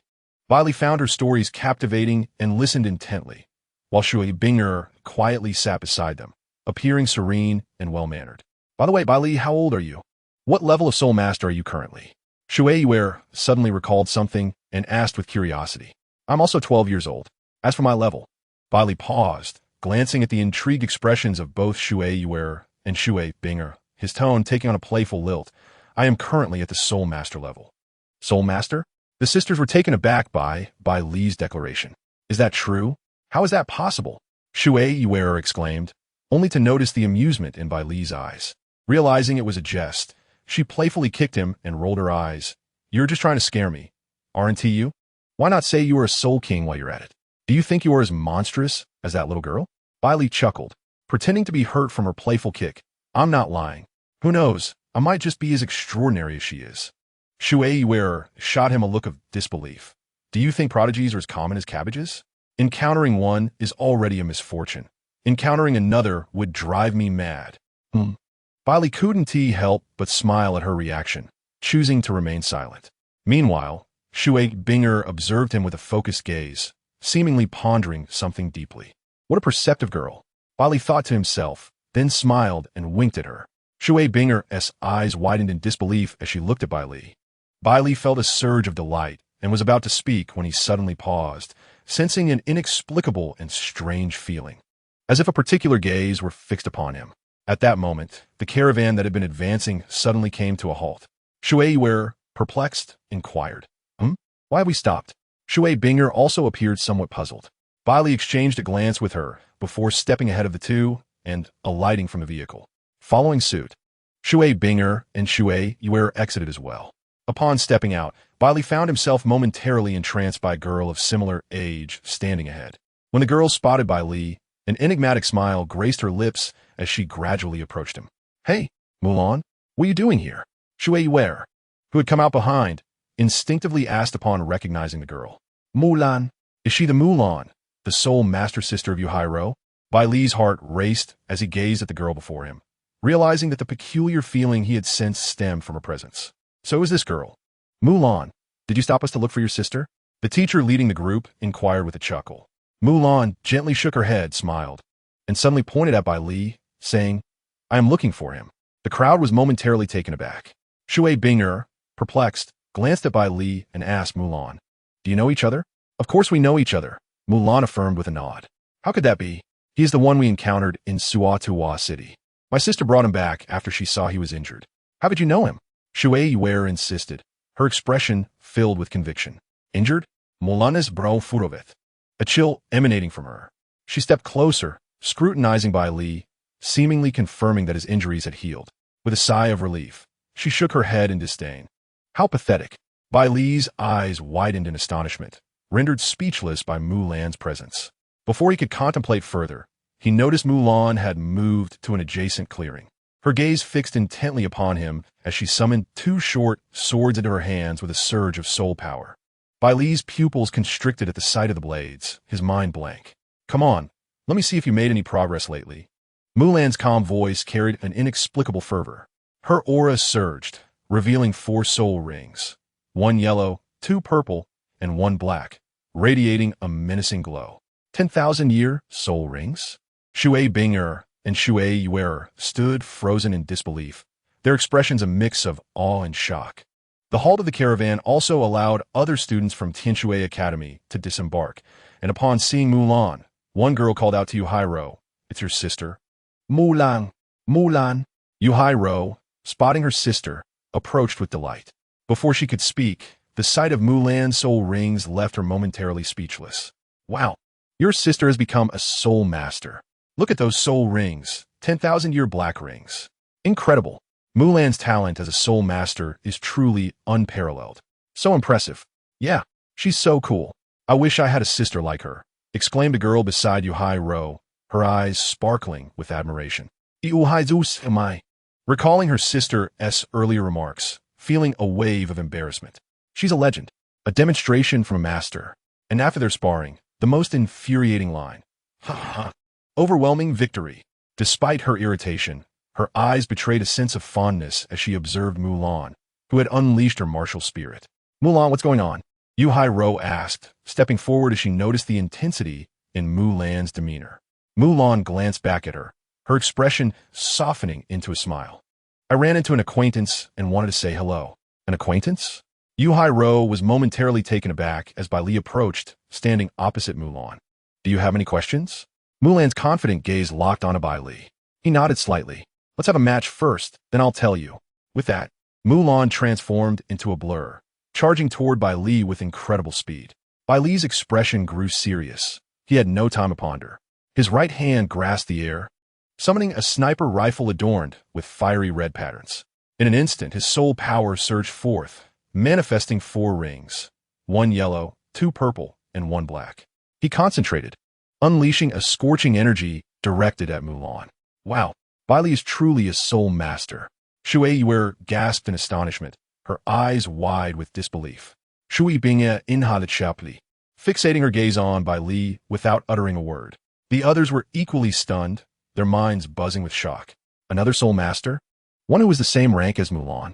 Even the leading teacher could hardly maintain his composure, his eyes widening in disbelief. Yet, the two combatants remained oblivious to the astonishment surrounding them. With a swift flick of her wrist, Mulan deflected Bai Li's ordinary strike, then hurled one of her short swords at him with a spinning motion. Bai Li's soul power surged, allowing him to evade just in time.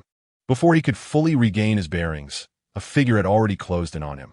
With a swift motion, he activated his escape skill, choosing not to harm. landing deftly a short distance away. Are you afraid of hurting your sister? Bai Li had just landed when a teasing voice reached his ears.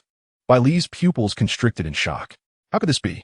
He instinctively turned to see Mulan grinning at him, having reappeared at his side.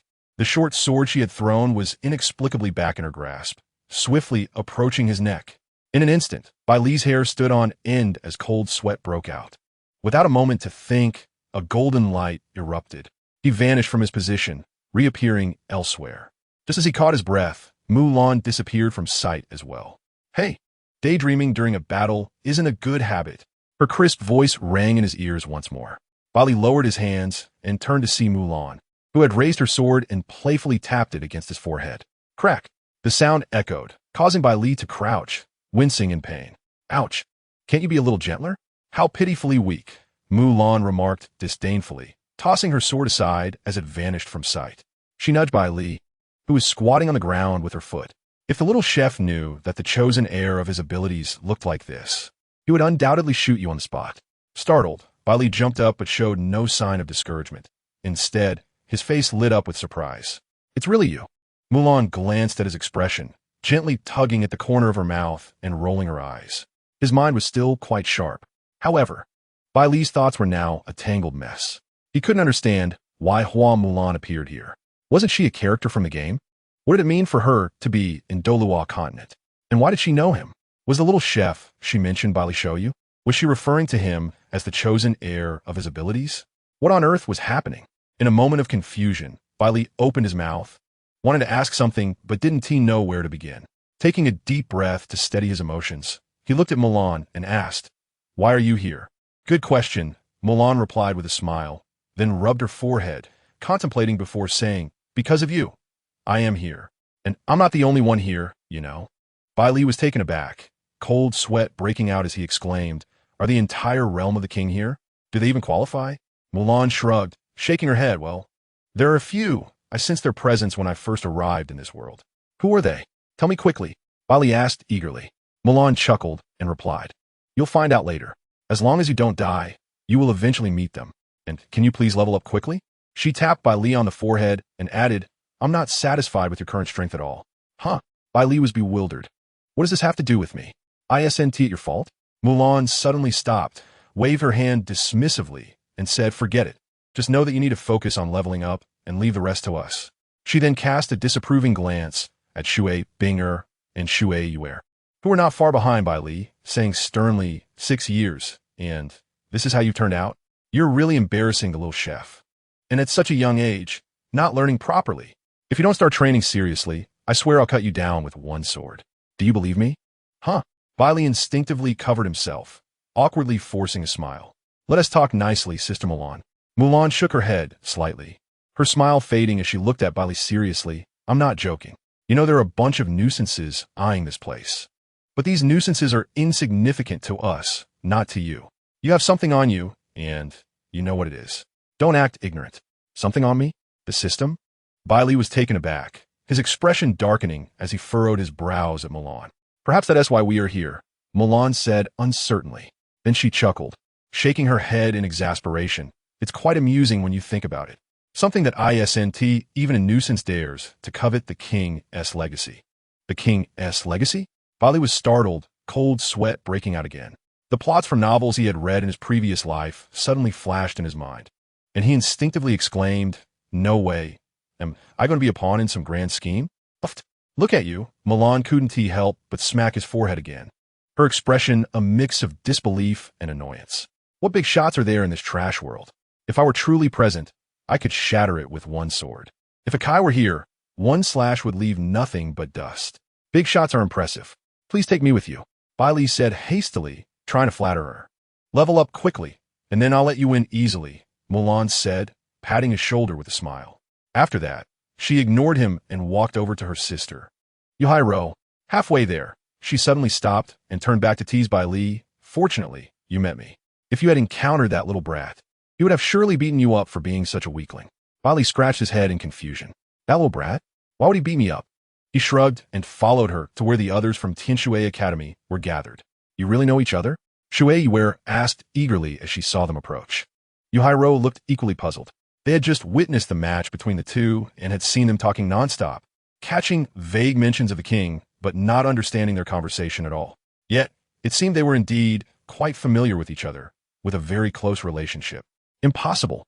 Baili was picked up from Soto City, and Mulan hasn't mentioned having such a friend in all these years.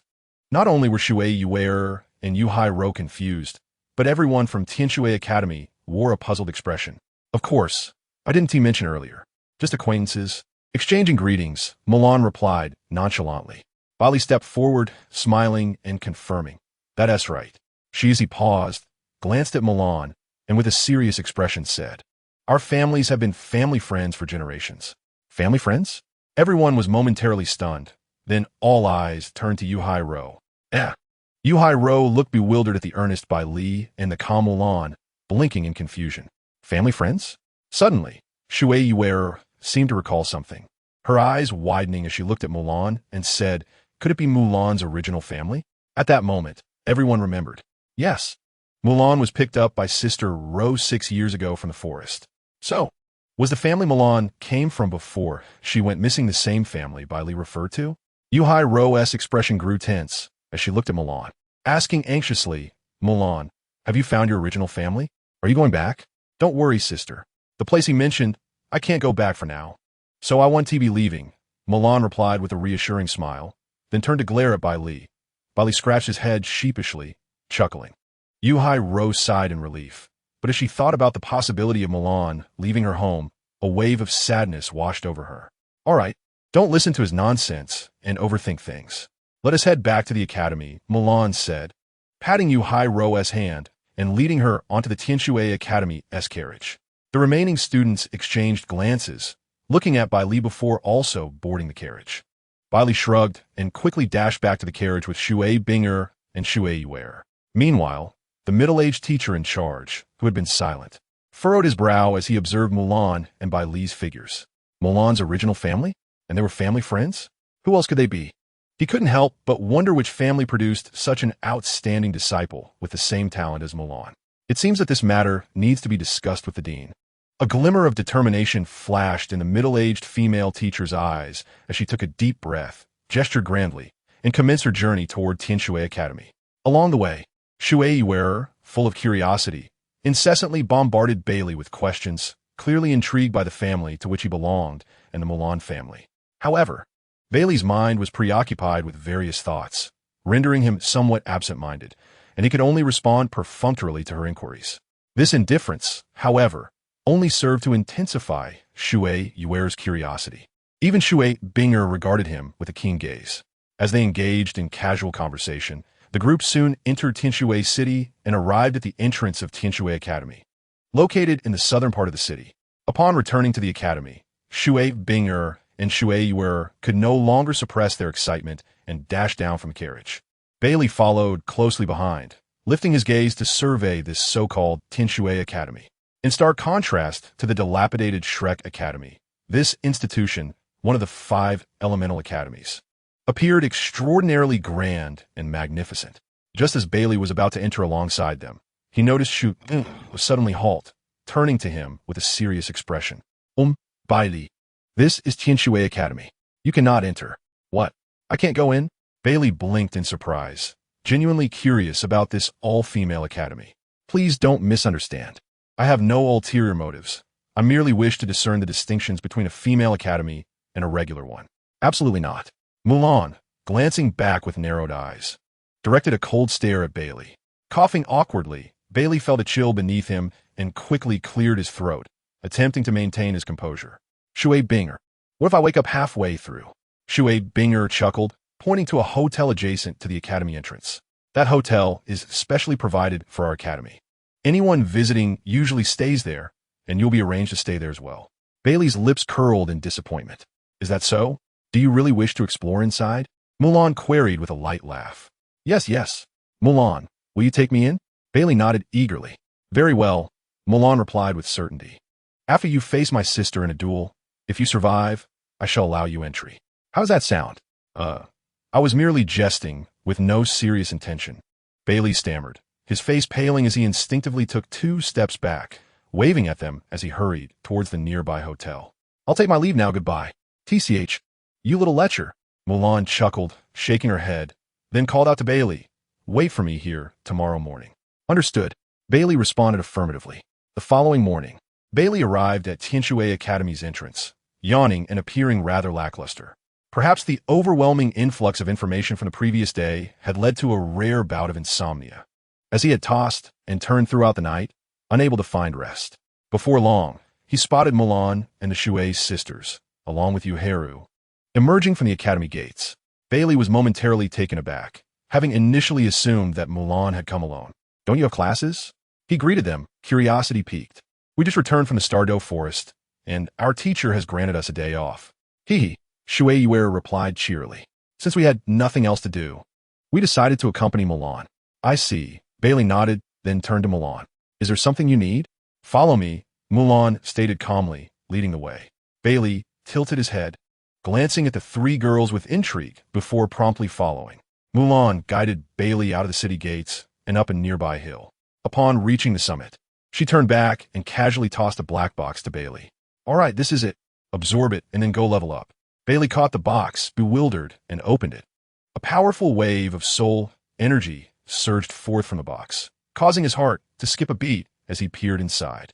There lay a fiery red fragment, resembling a shard of stone. What is this?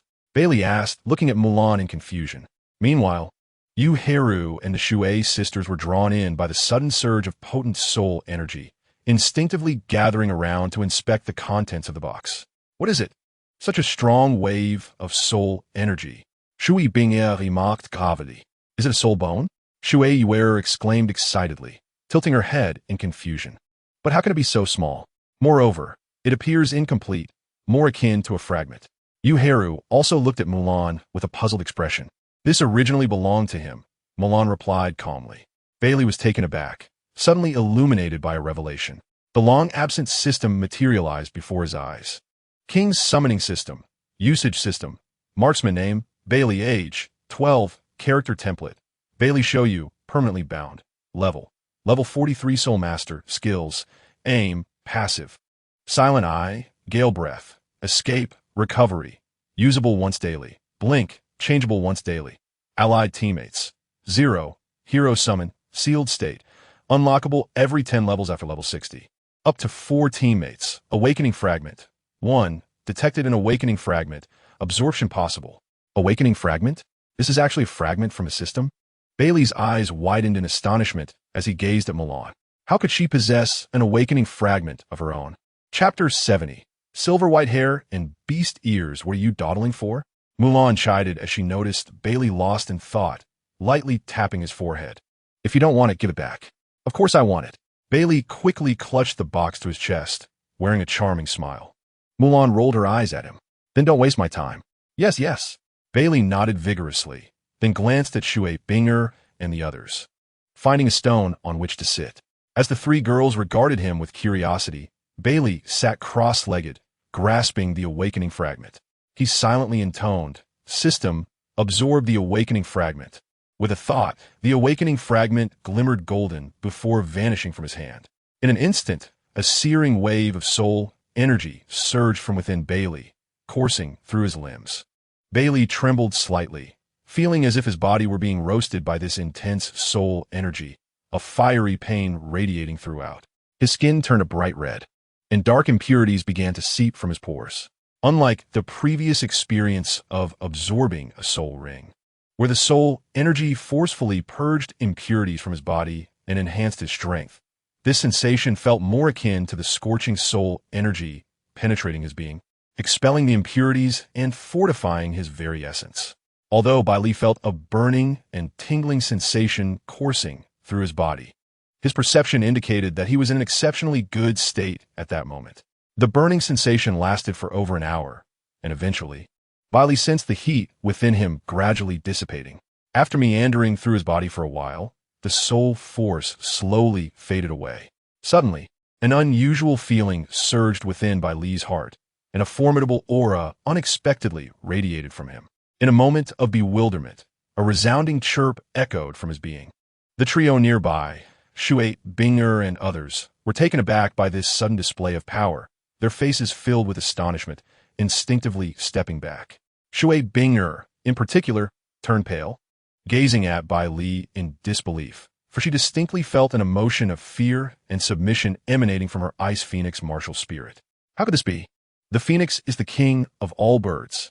She swallowed hard, unable to comprehend the situation.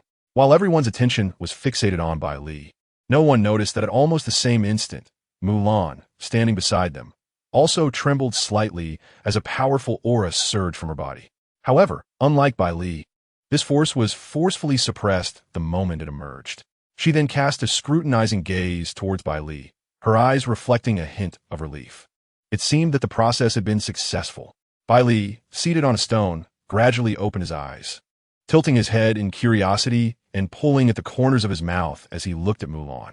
When Mulan met his gaze, she couldn't help but smile. Asking what? Surprised? Bai Li could only nod helplessly. The group, witnessing Bai Li awaken, quickly set aside their earlier shock and approached him with eager curiosity, inquiring, "So, Bai Li, did you truly absorb it?"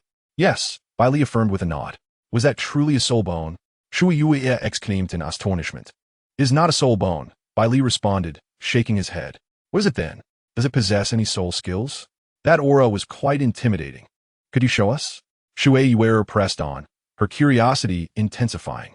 Bai Li hesitated for a moment, but then Mulan interjected, "Speaking of which, I'm also curious if you and he will be quite similar." With a resigned sigh, Bai Li, under the expectant gazes of his companions, grasped at the air, and a sniper rifle materialized in his hand. Compared to before, the crimson hue on the sniper rifle had intensified, vaguely resembling some intricate pattern. It retained an elusive quality, making the design difficult to discern.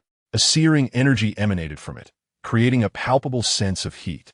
Moreover, beyond the transformation of the sniper rifle, Bai Li was taken aback by his own change. "Ah, Bai Li, your hair!" Shou Yue exclaimed in shock. At that moment, Bai Li's hair had transformed into a cascade of silvery locks, and a pair of white beast ears twitched atop his head. The already handsome Bai Li appeared even more striking with the addition of the beast ears and silver hair. His expression icy and his gaze seemingly capable of freezing those who met it. "How is this possible? Aren't you a weapon spirit battle master? How can a weapon spirit exhibit the effects of a beast spirit?" Shui Bing'er looked at Bai Li with disbelief. At her words, the chill in Bai Li's demeanor softened slightly. He shrugged, offering no reply, yet he curiously examined the sniper rifle in his hand, running his fingers through his silvery hair and tugging at his beast ears. The texture is rather nice. I can confirm they're indeed ears. It may not compare to the little chef, but it certainly adds a certain flair," he mused. Mulan regarded Bai Li with a newfound warmth in her gaze. "Sister Mulan, will I also become like him in the future?" Bai Li asked, his curiosity piqued. "No," Mulan replied with a gentle shake of her head. "You are you, and he is he. This is merely his ability." "Ability?" Bai Li blinked, then retracted the sniper rifle. As he did, his appearance instantly reverted to his original form, with black hair and no beast ears. "Hey, Bai Li, you've transformed back. This is truly a manifestation of the martial spirit," Shui Yue exclaimed once more. "Mulan, what did you just give him?" Mulan glanced at her thoughtfully and said, "You could understand it as a part of his martial spirit." "A part of the martial spirit?" Shui Bing'er and Yu Hai Ro exchanged glances, having never encountered such a notion before. Can martial spirits be separated? Seeing their puzzled expressions, Mulan chuckled softly, patting Yu Hai Ro's hand. "There's no need to overthink it. Just know that when he utilizes his martial spirit, his appearance will change accordingly." With that, she turned to Bai Li and said, "Now that you have completed the absorption, it's time to leave." "Huh?" Bai Li paused, blinking in surprise. "Sister Mulan, are you in such a hurry to send me off? What's the matter? Don't you want to leave?" Mulan squinted at him, a glint of cold light flashing in her eyes as she smiled gently. "I'll give you another chance. If you can defeat me in a match, I'll let you stay and even take you to play at the Tian Shui Academy. What do you say?" Bai Li narrowed his eyes, instinctively licking his lips at the enticing proposal. This offer is indeed tempting. Having just absorbed the awakening fragment, although his soul power had not improved, he felt certain that his combat strength had significantly increased. Would it be the same as yesterday, when facing Mulan, where he stood no chance? Just as Bai Li was about to accept the challenge, he suddenly sensed a shift in Mulan's aura, one that was markedly different from before. "What the?" Bai Li's expression turned grave as he focused intently, his face paling as cold sweat trickled down his brow. He hastily waved his hands and smiled nervously at Mulan. "No, Sister Mulan, I think it's wiser for me to focus on my training." "Suit yourself," Mulan said with a lackluster wave of her hand. Bai Li forced a smile, then remembered something and added, "Sister Mulan, how about we leave together?" Upon hearing this, Yu Ro's expression tightened, glancing anxiously at Mulan. However, Mulan calmly shook her head, saying, "I cannot leave just yet." Bai Li furrowed his brow, about to speak when she continued, "You need not concern yourself with these matters. Focus on your training and grow stronger. Strength is paramount." Bai Li regarded her thoughtfully, pressed his lips together, and nodded in agreement. "Understood, Sister Mulan." Taking a deep breath, he turned to Shui Bing'er and Yu Ro, say, "Well then, I shall prepare to leave Tian Shui City." Upon hearing this, Shui Bing'er glanced at Mulan, pursed her lips, and said, "I understand, be careful on the way." She was a clever girl, listening to the conversation between Baili and Mulan.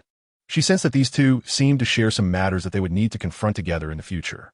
Thus, Mulan must have been so eager for Baili to leave, right? Moreover, both Mulan and Baili possessed soul rings that exceeded the normal limit of age for soul rings. Every soul master was acutely aware of the risks involved in absorbing soul rings that surpassed their age limits, if they had the courage to choose such soul rings. It indicated their profound desire for powerful strength, disregarding the dangers involved. "Ah, are you in such a hurry?"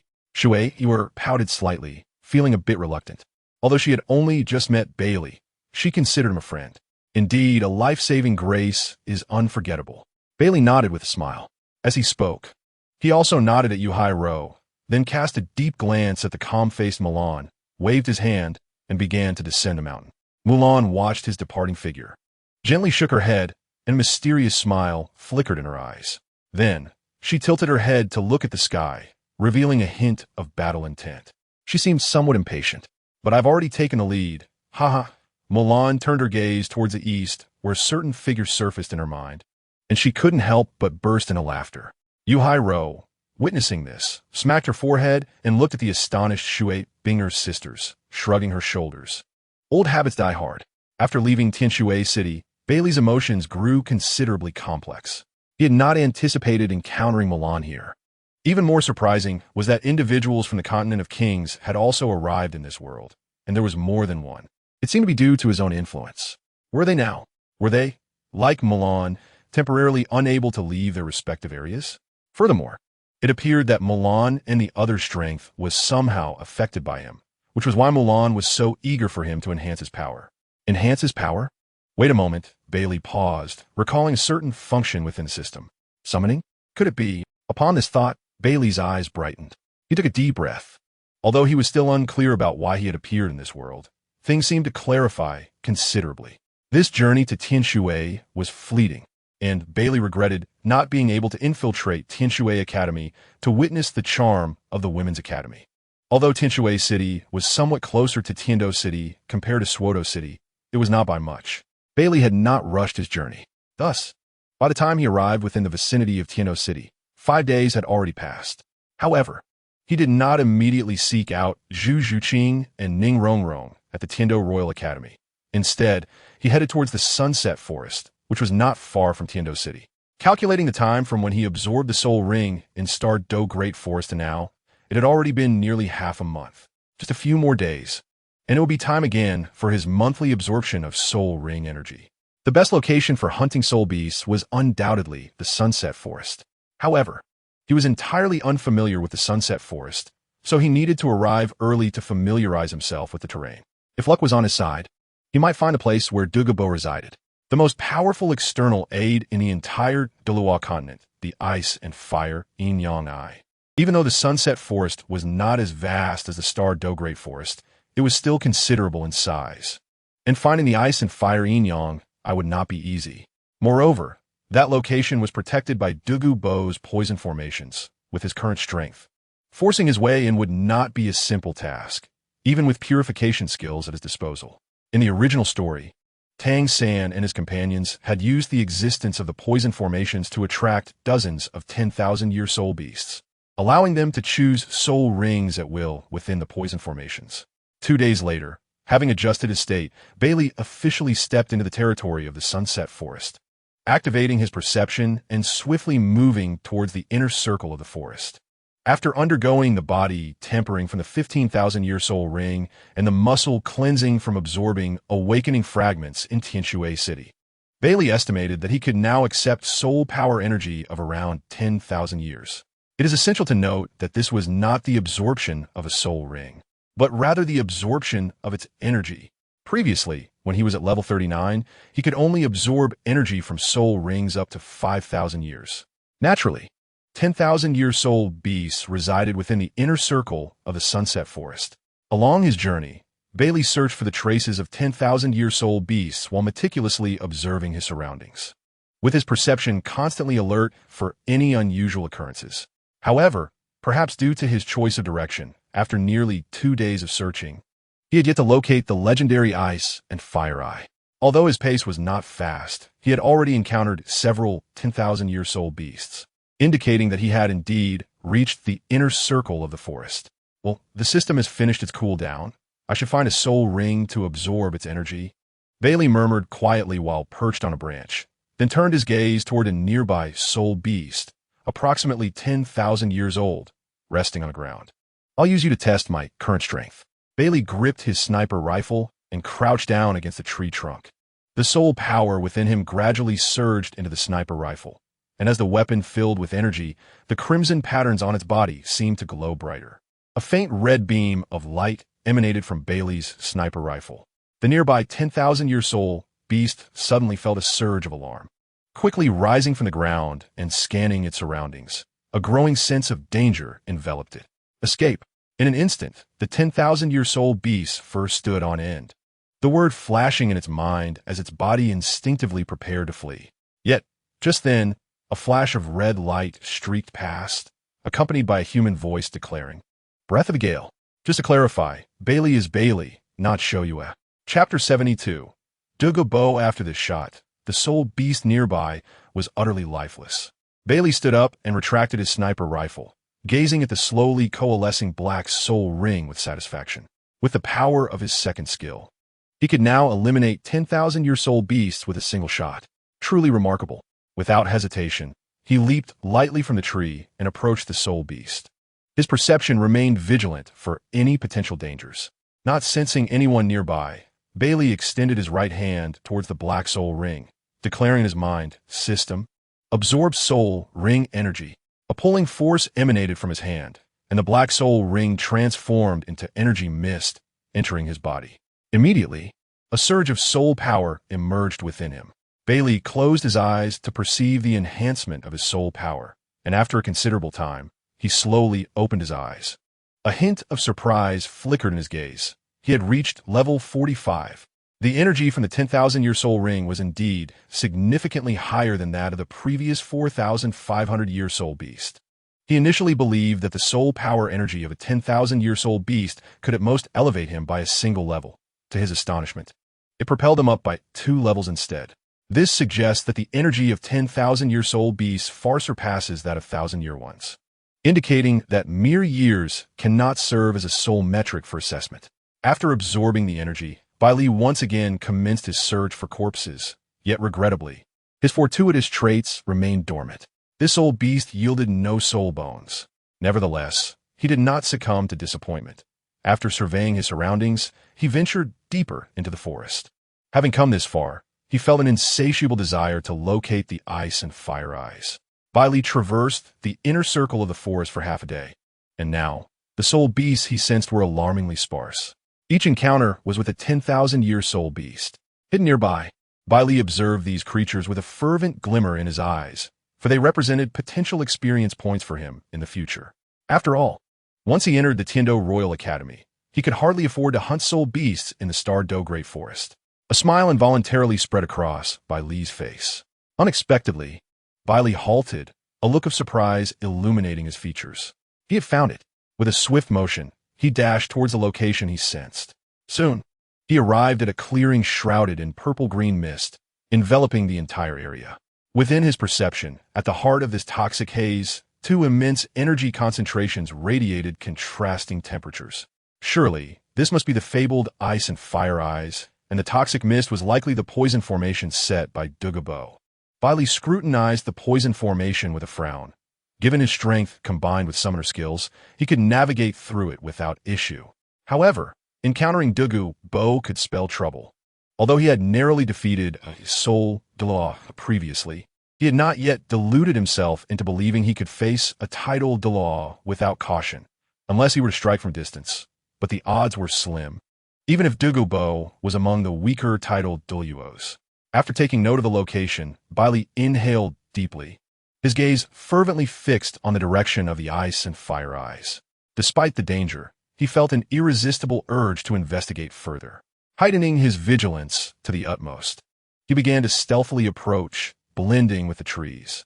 At that moment, Baili's expression shifted in alarm, his breath catching in his throat as he stilled his presence. He focused intently, allowing his gaze to drift toward the poison formation. In his perception, two figures emerged from within. Moments later, they materialized before him, an elderly man and a young woman. The elder, with long green hair and a gaunt frame, wore a tattered gray robe, appearing like a disheveled old man. The young woman, around 20 years of age, possessed striking short purple hair and donned elegant attire, presenting a refreshing contrast to the elder. A spark of realization crossed Baili's mind. These two must be Douluo and his granddaughter, Douluo. Aware that he was in the presence of a Title Douluo for the first time, Baili couldn't help but observe Douluo closely. However, his scrutiny did not go unnoticed. Douluo abruptly halted, his piercing gaze locking onto Baili's position. "Who goes there? Step forward," he commanded, flicking his wrist, unleashing a green beam toward Baili. With a jolt, Baili felt his soul power surge, and he swiftly dodged to the side. His form became visible, and he heard a sizzling sound as the tree behind him was rapidly corroded by the toxic energy. Baili gasped in awe, silently acknowledging Douluo's formidable prowess. Truly, a Title Douluo renowned for his poison, he thought, impressed. Douluo, surprised to see a mere boy of 12 or 13 before him, momentarily faltered, but quickly regained his composure. "Who are you? What brings you here?" he inquired coolly. Baili chuckled lightly in response. "I stumbled upon this place by chance. Observing the pervasive toxins piqued my curiosity, so I paused for a moment. I apologize for intruding. I shall take my leave." With a casual laugh, Baili attempted to turn away. "Humph." Douluo scoffed, his aura suddenly intensifying and pressing down upon Baili. A wave of oppressive force enveloped him from all sides. Yet Baili's physical and mental fortitude was formidable. He would not be easily overpowered by mere intimidation. Fixing his gaze on Douluo, he stood tall, asserting, "Elder, what is the meaning of this?" Douluo's eyes narrowed in surprise. He had not anticipated this young boy to withstand his pressure so effortlessly. However, the boy's defiance irked him, and a chill flickered in his eyes as he unleashed his aura further. The sudden influx of pressure compelled Baili to lower his head, letting out a muffled grunt. But, with determination, he clenched his teeth and raised his gaze to meet Douluo's, remaining silent. "Interesting," Douluo mused, noting the boy's resilience. Gradually, he reined in his aura, observing Baili closely. "State your purpose, or you will remain here indefinitely." "What do you mean by that?" "I have already explained. I merely stumbled upon this toxic area and paused out of curiosity." "What purpose do you speak of?" Baili raplia earnestly. "Douluo chukka, seething Bailiu." "Do you know where you are right now?" Baili hesitated, realizing he was in the Sunset Forest. More precisely, he was in the inner circle, even at the heart of the forest. Douluo continued, "Though the Sunset Forest pales in comparison to the Stardo Great Forest, it is teeming with soul beasts. The creatures within this vicinity are all at least tens of thousands of years old. To have ventured here from the outside, you must have evaded no less than 3 10,000-year soul beasts. Do you expect me to believe you arrived here by mere chance?" Baili's expression shifted as he processed Douluo's implications. Had the soul beasts he had previously avoided been intentionally driven there by Douluo? He had underestimated the elder's strategic placement of both the poison formation and the soul beast territory to deter intruders. "And where is your elder? Have him come forth." "My patience is limited," Douluo pressed, scrutinizing Baili's silence. "Elder? I am alone," Baili responded. Still not being honest," Douluo retorted. Douluo shook his head, remarking that a mere youth such as yourself could hardly have ventured here alone. As he spoke, His patience seemed to have reached its limit. With a swift flicker, he appeared before Baili, extending a hand to grasp at his neck. How swift! Bailey's pupils contracted as he beheld Douluo's dark green nails, causing his soul power to surge within him. In an instant, he retreated, narrowly evading Douluo's grasp. Douluo's eyes flashed with surprise, and then his soul power surged once more, propelling him forward with increased speed, reaching for Baili again. Baili maintained his composure, stepping aside just in time to evade the attack, and then leapt onto a nearby tree. With a sniper rifle now in hand, his silver-white hair, resembling that of a beast, reappeared, and the soul rings around him began to pulsate rhythmically. However, he refrained from firing immediately, instead regarding Douluo with vigilance, exclaiming urgently, "Senior, please cease your actions. I harbor no ill intentions." He merely wished to surreptitiously pluck a few blades of grass, never contemplating a conflict with the notorious old poison master. Douluo's grasp, having missed Baili, struck a large tree behind him, leaving 5 deep claw marks that emitted a wisp of green smoke, swiftly corroding a significant portion of the trunk. Could he be a soul master? Is that a 10,000-year soul ring? Douluo raised his gaze to Baili, astonished by the soul rings adorning him, and his heart raced with intrigue. His expression betrayed a hint of disbelief, for this youth appeared to be no more than 12 or 13 years of age, far younger than his granddaughter, Douluo. Yet, he was already at the soul master level. How could this be? However, upon observing Baili's demeanor and the weapon in his grasp, Douluo's doubts resurfaced. Was this peculiar form a beast martial soul or a weapon martial soul? Curiosity piqued, Douluo opted against immediate aggression, instead scrutinizing Baili and calmly inquiring, "How old are you this year?" Returning to the esteemed senior, "I am 12 years old," Baili replied, noting the apparent cessation of Douluo's attacks. And he exhaled in relief. 12 years old? Douluo echoed, momentarily taken aback. Before he could respond, a gasp erupted from behind him. How is this possible? Douluo turned to see Douluo, who stood before the poison array, utterly astounded at the scene unfolding. The speed of Douluo's sudden strike and Baili's instantaneous movements had left her in shock, and as her senses returned, she took in the sight of Baili's soul rings and his words, exclaiming, "How can you be 12 years old and already a soul master? Moreover, how can your soul rings be 10,000 years old?" Her eyes widened in disbelief. Baili shrugged, remaining silent. Douluo pondered for a moment before addressing Baili again. "What is your name? Which family do you hail from?" Baili blinked, smiling as he replied, "Senior, you misunderstand. My name is Baili, and I am not a scion of any prominent family." "Baili?" Douluo muttered, contemplating. It seemed he had not heard of any prominent family bearing the surname Bai. However, he had heard of the Qian family. Yet upon glancing at Baili's martial soul, he shook his head. It could not possibly belong to that family. "Baili?" Douluo echoed, a sense of familiarity washing over her. It seemed the name stirred something within her memory. She lowered her head, attempting to recollect. Douluo paid no mind to Douluo's thoughts, instead quietly sensing the surroundings.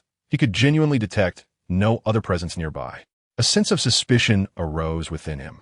This youth's ability to arrive here at such a young age, coupled with his extraordinarily rare soul ring configuration, assured Douluo that Baili's identity was anything but ordinary.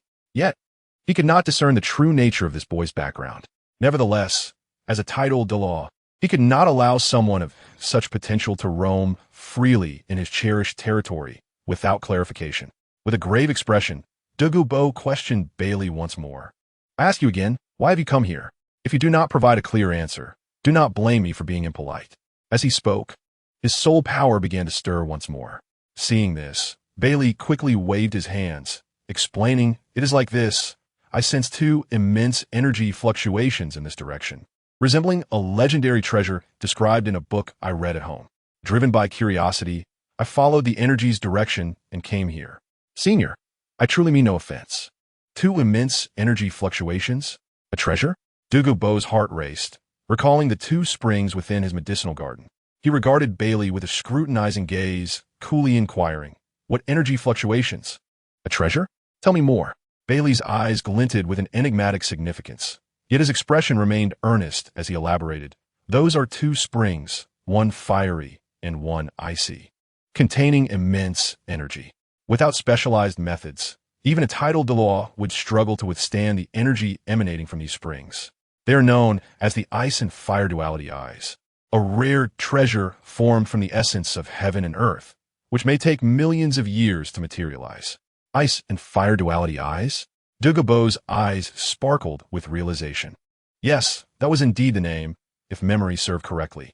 However, I only stumbled upon this name in my family's collection. I cannot ascertain its authenticity.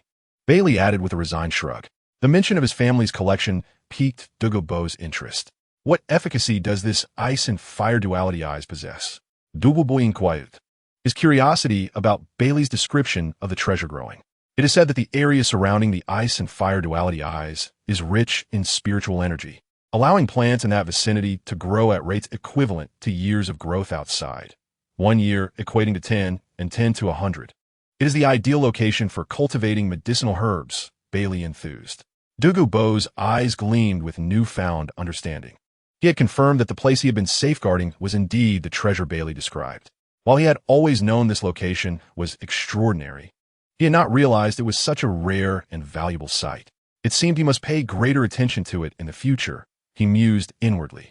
As Baili continued speaking, he glanced at Douluo and Douluo, hesitating before seemingly pondering something he wished to articulate. Douluo, with keen insight, observed his hesitation and prompted, "What is it you wish to say?" After a moment of contemplation, Baili ventured, "I noticed that both you and this young lady appear to be poisoned." "Ha ha," Douluo chuckled, a glimmer of intrigue illuminating his eyes. "Do you know who I am?" Baili blinked, shaking his head. "I am Douluo, and my given name is Bo. When I achieved my title, I was bestowed with a moniker of poison." Douluo spoke with a smile on his face as he looked at Baili, saying, "I have played with poison all my life, and it is truly laughable to hear someone claim that I am poisoned for the first time."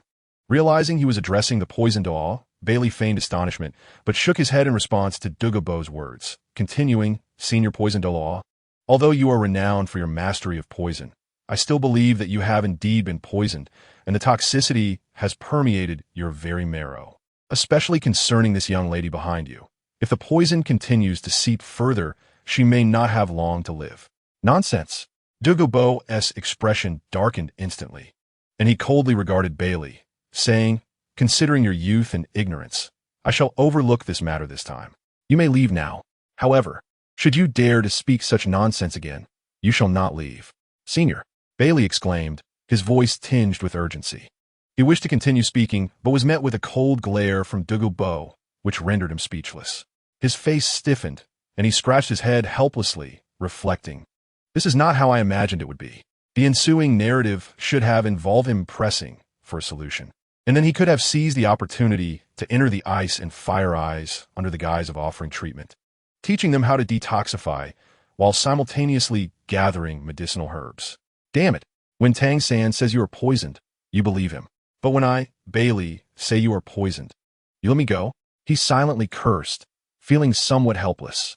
After all, given his current strength, he could not contend with this old poison master.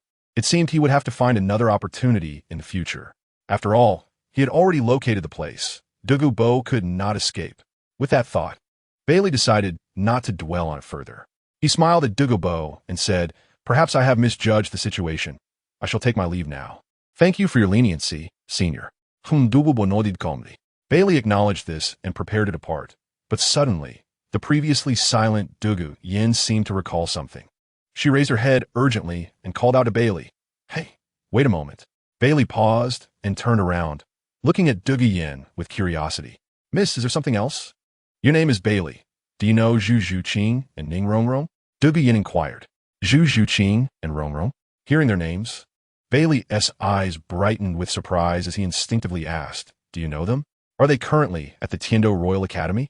Indeed, Douluo was a student at the Title Royal Academy and a member of the Title Royal team. With Rongrong's 7 treasure, glazed tile, martial soul, it was impossible for them not to strive for her inclusion in the Title Royal team. Zhu Zhuqing's talent and strength also undoubtedly qualified her for a spot on the team. "It's truly you." Douluo's eyes sparkled with astonishment as she hurriedly added, "My name is Douluo, and I am currently a member of the Title Royal team alongside those two." "Douluo?" Baili blinked and glanced at Douluo beside him. "Yes, this is my grandfather," Douluo explained with a smile. observing Baili's expression. Then, looking at Baili with intrigue, she exclaimed, just as they said, "You are indeed a prodigious talent." Douluo, hearing Yin's words, was momentarily taken aback and curiously asked, Yin, do you know this young man? Yin nodded, replying, "I can't say I know him well, but I have heard of him through others." Oh, Douluo was intrigued. Recently, 2 girls came to our Title Royal Academy, around the same age as him. One is the daughter of the 7-treasure glazed tile sect's master, named Ning Rongrong. The other is Zhu Zhuqing. Both are exceptionally gifted talents. They mentioned that they were classmates with Baili at an academy in Soto City of the Bara Kingdom. However, after encountering some issues, that academy was destroyed, and the students scattered, with the teachers severely injured. It is said that Baili, who was closest to them, stayed behind to buy them time to escape, and then he vanished. To confront a Title Douluo alone? Douluo frowned skeptically, shaking his head. That is impossible. While I acknowledge this young man's exceptional talent, he remains untrained. With his 4-ring soul master strength, it is utterly absurd to think he could withstand a Title Douluo. One blow could incapacitate him, let alone allow him to escape. It should be true, Yin countered, shaking her head at Douluo. Later, Ning Rongrong sought out the Sword Douluo and went to Soto City, where she eliminated the force that destroyed the academy. Tianheng and I confirmed that the Sword Douluo indeed went there and took action against a certain force. What? The Sword Douluo actually intervened? Douluo was taken aback. Then, does this mean that this young man truly faced a Title Douluo and emerged unscathed? Yes, Yin nodded, her curiosity piqued. By the way, Baili, how did you manage to escape from the Title Douluo? Escape? Baili hesitated, then looked at Yin with a hint of confusion, chuckling lightly as he replied, "I did not escape." Huh? Yin looked at him incredulously, and even Douluo regarded him with a perplexed expression. Baili grinned widely and declared, "Because I counterattacked and killed him." Chapter 75. I truly did not want this. Kill? You killed him? Yin was momentarily stunned, then rolled her eyes at Baili, saying, "Don't joke around. That's impossible." Douluo's expression darkened further, and he coldly remarked, "Young man, do not be unaware of the gravity of your words. To have escaped from a Title Douluo is already a testament to your good fortune. Claims of counterattacking and killing are merely fodder for ridicule." Seeing their disbelief, Baili chose not to elaborate further. He simply smiled and asked Yin, "I hope they're doing well." After leaving, they weren't injured, were they? Rest assured, they are both fine, though they have been worried about you. Now that you have returned, they will surely be overjoyed, Yin replied with a smile. Originally, given her temperament, she would not have paid much heed to the 2 new members, Ning Rongrong and Zhu Zhuqing. However, for some reason, she felt a kinship with Ning Rongrong, and they unexpectedly got along quite well. Thus, despite their brief time together, they had developed a closer relationship. It was precisely for this reason that she had heard so much about Baili from Ning Rongrong. That is good to hear. Baili sighed in relief, then recalled Tang San and the others, asking with curiosity, "Miss Yin, do you know where the other student from Shrek Academy went? Did they not come to the Title Royal Academy?" Yin shook her head. "I'm not sure. The only ones who came were Zhu Zhuqing and Ning Rongrong." "All right. Thank you, Miss Douluo. If there is nothing else, I will take my leave now." Baili expressed his gratitude and prepared to depart. Yin acknowledged, and Douluo nodded as well. Baili no longer hesitated, channeling his soul power as he sped towards the outskirts of the Sunset Forest. So sect, related to the 7-treasure glazed tile sect? Douluo observed the departing Bai Li and pondered for a moment before addressing Yin. "What do you know about this young man? What is it?" Yin inquired, intrigued by her grandfather's unusual interest in an outsider. She was well aware of his character, which rarely showed curiosity towards strangers. "Nothing much. I merely find this young man's talent remarkable. At such a tender age, he has already attained the rank of Soul Master. I am curious about his background," Douluo replied calmly. Upon reflection, Yin suddenly recalled something, and her eyes sparkled with realization. "Oh, I believe I heard Ning Rongrong mention that Bai Li hails from a hidden family, a prodigy sent out to experience the world." A hidden family? Douluo furrowed his brow. After years of navigating the martial world, he had never encountered such a lineage. However, since it was spoken by Ning Rongrong, a member of one of the top 3 sects, the 7-treasure glazed tile school, he deemed it credible. Could it be that such secrets are known only to the Grand Sex? Indeed, Dugu Yin nodded, suddenly striking her forehead in astonishment. I heard that Bai Li's family lineage has existed for over 5,000 years, far surpassing that of any imperial dynasty.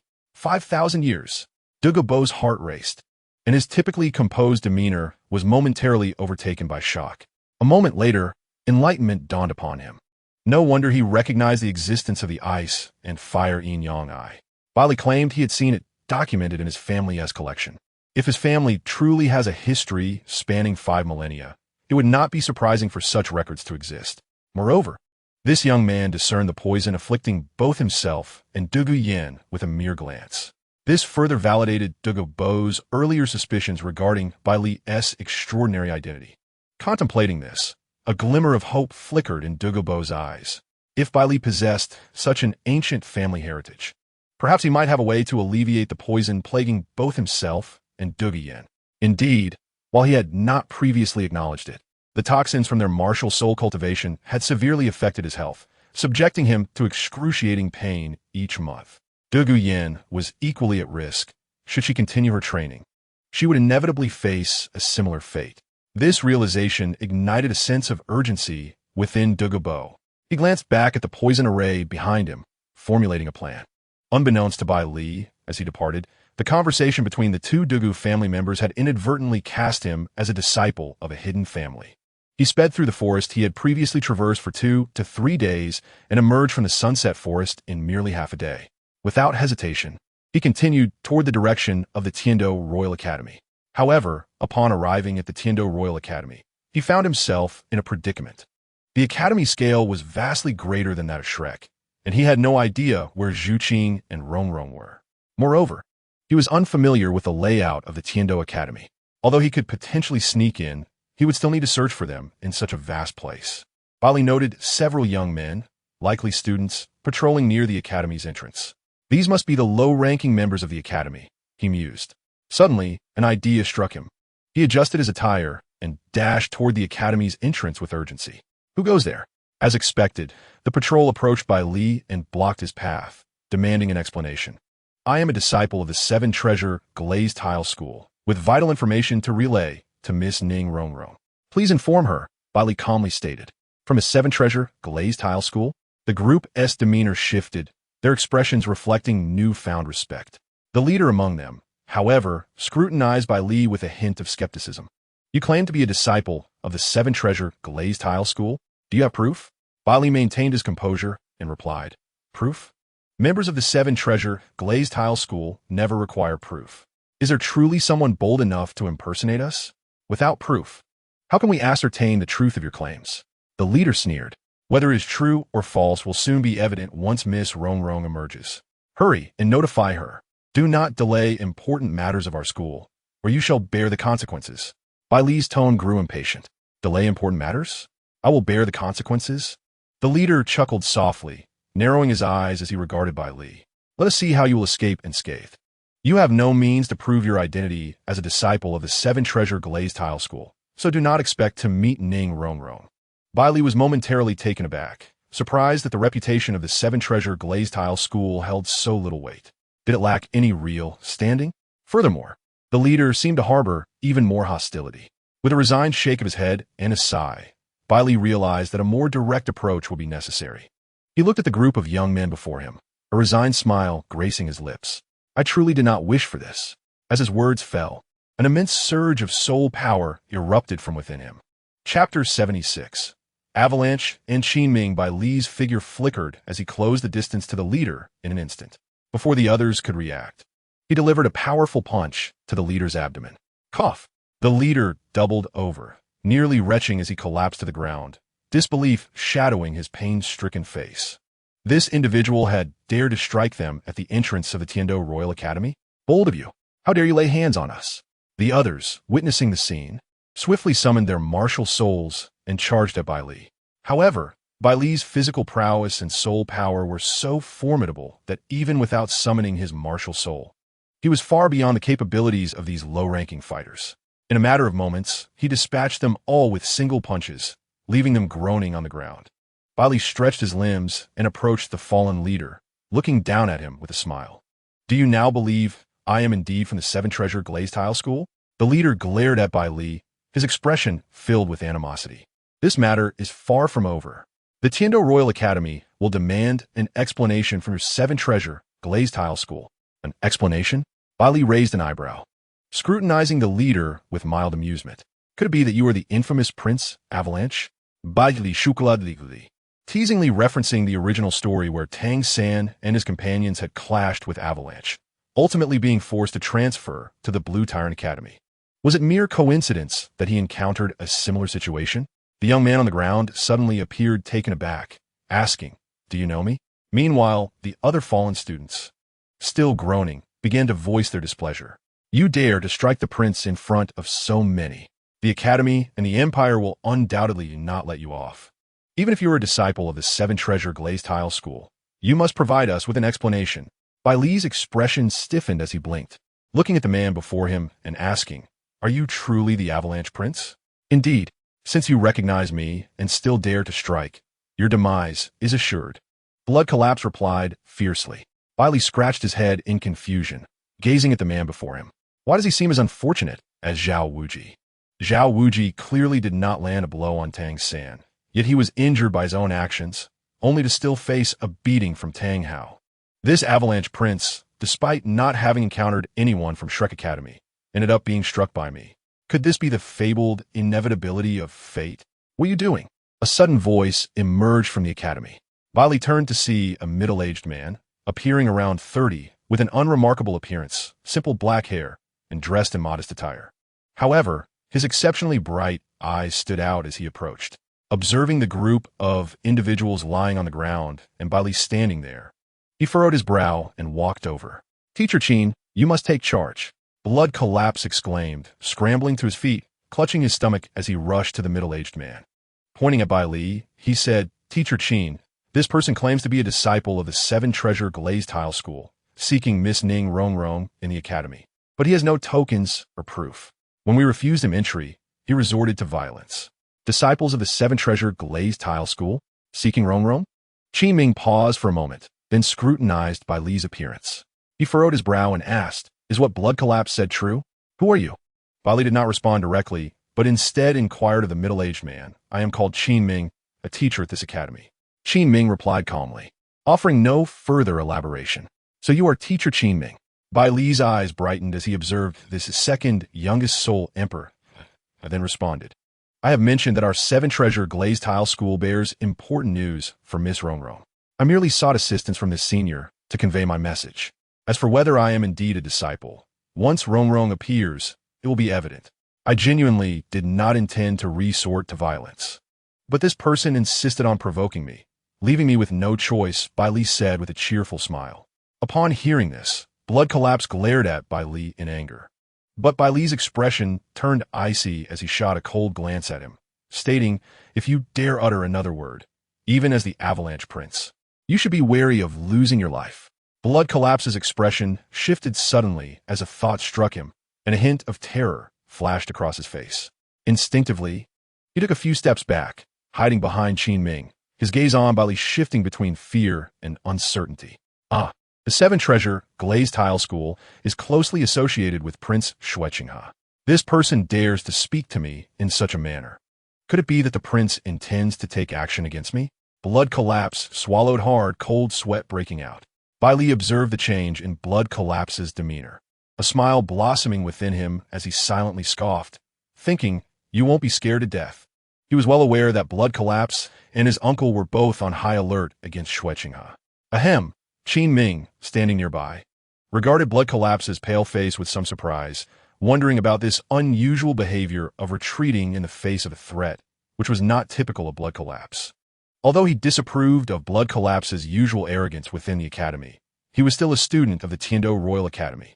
The audacity of this person threatening a prince before him darkened Qin Ming's expression. While the Seven Treasure Glazed Tile School was among the top 3 sects, their disciples seemed excessively arrogant.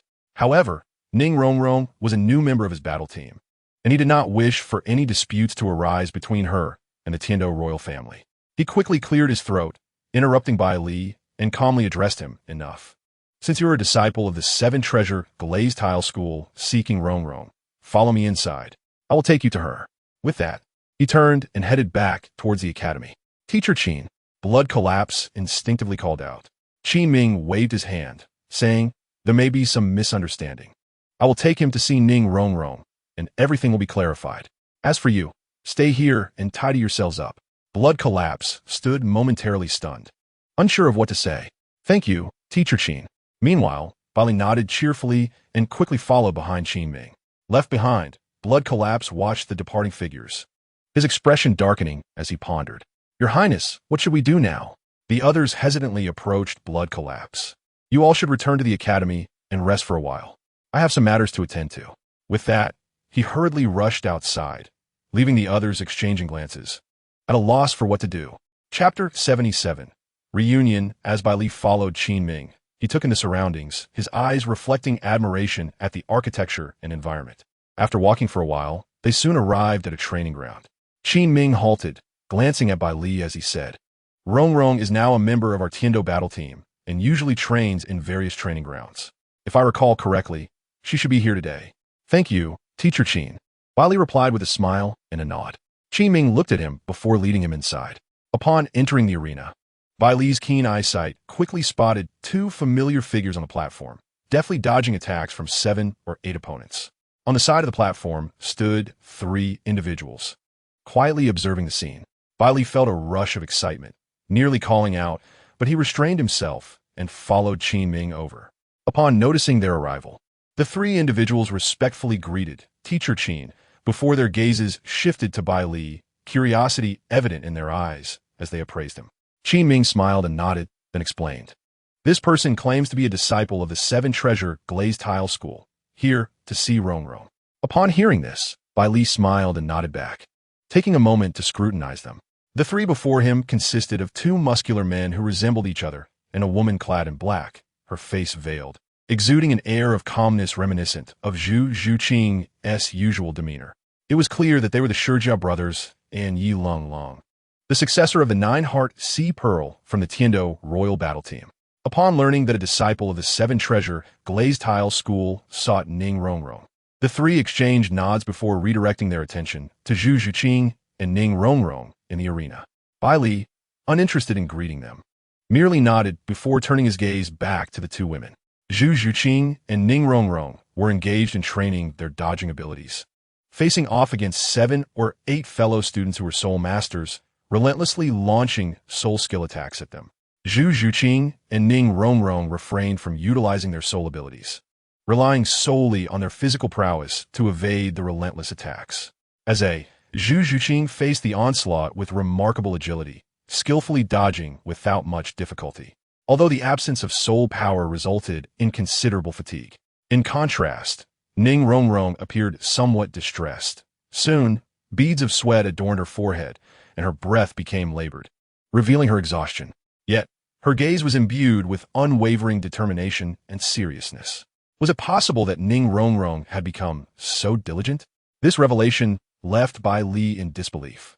He blinked in astonishment but remained silent, standing quietly behind Qin Ming, observing the conclusion of their training session. Zhu Zhuqing quickly supported the weary Ning Rongrong as they descended.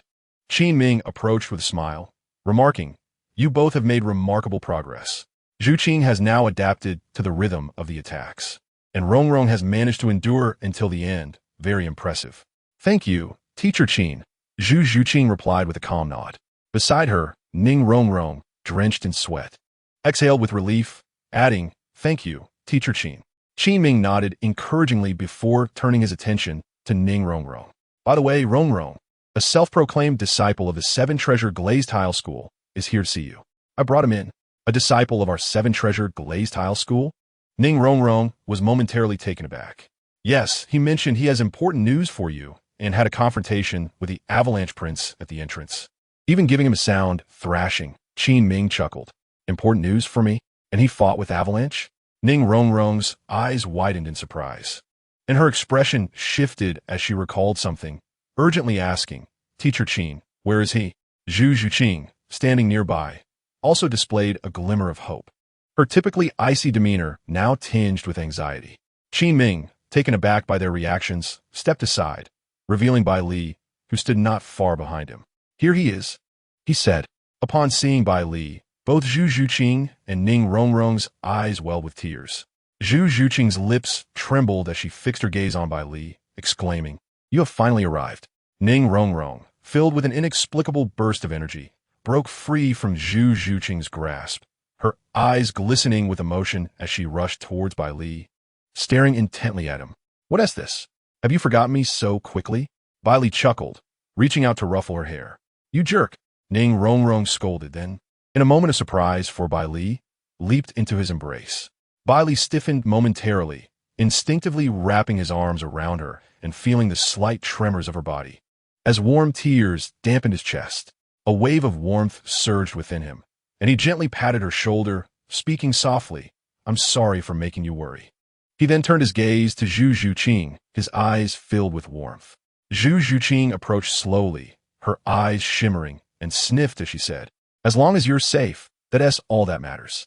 "Yes," Bai Li replied, extending his hand to grasp hers. Zhu Zhuqing's cheeks flushed, yet she did not pull away, her gaze softening with affection. Meanwhile, the other onlookers stood frozen in disbelief, their eyes wide with astonishment as they beheld the embrace among the three. Qin Ming appeared dazed, struggling to comprehend the scene before him. The Shijiao brothers scratched their heads in confusion, utterly bewildered. Even the usually composed Yi Langlang could not maintain her icy facade, her expression one of astonishment as she watched the trio. What was happening? Ning Rongrong, a disciple of the Seven Treasure Glazed Tile School, had thrown herself into a boy's arms, weeping uncontrollably, and Zhu Zhuqing gazed at him with such tenderness, her hand still held firmly by him. Surely, this must be a dream. Who is this boy? The four stood in stunned silence for a while, exchanging glances as they processed the sight of the three embracing so intimately. Finally, it was Qin Ming who broke the silence, clearing his throat as he said, "Ahem. How long do you all intend to remain in each other's arms?" At this moment, he realized that this young man was no ordinary disciple of the Seven Treasure Glazed Tile School. It was no wonder he felt bold enough to confront Avalanche, casually thrashing him at the Academy's entrance. Clearly, this boy was no simple character. Chapter 78. Joining the Royal Academy of Heaven. Do Qin Ming's words jolted the trio from their moment of joy. Ning Rongrong quickly extricated herself from Bai Li's embrace, and Zhu Zhuqing released his hand. Both felt a flush of embarrassment as they cast furtive glances at the four onlookers. Noticing their teasing smiles, Ning Rongrong shot Bai Li an accusatory glare, then cleared her throat, introducing him. "This is our classmate from Sodoa City. His name is Bai Li." She paused momentarily, pride illuminating her features as she proclaimed, "He is the same age as I am, yet he has already reached the rank of Soul Master." Soul Master?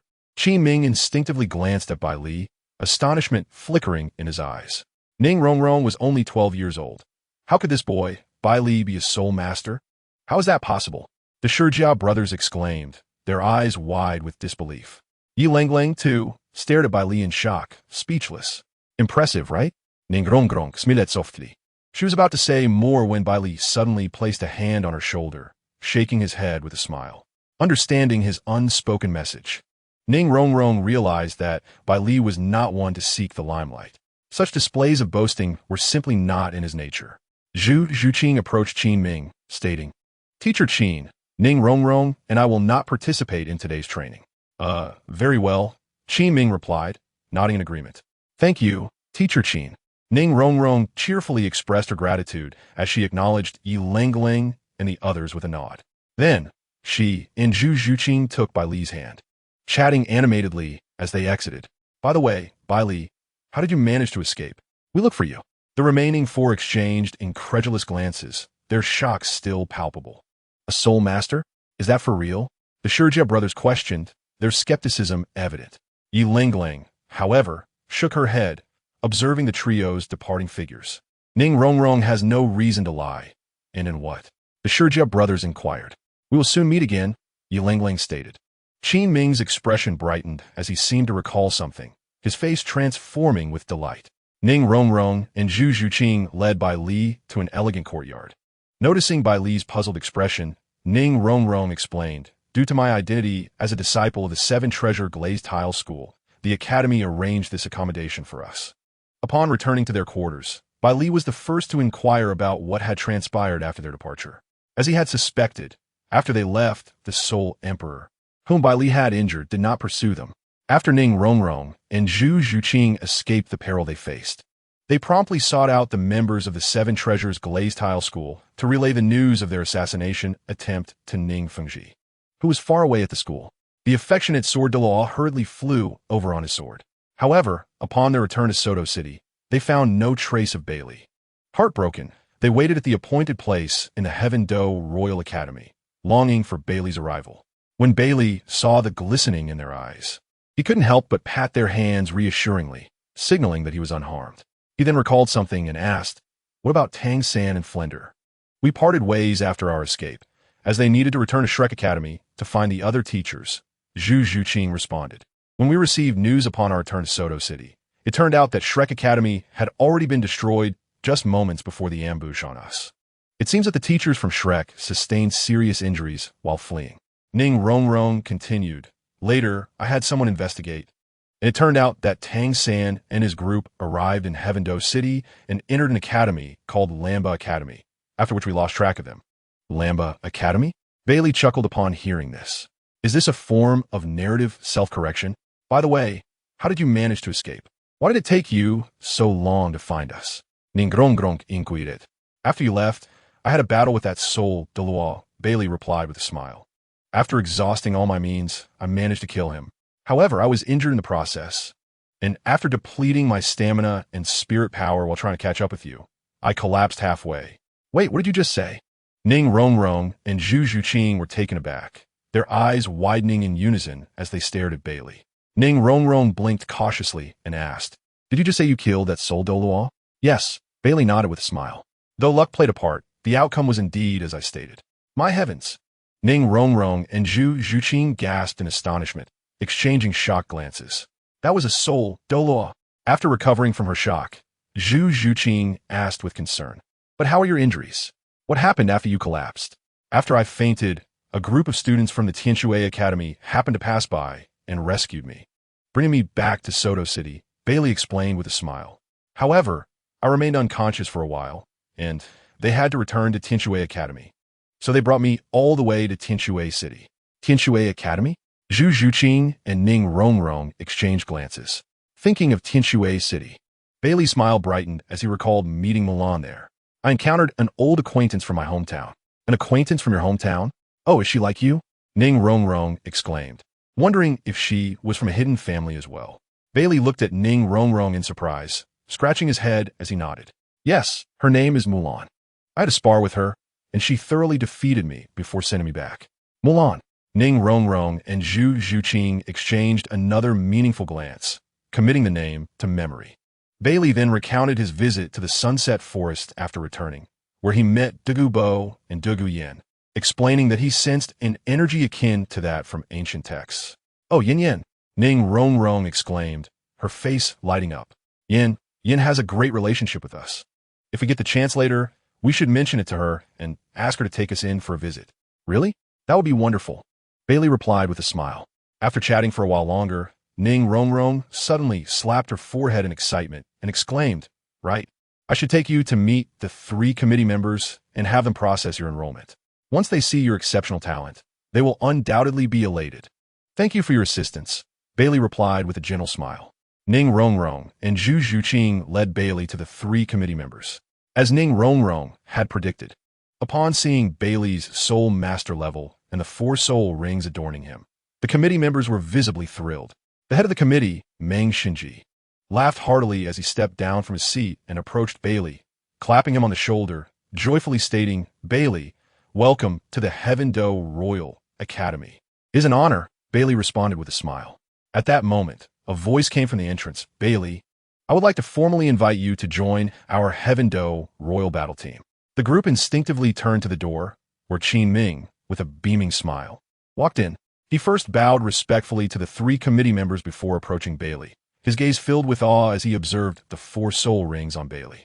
"Baili, your strength and talent are truly exceptional. I hope you will join our Heaven Do battle team alongside Rongrong and Zhu Qing," Qin Ming earnestly stated, his eyes reflecting a fervent ambition. With your addition, we will surely excel in the upcoming Elite Soul Masters competition in a year and a half. Baili met Qin Ming's fervent gaze and nodded with a smile. I will be delighted to join. Excellent, Qin Ming exclaimed, unable to contain his excitement. 3 days later, after familiarizing himself with the Academy's teaching system and environment, Baili was summoned by Qin Ming, who brought him to the training ground of the Heaven Do battle team. At that moment, all members of the Heaven Do battle team were lined up neatly, awaiting Qin Ming's arrival. The leader, a tall young man with long black hair, had a somewhat cold demeanor, dressed in a simple blue outfit devoid of any embellishments. He glanced at Baili, who was following behind Qin Ming, maintaining a calm expression without any noticeable reaction, before shifting his gaze elsewhere. Baili tilted his head, observing the other members. Zhu Zhuqing and Ning Rongrong stood among them, their eyes fixed intently on him. Whether it was the previously encountered Duge Yin and Yi Lung or the unfamiliar faces of Yu Feng and Asro, none displayed any surprise upon seeing him. Their curiosity was palpable, indicating that his joining the team was common knowledge. Qin Ming stepped forward and cleared his throat. Addressing the group, I have an announcement to make. Starting today, our Heaven Do Royal Battle Team will welcome a new member. He then gestured towards Baili, saying, "This is Baili. Baili, please introduce yourself." Baili nodded in acknowledgement and calmly addressed the assembled members. I am Baili, 12 years old, with the martial spirit of a sniper rifle and a soul master rank of 45. As he spoke, he gripped his sniper rifle, and 4 soul rings, 1 yellow, 2 purple, and 1 black, appeared around him. 45? He truly is a soul master, and he has reached the level of 45? The members of the Heaven Do battle team, aside from Duge Yin, Zhu Zhuqing, and Ning Rongrong, were astonished. The others were taken aback, their eyes widening as they beheld the 4 radiant spirit rings before them. Even Yu Qianheng, who had already learned about this individual from Duge Yin, could not help but slightly narrow his pupils at the sight of the spirit rings. Duge Yin had indeed informed him about the configuration of this person's spirit rings, yet witnessing them in person still struck him with profound awe. Meanwhile, the rest of the team had heard from Yi Lengling and the Shijia brothers about the 12-year-old spirit master who shared a close relationship with Ning Rongrong and Zhu Zhuqing, having been personally invited by teacher Qin Ming to join the team. However, even with a mental preparation, they were utterly unprepared to discover that this person had already attained the formidable level of 45, adorned with 2 purple rings and 1 black ring. An extraordinary feat indeed. Such rings were the essence of 10,000-year-old spirits. Could such a thing truly belong to a spirit master? Baili, you've reached level 45? A voice of astonishment broke the silence, revealing Ning Rongrong and Zhu Zhuqing, both gazing at him in disbelief. Baili offered a gentle smile, explaining, "It might be due to the spirit power of that 10,000-year ring. My cultivation has accelerated recently." "Wow, you are truly impressive," Ning Rongrong exclaimed with excitement. Although Zhu Zhuqing remained silent, her eyes sparkled with admiration for Baili. "Very well," Qin Ming remarked, his eyes glinting with admiration as he looked at Baili. He turned to the other members of the Tiendo team and smiled. "If there are no further inquiries, let us proceed with introductions, so Baili can get acquainted with everyone before joining the team." "Wait, teacher," a female voice interjected. Qin Ming turned slightly, surprised by the interruption, and asked, Lung Lung, do you have a question?" Yi Lingling lifted head gazet towards Baili, taking note of the sniper rifle in his hands and his transformed appearance with white hair and beast-like ears. She inquired with curiosity, "What do you mean by long-range spirit master?" Baili was taken aback, not expecting her to notice this detail.